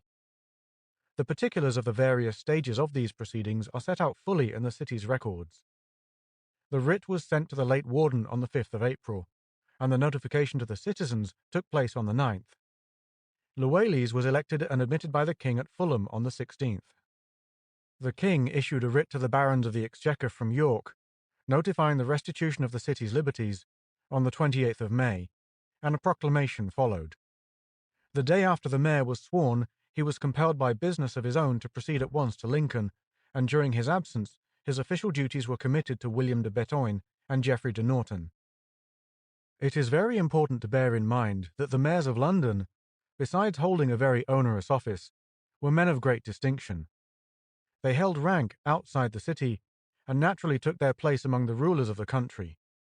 They were mostly representatives of the landed interest, as well as merchant princes, but sometimes, as already stated, the mayor sided with the populace in opposition to the views of his own compeers. Bishop Stubbs described the struggles between the magnates and the commons, and shows how Thomas Fitz-Thomas favoured the latter. Quote, in 1249, when the mayor and aldermen met the judges at the Temple for a conference on rights claimed by the Abbot of Westminster, the populace interfered, declaring that they would not permit them to treat without the participation of the whole communa. In 1262, Thomas Fitz-Thomas, the mayor, encouraged the populace to claim the title of Communa Civitatis, and to deprive the aldermen and magnates of their rightful influence. By these means, he obtained a re-election by the popular vote in 1263, the voices of the aldermen being excluded. In 1264 to 1265, he obtained a reappointment, but his power came to an end after the Battle of Evesham. End quote. To pass on to the 14th century, we learn that in 1326 Queen Isabel sent a letter to the citizens permitting them to elect a mayor, as in the days before the Eater of 1321. They elected Richard de Betoine, whom the barons had that day appointed warden of the Tower conjointly with John de Gisors. Sometimes the sovereign, when he went abroad, endowed the mayor with considerable powers for the preservation of peace. This was the case in 1340 when Andrew Aubrey, the mayor, acted on the authority of Edward III. A conflict had taken place in the streets of the city between the skinners and the fishmongers, which the mayor attempted to stop. John de Hansard, a fishmonger, brandishing a drawn sword, seized Aubrey by the throat and offered to strike him, while John le Brewer wounded one of the city sergeants. The delinquents were at once seized, carried to Guildhall, arraigned, found guilty, condemned to death, and beheaded in Cheap. When the king heard of this bold proceeding, he immediately wrote to the mayor, warmly approving of his conduct, congratulating him on his spirit, and adopting and ratifying the deed. Quote, si vous en trouvons très bon gré et votre fait acceptons et le ratifions. End quote. Sir William Walworth, the most famous of mayors, died in 1385 after a full and strenuous life.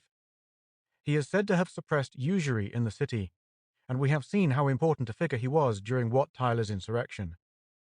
He was a prominent member of the Fishmongers' Company and improved the old church of St. Michael's, Crooked Lane, in which parish he lived, adding the Fishmongers' Aisle. Footnote: this church was destroyed in the Great Fire and rebuilt after the designs of Sir Christopher Wren. It was cleared away in 1831 to make way for the approaches to the new London Bridge. End of footnote. The end of the 14th century was, perhaps, the most stirring period in the history of the London municipality. There was a deadly feud between the leaders, who were men of strong character, endued with courage to carry out their views to the extreme. These feuds were no matters of merely local interest, but the incidents were followed with the greatest attention by the court and the whole country. The feuds arose from the increased power of the livery companies and the antagonism between the victualling and clothing trades. This division existed in most of the towns of the land, but the battle was fought out with deadly effect in the city of London. Walworth, a fishmonger, was the chief of the victualling party, but the two prominent leaders of the two parties were Nicholas Brember and John of Northampton.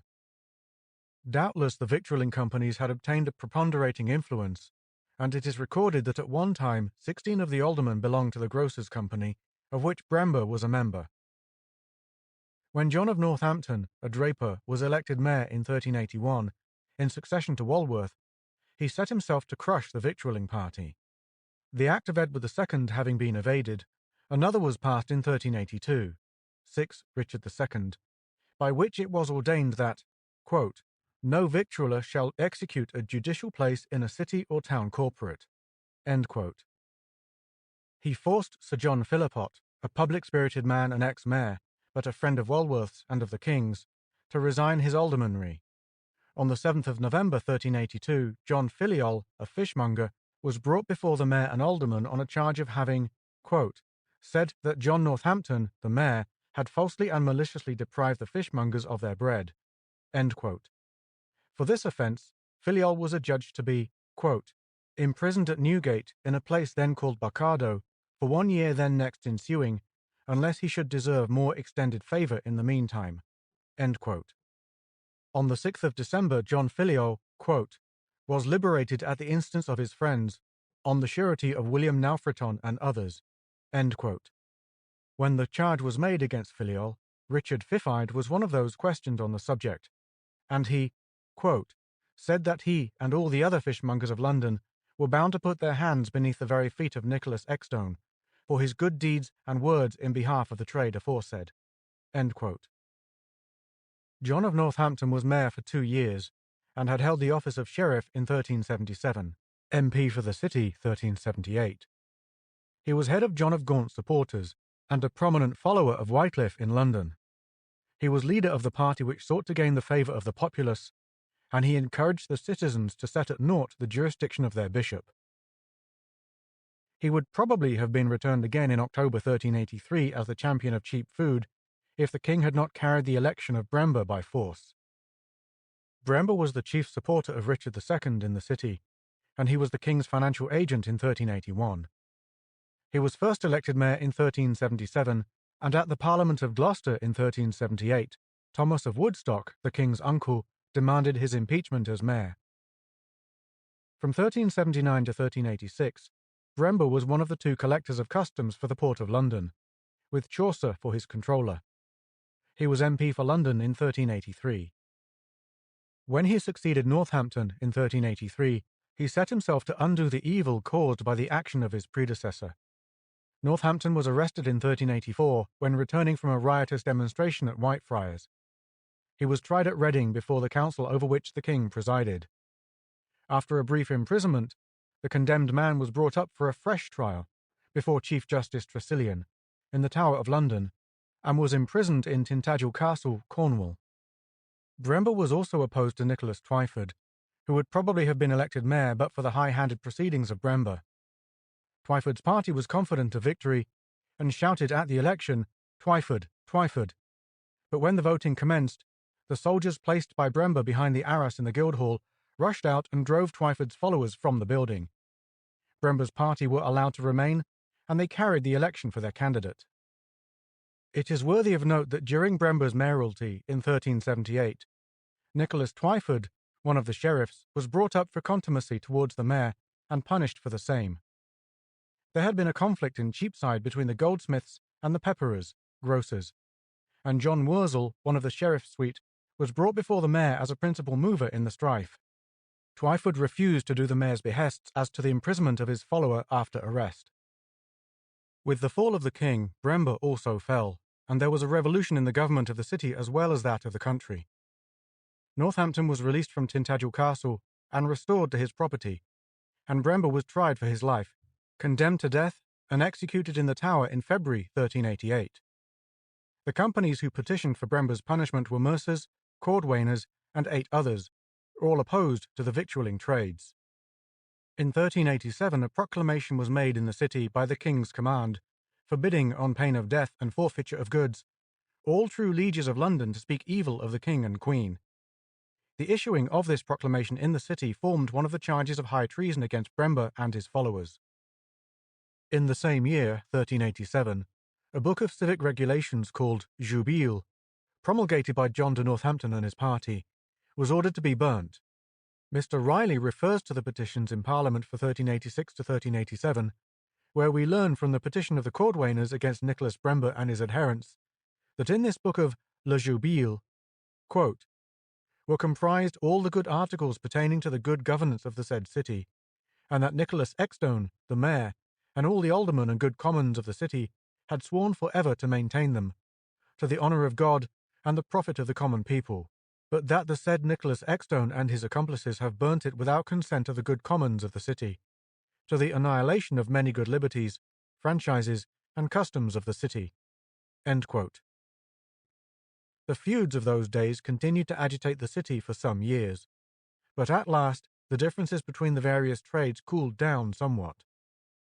In 1391, however, a proclamation was issued that, quote, no person shall speak or give his opinion as to either Nicholas Brember or John Northampton, end quote, on pain of imprisonment for a year and a day.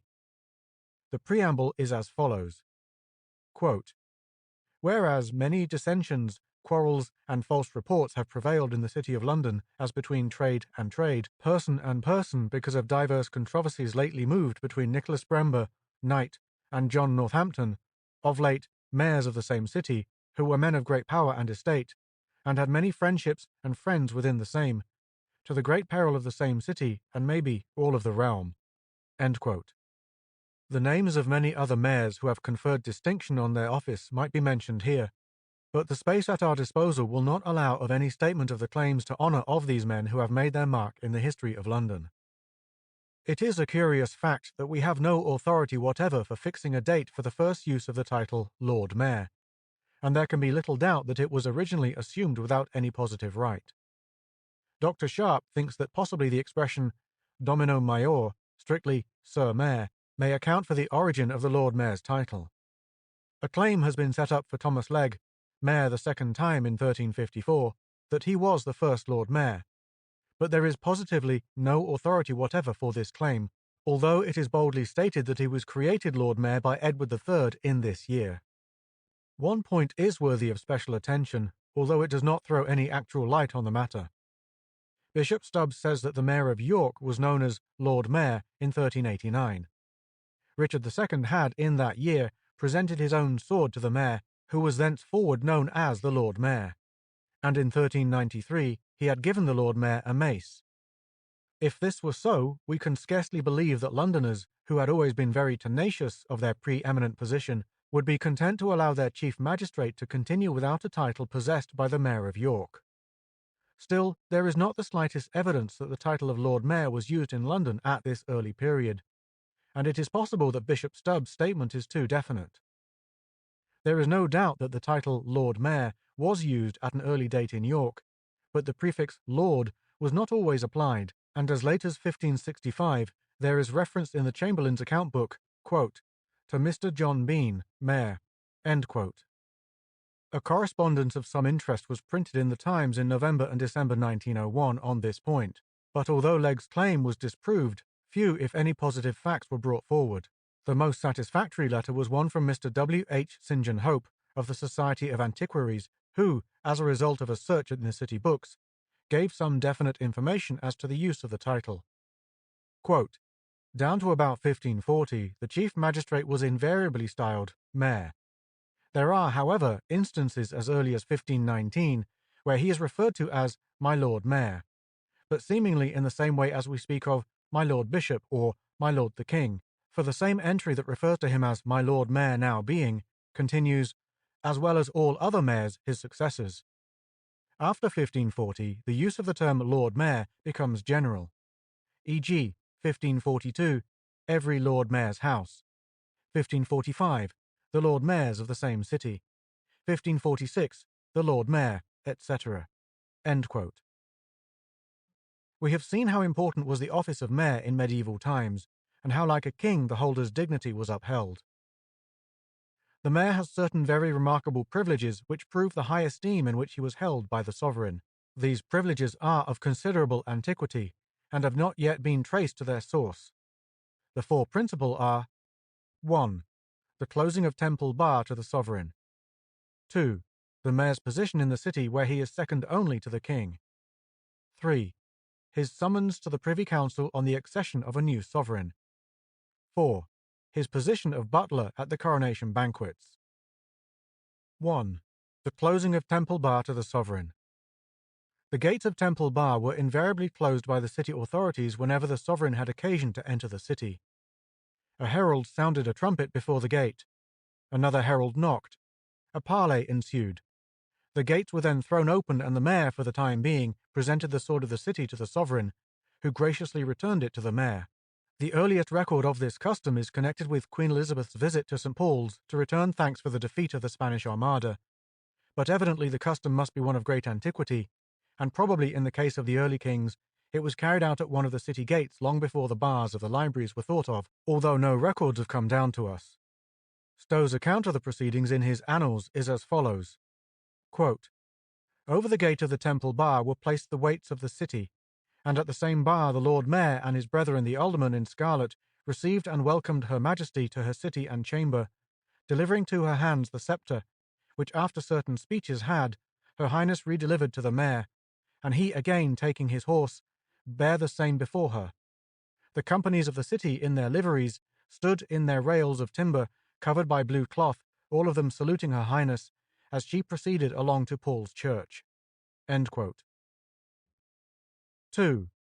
The mayor's position in the city. None of the privileges connected with the mayor's office has been so jealously guarded as the one upon which is founded the claim to the mayor's supremacy in the City of London, where the sovereign only takes precedence of him. In Riley's Memorials, there is an extract from Letter Book 1, 1415, which refers to Henry V's speech on the contemplated invasion of France and the seat of honour accorded to the mayor, in presence of the Archbishop of Canterbury and the king's brothers. When these notables met together, diligent counsel was held as to the order in which they ought to sit, and, quote, "The lords agreed together among themselves to the effect that the mayor, in consideration of the reverence and honour due to our most excellent lord the king, of whom he is the representative in the city, should have his place, when sitting, in the middle, and that the said lords of Canterbury and Winchester should be seated on his right hand, and John, Humphrey, and Edward on the left, upon seats arranged for them, these to make declaration on behalf of our said Lord the King." End quote. The actual right to preeminence was seldom challenged in the city, but there were certain places which were supposed to be outside the mayor's jurisdiction, such as the Inns of Court, where misunderstandings were frequently taking place. A very interesting instance is given in Gregory's Chronicle, and it is well worth quoting here for the striking light it throws upon the dignity of the office. Quote, "This year, 1465, about midsummer, at the Royal Fest of the Sergeants of the Coif, the Mayor of London, Matthew Philip, was desired to be at that fest. And at dinner time he come to the fest with his officers, agreeing and according unto his degree. For within London he is next unto the king in all manner thing. And in time of washing, the Earl of Worcester was taken before the mayor and set down in the midst of the high table. And the mayor, seeing that his place was occupied, hilled him content, and went home again without meat or drink or any thonk. But reward him he did, as his dignity required of the city, and took with him the substance of his brethren the aldermen to his place, and was set and served also son as any man could devise, both of signet and of other delicacies enow, that all the house marvelled how well all ting was done in so short a time, and prayed all men to be merry and glad it should be amended another time. Then the officers of the fest, full evil ashamed, informed the maisters of the fest of this mishap that is befall. And they, considering the great dignity and costis and change that longed unto the city, and anon send unto the mayor a present of meat, bread, wine, and many diverse subtleties. But when they that come with the presentes saw all the giftes, and the service that was at the board, he was full sore ashamed that should do the message, for the present was not better than the service of meates was before the mayor, and throughout the high table. But his demeaning was so that he had love and thunk for his message, and a great reward withal. And this the worship of the city was kept, and not lost for him. I trust that never it shall, by the grace of God. End quote. Another and a later difficulty with the lawyers is recorded by Pepys on March the 3rd, 1668 to 1669. In order to understand the cause of contention, it is necessary to bear in mind that within the city the mayor's sword was held up before him, but outside it was held down.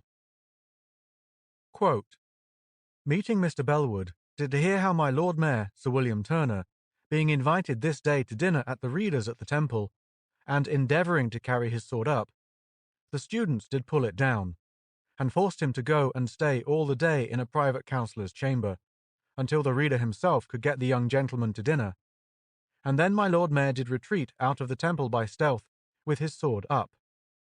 This do make great heat among the students, and my Lord Mayor did send to the King. End quote. On Sir William Turner's complaint, the King agreed to have the case argued before him in council, but after hearing the evidence, His Majesty thought it best to suspend the declaration of his pleasure until the right and privilege should be determined by law, and apparently the question remains unsettled to this present day. A note may here be made of the mayor's position in the city as the chief of the military forces within his jurisdiction, with the right of forbidding the entry of troops without his sanction. Quote, the 3rd Regiment of Foot, raised in 1665, known by the ancient title of the Old Buffs, have the privilege of marching through London with drums beating, colours flying, which the city disputes, not only with all other corps, but even with the King's Guards going on duty to the Tower. End quote. Major R. Donkin, Military Collections. 3. The Mayor's summons to the Privy Council on the accession of a new sovereign. This is intimately connected with the claim of the city to a voice in the election of the king, which found practical expression even before the conquest. There can be no doubt that in medieval times the support of London was eagerly sought for in cases of disputed succession.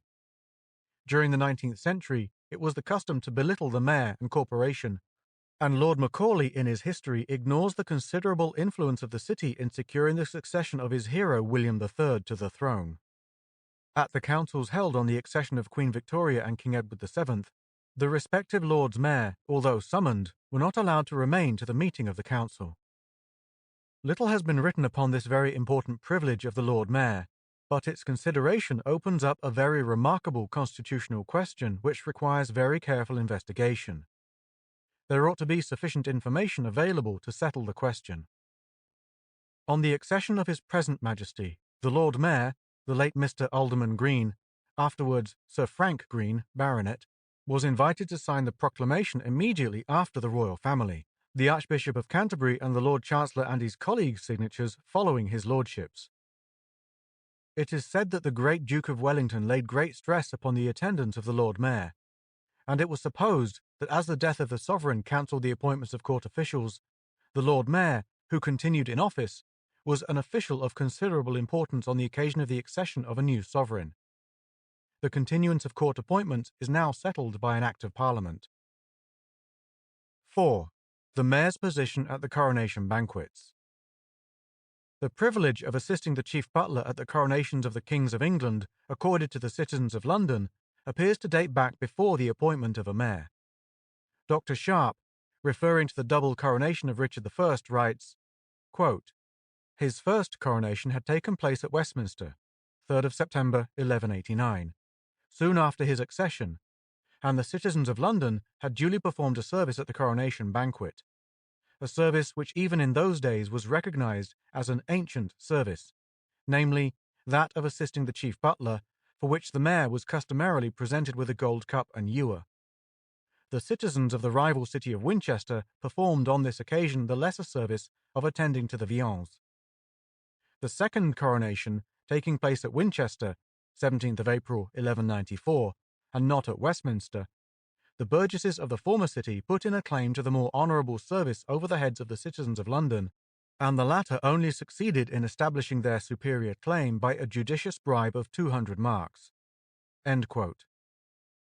Andrew Bockerell, mayor in the year 1236, 21 Henry III, claimed to serve as butler at the coronation of Eleanor, daughter of Raymond Berengar IV, Count of Provence, Queen of Henry III, but his claim was set aside on this occasion by the king's command. In the remarkable record of the Court of Claims held before the coronation of Richard II, over which John of Gaunt presided as High Steward, the claim of the mayor and citizens is fully set forth. The king, quote, willed and decreed that the citizens of the said city should serve in the hall of bottlery, helping the chief butler, while the king himself sat at table on the day of his coronation. And when the same our lord the king, after dinner, entered his chamber and asked for wine, the said mayor should serve our said lord the king with a bowl of gold, and afterwards should receive that bowl with the ewer appertaining to the same bowl, as a gift from the king." End quote. End of Chapter 8, Part 2. End of Section 16.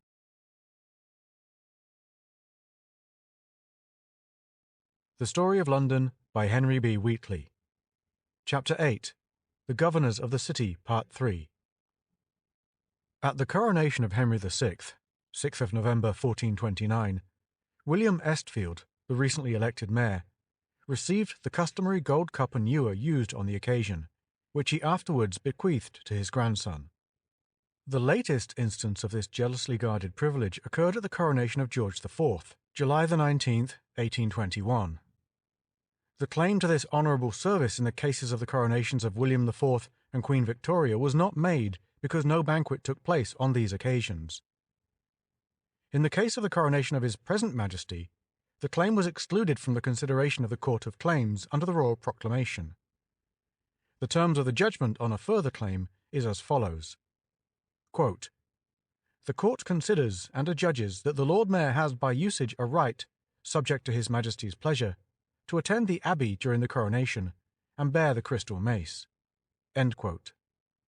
It will be seen that of these four special privileges, two relate to the mayor's position in the city and two to his position outside the city. The pageants connected with the election of the mayor are of great antiquity, but we have little information respecting the earlier ones. It is a tradition that when the mayoralty was granted by the king, a stipulation was made that the mayor should be presented for approval either to the king or his justiciar, and the processions then commenced. In 1415, the mayor proceeded to Westminster on horseback, but in 1453 Sir John Norman, the mayor, was infirm, and he introduced the custom of making the progress from London to Westminster by barge. This continued till the horseback procession was revived in 1657, much to the disgust of the London watermen. Even when the water procession was the regular practice, the procession on horseback to the Guildhall and then to the waterside for embarkation took place.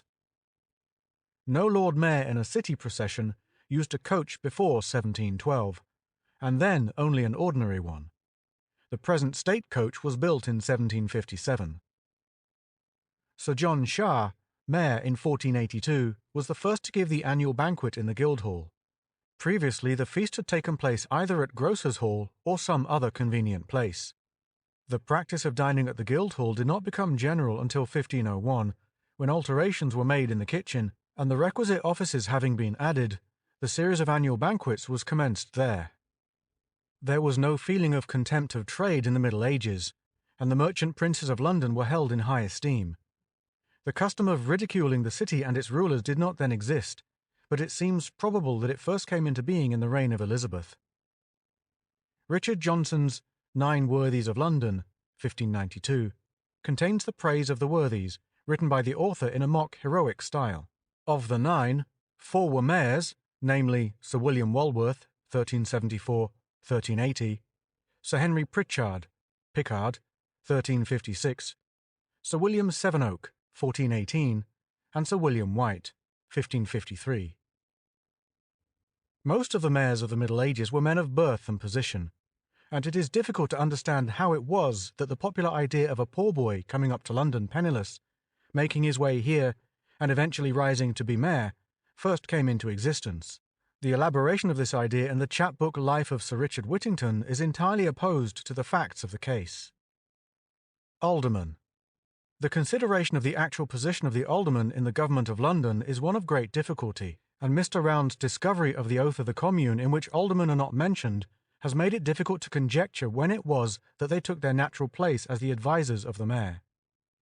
The title alderman is a survival of the Saxon period, as is also that of sheriff, but the duties of the holders of the office have frequently been changed.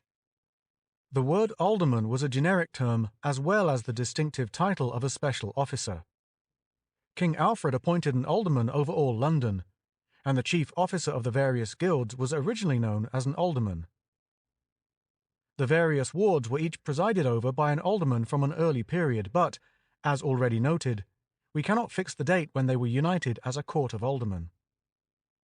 Bishop Stubbs writes, quote, "The governing body of London in the 13th century was composed of the mayor, 25 aldermen of the wards, and 2 sheriffs. All these were elective officers." End quote.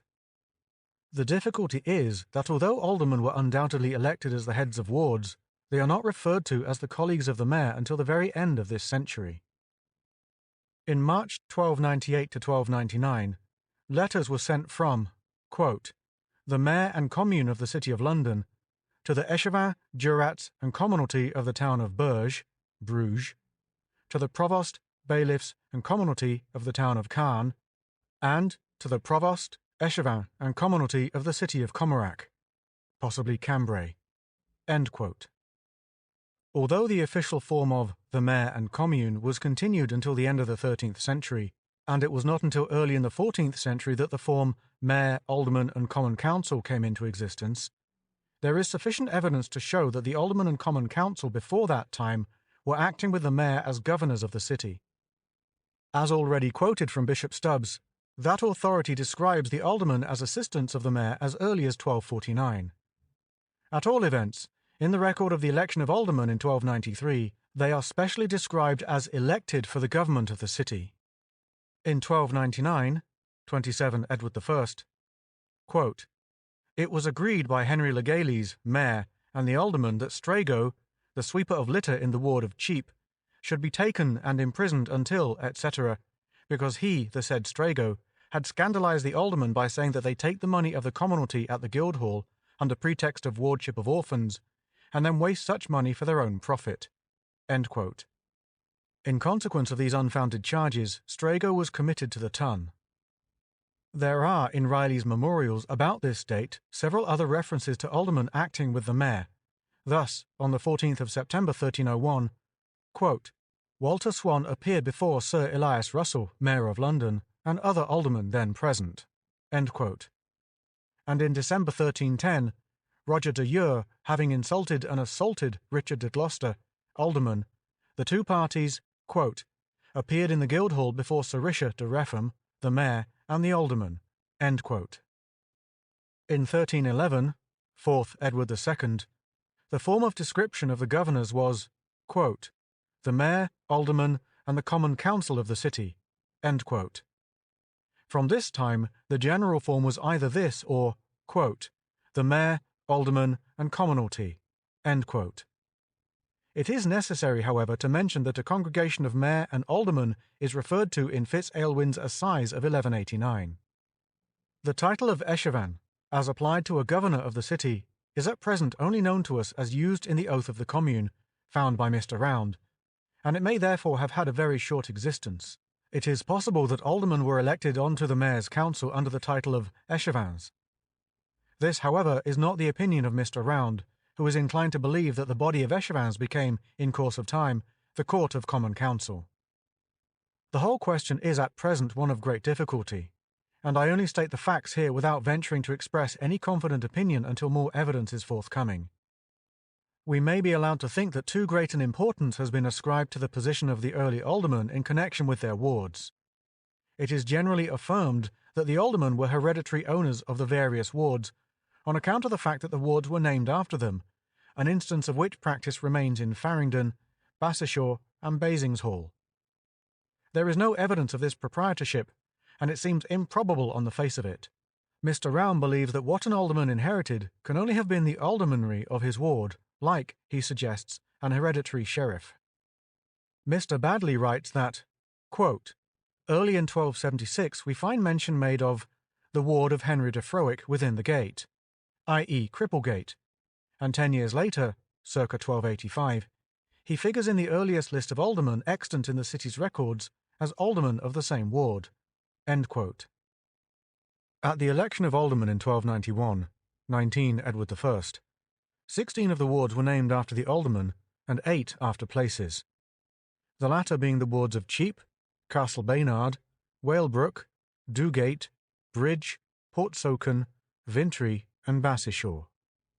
At the election 2 years afterwards, 1293, all the wards were named with their proper names, and not after the alderman. The ward of Ludgate and Newgate presented Nicholas de Fanden, it being styled in the previous list, quote, the ward of William de Fanden. End quote. Many of the same names are found in the two lists, but they represent different individuals of the same family. The preamble to the list of elections in 1293 is of considerable interest. Quote, be it remembered that on Tuesday before the feast of St. Botolph, 21 Edward I, in the presence of Sir John le Breton, Warden of London, the whole commonalty of the city aforesaid was assembled, viz., from each ward the wealthier and wiser men, who each by their several wards elected for themselves aldermen freely of good will and of their full consent, and the aldermen so elected they presented to the warden aforesaid in this form, that all and singular the things which the aforesaid aldermen of their wisdom and discretion shall do and ordain for the government of the city and the maintenance of the king's peace, in conjunction with the warden and their superiors for the time being, shall be straitly observed, and shall be held ratified and confirmed before other provisions touching the commonalty without any challenge or opposition in the future. And each ward elected its alderman, for whom it would answer as to all his acts affecting the city, the commune, communam, and its estate. End quote. It will be seen from the above that the election of aldermen was only in the hands of a few of the, quote, wealthier and wiser men, end quote, of the wards, but later on the electors were freemen of the city, quote, paying scot and bearing lot. End quote. There was much difference of practice in the election of aldermen. Various orders were issued from time to time, and some of them fell out of use. In 1377 it was ordered that aldermen should be elected annually, as appears from the following entry in Letterbook H. Quote, 51 Edward III. Precept, Bill, for the men of each ward to meet on Saturday the 7th of March, and elect an alderman other than the sitting alderman, and to have the name of the alderman so elected endorsed on the bill at the Guildhall on the feast of St. Gregory next, at 8 o'clock at the latest, under penalty. End quote. This precept was elaborated in an ordinance made on Friday the 6th of March, 51 Edward III, with the assent of the mayor, aldermen, and diverse representations of the livery companies. It was ordered that, quote, aldermen removed for good and reasonable cause shall not be open for re-election, but that those who go out of office on St. Gregory's Day and have not misconducted themselves may be re-elected after the interval of 1 year. End quote. In 1384 the rule was modified so as to allow an alderman to be re-elected for his ward at the expiration of his year of office without any interval. Letterbook H. In 1394 the ordinance respecting annual elections was repealed by the king, and aldermen were henceforward elected for life.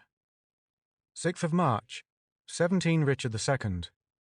Quote, and have also ordained for the honour and greater increase of the good government of our said city, that they who should be chosen aldermen of our same city should not be removed out of their offices during their lives, unless for just, reasonable, and notable cause." End quote. Shortly after this, an order of the mayor, aldermen, and commonalty was issued which took away the right of the wards of directly electing their aldermen. A ward was only allowed to nominate 2 persons, of whom the mayor and aldermen were to choose one. 5 years later, that is in 1402, the number of names to be nominated was raised to 4, and in 1420 this order was reaffirmed. Footnote: in 1711, a return was made to the practice of nominating 2 persons only, followed in 1714 by, quote, "an Act for reviving the ancient manner of electing aldermen," 13 Anne, which restored to the inhabitants of their ancient rights and privileges of choosing one person only to be their alderman. End quote. End of footnote. Distinct rank was accorded to aldermen.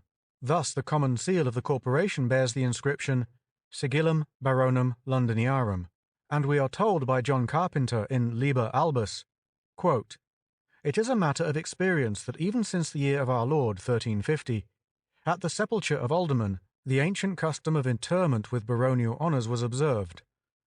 For in the church where the alderman was about to be buried, a person appeared upon a caparisoned horse, arrayed in the armour of the deceased, bearing a banner in his hand, and carrying upon him his shield, helmet, and the rest of his arms, along with the banner, as is still the usage at the sepulture of lords of baronial rank. But by reason of the sudden and frequent changes of the aldermen, and the repeated occurrence of pestilence, this ceremonial in London gradually died out and disappeared." End quote. When the poll tax of 1379 was imposed, the mayor was assessed as an earl, and the aldermen as barons. On August 12, 1417, a royal mandate, 5 Henry V, was issued to the mayor enjoining that the aldermen shall reside within the city. Quote, "We do therefore will, and do command and charge you, that you cause your letters to be addressed unto each one of the said aldermen so absent from our said city, charging them strictly thereby on our behalf, that they return unto our said city, and do tarry and remain there, to support you and to administer counsel and assistance in all that may touch the preservation of the said peace and good governance of our said city." End quote. This was an irksome regulation, and in the charter of Edward IV, the aldermen were released from the obligation. Quote, "It is well known and manifest that those of the said city which are elected aldermen have sustained great cost and pains for the time they make their abode and residence in the same city, and for that cause oftentimes do leave their possessions and places in the country, that therefore they and every of them may, without fear of unquietness or molestation, peaceably abide and tarry in such their houses and possessions, when they shall return thither for comfort and recreation's sake." End quote. It has sometimes been the fashion of the wits to gird at the aldermen and other city magnates. But although some of the names on the list may be of little account, there are many which are written on the page of history, and a large number of noble families owe their origin to famous aldermen. Sir Geoffrey Boleyn, mayor in 1457, was great-grandfather to Anne Boleyn, and therefore ancestor of Queen Elizabeth. Sir Thomas Canning, mayor in 1456, was ancestor of George Canning, Earl Canning, and Lord Stratford de Redcliffe. Sir William Loke, sheriff in 1548, the favourite of Henry VIII, who had a key of the king's private chamber so that he might come whenever he would, was the ancestor of John Locke, Lord Chancellor King, and the Earl of Lovelace. John Cowper, alderman in 1551, was the ancestor of Lord Chancellor Cowper and the poet William Cowper. Sir Edward Osborne was the ancestor of the Duke of Leeds. Among other distinguished men descended from aldermen may be mentioned Bacon, Beckford, Byron, Cromwell, Howe, Marlborough, Newcastle, Melbourne, Nelson, Palmerston, the 2 William Pitts, Raglan, Salisbury, and the Walpoles. Sheriffs. The government of the city by reeves dates back to a very early period of our history, and these reeves were appointed by the king.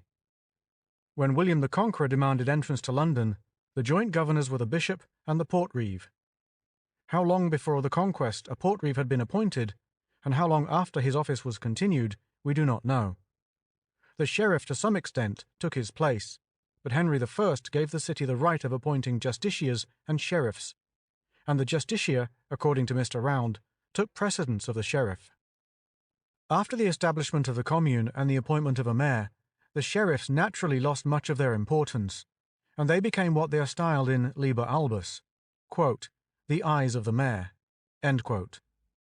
They often in early times were also called bailiffs.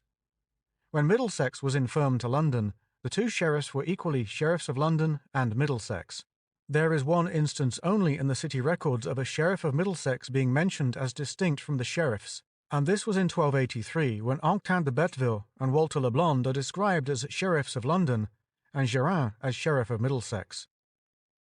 Footnote: by the Local Government Act of 1888, the citizens of London were deprived of all right of jurisdiction over the county of Middlesex, which had been expressly granted by various charters. End of footnote. This anomaly has not been explained, but Dr. Sharp remarks respecting a writ of 1308, quote, the king to the sheriff of Middlesex, greeting, end quote, that this was, quote, presumably addressed to, and the return made by the sheriffs of London, acting as a sheriff of Middlesex according to custom, end quote. It was ordained and agreed in 1383, 7 Richard II, quote, that no person shall from henceforth be mayor in the said city, if he have not first been sheriff of the said city, to the end that he may be tried in governance and bounty before he attain such estate of the mayoralty. End quote. Mr. Badley has very clearly described the changes made at various times in the election of sheriffs, and I therefore quote from his book. Quote, until the commencement of the 14th century, the sheriffs were elected by the mayor, aldermen, and commonalty of the city. In 1301, an attempt was made to restrict the number of electors to 12 representatives of each ward, but this, like other subsequent attempts, proved unsuccessful. In 1387 is met with, for the first time, a new method of procedure. In that year, one of the sheriffs was elected by the mayor and the other by the commonalty, and this prerogative of the mayor for the time being to elect one of the sheriffs continued to be exercised with few, if any, exceptions down to 1638. End quote. This is the mode of election which is described in the Liber Albus. Quote, in the first place, the mayor shall choose, of his own free will, a reputable man, free of the city, to be one of the sheriffs for the ensuing year, for whom he is willing to answer as to one half of the firm of the city due to the king, if he who is so elected by the mayor shall prove not sufficient. But if the mayor elect him by council and with the assent of the aldermen, they also ought to be answerable with him. And those who are elected for the common council themselves, and the others summoned by the mayor for this purpose, as before declared, shall choose another sheriff for the commonalty, for whom all the commonalty is bound to be answered as to the other half of the firm so due to the king, in case he shall prove not sufficient. And if any controversy arise between the commons as to the election, the matter is to proceed and be discussed. End quote. Footnote. Mr. Badley continues the account of the changes in the mode of election up to the present time. Quote, from 1642 to 1651, the mayor's claim to elect a sheriff was always contested. For the year 1652 and for some years afterwards, the mayor neither nominated nor elected a sheriff, but in 1662, when he would have elected one Bloodworth as sheriff, the commonalty claimed their right, although they accepted the mayor's nominee. The prerogative thus claimed by the mayor, although frequently challenged, was exercised for the most part by subsequent mayors down to 1674, when exception was taken to William Roberts, whom the mayor had formerly nominated, according to a custom which is said to have arisen in the time of Elizabeth, by drinking to him at a public banquet. In the following year, and for some years later, the mayor exercised his prerogative of electing one of the sheriffs without opposition. In 1703, an act was passed declaring the right of election of sheriffs to be in the liverymen of the several companies of the city in Common Hall assembled. End quote. It was, however, lawful for the Lord Mayor to nominate for the office. Quote, by an act of 1748, the Lord Mayor might continue to nominate to the extent of 9 persons in the whole. End quote.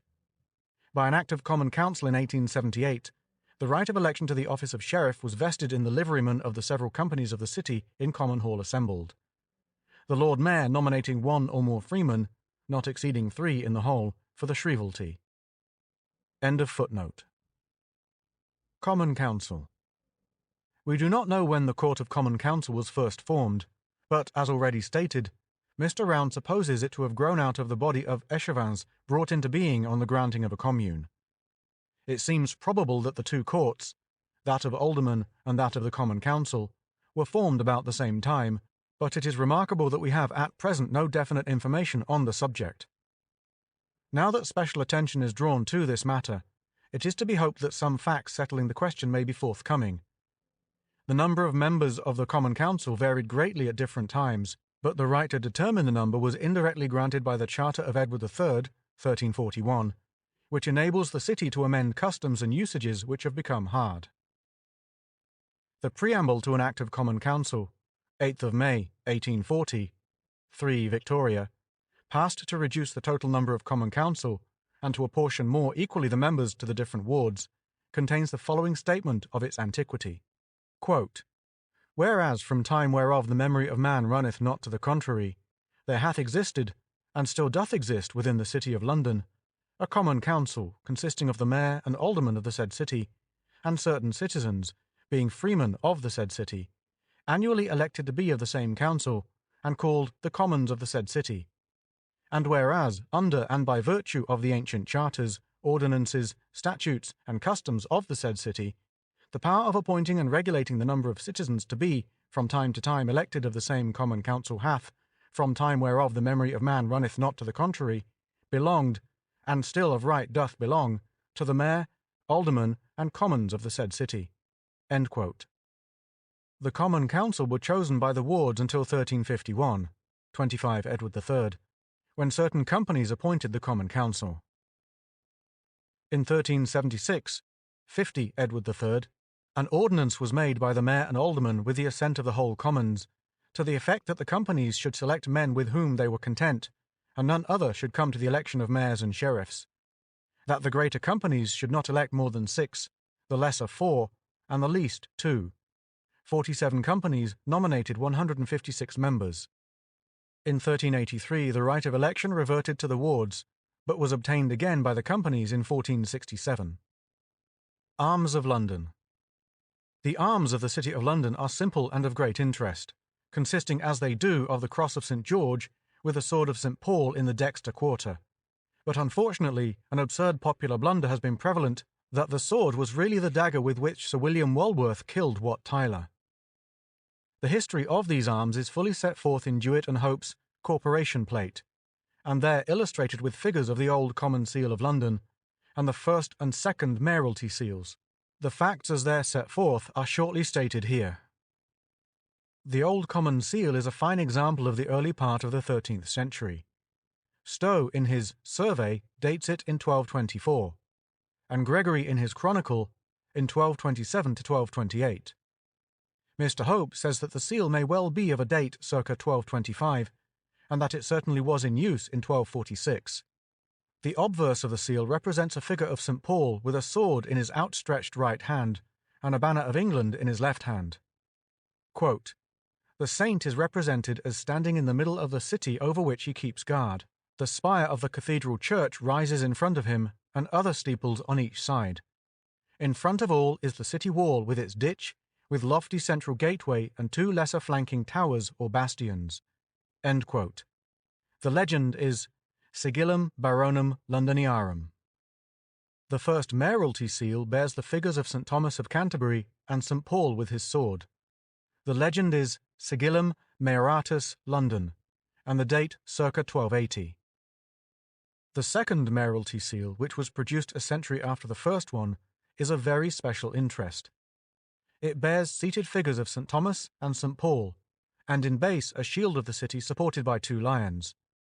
The legend is Sigil Majoratus Civitatis London. The record of the making of this seal in 1381 is found in Letterbook K, and Mr. Hope's remarks on the value of this piece of evidence must be quoted entire.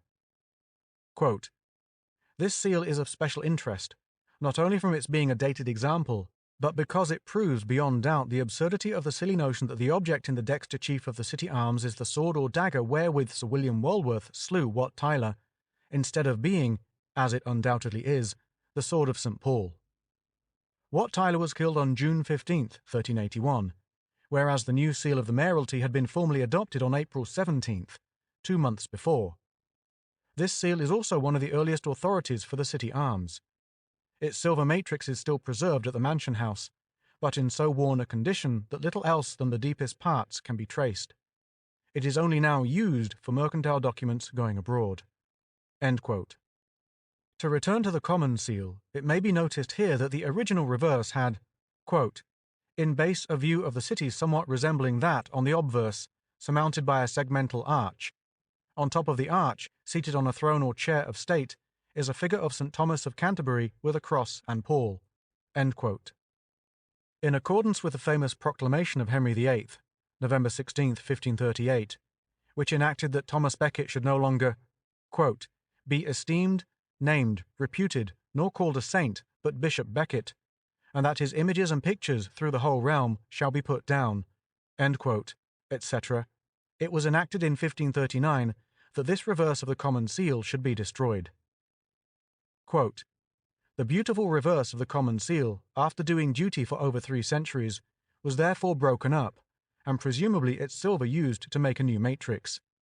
This is of the same size as its predecessor, but in accordance with the resolution, it bears for device simply the city arms, argent a cross gules, and in the dexter quarter the sword of St. Paul, with helm, mantling and crest, a dragon's wing expanded argent charged with a cross gules.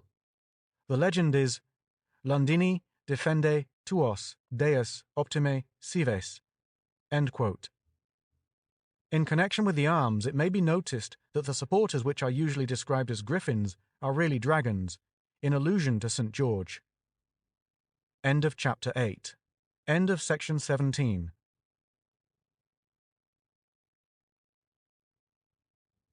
The Story of London by Henry B. Wheatley. Chapter 9. Officials of the City. The chief of the officials of the City of London was, for many years after the Conquest, the Castellan and Bannerer. When William the Conqueror obtained possession of London, he built a castle on the river at each end of the city to intimidate the Londoners. The Tower was at the east end, and at the west end was what, according to Dugdale, was called at first the Castle. This was placed under the charge of Baynard, one of the Conqueror's followers, after whom it came to be known as Baynard's Castle. The hereditary office of Castellan was held by the family of Fitzwalter, by virtue of their possession of Baynard's Castle, the key of the city. The duties attached to this office are among the most important and interesting in the story of medieval London, and it is to be presumed that Baynard held the various privileges afterwards possessed by the family of Fitzwalter, but no notice of this is recorded. Robert Fitzrichard was the first baron by tenure. He is said to have been the younger son of Richard Fitzgilbert, ancestor of the Earls of Clare. He was steward to Henry I, from whom he obtained the barony of Dunmow and the honour of the soke of Baynard's Castle, both which had been forfeited to the crown in 1111 by reason of the felony of William, Baron of Dunmow, son of Ralph Baynard, the Norman associate of William the Conqueror, after whom the castle was named. In connection with this soke, Robert held the hereditary office of standard-bearer of the city, the duties of which will be stated further on. He died in 1134 and was succeeded by his son, Walter Fitzrobert. The latter's son was Robert Fitzwalter, the most famous member of the family, and the one who transmitted to his descendants the permanent surname of Fitzwalter. This Fitzwalter was styled, quote, Marshal of the Army of God and Holy Church. End quote. He was one of the 25 barons appointed to enforce the observance of Magna Carta obtained from King John.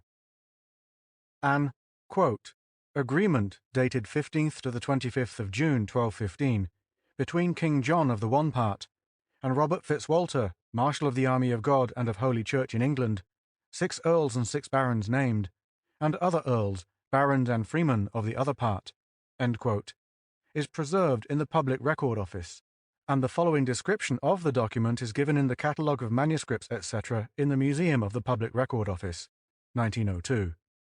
Quote, the earls, barons, and others shall hold the city of London, saving the royal revenues, and the Archbishop of Canterbury shall hold the Tower of London, saving the liberties of the city, until the feast of the Assumption in the 17th year of the reign. In the meanwhile, oaths shall be taken throughout England to 25 barons, as is contained in the charter for the liberties and security of the realm, and all things shall be done according to the said charter. Otherwise the city and the tower shall be held as above, until all the said things shall be done." End quote. It is said in a note to this document that, quote, "None of the 13 persons who are thus entered into an agreement with the king are mentioned among those upon whose advice he granted the Great Charter." End quote. The third Baron was himself in trade, and he owned wine ships. He received special privileges from John, and the story of that king's treatment of his daughter Matilda is supposed to be an unfounded tale. In the year 1215, the insurgent barons entered the city at Aldgate, largely owing to the assistance of Robert Fitzwalter, whose position was of a commanding character. He died in 1235. Walter Fitzwalter succeeded his father Robert, and died in 1257. He was succeeded by his son Robert Fitzwalter, the 5th Baron. It is of the latter's duties and privileges that we possess an account, written by Robert Glover, Somerset Herald in the reign of Elizabeth, extracts from which are given by Dugdale in his Baronage of England, 1675. Quote, "In time of war, he should serve the city in manner following, viz., to ride upon a light horse with 20 men-at-arms on horseback, their horses covered with cloth or harness, unto the great door of St. Paul's Church, with the banner of his arms carried before him. And being come in that manner thither, the Mayor of London, together with the sheriffs and aldermen, to issue armed out of the church unto the same door on foot, with a banner in his hand, having the figure of St. Paul depicted with gold thereon, but the feet, hands, and head of silver, holding a silver sword in his hand.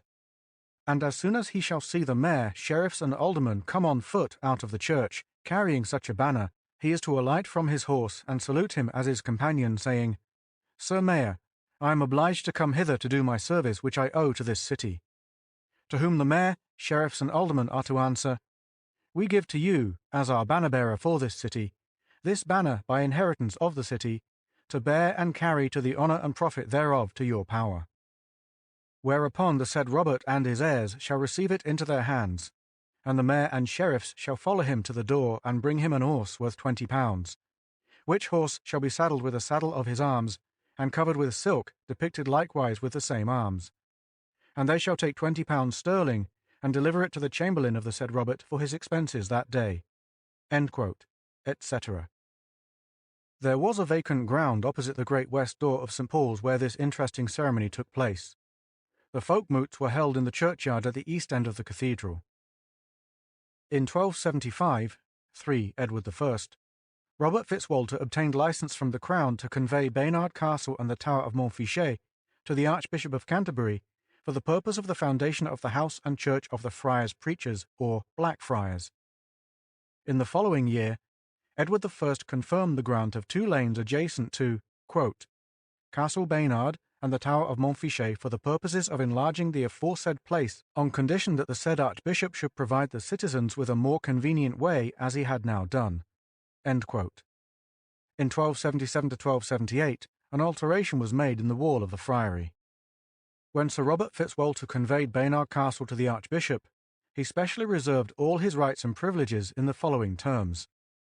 Quote, Provided that by reason of this grant nothing should be extinguished to him and his heirs which did not belong to his barony, but that whatsoever relating thereto, as well in rents, landing of vessels, and other liberties and privileges in the city of London or elsewhere without diminution, which to him, the said Robert, or to that barony, had anciently appertained, should be thenceforth reserved. End quote. We know very little of this Tower of Montfichet, but it must have been closely connected with Baynard Castle. There is a reference to it and its owner in the Chronique de la guerre entre les Anglois et les Écossois en 1173 et 1174 par Jourdan Fantôme. Howlett's Chronicles of Stephen, Henry II, and Richard I, Rolls series. Quote, Gilbert de Montfichet has fortified his castle, and says that the Clares are leagued with him. End quote. As Mr. Round points out to me, this reference to the Clares must relate to the proprietors of Baynard's Castle who, as previously noted, were of the same family as the Clares. Walter Fitzrobert is also referred to in this metrical chronicle. The Barons Fitzwalter possessed many privileges in time of peace, which are set out by Dugdale, among which was the right of punishing by drowning at Woodwharf persons guilty of treason. But it was as a constable of Barnard Castle that they enjoyed these privileges, as well as the office of bannerer to the City of London. A beautiful seal inscribed Sigillum Roberti Filii Walteri was found at Stamford, Lincolnshire, in the reign of Charles II, and is the subject of a paper by John Charles Brooke of the Herald's College in Archaeologia. Quote, "In this seal we see Fitzwalter's horse elegantly engraved and covered with trappings of his arms, so exquisitely represented that they evidently appear to be of a much finer texture than those commonly used, the muscles of the animal being seen under them, and as much as engraving can represent drapery appear to be silk, as described by Glover. And what is remarkable, his arms are carved on the rest behind the saddle, which is a rare instance, and evidently allude to that which the mare was to present to him." End quote. On the seal are represented the arms of Fitzwalter's second wife, Eleanor, daughter of Robert de Ferrers, Earl of Ferrers and Derby. She was married in 1298 and died in 1304. Therefore the date of the seal is fixed within 6 years. Mr. Brooke refers to another seal of Baron Fitzwalter which he used, 28 Edward I, anno 1300, and in which the dragon occurring in the former seal beneath the horse is used as a supporter. Robert Fitzwalter died in 1325, and in 1328 the wardship of his son John was granted by the mayor and aldermen to his widow Joanna. In 1347 Sir John Fitzwalter still claimed to have franchise in the ward of Castle Baynard, but the city entirely repudiated the claim as, quote, "altogether repugnant to the liberties of the city." End quote. He caused stocks to be set up in the ward of Castle Baynard, and claimed to make deliverance of men there imprisoned. In consequence of this action, a conference was held by the mayor, aldermen, and commonalty, at which, quote, "it was agreed that the said Sir John Fitzwalter had no franchise within the liberty of the city aforesaid, nor is he in future to intermeddle with any plea in the Guildhall of London, or with any matters touching the liberties of the city." End quote. The recorder, the chief official of the city, is appointed for life. He was formerly appointed by the city, but since the Local Government Act of 1888, he is nominated by the city and approved by the Lord Chancellor. His duties and his oath are recorded in the Liber Albus. In 1329, Gregory de Norton, the then holder of the office, obtained an increase in salary, 100 shillings yearly, as also his robe of the same pattern as the aldermen's robes. The Common Sergeant was formerly appointed by the city, but since 1888 by the Lord Chancellor. He is the recorder's principal assistant. The next great official is the Town Clerk, who is appointed by the Common Council and re-elected annually.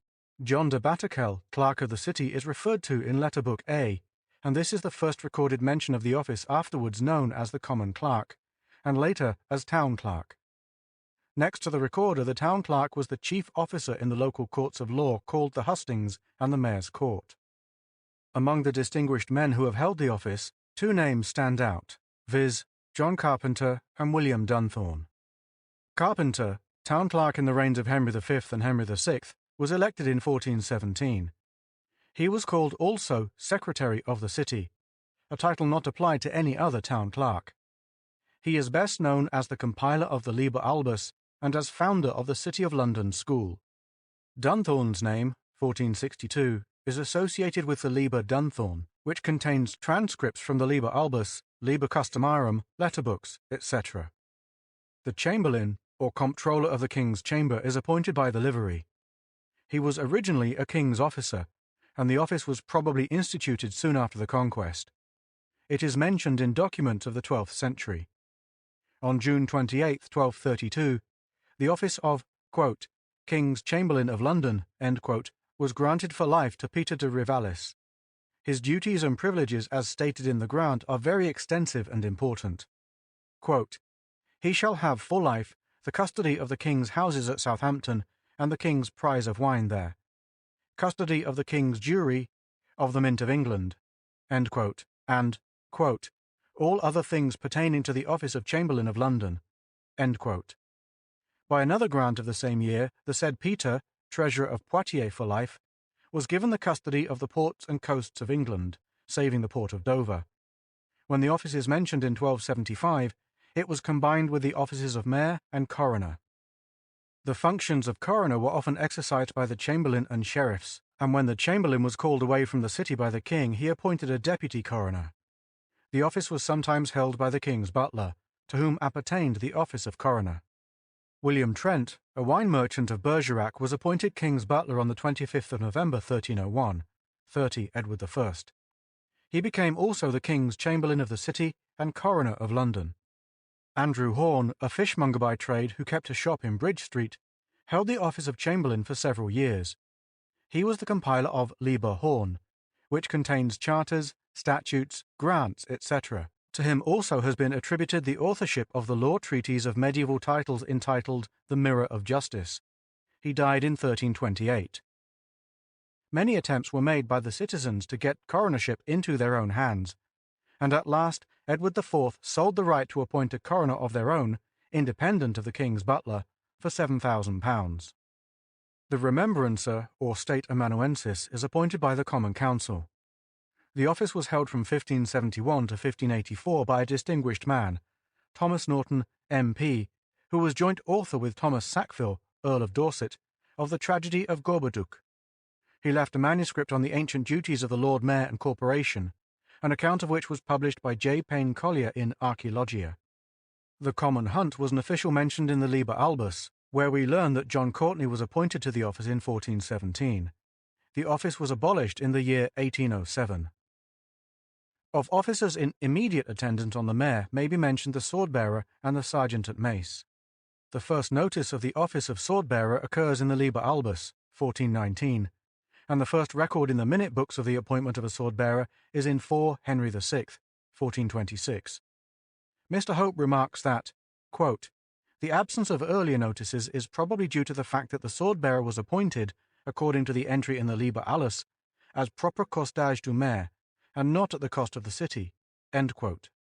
The sword-bearer is remarkable on account of the distinctive head covering or cap of maintenance which is appropriated to his office. It is not known when the City of London first possessed a mace or maces, but Mr. Hope refers to the Liber Customarum to prove that as early as 1252 there were sergeants who carried staves of some kind as emblems of authority. Quote, "We know this from the claim put forth on the occasion of the Iter of the Pleas of the Crown held at the Tower in 1321, that the mayor and citizens of London should have their own porter and usher, and their own sergeants with their staves. As it was shown that the same claim had been successfully made in 1276 to 1277, and in 1252 it was allowed." End quote. Mr. Hope quotes from Letterbook F a record of the appointment of Robert Flambard as mace-bearer in 1338, and from this it is clear that the office was not then a newly created one. For the due carrying on of the business of the corporation, several new offices have at various times been established, but the foregoing are the officials who carried on the work of the city during the Middle Ages. Much of interest might have been added of these men, but it is only necessary here to refer to them generally as those to whom so much of the history of London was due. The chief business of the city has been carried on for many centuries in the Guildhall, which is of unknown antiquity. It is almost certain that the building was in existence on the same spot as early as the 12th century. It was rebuilt in 1411, and has been greatly altered at different times since then. The most interesting portion of the old building will be found in the extensive Gothic crypt. The open timber roof of the hall was not added until the alterations of 1866 to 1870 by the late Sir Horace Jones. End of Chapter 9. End of Section 18.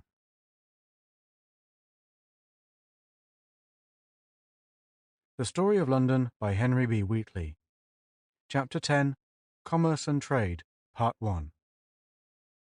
The earliest trade recorded as carried on in the British Isles consisted of the exchange of tin with the Gauls, and perhaps also with Phoenician traders. Under Roman rule, the agricultural and mineral resources of Britain were more fully developed. Julius Caesar praised the Southdown mutton, and Rome was supplied with oysters, which came from Whitstable and Reculvers, Rigulbium, and were carried through the river Stour, forming the western boundary of the island of Thanet, and were exported from Richborough, Rutupiae. Corn was exported in large quantities, and Londinium, the principal port for trading with Gaul, was the centre of commerce. There is no notice of commerce during the early Anglo-Saxon period, but Bede, at the beginning of the 8th century, speaks of London as a great market which traders frequented by land or sea. The letter of protection for English pilgrims given to Offa of Mercia by Charlemagne, AD 796, which refers to trade carried on by them, has been called, quote, the first English commercial treaty, end quote. One remarkable fact is that this commerce was mainly in the hands of foreigners. London in the early times was mainly a city of foreigners, hence the jealousy of the natives which grew in strength as time went on. Commerce greatly increased during the reign of Edgar, so that Ethelred, his son, deemed it time to draw up a code of laws to regulate the customs to be paid by the merchants of France and Flanders, as well as by the emperor's men. But the promulgation of the laws of Athelstan, AD 925 to 929, which ordained that a merchant who had made 3 sea voyages should be of right a thane, is proof of the small number as well as of the importance of such native traders. We learn from the colloquies of the Abbot Elfric, 11th century, that most of the commodities imported into England were articles of luxury. The port of Dowgate was granted to the city of Rouen as early as Edward the Confessor's reign, and the right was afterwards confirmed. The Confessor also gave a portion of Ware Money Acre within London, quote, with the wharf belonging to it, and with its market rights and places for merchandise, its stalls and shops, its rents and dues and rights, its toll and wharfage, end quote, to St. Peter's at Ghent, which grant was confirmed by William I, 1081. After the conquest, communication with Normandy naturally increased greatly. Rouen was particularly favoured, and was granted a monopoly of trade with Ireland and freedom of commerce in London. In the 12th century, silver was imported in exchange for meat, fish, and wool, which were all sent to the manufacturing districts of the Low Countries.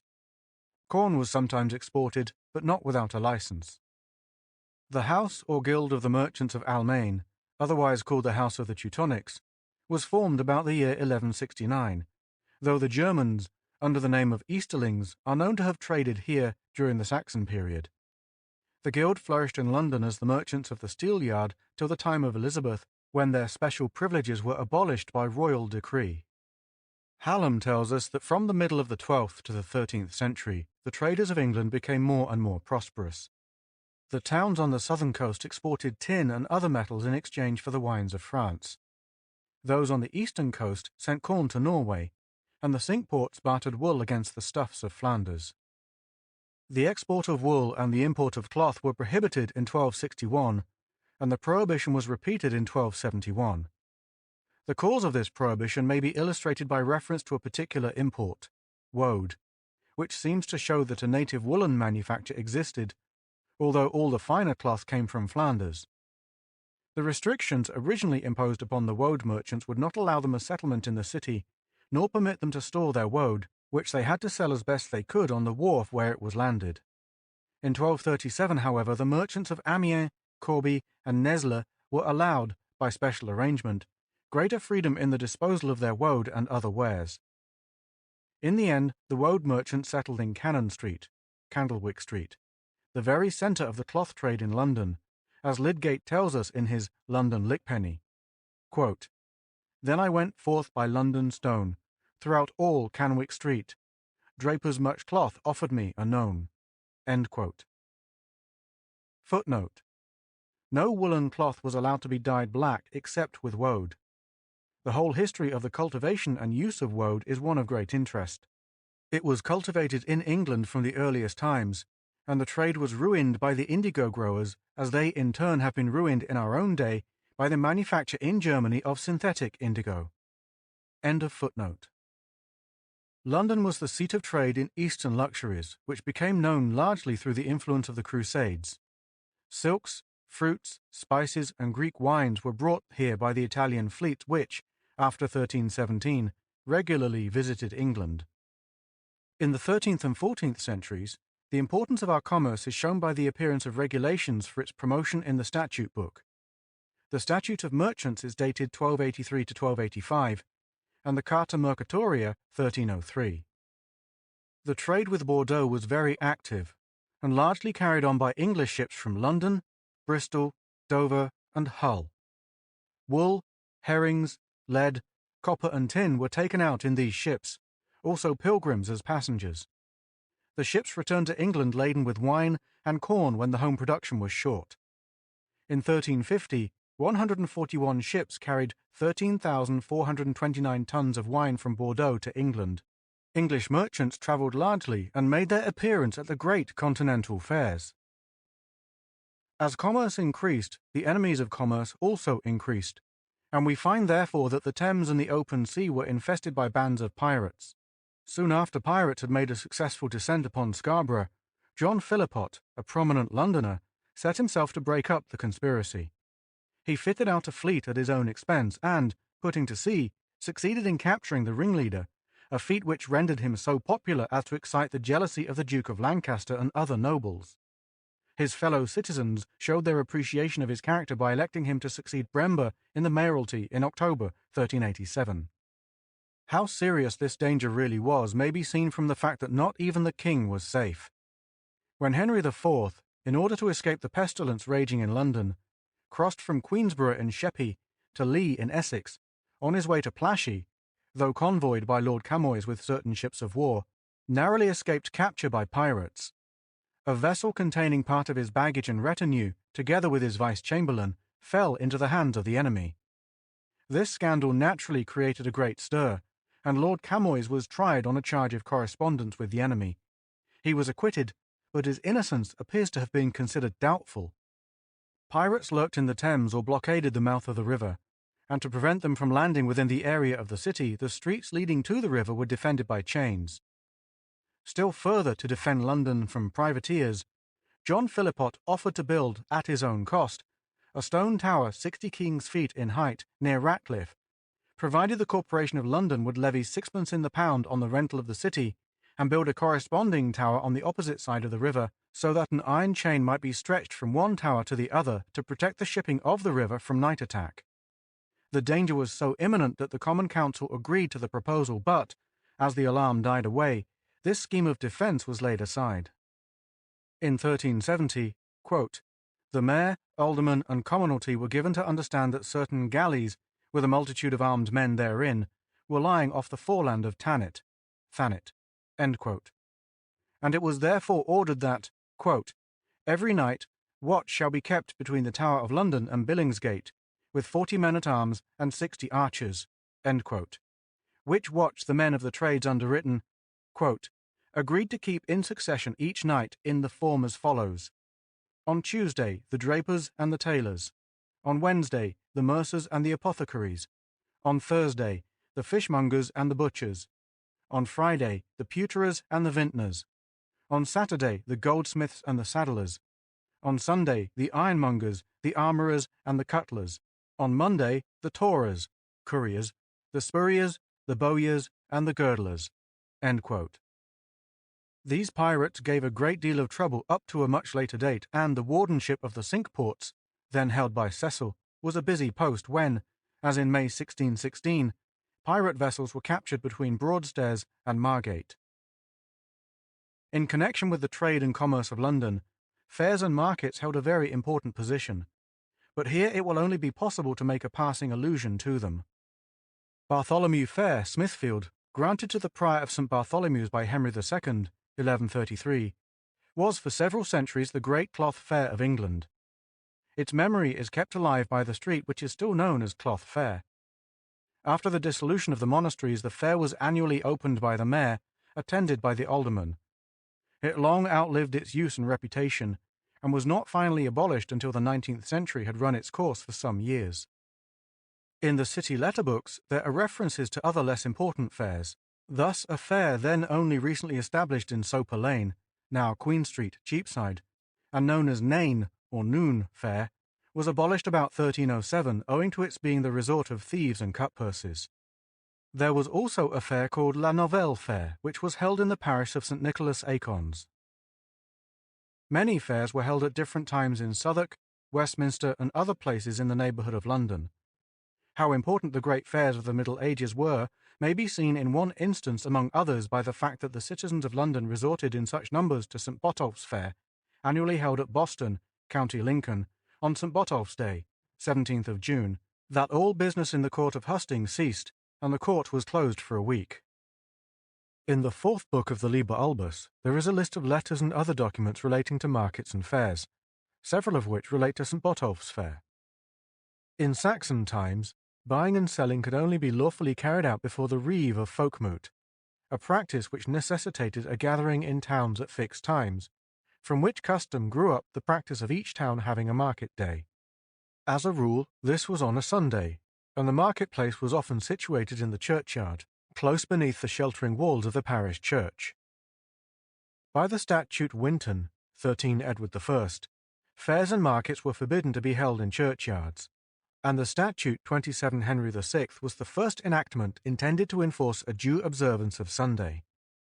To avoid the scandal of holding fairs and markets on Sundays and upon high feast days, it was decreed that, quote, fairs and markets shall not be holden on Sundays or on festivals, end quote, with the exception of 4 Sundays in harvest. There is no public right of holding fairs or markets, and the privilege emanates from the prerogative of the Crown. From the earliest times, the streets of London were occupied by the various trades who obtained the privilege of using them as marketplaces. The market of West Cheap or Cheapside was the chief of these public places, but almost all the trades had their appointed stations in the different streets, and in many cases the trades were not allowed to sell their wares in other places than those assigned to them. In the time of Edward I, it was ordered, quote, that all manner of victuals that are sold by persons in Cheap, upon Cornhill, and elsewhere in the city, such as bread, cheese, poultry, fruit, hides and skins, onions and garlic, and all other small victuals, for sale as well by denizens as by strangers, shall stand midway between the kennels of the streets as to be a nuisance to no one, under pain of forfeiture of the article. End quote.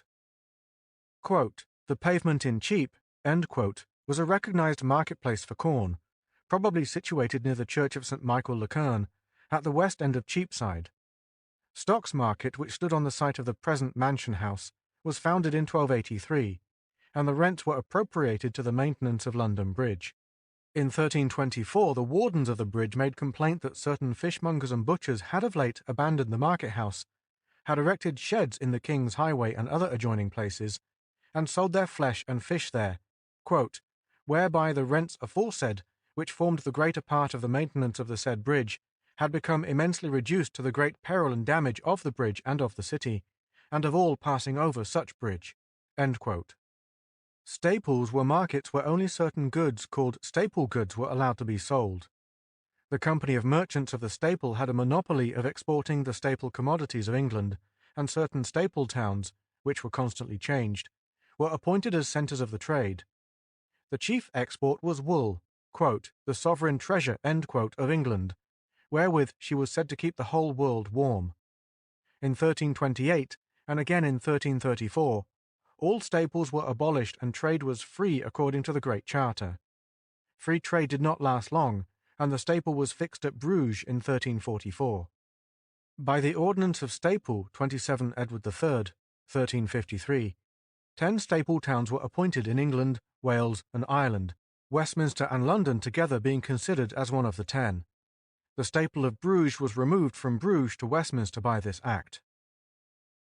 In 1360, part of this Act was repealed. Calais remained a staple till it was temporarily suppressed in 1369, Statute 43 Edward III.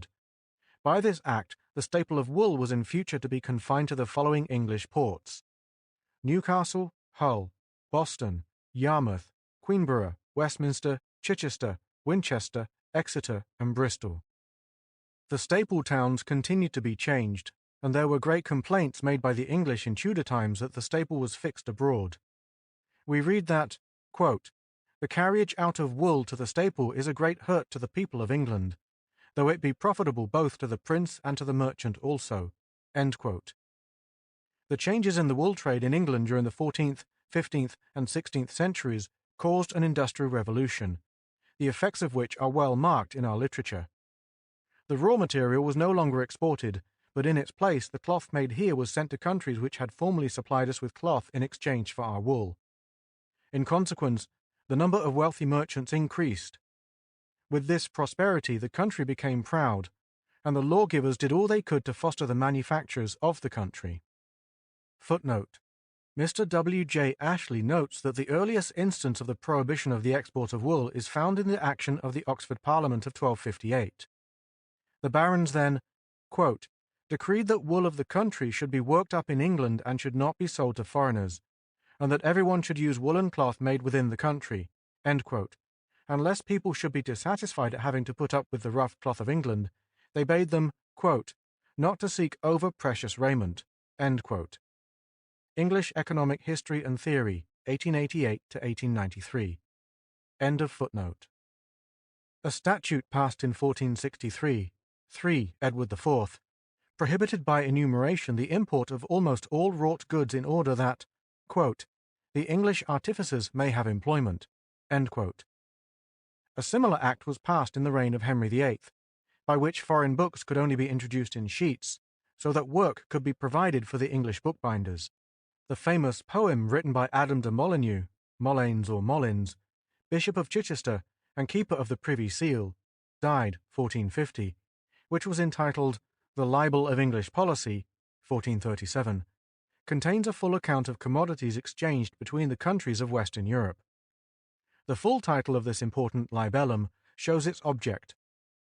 Quote, here beginneth the prologue of the process of the libel of English policy, exhorting all England to keep the sea environ, and namely the narrow sea, showing what profit cometh thereof, and also worship and salvation to England and to all English men.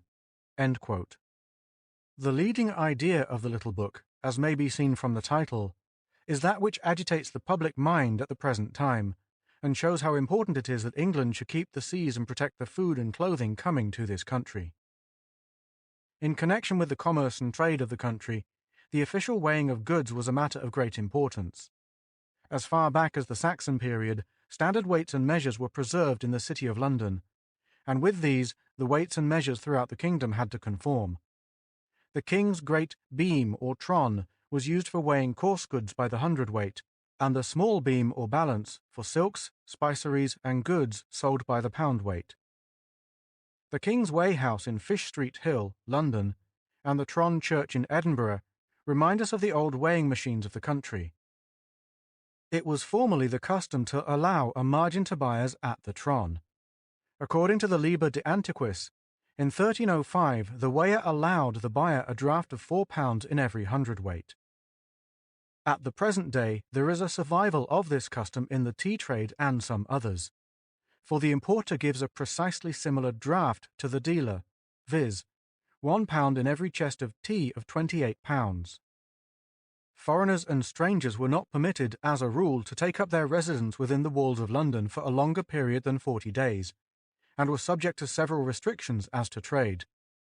Exceptions were, however, made from time to time with various foreign towns. Natives of Denmark enjoyed the privilege of sojourning in London all the year through, in addition to which they had a right to all the benefits of, quote, the law of the City of London, end quote. That is, they were entitled to the right of resorting to fair or to market in any place throughout England.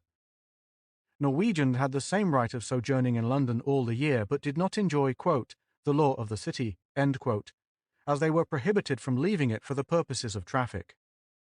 In February 1303 the king, by the Carta Mercatoria, granted exceptional privileges to foreign merchants, and these concessions caused great indignation among his subjects at home. A tax was exacted from these foreigners, and in 1309 the Friscobaldi were appointed by the king to receive the new custom, and 2 years later he ordered their arrest for failing to render an account of the money received under that head. Their detention, however, was of short duration.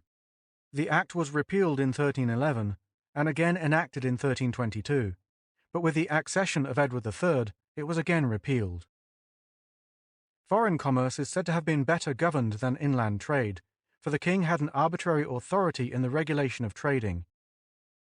In dealing with the trade of London, it is necessary to say something about the origin of guilds, but this is a most difficult question, respecting which very different opinions are held by writers on the subject.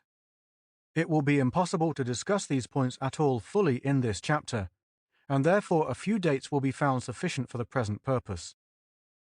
Medieval guilds were voluntary associations established for mutual assistance. It is quite easy to show the likeness between them and the Roman collegia but to do this is futile, because few now believe in any connection between these two institutions. Similar circumstances often cause similar institutions to arise. In the Middle Ages, few men and women could stand alone, and combination was a positive necessity for existence, and the people soon found that union is strength. The great authority on this subject is Mr. Toulmin Smith's work, entitled English Guilds, which was edited by his daughter, Miss Toulmin Smith, and published by the Early English Text Society in 1880. Prefixed to this great work is Dr. Brentano's valuable essay on the history of guilds, in which he writes, quote, "I write to declare here most emphatically that I consider England the birthplace of guilds." End quote. Some writers have fixed upon the second half of the 9th century as the date of the origin of guilds, but Miss Toulmin Smith points out that among the laws of Inner, AD 688 to 725, are two touching the liability of the brethren of a guild in the case of slaying a thief. Alfred, AD 871 to 879, still further recognized the brotherly guild spirit in his laws as to manslaughter by a kinless man, and again where a man who has no relatives is slain. Dr. Brentano writes, quote, "An already far advanced development of the guilds is shown by the Judicia Civitatis Londoniae, the statutes of the London guilds, which were reduced to writing in the time of King Athelstan. From them, the guilds in and about London appear to have united into one guild, and to have framed common regulations for the better maintenance of peace, for the suppression of violence, especially of theft and the aggressions of the powerful families, as well as for carrying out rigidly the ordinances enacted by the king for that purpose." End quote. A large division of the old guilds were purely social, and there is no trace of merchant guilds before the Norman conquest, while craft guilds did not come into existence until early in the 12th century. Dr. Brentano writes, quote, "Though the merchant guilds consisted chiefly of merchants, yet, from the first, craftsmen, as such, were not excluded from them on principle, if only such craftsmen possessed the full citizenship of the town, which citizenship, with its further development, depended on the possession of estates of a certain value situated within the territory of the town. The strict separation which existed between the merchants and the crafts probably arose only by degrees. Originally, the craftsmen, no doubt, traded in the raw materials which they worked with." End quote. Mr. Ashley is of opinion that Dr. Brentano exaggerated both the independence and the economic importance of the trade guilds. He further writes, quote, "We do not know whether there had ever been a guild merchant in London. However, in 1191, by the recognition of its commune, the citizens obtained complete municipal self-government and, consequently, the recognition of the same right over trade and industry as a guild merchant would have exercised." End quote. Dr. Gross, in his work on the guild merchant, says that he can find no evidence of the existence of a merchant guild in London. Still, there were trade guilds which were aristocratic in origin, and governed by the great merchants who were the chief landowners of London. Mr. C. G. Crump, however, has lately found direct mention of the Guild Merchant of London in 1252 in a charter of that date. Charter Roll 37 Henry III. While pointing out that this was apparently unknown to Dr. Gross, as he decides against the existence of any such institution, he adds, quote, "This charter, while it suggests a doubt on the point, is not conclusive, because it is a very exceptional document. There is no other charter of its kind during the whole reign of Henry III, and a chancery clerk endeavouring to draft a charter to convert a Florentine merchant into a citizen of London might well have thought fit to mention a guild merchant as a matter of common form even if none actually existed." End quote. The year 1180 is an important one in the history of guilds, for then these bodies were required to pay their fines or licenses in token and recognition of their allegiance to the crown. There were 18 of these, which were immersed as adulterine guilds, the goldsmiths, the pepperers, and the butchers being among them. The document containing this list is translated by Herbert in his work on the companies, where it is suggested that the fining of these proves that the guilds must have been numerous, because some of them only could have subjected themselves to the penalty. The mercers claim an existence at a still earlier date, 1172, and when the saddlers are mentioned immediately after the conquest, they are said to possess ancient statutes. Gradually, the influence of the craftsmen made itself felt, and the craft guilds came into existence, but the aristocratic traders would not recognize them. The craftsmen found an enthusiastic patron in Thomas Fitz-Thomas, the popular mayor, 1261 to 1265. His conduct disgusted Arnold Fitz-Thedmar, the city alderman and chronicler, who complains that, quote, "This mayor, during the time of his mayoralty, had so pampered the city populace that, styling themselves the commons of the city, they had obtained the first voice in the city. For the mayor, in doing all that he had to do, acted and determined through them, and would say to them, 'Is it your will that so it shall be?' And then, if they answered, 'Ya, ya,' so it was done. And on the other hand, the aldermen or chief citizens were little or not at all consulted on such matter, but were in fact just as though they had not existed." End quote. After the Battle of Evesham, the city was taken into the king's hands, 1265 to 1270, and a very despotic and wicked action was perpetrated. Fitz-Thomas and some other prominent citizens were summoned to Windsor, and there were kept prisoners. Some of these regained their liberty, but nothing more was heard of Fitz-Thomas, as Dr. Reginald Sharp writes, quote, "From the time that he entered Windsor Castle, he disappears from public view. That he was alive in May 1266, at least in the belief of his fellow citizens, is shown by their cry for the release of him and his companions, who are at Windleshaw's." End quote. The craftsman lost a valiant friend, but another was raised up in his place. Walter Hervey, who was hated by the aldermen for his democratic opinions, but loved by the commons, was elected mayor in 1272. Fresh ordinances for the regulation of various crafts were drawn up, and to these the mayor, on his own responsibility, attached the city seal. When his year of office expired, these so-called charters were called in question, and in 1274 they were examined in the hustings before all the people and declared void. The craft guilds were supposed to be defeated, but this was not really so, for the merchants found that the struggle between the trade guilds and the craft guilds was an unequal one. They therefore, with much worldly wisdom, joined the latter, and gradually gained an ascendancy in them. Mr. Ashley affirms that from the reign of Edward II, the guild system was no longer merely tolerated, but it was fostered and extended.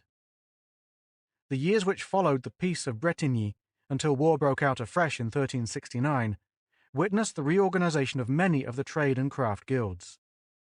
In 1376, the guilds wrested for a time from the wards the right of electing members of the city's council. The guilds continued to elect until 1384, when the right of election was again transferred to the wards. The names of the representatives of the guilds forming the first common council of the kind are placed on record in Letterbook H. End of Chapter 10, Part 1. End of Section 19.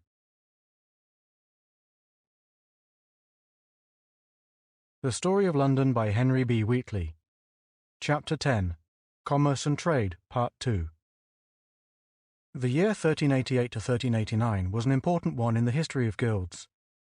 The writs of 12 Richard II had important effects, and the returns formed the chief substance of Mr. Toulmin Smith's English guilds. There were two distinct writs. A. The writ for returns from the social guilds. B. The writ for returns from craft guilds. Toulmin Smith printed the writs with these side notes. A. Quote, "The sheriffs of London, and of every shire in England, shall, by authority of the Parliament that lately met at Cambridge, make proclamation calling on the master and wardens of all the social guilds, all guilds and brotherhoods whatsoever, to send up returns before the 2nd day of February, A.D. 1388-9. B.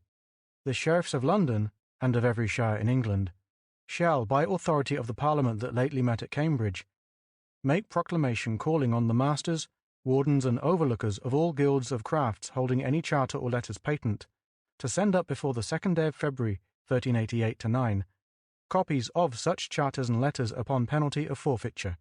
End quote. The original writs were returned by the London sheriffs with this endorsement. Quote, "When and by whom proclamation was made in London and the suburbs. Fleet Street in the suburbs. The Standard in Westcheap. The Leadenhall, Cornhill. St. Magnus Church, Bridge Street. St. Martin's Church, Vintry. Southwark." End quote. In Mr. Toulmin Smith's book, only 3 of the returns relate to London, and these are not from craft guilds. They are the Guild of Garlickhythe, the Guild of St. Catherine, Aldersgate, and the Guild of Saints Fabian and Sebastian, Aldersgate. It is not necessary to give extracts from these returns, but we can obtain a good idea of the objects of these guilds from Mr. Toulmin Smith's side notes, which are as follows. Garlickhythe. Quote, "The guild was begun in 1375 to nourish good fellowship. All brethren must be of good repute. Each shall pay 6 shillings and 8pence on entry. There shall be wardens who shall gather in the payments and yield an account thereof yearly. A livery suit shall be worn. The brethren and sisterin shall hold a yearly feast. 2 shillings a year shall be paid by each. 4 meetings touching the guild's welfare shall be held in each year. Free gifts by the brethren. Ill-behaved brethren shall be put out of the guild. No livery suit shall be sold within a year. On death of any, all the rest shall join in the burial service and make offerings under penalty. In case of quarrel, the matter shall be laid before the wardens. Whoever disobeys their award shall be put out of the guild, and the other shall be helped. Weekly help to all 7-year brethren in old age and in sickness, and to those wrongfully imprisoned. Newcomers shall swear to keep the ordinances. Every brother chosen warden must serve, or pay 40 shillings. End quote. St. Catherine. Quote, "These are the ordinances of the guild. Oath on entry and a kiss of love, charity, and peace. Weekly help in poverty, old age, sickness, or loss by fire or water, etc. Payments by brethren and sisterin. Members of the guild shall go to church, and afterwards choose officers. Burials shall be attended.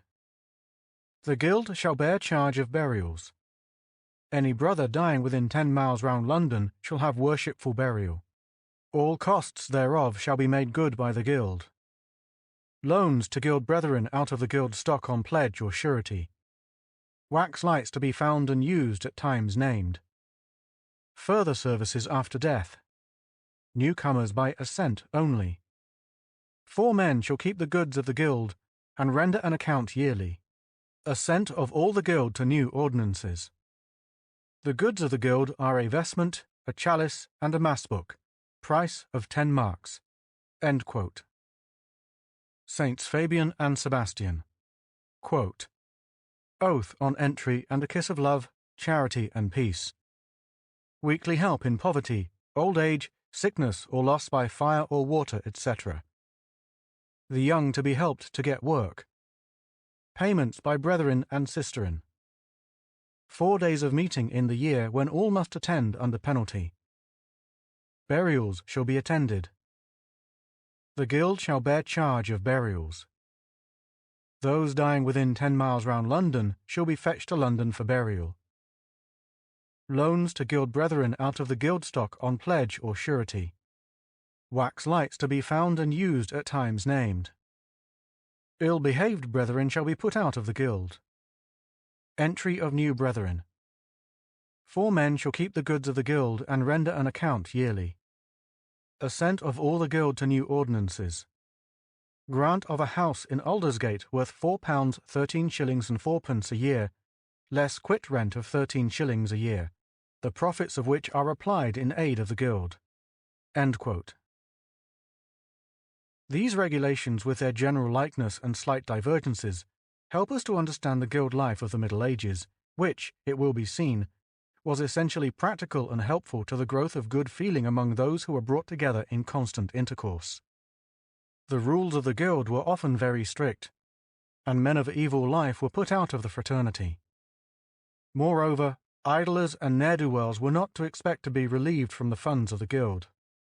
From the ordinances of the Guild of St. Anne in the Church of St. Lawrence, Jewry, we learn that, quote, "If any man be of good state, and use him to lie long in bed, and at rising of his bed ne will not work but go to the tavern, and in this manner falleth poor, and trust to be helpen by the fraternity, that man shall never have good, ne help of company, neither in his life nor at his death, but he shall be put off for evermore of the company.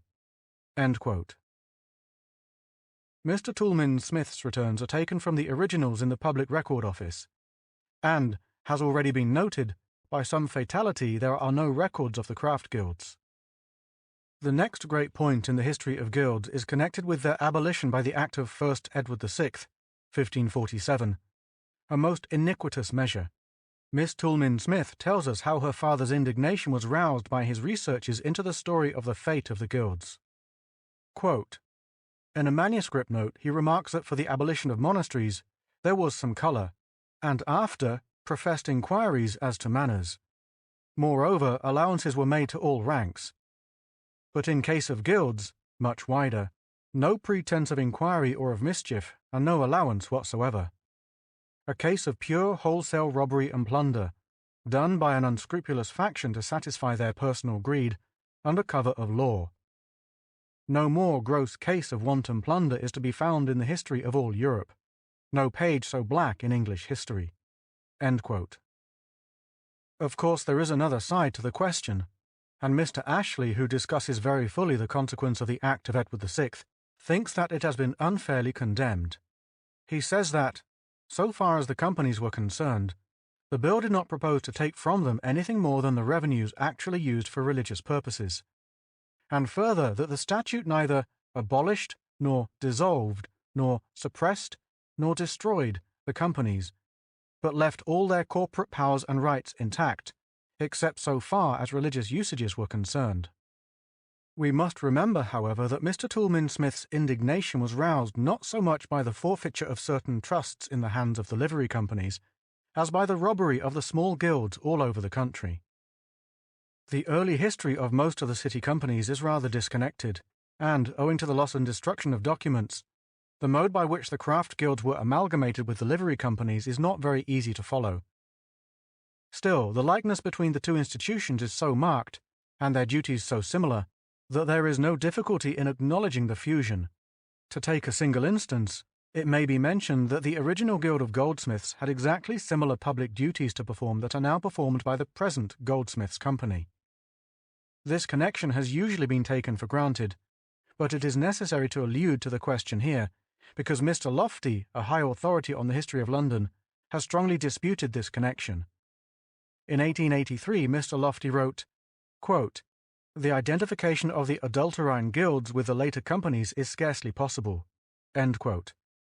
And again in 1887, quote, the Weavers' Company is not the only one which claims to represent directly an ancient guild, but it is the only one whose claim has anything so like a reasonable foundation. End quote. These are, however, only casual remarks, but in his latest work he has elaborated his attack in the following terms. Quote, popular errors are very difficult to deal with effectually. One of the most persistent is that which confounds the city guilds with the city companies. Here, two widely different things are inextricably confused, and that, too, not in mere catchpenny popular books, but in books pretending to be more or less authority. In the common run of London histories, guild means company, and company means guild. To begin with, there are now no guilds in London. By an act passed in 1557, all religious guilds were abolished and all guildable property was confiscated. But as there were no guilds not religious, and as the property of guilds was held in trust to provide burials, masses, and sometimes chantries for deceased members, the guilds and their land, and their money, and their priestly vestments, and their illuminated manuscripts all ceased to exist absolutely, and not only so, but it became penal to revive them. A city company which calls itself a guild renders itself liable to forfeiture, a penalty which would, of course, be rather difficult to enforce. End quote. There are two statements here which may be challenged. One, that all guilds were religious, and the other that all guilds were abolished by Act of Parliament. Certainly the guilds which were not instituted for purposes of trade protection have often been styled religious, but Mr. Toulmin Smith preferred to class them as social guilds, and I think wisely. As already stated, their objects were entirely practical and social. Mr. Toulmin Smith writes, quote, the guilds were lay bodies, and existed for lay purposes, and the better to enable those who belonged to them rightly and understandingly to fulfill their neighbourly duties as freemen in a free state. End quote. Religious duties were performed, but these were only incidental to the life of the time, and consisted mostly of services connected with the serious occasions in the life of laymen, which were general in the periods that have been styled, quote, ages of faith. End quote.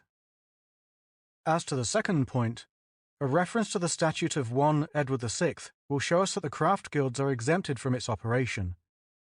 In the Statutes of the Realm, one of the side notes to the, quote, act whereby certain chantries, colleges, free chapels, and the possessions of the same be given to the King's Majesty, end quote, runs as follows, quote, all brotherhoods or guilds and their possessions, except companies of trade vested in the King, end quote.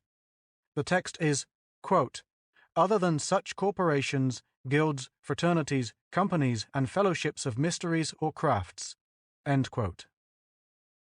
I think we must allow that the terms of this act strongly corroborate the general belief that the old craft guilds and the later companies were so closely connected as to be practically the same. Having dealt with the general question of guilds, we can now pass on to consider the influence of the different trades upon London life. The origin of the companies seems to have been largely connected with the result of a combination of the numerous sections of a particular trade. Some trades were so important that they could stand alone. Thus, the Goldsmiths' Guild became the Goldsmiths' Company. But most of the other companies were formed by the union of more than one guild. A marked feature of the old trades of London was the minute subdivisions which took place among them. Thus there were hatters, cappers, chapellers, makers of caps, and hurers. The latter were makers of hures, or rough, hairy caps. The hurers and cappers were united to the hatters by charter of Henry VII in the 16th year of his reign, and again united in the following year to the haberdashers by the King's license under his Great Seal. The company subsequently known and chartered as the Cloth Workers was first incorporated by letters patent of Edward IV in 1482 as the, quote, Fraternity of the Assumption of the Blessed Virgin Mary of the Shearmen of London, end quote. The Fullers were taken into union in 1528, thereby constituting the Cloth Workers' Company.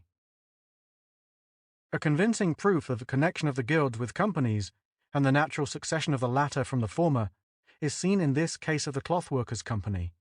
It appears from a deed dated the 15th of July, 1456, that John Badby did remise, etc., unto John Hungerford and others, citizens and shearmen of London, quote, a tenement and mansion house, shops, cellars, and other the appurtenances, lying in Minchin Lane, and their heirs forever, end quote.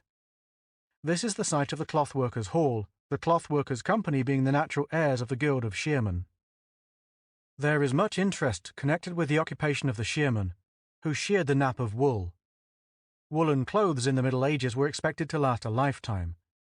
When the new nap was very long, and as the clothes became shabby, it was customary to have them shorn, a process which was repeated as long as the stuff would bear it.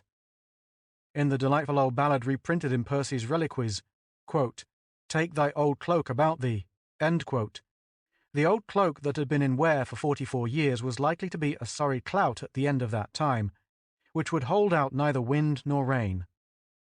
Well might the husband resolve, quote, for once I'll new apparelled be, tomorrow I'll to town and spend, for I'll have a new cloak about me, end quote. But the wife's plea for thrift and her statement, quote, it's pride that puts this country down, end quote, succeeds in the end, and the ballad ends, quote, as we began, we now will leave, and I'll take mine old cloak about me, end quote. The aid of the shearmen was not merely called in by the poor, for we learn that the Countess of Leicester, Eleanor, third daughter of King John and wife of Simon de Montfort, in 1265 sent Heek the tailor to London to get her robes reshorn. The date of the ballad was probably early, although the king alluded to in the printed text is King Stephen, in that of the Scotch version Robert, and in the Percy manuscript a vague King Henry. The ballad must have had a wide popularity, for Shakespeare alludes to it twice. Iago quotes a whole stanza in Act 2 of Othello, and Trinculo in Act 4 of The Tempest evidently alludes to it when he says, quote, O King Stephano, O peer, O worthy Stephano, look what a wardrobe here is for thee, end quote. The number of trades connected with clothing was singularly numerous. Besides the shearman, or tondor, there were the felliper or fripperer, who dealt in second-hand clothes, and the furber or furbisher of old clothes. Dr. Brentano points out that in all manufacturing countries, in England, Flanders, and Brabant, as well as in the Rhenish towns, the most ancient guilds were those of the weavers. And Mr. Ashley writes that the first craft guilds to come into notice were the weavers and fullers of woolen cloth. No weaver or fuller might go outside the town to sell his own cloth, and so interfere with the monopoly of the merchants, nor was he allowed to sell his cloth to any save a merchant of the town. The suppression did not continue for long, and in the reign of Henry III we find the feud between the citizens and the guild again in full force. When the authorities of the guild feared that the citizens would overpower them, they delivered their, quote, charter into the exchequer to be kept in the treasury there, and to be delivered to them again when they should want it, and afterwards to be laid up in the treasury. End quote. Mr. Green says that in 1300 the mayor had gained the right to preside in the weavers' court if he chose, and to nominate the wardens of the guild. In the 14th year of Edward II, AD 1320 to 1321, the privileges of the weavers came before a court of law. In spite of the distinguished position that the Guild of Weavers held in its early days, the present Weavers' Company only stands 42nd in the order of the livery companies. Many of the old trades of London have been entirely lost sight of, and their names only exist among the patronymics of the people. The great feud between the victualling and clothing trades of London was one of the most remarkable features of the 14th century.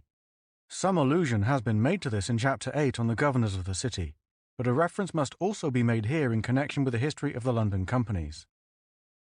After the Peasants' Revolt, London was the battlefield of rival factions. The friends of the king, Richard II, were found among the great merchants of the victualling trades. In one year, 16 of the 25 aldermen were grocers, and Nicholas Brember was chief of them. The fishmongers, of whom Sir William Walworth was the leader, were scarcely less powerful.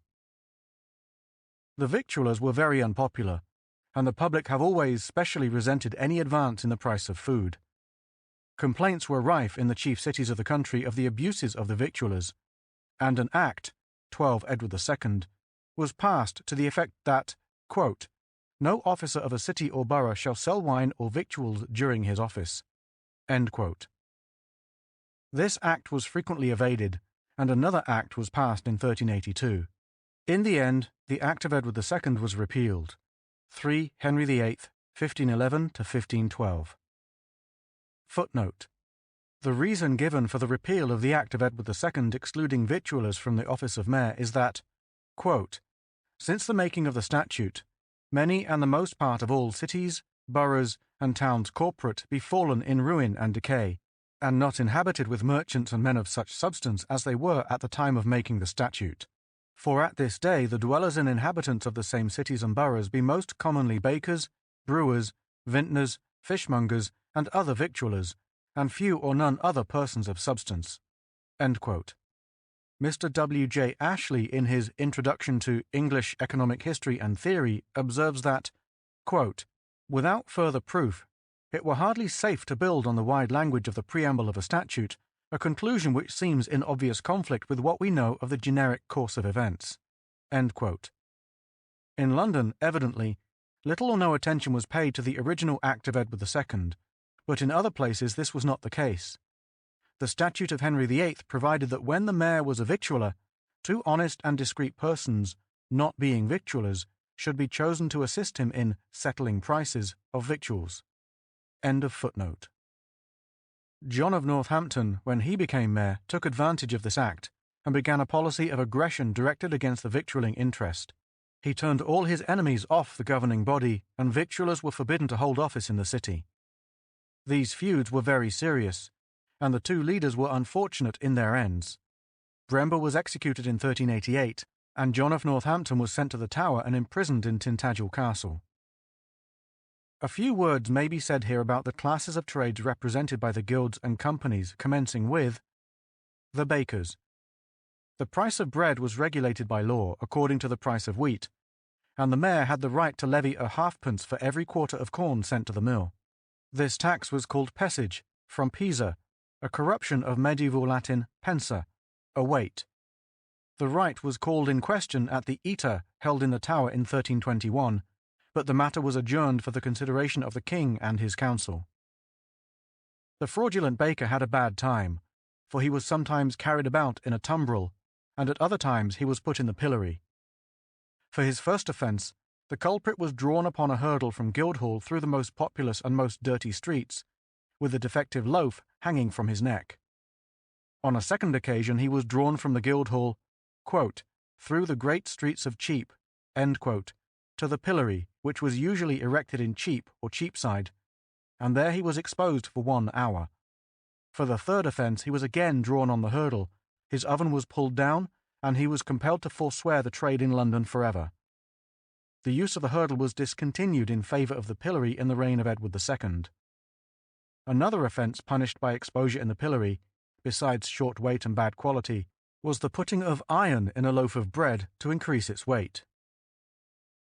In the famine of 1258, when the Earl of Cornwall's 60 cargoes of grain arrived, the first thing the king had to do was to issue an ordinance against the greed of the middlemen, known as forestallers and regrators. No words appear to have been found too strong to hurl at these unfortunate middlemen, but the regratresses, or female retailers who bought bread at the markets and delivered it from house to house, were contented with a small profit. These dealers were privileged by law to receive 13 batches for 12, hence the expression, a baker's dozen. This seems to have been the extent of their profits. It was once the practice of a baker to give each regratress who dealt with him 6d. On Monday morning by way of estrine or present, and 3d. On Friday as courtesy money. But this was forbidden by public ordinance, and the bakers were ordered to let all such payments in future go towards increasing the size of the loaf, quote, to the profit of the people. End quote. Corn used to be stored by the city and the companies against times of scarcity, but the origin of the practice is obscure, and no obligation to provide corn appears to have been imposed upon any of the companies by the terms of their charters. Sir Simon Eyre, mayor in 1435, formed a public granary in Leadenhall. Stowe and Fuller eulogized Sir Stephen Brown, who, in 1438, was energetic in his endeavours to get corn stored in the city granaries. In 1578, the farmers of the Bridge House divided the store into 12 equal parts, and the same by lots were appropriated to the 12 companies, to each of them an equal part for the bestowing and keeping of the said corn. Pannier, or Pannier, Alley, leading from Newgate Street to Paternoster Row, was once the standing place for bakers with their bread panniers. The bakers of London were divided into white bakers and brown or taut bakers, terterarii, who made a coarse bread of unbolted meal. No maker of white bread was allowed to make taut, nor a taut baker to make white bread. House bread was prepared by the bakers of household bread, while hostelers, by whom it was exclusively used, were forbidden to make it. Similar trades were the pastelers, who made pies and other kinds of pastry, pie bakers, and cooks. Butchers. The sale of butcher's meat seems to have been somewhat limited during the Middle Ages in comparison with the population, although the number of butchers within the city walls were quite sufficient to create a considerable nuisance. Smithfield was then the great cattle market, as it remained until our own time. Lean swine were sold there, probably with the purpose of fattening them in the town. The chief meat markets within the city walls were Stocks Market and the flesh shambles of St. Nicholas in Newgate Street and its vicinity. A lease of the latter place to the butchers in 1343 is recorded in Riley's Memorials. The shocking condition of Newgate Street is indicated by such names as Stinking Lane, St. Nicholas's Shambles, and Blowbladder Street. There was a butcher's bridge on the Thames side, near Baynard's Castle, to which the offal was brought from Newgate Street through the streets and lanes of the city, by which, quote, grievous corruption and filth have been generated, end quote. The evil in fact was so great that a royal order was issued in 1369 for the removal of Butcher's Bridge. The foreign butchers, or those who did not possess the freedom of the city, brought their meat to shambles just outside the civic boundary. On the west, near St. Clement's Church in the Strand, there was a butcher row, and in the east, immediately beyond Aldgate, was another butcher row. This last still exists as Aldgate Market, and consists of a row of butcher shops on the south side of the High Street. Formerly imported animals were killed behind the shops. The unfortunate tradesmen had to submit to public enactment, by which the exact price of the commodities they sold was fixed. In the reign of Edward I, the carcass of the best ox was sold for 13 shillings and fourpence, of the best pig for 4 shillings, of the best sheep for 2 shillings. The ill-treated butcher had no redress, for a provision was added to the order that if any person should withdraw himself from the trade by reason of the said ordinance, he should lose the freedom of the city, and be compelled to forswear the trade for ever. These instances of interference with trade continued for centuries, and we learn that in 1533 it was enacted that butchers should sell their beef and mutton by weight, beef for ½ a pound, and mutton for 3/4 pence. Stowe, in relating this, adds that at this time and not before, foreign butchers were allowed to sell their flesh in Leadenhall Market. Fishmongers. The information relating to the sale of fish in the city records proves how largely the population of London in the Middle Ages depended upon its ample supply. There was great variety, and a large number of enactments were made as to the sale. The fish mentioned in the Liber Albus as being sold in the London market are sturgeon, cod, ray, herring, bass, conger, sole, mackerel, surmullet, turbot, porpoise, haddock, sealing, sprats, salmon, shad, eels, pike, barbel, roach, dace, dabs, flounders, lampreys, smelts, sticklings, oysters, mussels, cockles, whelks, scallops, and stockfish imported from Prussia. Of these, sprats, herrings, mussels, whelks, and oysters are most often mentioned, but lobsters, crabs, and shrimps are not alluded to. Fish was not allowed to be sold retail upon the quays. The stalls in Stocks Market were occupied by the fishmongers on fish days and by the butchers on flesh days.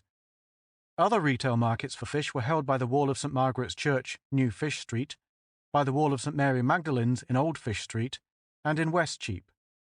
Stowe writes of the first of these places, quote, "In this Old Fish Street is one row of small houses, placed along in the midst of Knight Rider Street, which row is also off Bread Street Ward. These houses, now possessed by fishmongers, were at the first but movable boards or stalls set out on market days to show their fish there to be sold. But procuring license to set up sheds, they grew to shops, and by little and little to tall houses of 3 or 4 stories in height." End quote. Salmon, cod, and herrings are mentioned in the Liber Albus as being sold in the shops in the neighbourhood of Queenhithe. Old Fish Street and Old Fish Street Hill, which run from it to the Thames, with Queenhithe as their landing quay, formed the chief fish market of London before Billingsgate supplanted Queenhithe. A curious regulation is found in a royal ordinance in existence as early as the reign of Henry III, by which the first boat in the season with fresh herrings from Yarmouth was forced to pay double custom at the quay. Fishmongers selling fish in large quantities to their customers were to sell by the basket, such basket to be capable of containing 1 bushel of oats and, if found deficient, to be burnt in open market. Each basket was also to contain 1 kind of sea fish, and the fishmongers were warned not to colour their baskets, or, in other words, not to put good fish on the top and inferior beneath. Very stringent regulations were also made with respect to the size of nets used for fishing in the Thames, and any such which were contrary to these regulations were ruthlessly destroyed.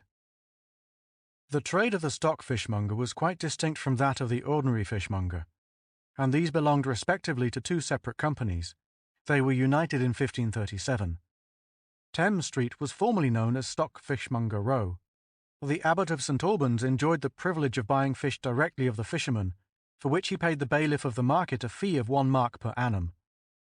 The monks, however, appeared to have taken an undue advantage of their privilege, and an order was issued by the hall mote of the fishmongers, quote, "that good care be taken that the buyers of the abbey take out of the city fish for the use of the abbot and convent only." End quote. Poulterers. Many of the streets of London must have been almost impassable from the stalls of the traders and the chaffering of the buyers and sellers. This evil grew, and the complaints of obstruction were great. Endeavours were made to provide covered markets, but so many of the trades had special stands appropriated to them, as we see on all sides by the names of the streets, that it was impossible to dislodge them. Free poulterers had several special localities appropriated to their use, One was Cornhill. They were ordered to stand at the west side of St. Michael's Church and were strictly forbidden to sell to the east of the tun, the site of which and the conduit are now marked by an unused pump, nearly facing number 30 Cornhill. Another standing was close by and still retains the name of the poultry. Stowe tells that it was once known as Scalding Alley because the poultry which the poulterers sold was scalded there. Still another standing was in Newgate Street, close by the butcher's shambles. Foreign poulterers were ordered to sell their wares at the corner of Leadenhall, known as the Carfuchs or Carfax. The articles dealt in by poulterers were rabbits, game, eggs, and poultry. Eggs were brought to market in baskets on men's backs, and poultry upon horses. The prices of poultry, like those of other food, were assessed by the mayor from time to time, and duly proclaimed. In the reign of Edward I, the best hen was sold for 3d, the best rabbit with the skin for 5d, and without for 4d. 100 eggs, 120 to the 100, for 8d, a partridge for 3d, a plover for 2d, and 8 larks for 1d. Footnote: these prices, obtained from the Liber Albus, are of great interest. Of course, it is necessary to bear in mind the great difference in the value of money. It is impossible to fix a uniform standard of comparison, but we may put the present value broadly at between 12 and 20 times that of the reign of Edward I, the latter being more likely to be a true one. It will thus be seen that much food was dearer in the Middle Ages than at present. A rabbit and its skin are considerably less valuable now, as also a partridge. End of footnote. The body of London's citizens suffered from one great evil in marketing, and that was that lords and great people were allowed the pick of the market. It was a common practice for the purveyors and servants of these great people to visit the various markets between midnight and prime, 6 a.m., after which hour the poorer classes were allowed to market. It is thus ordered by a proclamation of Edward I that no poulterer, fishmonger, or regrator shall buy any kind of victuals for resale until prime has been run out at St. Paul's, quote, so that the buyers for the king and the great lords of the land and the good people of the city may make good their purchases so far as they shall need. End quote. End of Chapter 10, Part 2. End of Section 20.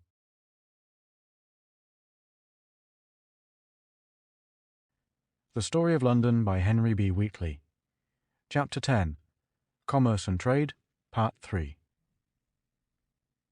Grocers. The grocers, properly grocers or wholesale sellers in gross, were for some time the chief of the victualling companies. They were originally known as the pepperers of Soper Lane, and the apothecaries were associated with the grocers until they were incorporated as a distinct company in 1617. By various charters and ordinances, the company of grocers was entrusted with the examining, sorting, and passing of spices and drugs.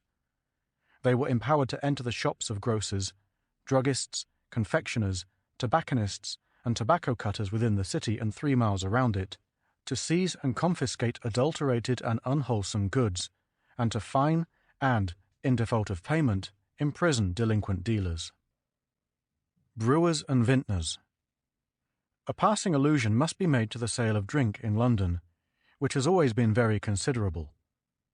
Mr. Riley tells us that there is no mention of milk as an article of sale or otherwise in the Liber Albus, and butter must have been of very inferior quality, for it was sold by liquid measure. The ale tavern or alehouse was a distinct establishment from the wine tavern.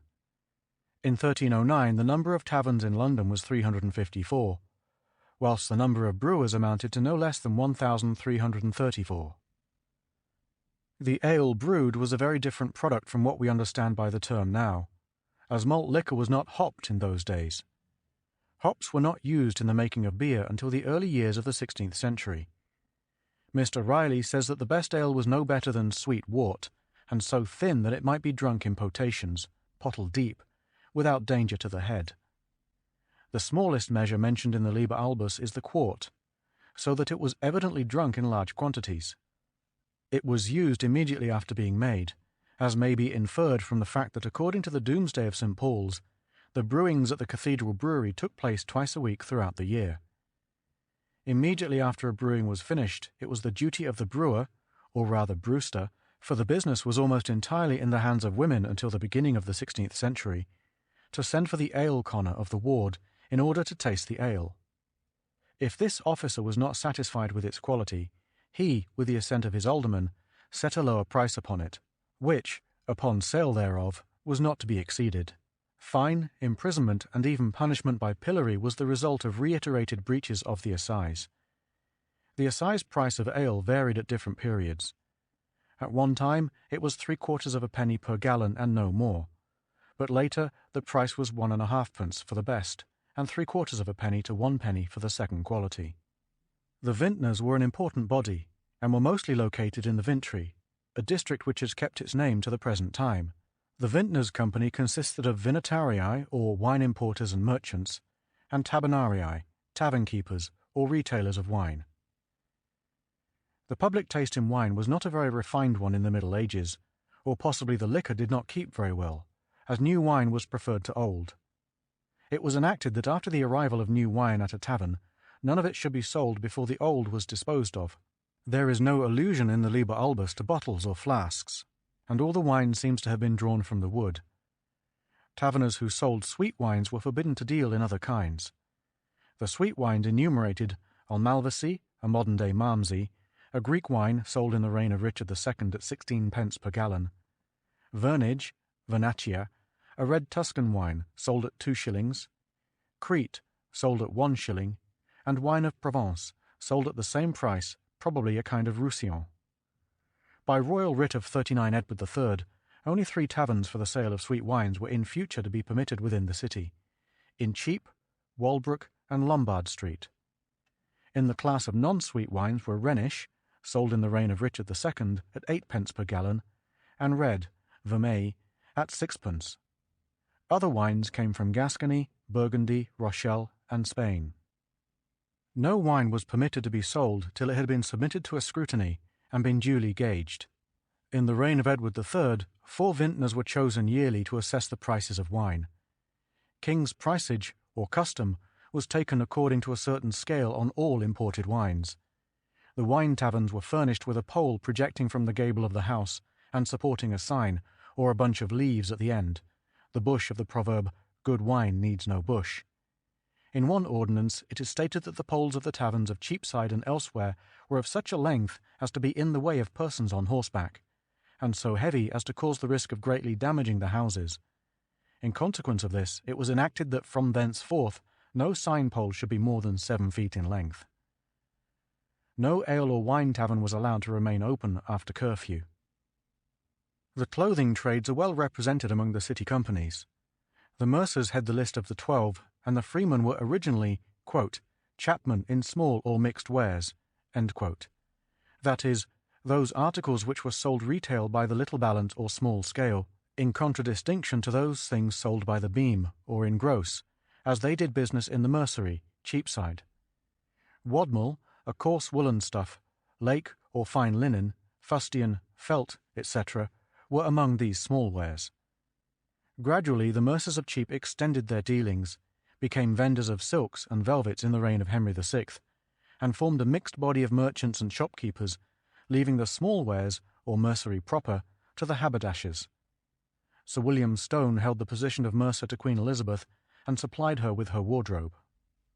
The haberdashers imported a cloth at first styled halberject, and in the 14th century, hapatas, from which, as Mr. Riley suggests, the term haberdasher probably originated.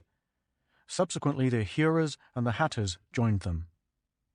The merchant tailors and linen armourers are, in some documents, styled Mercatores Scissores, Scissors of London, Scissors and Fraternity of St. John Baptist, titles alike pointing to their being anciently both tailors and cutters, and also making the padding and interior lining of armour, as well as manufacturing garments.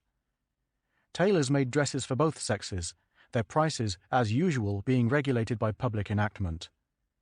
By ordinance of the reign of Edward III, it is declared that, quote, tailors shall henceforth take for a robe garnished with silk 18 pence, for a man's robe garnished with thread and buckram 14 pence, also a coat and hood 10 pence, also for a lady's long dress garnished with silk and sendale 2 shillings and 6 pence, also for a pair of sleeves for changing 4 pence. End quote. The Drapers' Company is the third on the list of the 12 great companies, and the second of the clothing companies, the Mercers being the first. Henry Fitz Aylwin, the first mayor of London, was a freeman of the Drapers' Guild, to which he left by will an inn called the Chequer in the parish of St. Mary Bothwell.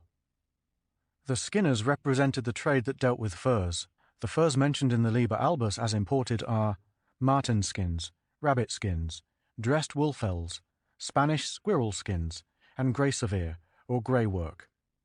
In the reign of Edward I, an enactment was made that, quote, "No woman, except a lady who is in the habit of using furs, shall have a hood furred with dressed woolfell, pelure." End quote.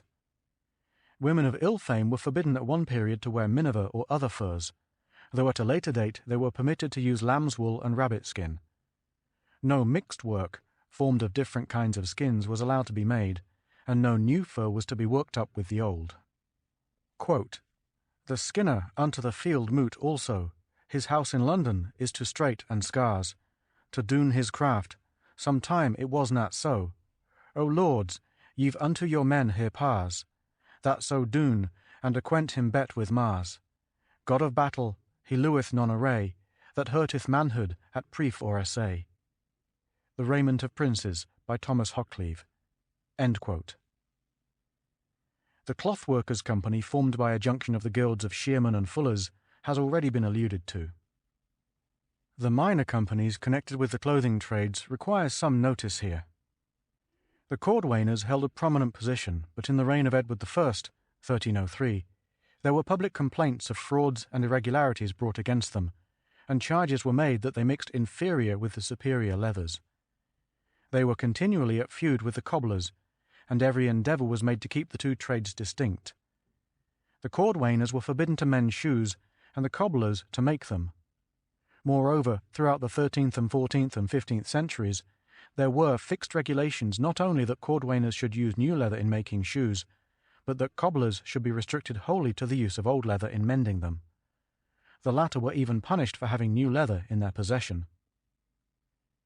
In the reign of Edward III, the prices fixed for boots and shoes were: a pair of shoes made of cordwain, 6d., made of cow leather, 5d., a pair of boots made of cordwain, 3 shillings and 6d., made of cow leather, 3 shillings. This shows that boots were then very dear. In Edward IV's reign, the cordwainers stood up for the defence of their trade against the decree of the Pope. They were decidedly in the wrong, but one cannot but admire their pluckiness. The story is told in William Gregory's Chronicle of London, which is thus paraphrased by Dr. James Gardiner, the editor.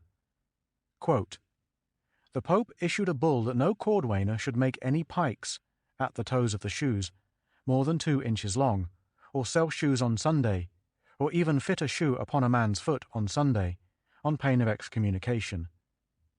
Neither was the cordwainer to attend fairs on a Sunday under the same penalty.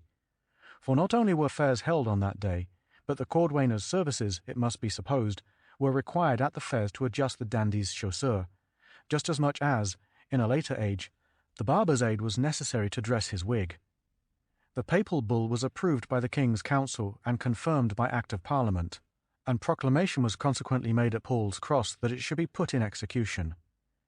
Yet, with all this weight of authority against a silly fashion, the dandy world had its own ideas upon the subject, and some men ventured to say they would wear long pikes in spite of the Pope, for the Pope's curse would not kill a fly.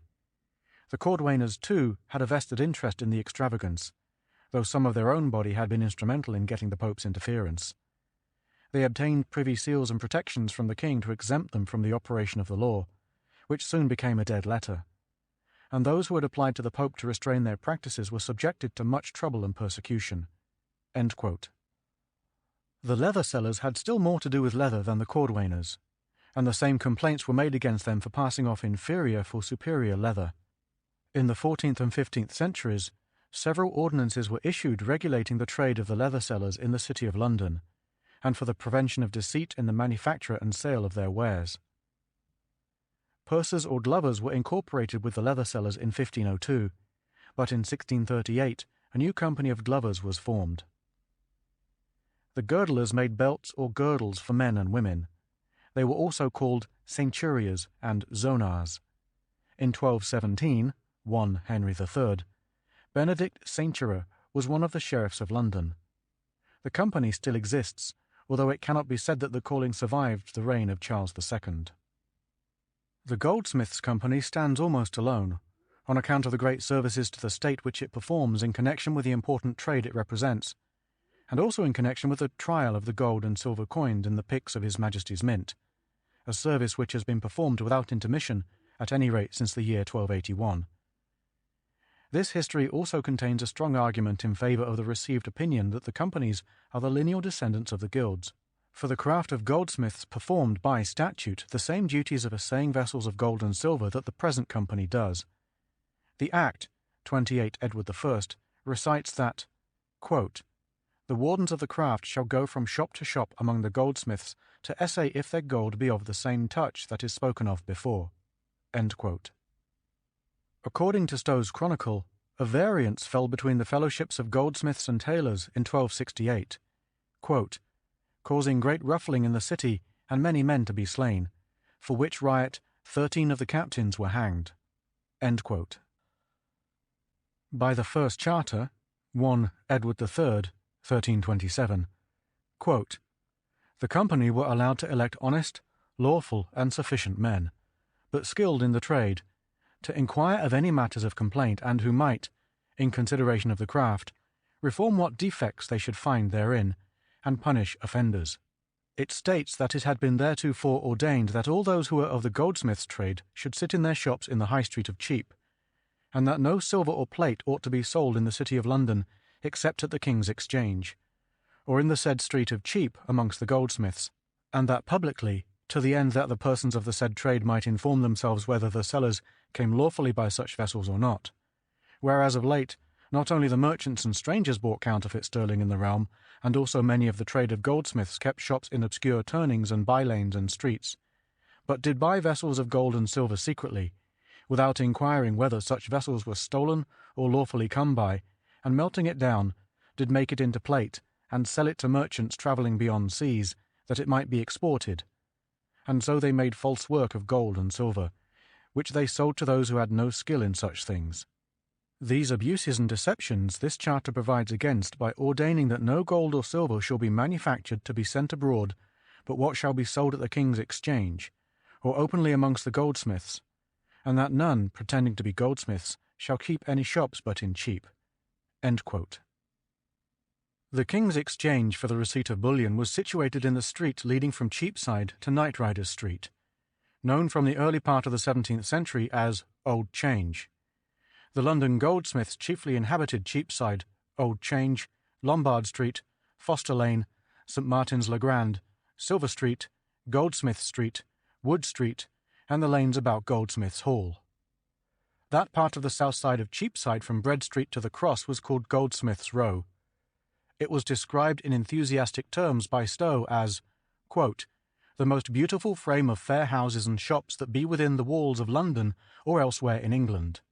The same was rebuilt by Thomas Wood, goldsmith, one of the sheriffs of London, in the year 1491. It containeth in number 10 fair dwelling houses and 14 shops, all in one frame, uniformly built 4 stories high, beautified towards the street with the goldsmith's arms and the likeness of Woodman, in memory of his name, riding on monstrous beasts, all which is cast in lead, richly painted over and gilt.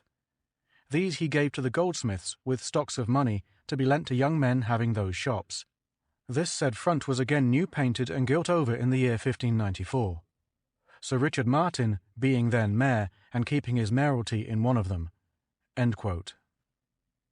Sir Walter Prideaux, in his valuable Memorials of the Goldsmiths' Company, says that the native and the foreign goldsmiths appear to have been divided into classes, and to have enjoyed different privileges. First, there were the members of the company who were chiefly, but not exclusively, Englishmen. Their shops were subject to the control of the company. They had the advantages conferred by the company on its members, and they made certain payments for the support of the fellowship. The second division comprised the non-freemen, who were called allows, that is to say, allowed or licensed. There were allows English, allows Alicant, Alicant strangers, Dutchmen, men of the fraternity of St. Loys, etc. All these paid tribute to the company and were also subject to their control. All the livery companies possessed a class of young unmarried members called the bachelors, and in the goldsmiths' company a special place was reserved for their lodging. This was known as Bachelor's Alley or Court, and was situated between Foster Lane and Gutter Lane. The lodgings were supplied at, quote, very small and easy rents, end quote, the greatest not to exceed 8 shillings per annum. The tenants could continue as long as they were unmarried, but difficulties arose by reason of attempts at underletting without authority, and disorderly persons gave much trouble. In 1595, an order was promulgated, quote, that from henceforth no goldsmith shall have his dwelling in any of the tenements in Bachelor's Alley before he be admitted by the wardens for the time being, and that everyone so admitted shall forthwith enter into a bond to deliver to the wardens, at his departure, the key of his tenement, and quietly to quit possession of the same. End quote. Sir Walter Prideaux states that at the early period of the first charter, the goldsmiths acted as bankers and pawnbrokers. They received pledges not only of plate, but of other articles, such as cloth of gold and pieces of napery. St. Dunstan was the patron saint of the company, and feasts were held on his day, when also bells were set ringing. This saint's likeness in wood, gilt, formed the figurehead of the company's barge. There was also a chapel of St. Dunstan in St. Paul's Cathedral which was attached to the company. In the foregoing remarks there are some references to the livery companies, but these are introduced more particularly on account of the light thrown by them upon the trade of London. The work of the guilds was devoted to the trades which they represented, but in course of time many of the companies lost touch with the trades whose names they bore. This largely came about in a quite natural way, and the privilege of introduction to a company by patrimony caused the addition to the list of freemen of a large number of those who were engaged in other occupations. The relative position and precedence of the various companies have continually altered, and there is no information to show how the 12 chief companies have attained that commanding position. The feuds between the trades continued to comparatively late times. Pepys relates, in 1664, how there was a fray in Moorfields between the butchers and the weavers, between whom there had ever been a competition for mastery. At first, the butchers knocked down all the weavers that had green or blue aprons, but at last the butchers were fain to pull off their sleeves that they might not be known, and were soundly beaten out of the field. Some note must be made here of the Jews and of the Italian moneylenders who for so long carried on the financial business of the country. One of the many hardships which the Jews suffered in this country was that wherever they might dwell, they were compelled to bury their dead in London. This regulation was abolished by Henry II in 1177. The cruel calumny that the Jews at Lincoln crucified a Christian child brought them into great trouble, and in 1256 102 Jews were brought from Lincoln to Westminster charged with this crime. 18 of them were hanged, and the remainder lay in prison for a long time. Clipping of money became very general about 1278, and the Jews were supposed to be the chief culprits. Those who were suspected, with their Christian accomplices, were arrested, and at the end of the trial 300 Jews were condemned to be hanged, as well as 3 Christians. Nearly all the goldsmiths and moneyers escaped the death penalty. In 1290 came the final blow when every Jew was expelled from England.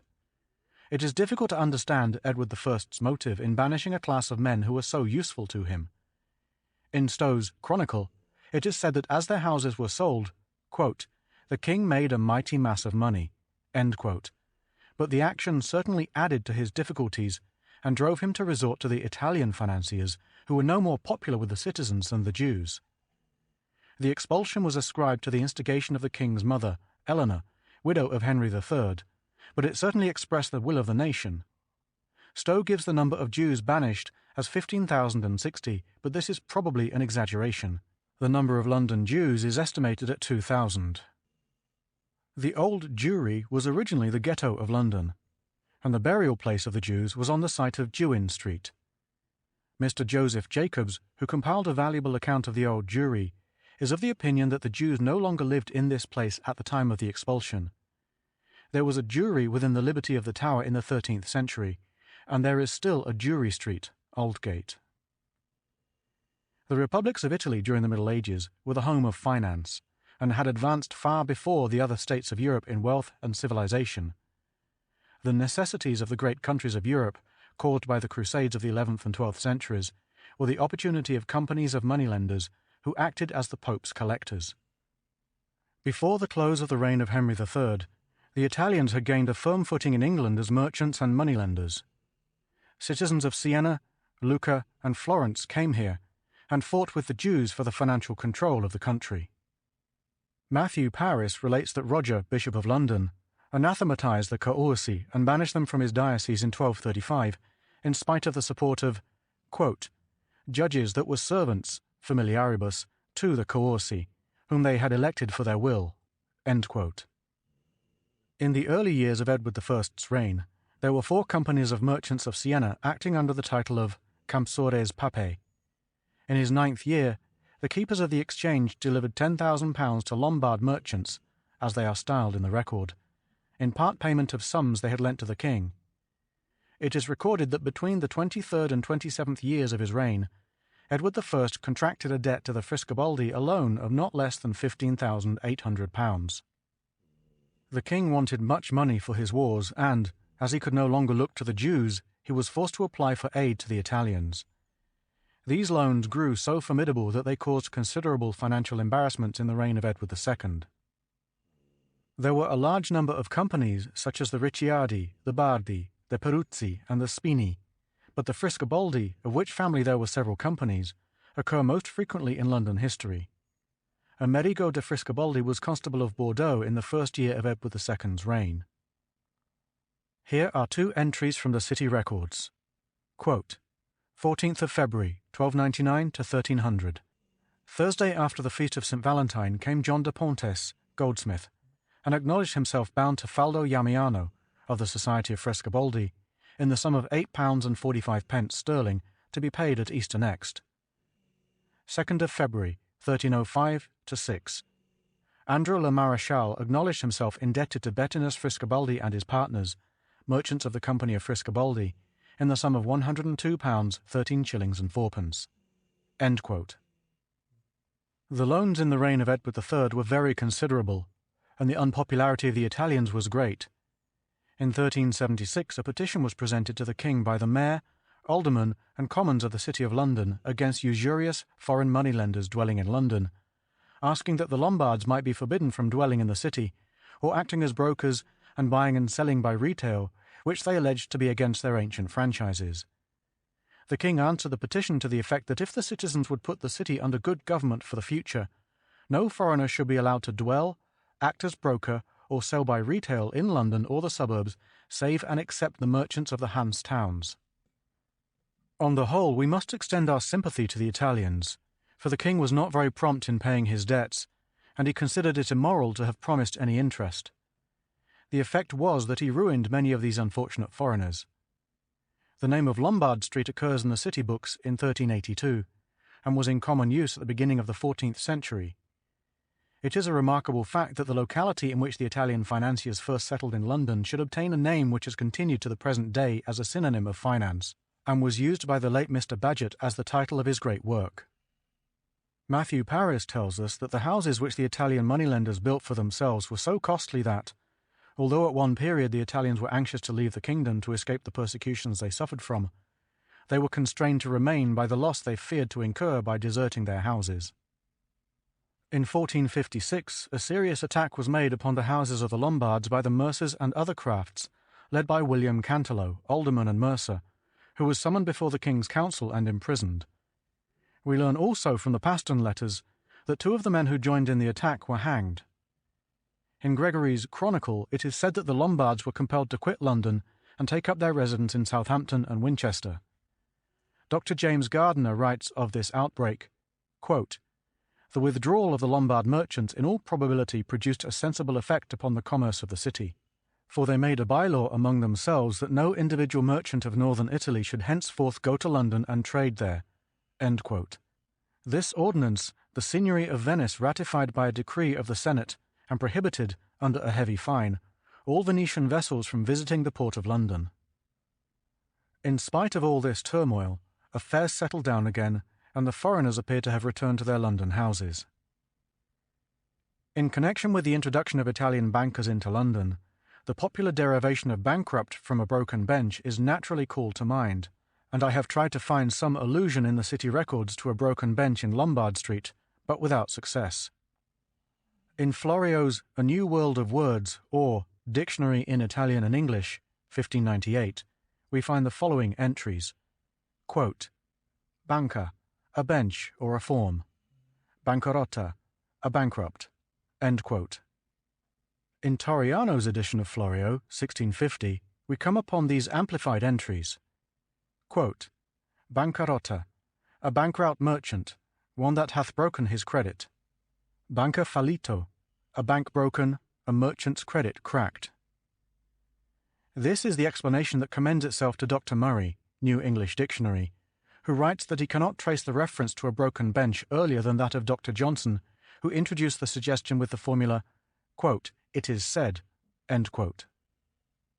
There is, however, an early note bearing on this derivation in Sir John Skeen's remarkable little book, De Verborum Significatione, 1641, where we read, under the words dior, divor, this explanation, quote, in Latin, cedere bonis, whilk is most commonly used amongst merchants to make bankrupt, or bankrumpe, because the door thereof, as it were, breaketh his bank, stall, or seat, where he used his traffic of before. End quote. No earlier date for the use of the word than the reign of Henry VIII has been found by Professor Skeat or Dr. Murray, but surely an earlier reference must be lurking somewhere. In the first folio of Shakespeare, the word is printed bankeraute, pronounced as 4 syllables, but this was altered in later editions to bankrupt. There can be no doubt that the word is directly derived from bancarotta, and that the form bankrupt is an afterthought of the learned to connect it with the Latin language. The point that has to be accounted for is the strange appropriation of an expression meaning broken bench or broken bank to the individual whose credit is broken. This one would naturally expect to be a secondary meaning. In concluding this chapter, it is necessary to make an allusion to the statute merchant, 11 Edward I, for the recovery of debts. The first 2 letterbooks of the City of London are chiefly concerned with recognizances of debts, and they are of great value as illustrating the commercial intercourse of the citizens of London in the 13th and 14th centuries with Gascony and Spain, more especially in connection with wine and leather. By the Statute of Acton Burnell, 11 Edward I, it was enacted that recognizances of debts should be taken before the mayor and a clerk appointed by the king. Nevertheless, within a very short while after the passing of this statute, and notwithstanding its express provision to the contrary, we find the mayor, sheriffs, and aldermen declaring that such recognizances should be made before the city chamberlain, who might, if he liked, receive, as he frequently did, the recognizances at his own house instead of at the Guildhall. It was ordered that the recognizances should bear, quote, the debtor's seal and also the king's seal, end quote, to be provided for the purpose. This latter seal appears to be no longer in existence. From impressions of it preserved at King's College, Cambridge, and elsewhere, it is found to have been circular and nearly 3/4 of an inch in diameter, with the king's bust between 2 castles with a Lion of England in base. The following entry from Letterbook A forms an interesting illustration of the contents of these books. Quote, Lawrence de Guizot acknowledged before Henry la Galais, the mayor, that he owed Sir Philip le Tailor a cask of wine to be delivered on a certain love day, diem amoris, because the said Lawrence killed a dog belonging to him. End quote. End of chapter 10. End of section 21.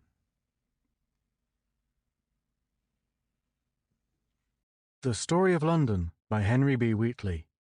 Chapter 11. The Church and Education, Part 1. The influence of the Church during the medieval period was great.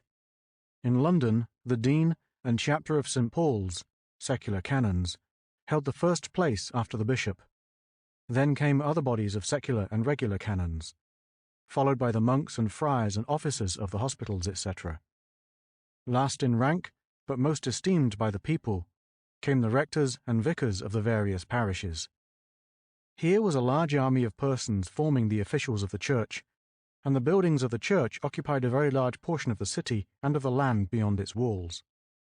Between the secular and the regular clergy, a great feud always existed.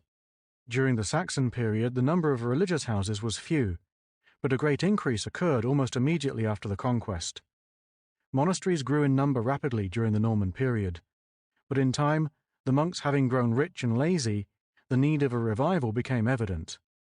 The great movement of evangelization which took place during the early Plantagenet period, when the friars came from Italy to England, caused a religious revolution. Poverty and humility were the great principles of the friars, but these were soon forgotten, and in the 14th and 15th centuries, all the regulars became equally obnoxious to the reformers. Wheatley and his followers preached against them, and writers with such different views as Langland and Chaucer had little but evil to say of them. Chaucer condemns monks and friars alike, and reserves his praise for the poor parish priest. We must first deal with the bishop and the secular clergy, and then consider the conditions relative to the establishment of the regulars, ending with a note on education in London during the Middle Ages. The Cathedral Church of St. Paul's is of great antiquity, and was established in the first period of Saxon Christianity. There have been 3 buildings on the same site, and the first was erected in the earliest years of the 7th century by Mellitus, the missionary bishop, and Ethelbert, King of Kent. Although this church existed for nearly 5 centuries, no record whatever remains of it. Sir Gilbert Scott wrote, quote, "I am not aware that we have any information as to the cathedral built by the companions of Augustine, Mellitus and Justus, at London and Rochester. Curiously enough, there continues to this day at Rochester, and continued to the 17th century in our own St. Paul's, equally as at Canterbury, a crypt beneath the elevated sanctuary, no doubt the lineal successor and representative of those erected by the missionary bishops, in imitation of the great basilica at Rome, whence they had been sent to evangelize this distant region." End quote. Erkenwald, whose shrine stood at the back of the high altar in the oldest church, was the 4th bishop, AD 675 to 693, and it was at his house in London that Archbishop Theodore, the organizer of the Church of England, was reconciled to Bishop Wilfrid after their long estrangement.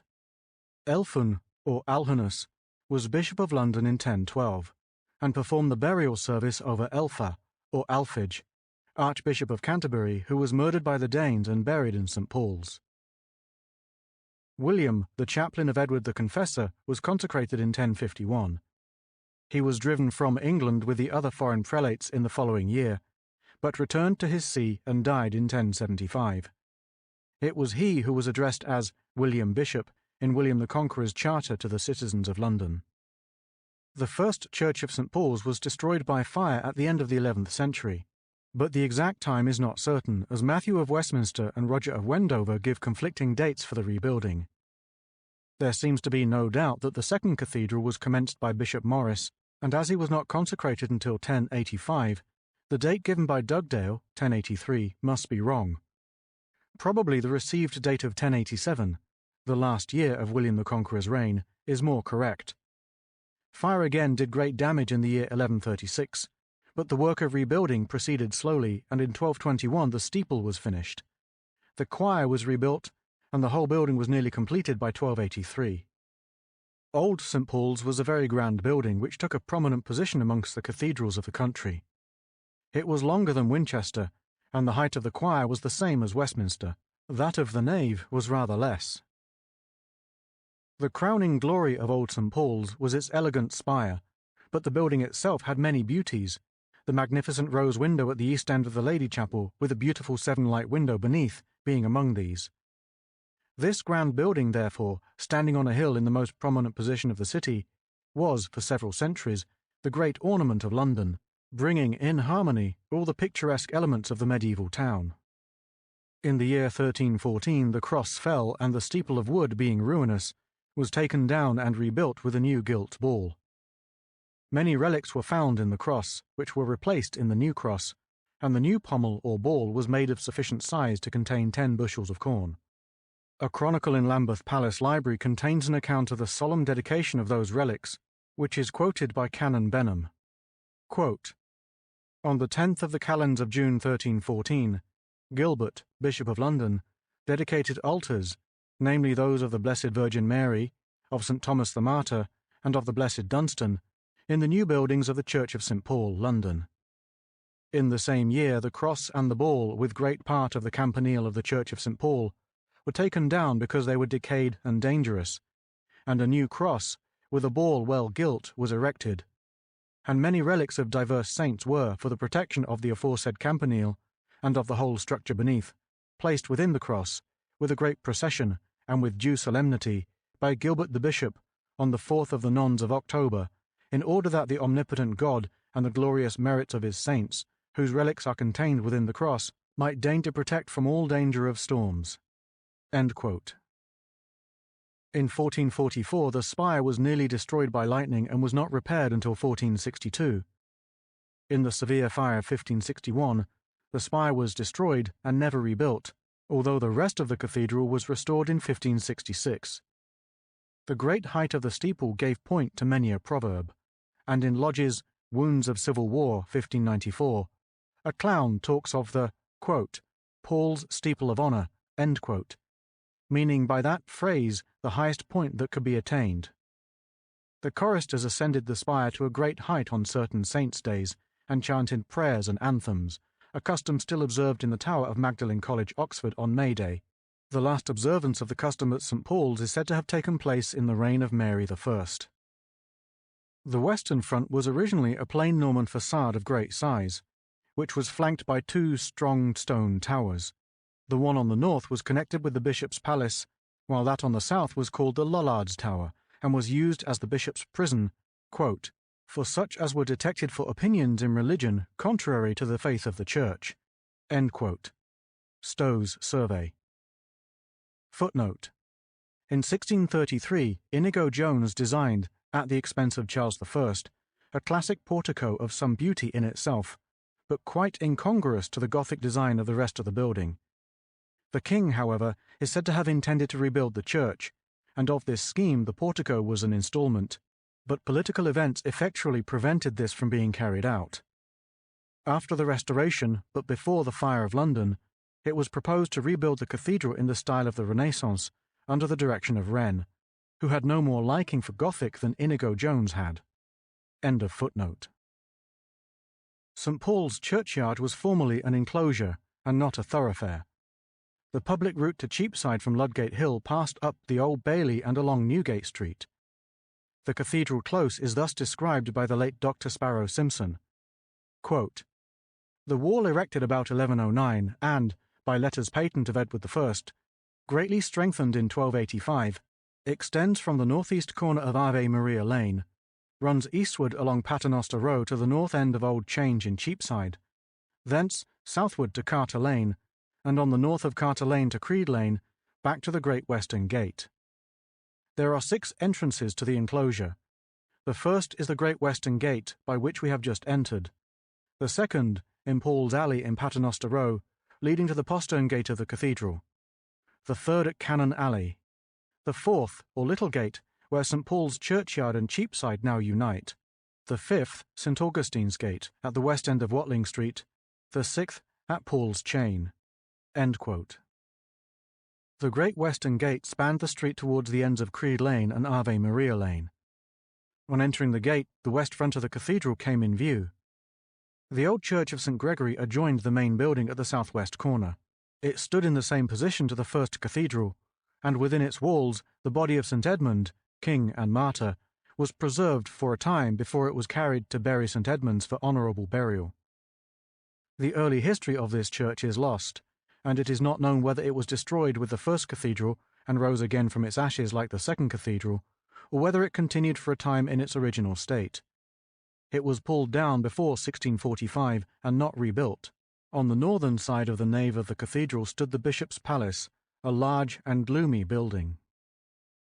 Still further to the north, past the palace and its grounds, was the cemetery called Pardon Church Hall.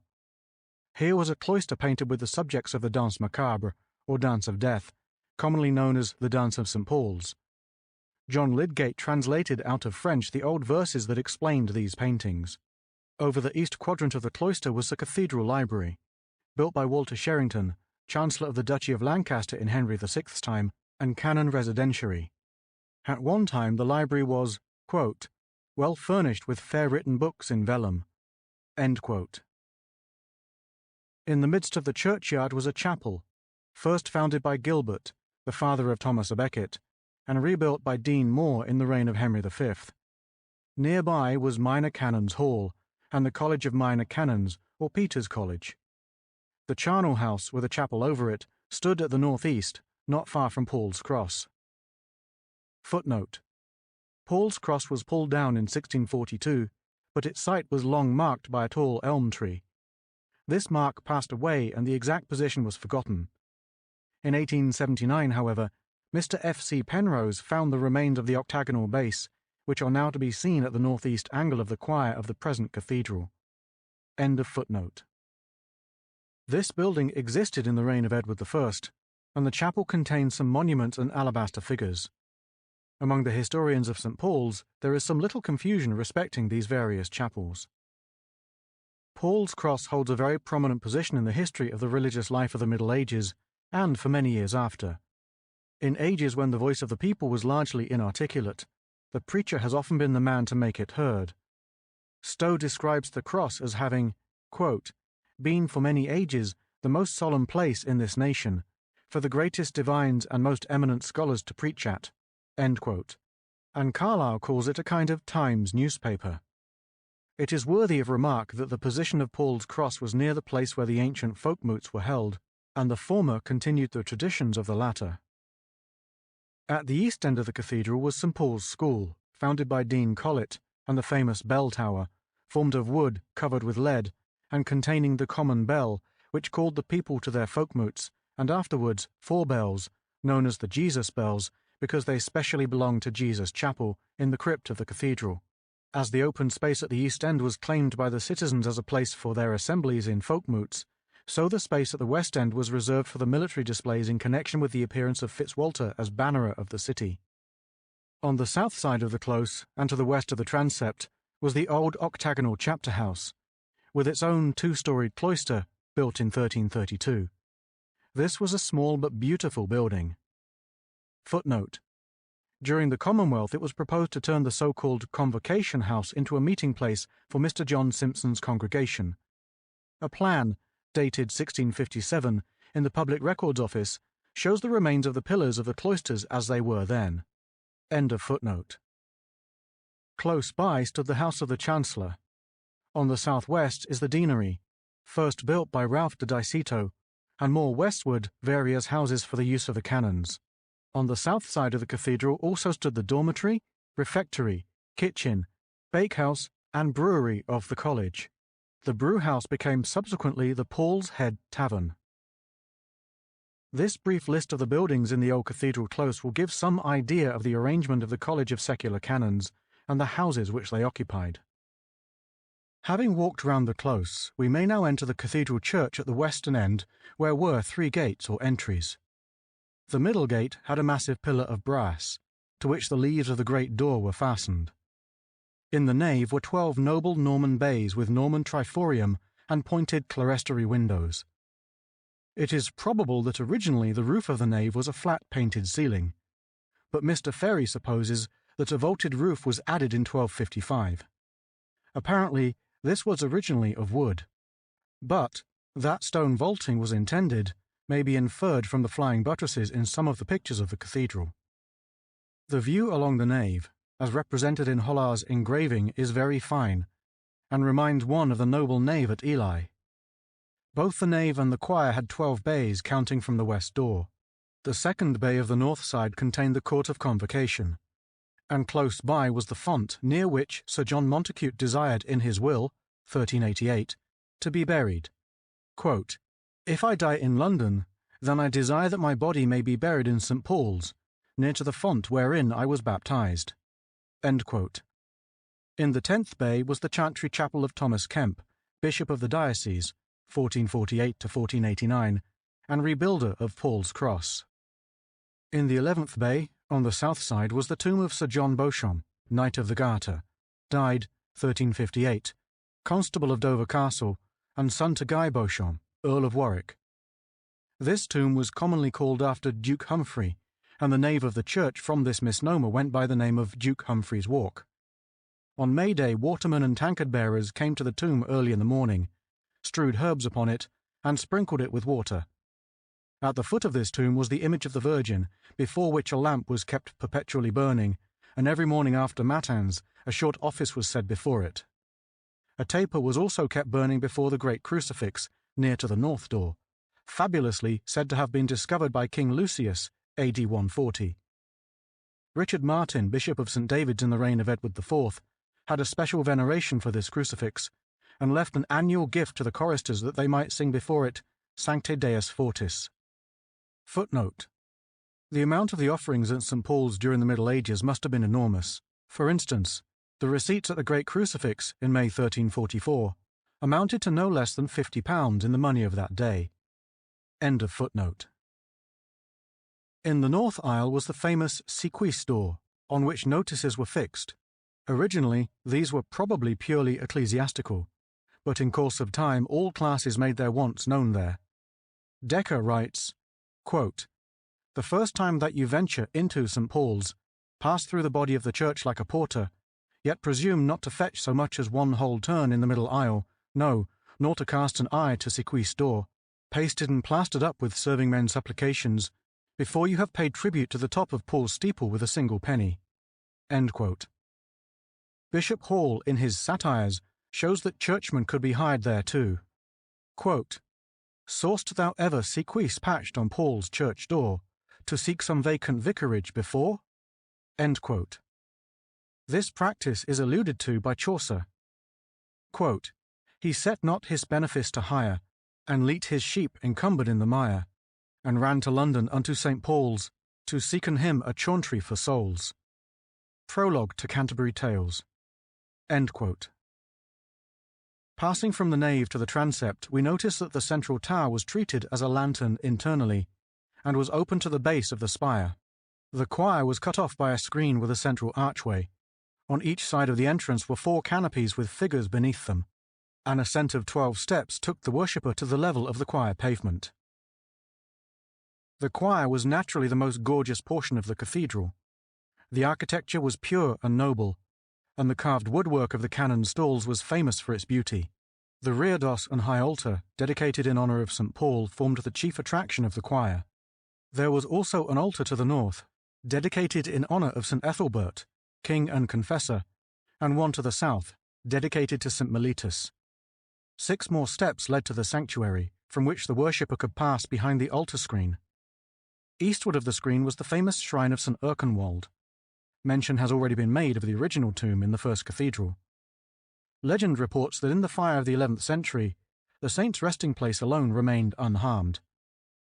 On the 14th of November 1148, his bones were transferred to a more noble tomb. Gilbert de Seagrave laid the first stone of a still more magnificent shrine in 1314, in which the body of the saint was placed on the 1st of February 1326. This was, for a long period, the most famous of the tombs of Old St. Paul's, to which pilgrims flocked from distant parts, and riches of all kinds were lavished upon it. A canon of the church, Walter de Thorpe, gave to it all his gold rings and jewels. The dean and chapter in 18 Edward II presented a rich store of gold and silver and precious stones. In the 31st of Edward III, 3 goldsmiths were engaged upon it for a whole year, at wages of 8 shillings a week for one, and 5 shillings a week for each of the others. King John of France, when he was a prisoner in England, made an offering of 12 nobles, and Richard de Preston, citizen and grocer, presented a remarkable sapphire in the reign of Richard II. This stone was supposed to cure infirmities of the eyes, and the donor directed proclamation to be made of its great virtues. Dean Evere, in 1407, provided an endowment for the lights which burned before the shrine. The choir was full of tombs and brasses, many of them of great importance. On the north side stood the stately tomb of John of Gaunt, Duke of Lancaster, died 1399, with recumbent figures of the Duke and his second wife, Constance of Castile. Special offices were performed at several of the shrines, especially those of St. Erkenwald and St. Thomas of Lancaster, as the grandson of Henry III was popularly styled, although he was never canonized. On the 28th of June 1323, Edward II sent a letter to Stephen Gravesend, Bishop of London, commanding him to prohibit the reverence paid to Thomas of Lancaster in the cathedral. The high altar was the scene twice a year of a strange custom, which was kept up for several centuries. Sir William Le Band in 1275 commenced to give yearly a doe in winter and a fat buck in summer to be offered at the altar and then distributed to the resident canons. These were given in lieu of 22 acres of land lying within the lordship of Wheatley in Essex, to be enclosed within his park of Torringham, so that the knight appears to have made a very good bargain. The reception of the buck and doe was, quote, till Queen Elizabeth's days, solemnly performed at the steps of the choir by the canons of this cathedral, attired in sacred vestments, and wearing garlands of flowers on their heads, and the horns of the buck carried on the top of a spear in procession round about within the body of the church, with a great noise of hornblowers. End quote. As already stated, the choir was rebuilt early in the 13th century, and in 1255 it was considerably extended. Previously, a street ran close to the east end, from Watling Street to Cheapside, and here stood the old church of St. Faith. The exact site of the houses was marked by 9 wells in a row which were found by Wren. When this street was built over and the church pulled down, the parishioners were provided with a church in the crypt. About the middle of the north side of the choir was a low arched door, and from this 26 steps led down to St. Faith's, at the eastern end of which was the Jesus Chapel. We have now traced the principal features of the exterior and interior of Old St. Paul's, and a few words may be said of the body who governed the cathedral. Bishop Stubbs, in the remarkable preface which he added to the Master of the Rolls edition of the historical works of Ralph de Diceto, Dean of London, at the end of the 12th century, has given a vivid picture of the ecclesiastical greatness of London during the reigns of Henry II and Richard I. Ralph was the friend of Fitzstephen, the biographer of Becket, and before he became dean, he had held the office of archdeacon. Stubbs writes, quote, the fact that the Cathedral of Canterbury was in the hands of a monastic chapter left St. Paul's at the head of the secular clergy of southern England. It was an educational centre too, where young statesmen spent their leisure in something like self-culture. London, with its 40,000 inhabitants, had 120 churches all looking to the cathedral as their mother. The resident canons had to exercise a magnificent hospitality, carefully prescribed in ancient statutes.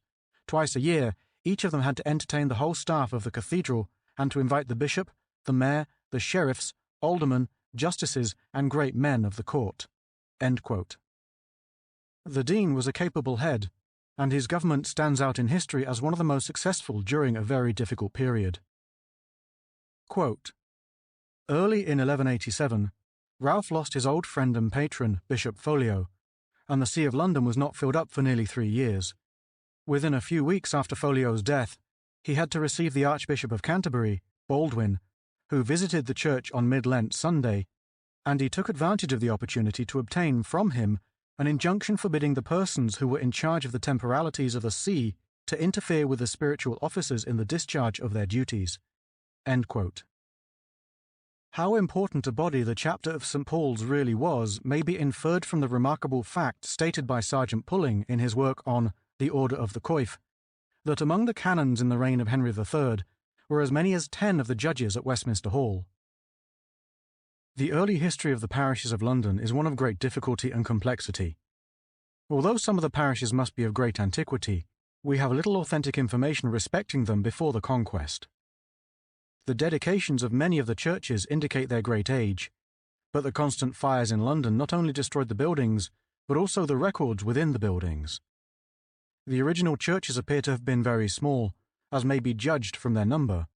It is not easy, however, to understand how it was that when the parishes were first formed, so small an area was attached to each. Mr. Lofty is of opinion that there is no proof that London was divided into more than 3 or 4 parishes until the time of Alfred, or indeed till much later. He has written a very instructive chapter on the Church in London in his London, Historic Towns, 1887, but he is not able to give any very definite information. Moreover, he doubts whether it is wise to take for granted the early dedications of, for instance, such churches as are named in honour of Saints Alphege, Magnus, and Olev, or of Saints Ethelburga and Ossith. The parish church of which we have the most authentic notice before the Conquest is St. Helen's, Bishopsgate, in existence many years before the Priory of the Nuns of St. Helen's was founded. In 1010 the remains of St. Edmund, king and martyr, were removed from Edmundsbury in order that they might not fall into the hands of the Danes, and deposited in the Church of St. Helen, where they remained for 3 years. Many of the London churches were small, but some were of considerable size. When the religious houses were dissolved, the churches of some of these became the most important of the parish churches. The Church of St. Mary le Bow in Cheapside, better known as Bow Church, is named from having been the first in London built on arches of stone, and the Norman crypt is of great interest. When Wren built his church, he used these arches of the old churches to support his own superstructure. This crypt also gives its name to the Court of Arches which was held here. In the Liber Albus there is a chapter on the periodical visits of the mayor to various churches on certain saints' days, such as to St. Thomas's at the Feast of All Saints, November the 1st, to St. Peter's on Cornhill on the Monday in the Feast of Pentecost, and to St. Bartholomew's and St. Michael le Quern on other occasions. The position of the parish priest was a good one in the eyes of the parishioners, who looked up to him as a friend and resented the interference with his duties by monks and chantry priests. Among the parish priests, the highest rank was conceded to the rector of St. Peter's, Cornhill. The medieval writers, who are mostly vituperative when speaking of monks and friars, have little but good to say of the parson. The great evil of lay rectorship, which has done so much to injure the church, was largely introduced by the monasteries. Bishop Stubbs, in his introduction to the historical works of Ralph de Diceto, writes, quote, St. Paul's stood at the head of the religious life of London, and by its side, at some considerable interval, however, St. Martin's le Grand, St. Bartholomew's Smithfield, and the great and ancient foundation of Trinity, Aldgate. End quote. Besides the chapter of St. Paul's, there were several other bodies of secular canons. One of these was at the Collegiate Church of St. Martin le Grand within Aldersgate, which church was founded about AD 1056, and its privileges confirmed by William the Conqueror. It had special rights as a royal free chapel, and its privileges of sanctuary were given by Henry VIII to the abbot and convent of Westminster. Others were the College of St. Michael, Crooked Lane, founded by William Walworth in 1380, Barking College, Holmes College, and several other colleges in London, besides the Collegiate Chapel of St. Stephen, Westminster. The Canons Regular of the Order of St. Austin occupied the Priory of Christ Church or Holy Trinity, the Priory of St. Bartholomew in Smithfield, the Priory of St. Mary Overy and Southwark, and many hospitals. These canons were less strict than monks, but lived under one roof and had a common dormitory and refectory. They were well shod, well clothed, and well fed. Monks always shaved, but canons wore beards and caps on their heads. The chief rule of the Canons Regular was that of St. Augustine, or Austin, Bishop of Hippo, AD 395. The order was little known until the 10th or 11th centuries, and was not brought to England until after the Norman Conquest, and the designation of Austin canons was not adopted until some years afterwards. The Priory of Christ Church, or the Holy Trinity within Aldgate, was a house of the first importance in London, and the Pope absolved it from all jurisdiction. Norman, the first prior, was the first canon regular of his order in England. The priory was founded in 1108 by Queen Maud, and in 1125 the land and soak of Knicknengild, now Portsoke and Ward, were assigned to it. The prior became an alderman of London by reason of possessing the soak without the port or gate called Aldgate, an honour continued to his successors till the dissolution of the religious houses, when the church was surrendered and the site of the priory granted by Henry VIII to Sir Thomas Audley, Lord Chancellor. End of Chapter 11, Part 1. End of Section 22.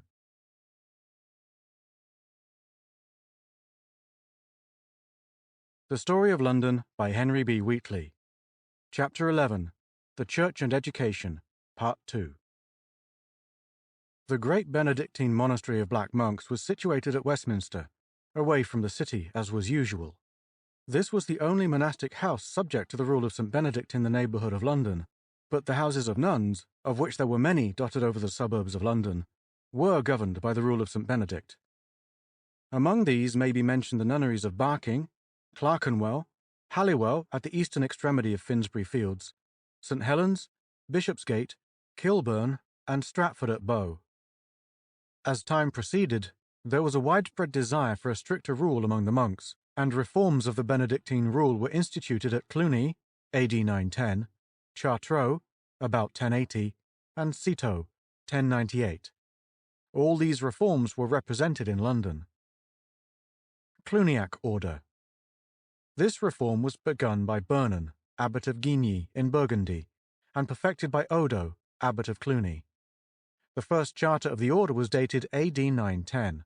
The order was first brought to England by William, Earl of Warenne, son-in-law to William the Conqueror, who built the first house at Lewes in Sussex about 1077. The Priory of Bermondsey in Surrey was founded by Aylwin Child, citizen of London, about 1082. The manor of Bermondsey and other revenues were granted by William Rufus. The original priories were subject to the heads of the parent foreign houses, but John Attleborough, prior of Bermondsey, having procured the erection of his priory into an abbacy, himself became the first of the abbots in 1399. If we are to believe the word of the satirists, we may judge that the rule of the Cluniac order was hard, for we are told that, quote, "When you wish to sleep, they awake you," end quote, and, quote, "When you wish to eat, they make you fast," end quote.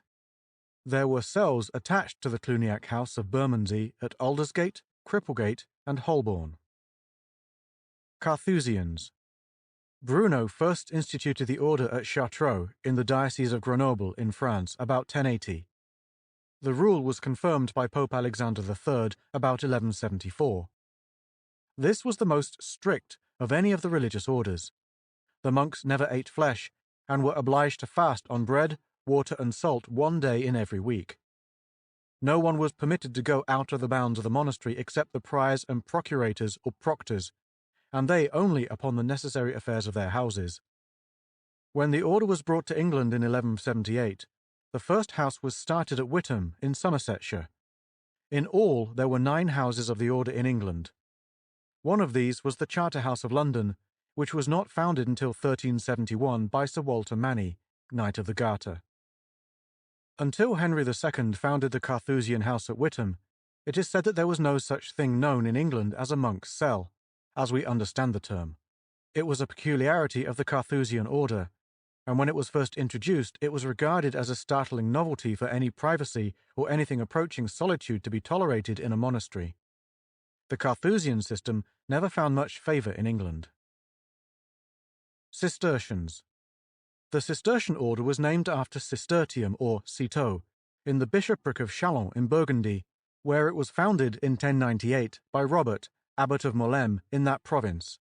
St. Bernard was a great promoter of the order, and founded an abbey at Clairvaux about 1116, and after him the members of the order were sometimes named Bernardines. It was usual to plant these monasteries in solitary and uncultivated places, and no other house, even of their own order, was allowed to be built within a certain distance of the original establishment. This makes it surprising to learn that there were 2 separate houses of this order in the near neighbourhood of London. A branch of the order came to England about 1128, and their first house was founded at Waverley in Surrey. Very shortly after, about 1134, the Abbey of Stratford Langthorne in Essex was founded by William de Montfichet, who endowed it with all his lordship in West Ham. It was not until 2 centuries afterwards that the second Cistercian house in the immediate neighbourhood of London was founded. This was the Abbey of St. Mary Graces, Eastminster or New Abbey, without the walls of London, which Edward III instituted in 1350 after a severe scourge of plague, the so-called Black Death. The 2 great military orders, the Knights Hospitallers of St. John of Jerusalem and the Templars, followed the Augustinian rule, and both were settled in London. The Knights Hospitallers were founded about 1092 by the merchants of Amalfi in Italy, for the purpose of affording hospitality to pilgrims in the Holy Land. The hospital or Priory of St. John was founded in 1100 by Jordan Brizet and his wife Muriel outside the northern wall of London, and the original village of Clerkenwell grew up around the buildings of the Knights. A few years after this, the Brethren of the Temple of Solomon at Jerusalem, or Knights of the Temple, came into being at the Holy City, and they settled first on the south side of Holborn near Southampton Buildings. They removed to Fleet Street, or the New Temple, in 1184, where, as Spencer terms it, quote, "they decayed through pride," end quote, and the order, after much persecution, was suppressed in England, as it had been in other countries, by command of the Pope. The house in Fleet Street was given in 1313 by Edward II to Aymer de Valence, Earl of Pembroke, at whose death in 1323 the property passed to the Knights of St. John, who leased the new temple to the lawyers, still the occupants of the district. The Templars wore a long, flowing white mantle with a red cross on the left breast. The Knights Hospitallers originally wore a black robe with a cross, but subsequently, when the order was reconstructed on the model of the Templars, they wore a red mantle with a white cross on the shoulder. After Palestine was lost, the original body passed 1. to Acre, 2. to Cyprus, 3. to Rhodes, and 4. to Malta. The Templars left their beautiful church to continue for centuries one of the most interesting architectural relics of a past age. The buildings of the Knights Hospitallers at Clerkenwell passed through more vicissitudes, and when the religious houses were suppressed by Henry VIII, these were mostly destroyed. The gateway, which was completed in 1504 by Prior Dockwra, still stands, but no portion of the church or other building remains above ground. Friars.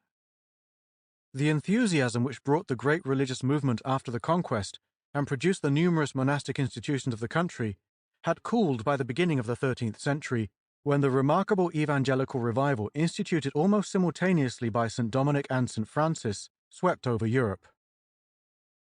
The distinctive characteristics which at first marked them off from the monks were poverty and care for others.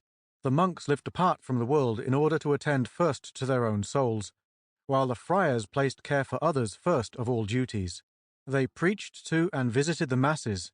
Hence, instead of living in retired spots, they settled in the heart of the cities. In their humility, they called themselves brothers rather than fathers, but in course of time they fell far short of the ideals of their founders. Their property increased, and their houses grew to be as rich as those of the monks, and in consequence they became singularly unpopular. Mr. Trevelyan writes in his Age of Wycliffe that while the monks were despised by the reformer, the friars were hated. Black Friars. The Spaniard, St. Dominic, founded the order of preaching friars at the beginning of the 13th century. Their rule, which was chiefly that of St. Augustine, was approved of by Pope Innocent III in the Lateran Council, AD 1215, by word of mouth and by the bull of Pope Honorius, AD 1216. They were called Dominicans from their founder, preaching friars from their office to preach and convert heretics, and black friars from their garments. In France, they were known as Jacobins from having their first house in the Rue Saint-Jacques in Paris. This name gained a portentous meaning in the 18th century from the French revolutionists who met in the disused friary. At first, the friars used the same habit as the Austin canons, but about the year 1219 they took another, viz., a white cassock with a white hood over it, and when they went abroad, a black cloak with a black hood over their white vestments. They came to England in 1221, and their first house was at Oxford. Shortly after this they came to London, settled in Holborn near Lincoln's Inn, where they remained for more than 50 years. In 1276 they removed to the neighbourhood of Baynard Castle, where they erected a magnificent house with the help of royal, clerical, and other noble benefactors, which has given a name to a London district that it still retains. The place is thus described by Stephens, the monastic historian. Quote, "The monastery enjoyed all the privileges and immunities that any religious house had, and having a very large extent of ground within its liberty, the same was shut up with 4 gates, and all the inhabitants within it were subject to none but the king, the superior of the monasteries, and justices of that precinct, so that neither the mayor nor the sheriffs, nor any other officers of the city of London, had the least jurisdiction or authority therein. All which liberties the inhabitants preserved some time after the suppression of the monastery." End quote. Thomas Lord Wake is said to have intended to bring Dominican nuns into England, and he had the king's license for this purpose, but he does not appear to have carried out his intention. The nuns of Dartford in Kent are supposed to have been of this order at one time. Grey Friars. The Italian St. Francis was the founder of this order, whose rule he drew up in 1209. It was approved of by Pope Innocent III in 1210, and by the Lateran Council in 1215. His followers were called Franciscans from their founder, Grey Friars from their clothing, and Minor Friars from their humility. 9 Grey Friars landed at Dover in the 8th year of Henry III, 1223 to 1224. 5 of them settled at Canterbury, and there founded the first house of the order in England.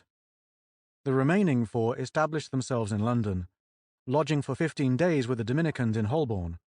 These 4, we learn from a Cottonian manuscript, were 1. Richard Pugworth, an Englishman, priest and preacher. 2. Richard Senenef, English, clerk acolyte, a youth. 3. Henry Detruse, by nation a Lombard, lay brother. 4. Monarchitus, also a lay brother. These 4 men founded the great London house of Greyfriars.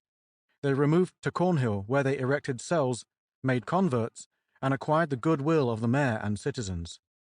John Ewan, mercer, appropriated to the use of the friars a piece of ground within Newgate. Here a noble building was erected by the help of numerous distinguished persons, which contained a church, a chapter house, a dormitory, a refectory, an infirmary, etc. The district was long known as Greyfriars, and afterwards as Christchurch or Christ's Hospital. The habit of the friars was a loose garment of a grey colour reaching down to their ankles, with a cowl of the same and a cloak over it when they went abroad. They girded themselves with cords and went barefoot. In connection with the Franciscans were the nuns of the Order of St. Clare, founded at Assisi by St. Clare about 1212. The nuns observed St. Francis's rule and wore the same coloured habit as the Franciscan friars. They were called Poor Clares and also Minoresses. About the year 1293, Blanche, Queen of Navarre, wife to Edward, Earl of Lancaster, Leicester, and Derby, founded a house for the Minoresses on the east side of the street leading from the Tower to Aldgate without the walls of the city. This street is still known as the Minories. There were only 3 other houses of this order in England, viz., at Waterbeach and Denny in Cambridgeshire, and Brissyard in Suffolk. Austin Friars. The history of the foundation of the Friars Eremites of the Order of St. Augustine has not been given with any fullness, and its origin is somewhat uncertain. They came to England from Italy about 1250, and a house in Broad Street Ward was founded by Humphrey Bohun, Earl of Hereford and Essex, in the year 1253.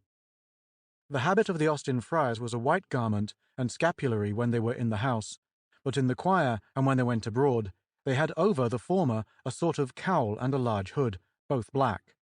Round their waist they had a black leather girdle fastened with an ivory bone. Footnote. In connection with the history of the Austin Friars, the fact that the Church of the Friary still exists is one of great interest.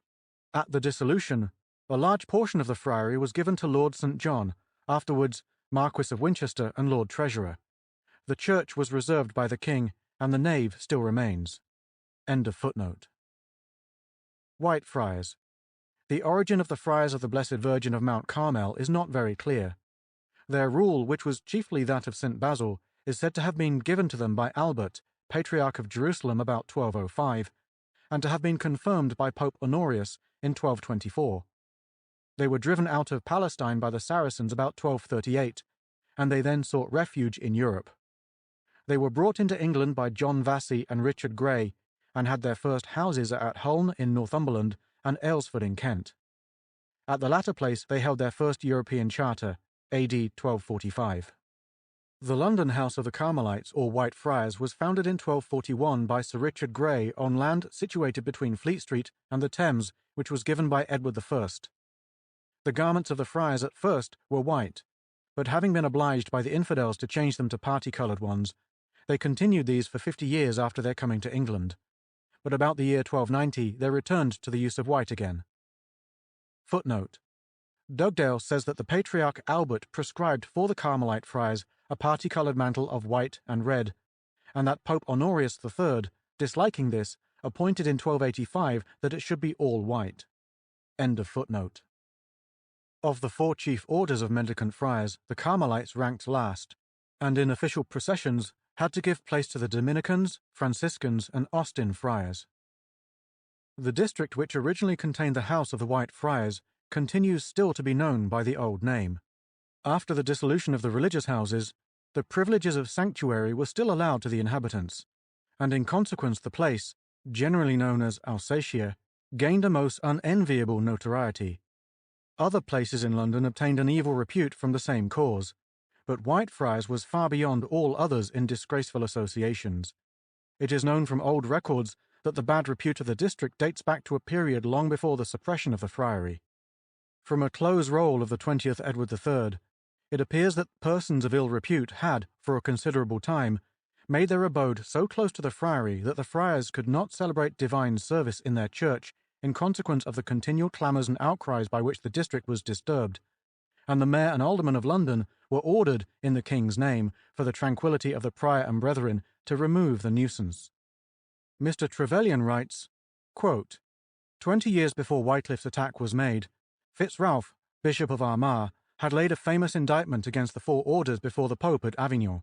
It made a great stir at the time, but came to nothing, for the friars were under the Pope's special protection. The bishop chiefly complained of their competition with his secular clergy in the matter of confession and absolution. End quote.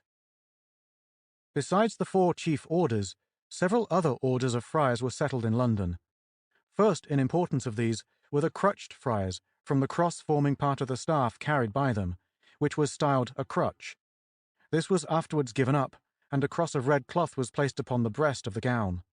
The order is said to have been instituted by Gerard, prior of St. Mary of Morella at Bologna, and confirmed in 1169 by Pope Alexander III, who brought them under St. Austin's rule. They came to England in 1244 and had their first house at Colchester.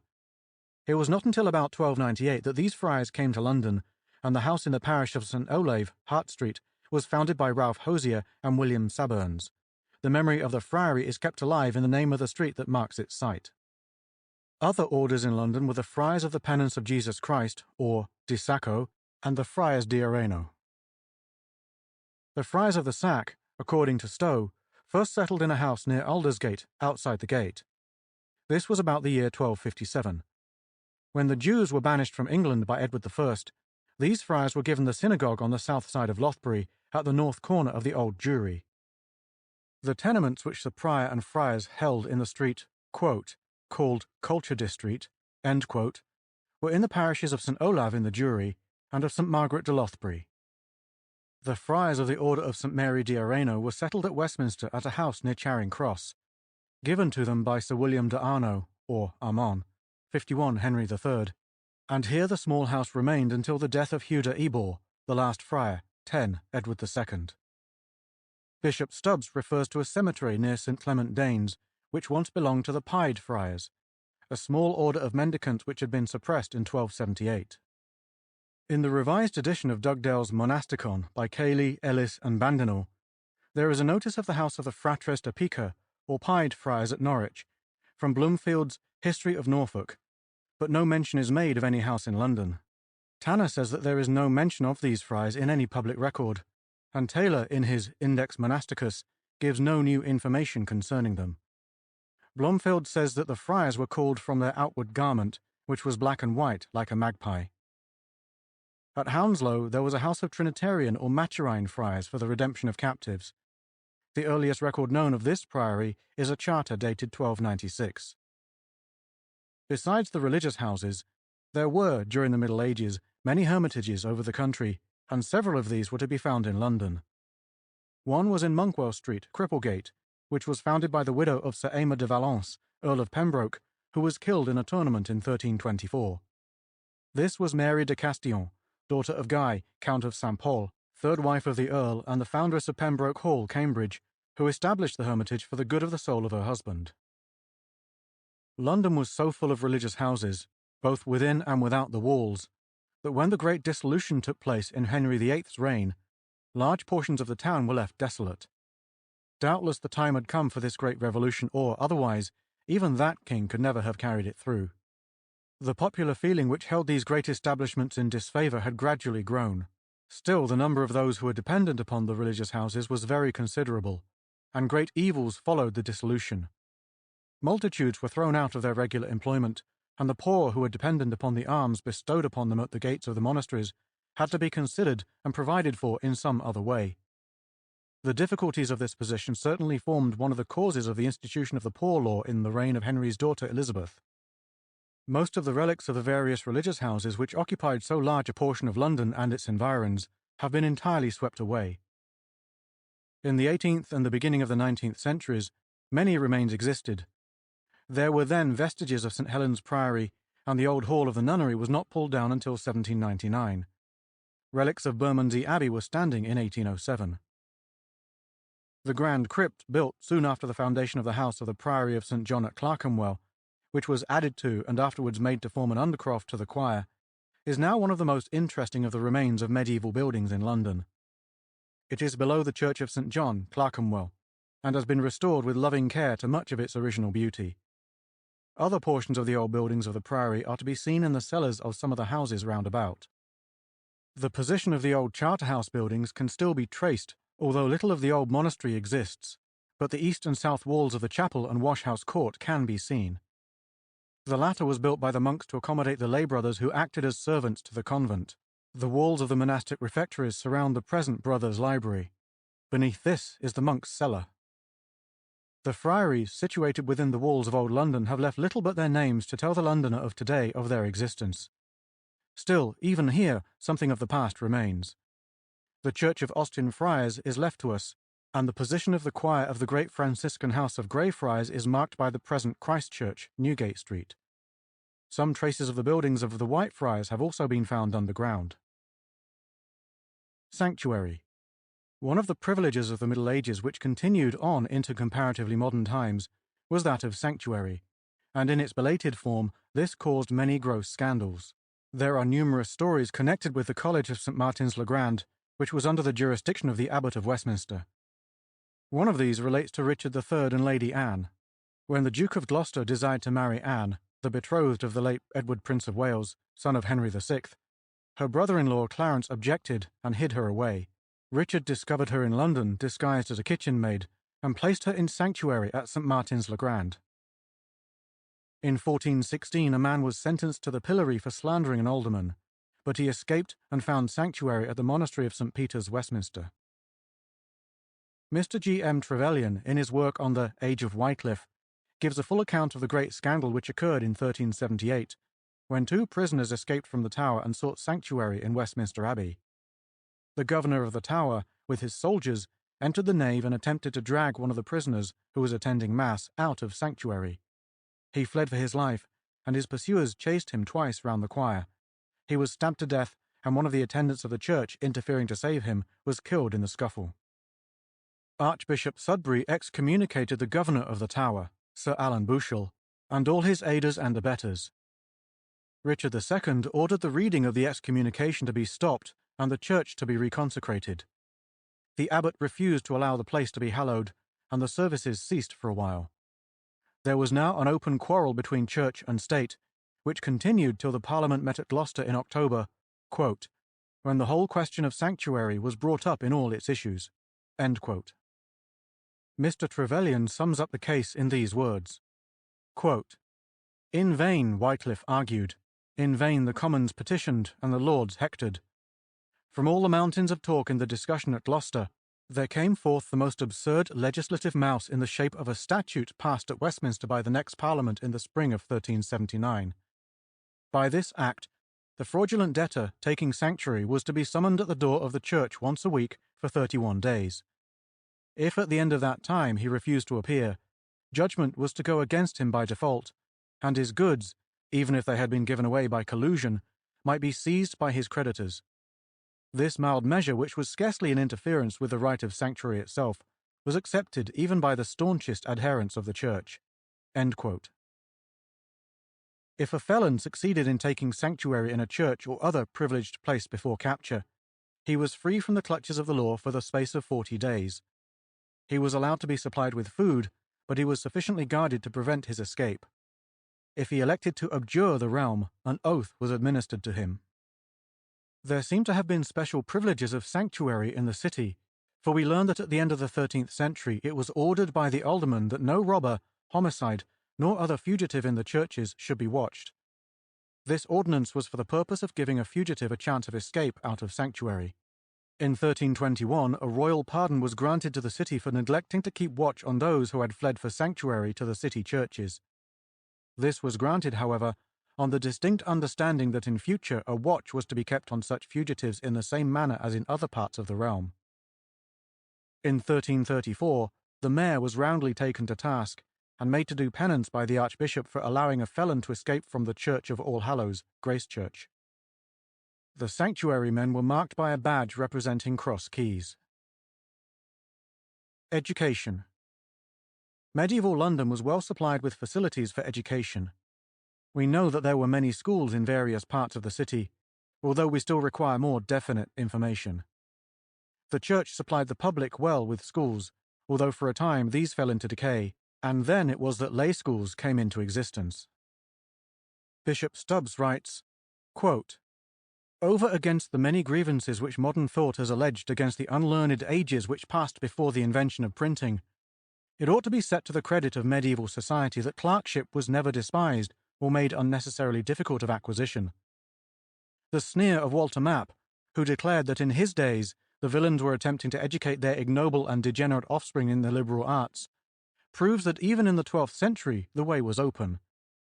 Richard II rejected the proposition that the villains should be forbidden to send their children to the schools to learn clergy, and even at a time when the supply of labour ran so low that no man who was not worth 20 shillings a year in land or rent was allowed to apprentice his child to a craft, a full and liberal exception was made in favour of learning.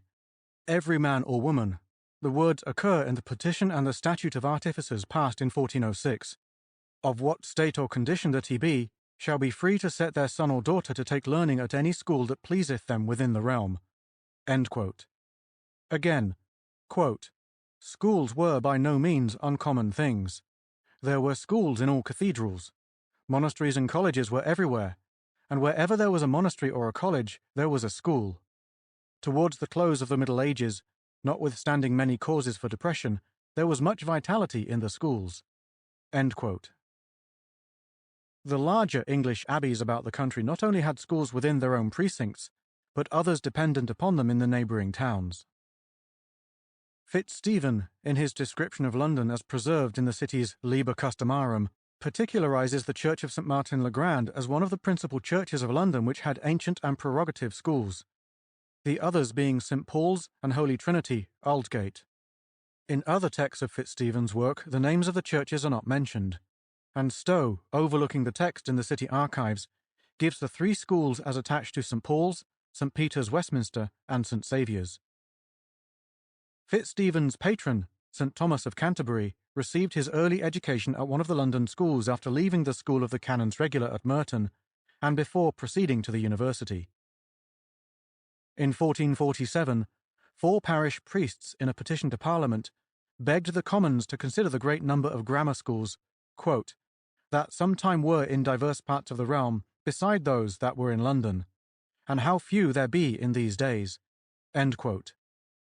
They asked leave to appoint schoolmasters in their parishes, to be removed at their discretion. King Henry VI granted the petition, but subjected the priests' discretion to the advice of the ordinary. During this king's reign, 9 grammar schools were opened in London alone. End of chapter 11. End of section 23.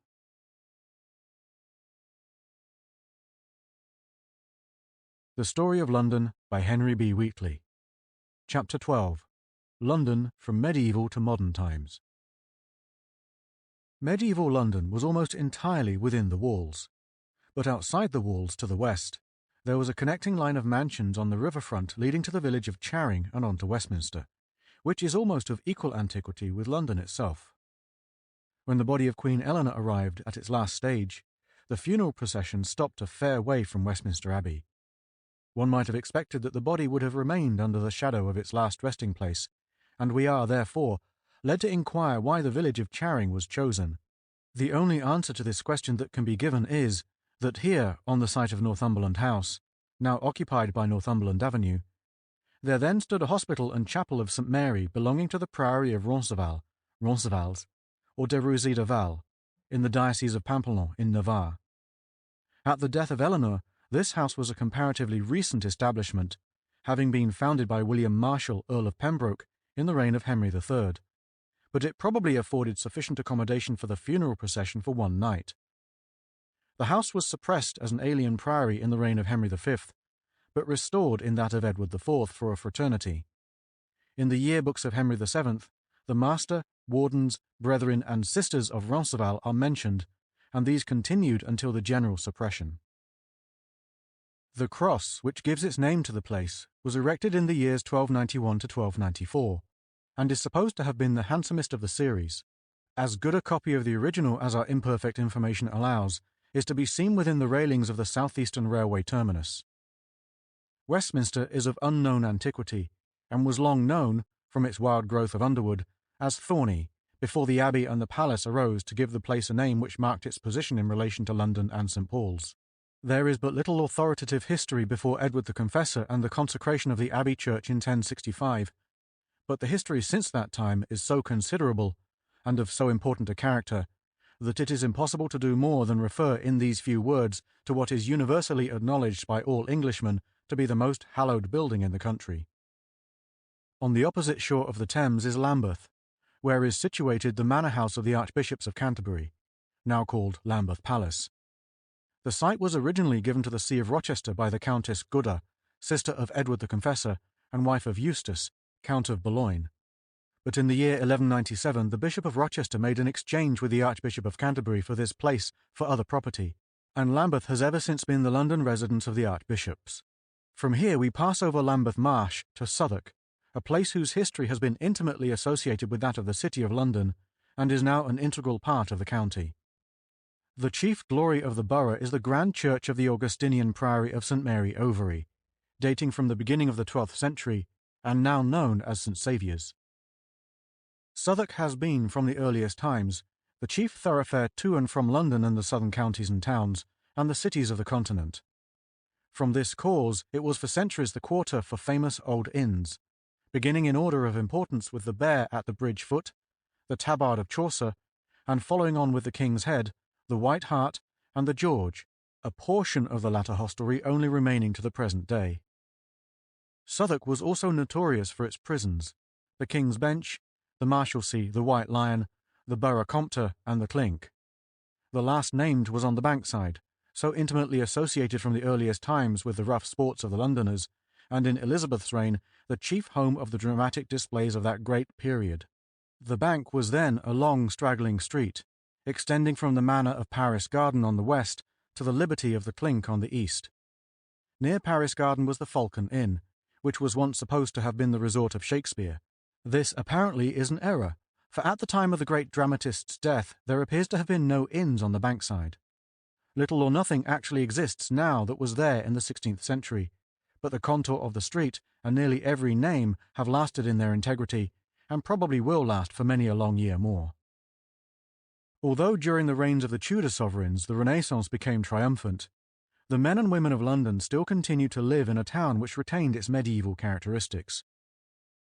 Two striking scenes in the history of London during the reign of Mary I may be alluded to here. When the Queen made known her intention of marrying Philip of Spain, the discontent of the nation found vent in the rising of Sir Thomas Wyatt, and the city had to prepare itself against attack. Wyatt took possession of Southwark, and expected to have been admitted into London, but finding the gate of the bridge closed against him and the drawbridge cut down, he marched to Kingston. Having restored the bridge there, which had been destroyed, he proceeded towards London. In consequence of the breakdown of some of his guns, he imprudently halted at Turnham Green. Had he not done this, he might have obtained possession of the city. He planted his ordnance on Hay Hill, and then marched by St. James's Palace and Charing Cross. Here he was attacked by Sir John Gage with 1,000 men, but he repulsed them, and reached Ludgate without further opposition. He was disappointed at the resistance which was made, and after musing a while, quote, upon a stall over against the Bell Savage Gate, end quote, he turned back. His retreat was cut off, and he surrendered to Sir Maurice Berkeley. To picture another striking scene, we must move from the west side of London to the north. Outside Cripplegate was built a barbican or watchtower as an outwork for observance, and the little village, with its Fore Street, which grew up outside the walls, was sheltered behind it. The care of this important position was naturally given to trustworthy persons. Edward III appointed Robert Ufford, Earl of Suffolk, keeper of the barbican, and from him it descended, in course of time, to Catherine, daughter of William Lord Willoughby de Eresby, who married, firstly, Charles Brandon, Duke of Suffolk, and secondly, Richard Bertie. Bertie and his wife were Protestants, and in Queen Mary's reign their lives were in such danger that they were forced to arrange in secrecy for their flight. Between 4 and 5 o'clock in the morning of the 1st of January 1554 to 1555, the Duchess began her adventurous journey in a thick fog. She could place no confidence in the bulk of her dependents, and there was great difficulty in arranging for company and baggage. As she was leaving, one Atkinson, a herald, issued from the house bearing a torch in his hand, and evidently bent on discovering the cause of the unusual bustle at this early hour. Fearing to be discovered, as she stood up under a gateway, she moved on quietly and left her baggage at the gatehouse. Finding that the herald still followed, she bade her servants to hasten onwards to Lion Quay, where she proposed to embark. Taking with her only 2 servants and her child, quote, she stepped into Garter House hard by. End quote. She dared not pass into the city through Cripplegate, but walked on to Moorgate. Thence she proceeded across town to the port of embarkation. Eventually she joined her husband, who had preceded her in Flanders. Soon after her escape, she gave birth to a son at Wesel. He was named Peregrine, from the circumstance of his being born in a foreign land and during the wandering of his parents. This name was long continued in the family. The child grew up to be one of Queen Elizabeth's greatest generals, popularly known as Brave Lord Willoughby. Quote, but the bravest man in battle was brave Lord Willoughby. End quote. There is a special fascination to us now in a picture of Elizabethan London, for with its history are bound up some of the most interesting incidents in the lives of the statesmen and other great men of the spacious days of the great Queen. And have we not Shakespeare and Ben Jonson among those who have portrayed the various places for us? London has always appealed to the imagination of the adventurous country youth to be the home of golden promise. If he can only get there, he believes that his successful career has commenced. But it appears that in Elizabeth's reign there was pretty much the same difficulty in obtaining employment as there is now. This is illustrated by a curious account of the early life of John Sadler, a native of Stratford-on-Avon, and one of Shakespeare's contemporaries which has come down to us. Quote, he joined himself to the carrier and came to London, where he had never been before, and sold his horse in Smithfield, and having no acquaintance in London to recommend him or assist him, he went from street to street and house to house, asking if they wanted an apprentice. And though he met with many discouraging scorns and 1,000 denials, he went on till he lighted on one Mr. Brokesbank, a grocer in Bucklersbury who, though he long denied him for want of sureties of his fidelity, and because the money he had, but £10, was so disproportionate to what he used to receive with apprentices, yet upon his discreet account he gave of himself and the motives which put him upon that course, and promised to compensate with diligent and faithful service whatever else was short of his expectation, he ventured to receive him upon trial, in which he so well approved himself that he accepted him into his service, to which he bound him for 8 years. End quote.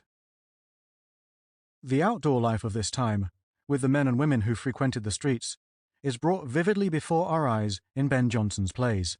The useful and useless members of society pass across the stage. The water carriers who congregate around the conduits are represented by Cobb in Every Man in His Humour. Before Sir Hugh Middleton made the new river and brought to men's houses, all water that was wanted had to be fetched from the conduits. The men who supplied the town drew off the water into large wooden tankards, broad at the bottom but narrow at the top, which held about 3 gallons. This vessel was borne upon the shoulder, and to keep the carrier dry, 2 towels were fastened over him, one to fall in front and the other to cover his back. The narrowness of the old London streets is strikingly shown in The Devil is an Ass, where the lady and her lover speak gentle nothings to each other from the windows of 2 contiguous buildings.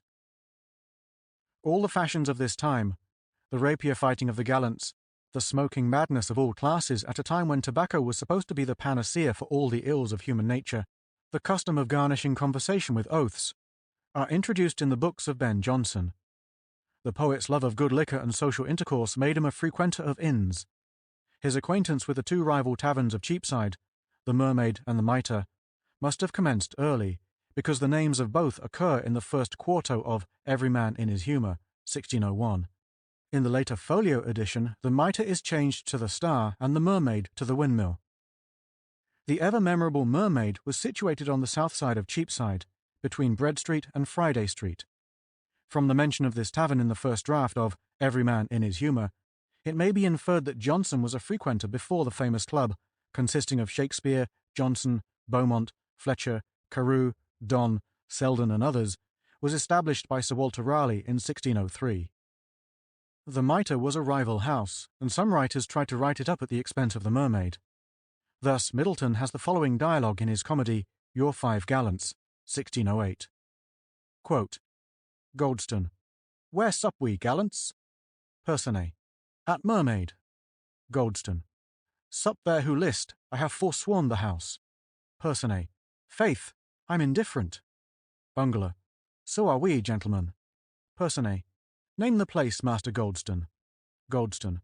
Why, the Mitre, in my mind, for neat attendance, diligent boys, and push, excels it far. All. Agreed, the Mitre then. End quote. The windmill in the Old Jewry, which occupies so prominent a position in the revised edition of Every Man in His Humour, was a house with a long history. It was first of all a synagogue for the Jews of the neighbourhood. Then it was granted by Henry III to the prior and brethren of the order of friars called the Fratres de Sacre, and in 1439 it was occupied by Lord Mayor Robert Large. In 1492, Sir Hugh Clopton, the worthy who built Clopton Bridge at Stratford-on-Avon, kept his mayoralty in the mansion which, 100 years afterwards, was turned into a tavern. The Devil in Fleet Street was one of the most famous of the places of entertainment of the time. It is not known when Ben Jonson started the Apollo Club here, but it was probably not long before 1616 when The Devil is an Ass was acted. Herrick, in his well-known Ode, mentions several other taverns to which Ben and his sons resorted.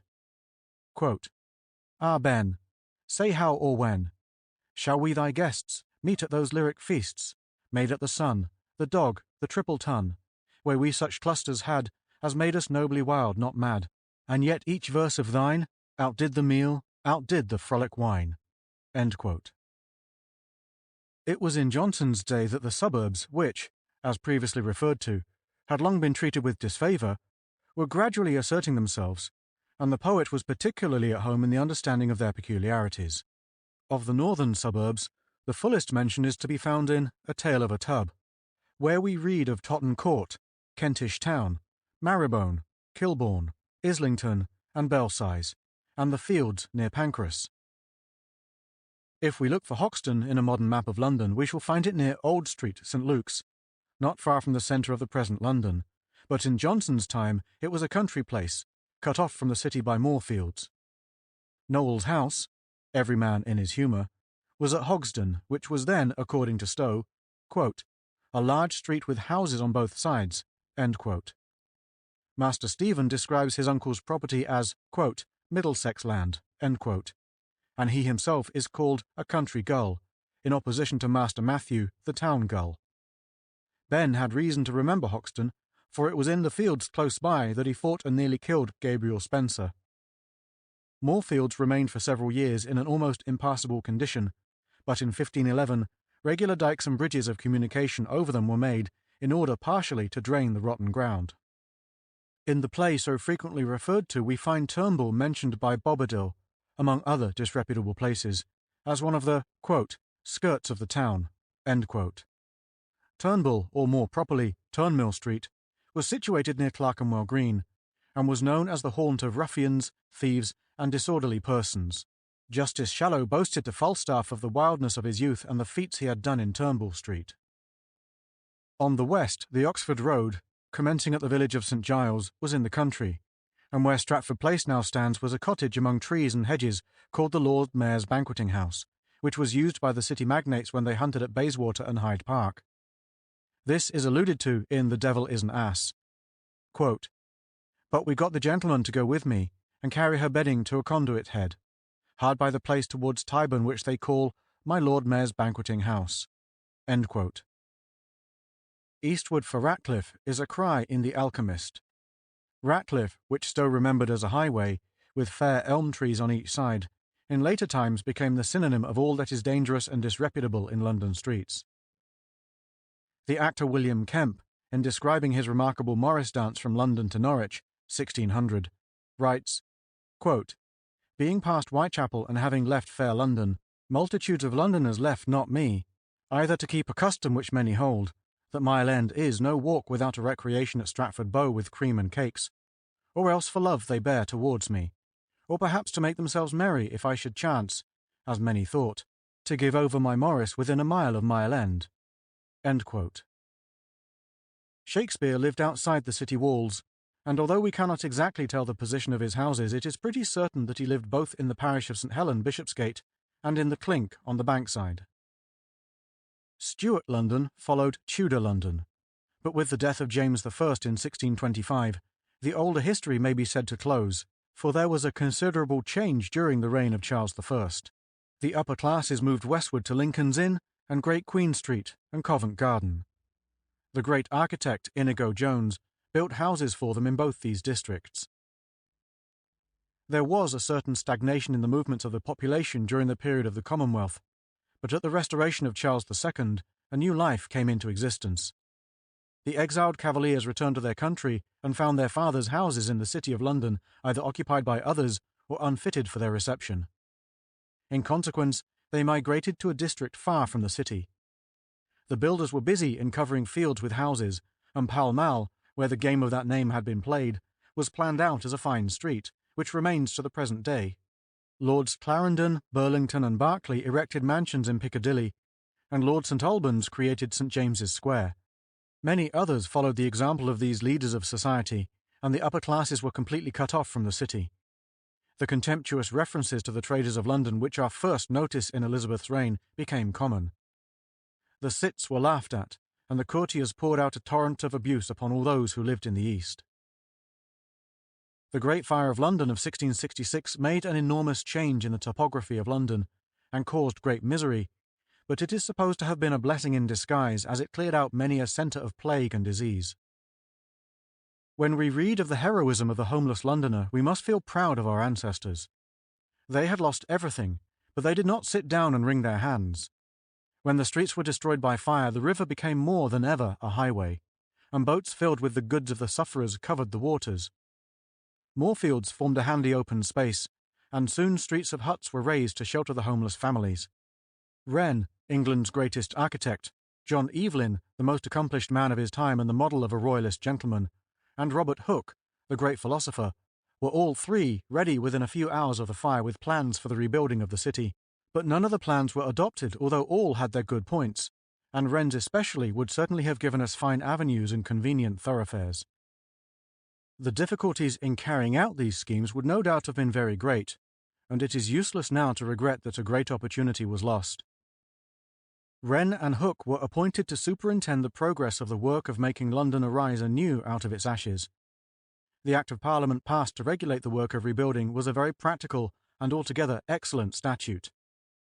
In fact, the way in which all concerned in the complicated business of raising a new city worked in unison is worthy of every praise.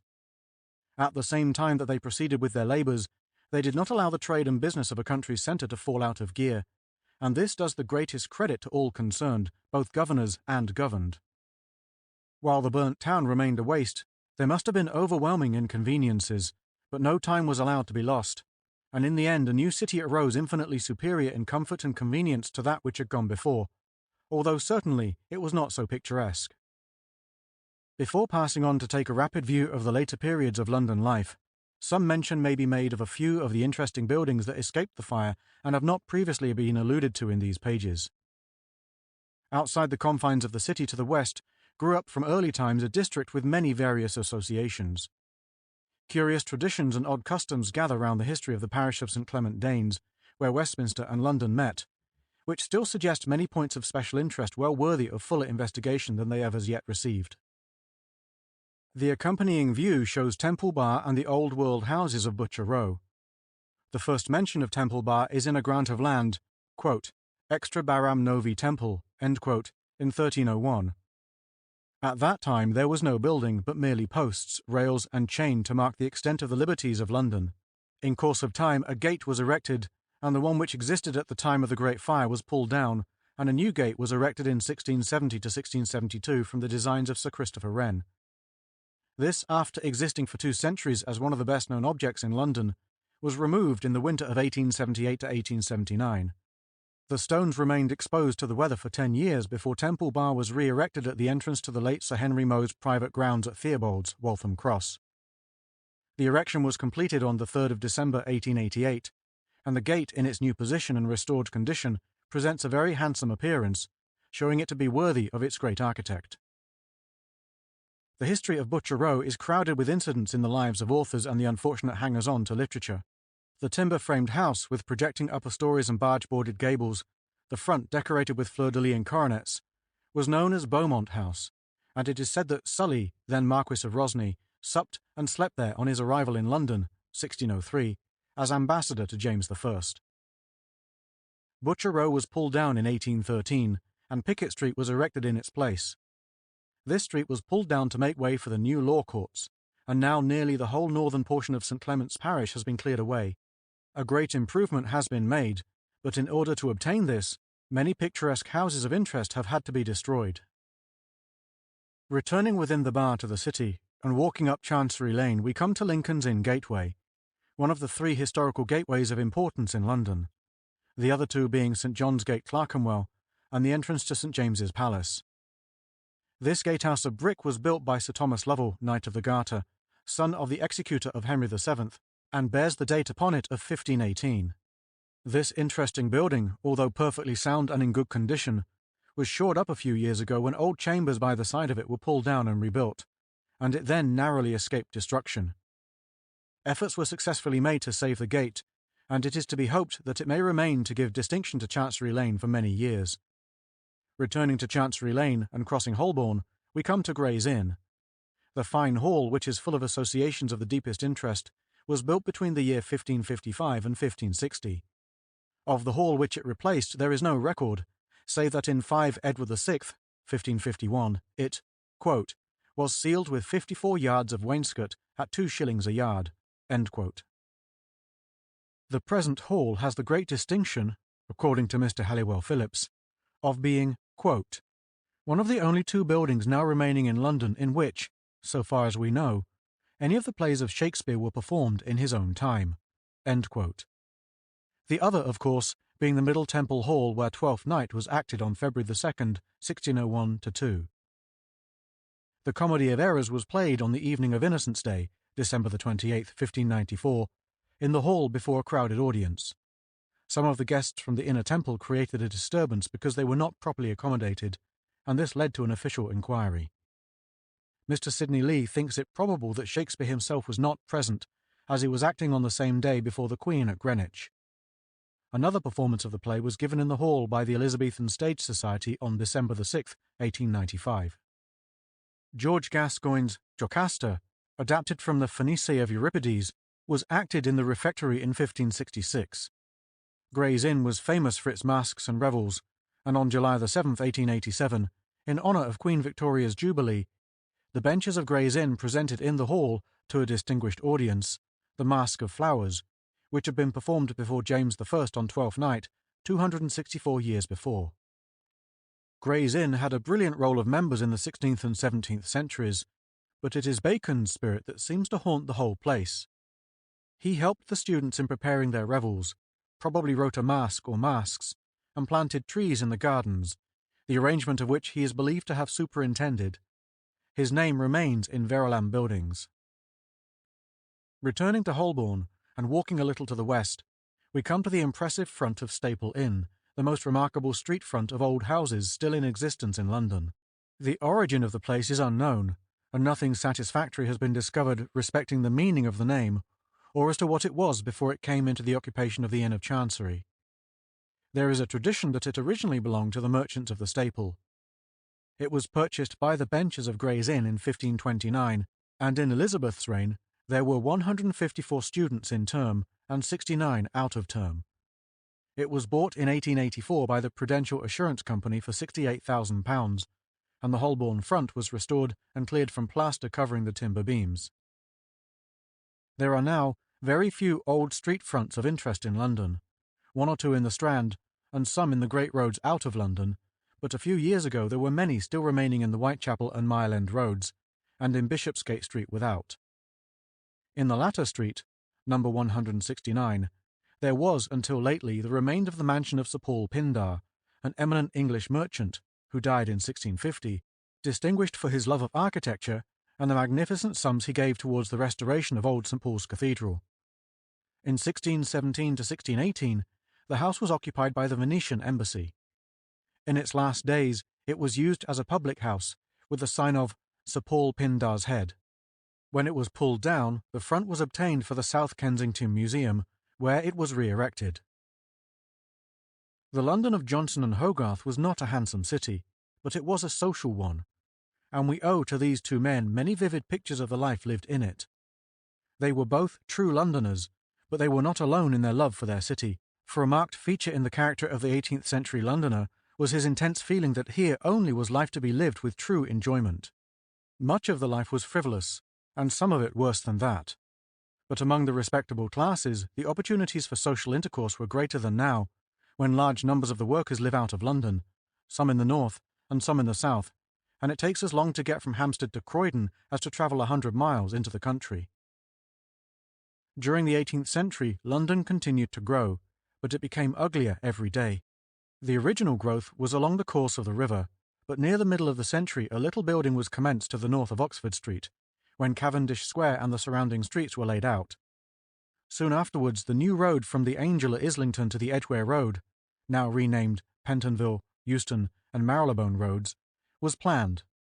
The opening of this road greatly facilitated the locomotion of the town, but it was disliked by the dwellers in what was then thought to be the north of London, who had their view of the country cut off. When Queen Square was built in the reign of Queen Anne, it was left open to the north, as it has remained to this day, in order to enable the inhabitants to have a view of Hampstead and Highgate. The gardens of Bedford House, which stood on the north side of Bloomsbury Square, had an uninterrupted view of the country, and the Duke of Bedford strongly opposed in the House of Lords the bill for making the new road.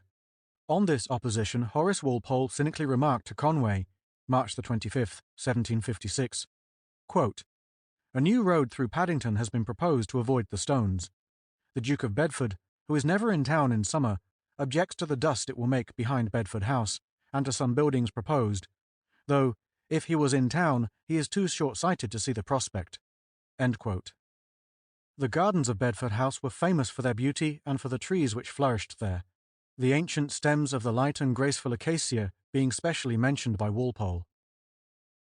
Behind Montague House, now the British Museum, was Capper's Farm, which extended to Tottenham Court Road.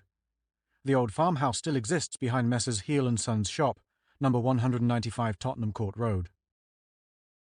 Near where University College in Gower Street now stands was a wild district known as the Field of 40 Footsteps, which had a bad repute as the scene of a sanguinary duel about the time of the Monmouth Rebellion between two brothers who were both killed. No grass would grow over the footsteps trodden by the duelists, which were said to be recognizable until the year 1800 when the ground was built over. A little further east, where Cromer Street now stands, was a wayside inn named The Boot, which is made by Dickens in his Barnaby Rudge, the meeting place of the Gordon rioters of 1780. The site of this inn is still occupied by a public house with the same sign. Even after these fields were built upon, the air continued so good that the gardens round about produced excellent fruit. When Lord Eldon lived at number 42 Gower Street at the beginning of the 19th century, his peaches and vegetables were famous. Nectarines were grown at 6 Upper Gower Street in 1800, and grapes were also successfully cultivated there. The district north of the new road is of a clayey soil and without a sufficient water supply, so that the ground remained unbuilt upon until, at the beginning of the 19th century, several new water companies came into existence and the building operations were commenced. Since that time, the suburbs have continued to increase, and a great start was given to the increased growth of the town after the holding of the Great Exhibition of 1841. Before the middle of the 19th century, the growth of London had been continually increasing, but it was not until after 1851 that the abnormal growth set in. The commissioners of the Exhibition of 1851 bought a large property at Brompton, and the district of South Kensington sprang into existence. The glass and iron forming the exhibition buildings were transferred to Sydenham, and the Crystal Palace was erected there. Soon, this rural district, where gypsies once told fortunes, was covered with houses. This was the beginning of the onward march of bricks and mortar, which is going on still so rapidly that on all sides we have to travel by rail for miles before we get out of the labyrinth of buildings. When we see on all sides of us modern buildings where interesting old buildings once stood, we are apt to jump to the conclusion that all signs and relics of medieval London have passed away. But this is not so, for there is still much to see in out-of-the-way places if we go about the search with intelligence. From what we see, we may reconstruct much of the old topography in our mind's eye. The first thing to do is to follow the course of the wall and mark out the position of the gates. This can easily be done by studying an old map. Some remains of the wall are still to be seen. Many most interesting remains of Roman London will be found in the Guildhall Museum. There are few remains left of the Saxon period, but some bits are to be seen at Westminster. Of Norman buildings we have portions of the Tower, of Great St. Bartholomew's Church, the round of the Temple Church, and the crypt of Bow Church, Cheapside. Of later ages, there are a few relics of the religious houses which have already been referred to. All the churches which escaped the ravages of the Great Fire have their points of interest. Lambeth Palace, although much of it comparatively modern, has a most venerable appearance and is certainly one of the most important relics of past ages that the present London has to boast. Westminster Hall, Abbey, Church, and School are of transcendent interest, and some relics of the old Abbey buildings still exist in connection with the school. Of secular buildings, there are Crosby Hall, Middle Temple, Gray's Inn Hall, and some others. It is impossible to print a detailed list of all the places that should be visited, but these few notes will give some slight indication of what little is left of medieval London. End of Chapter 12. End of Section 24. End of The Story of London by Henry B. Wheatley.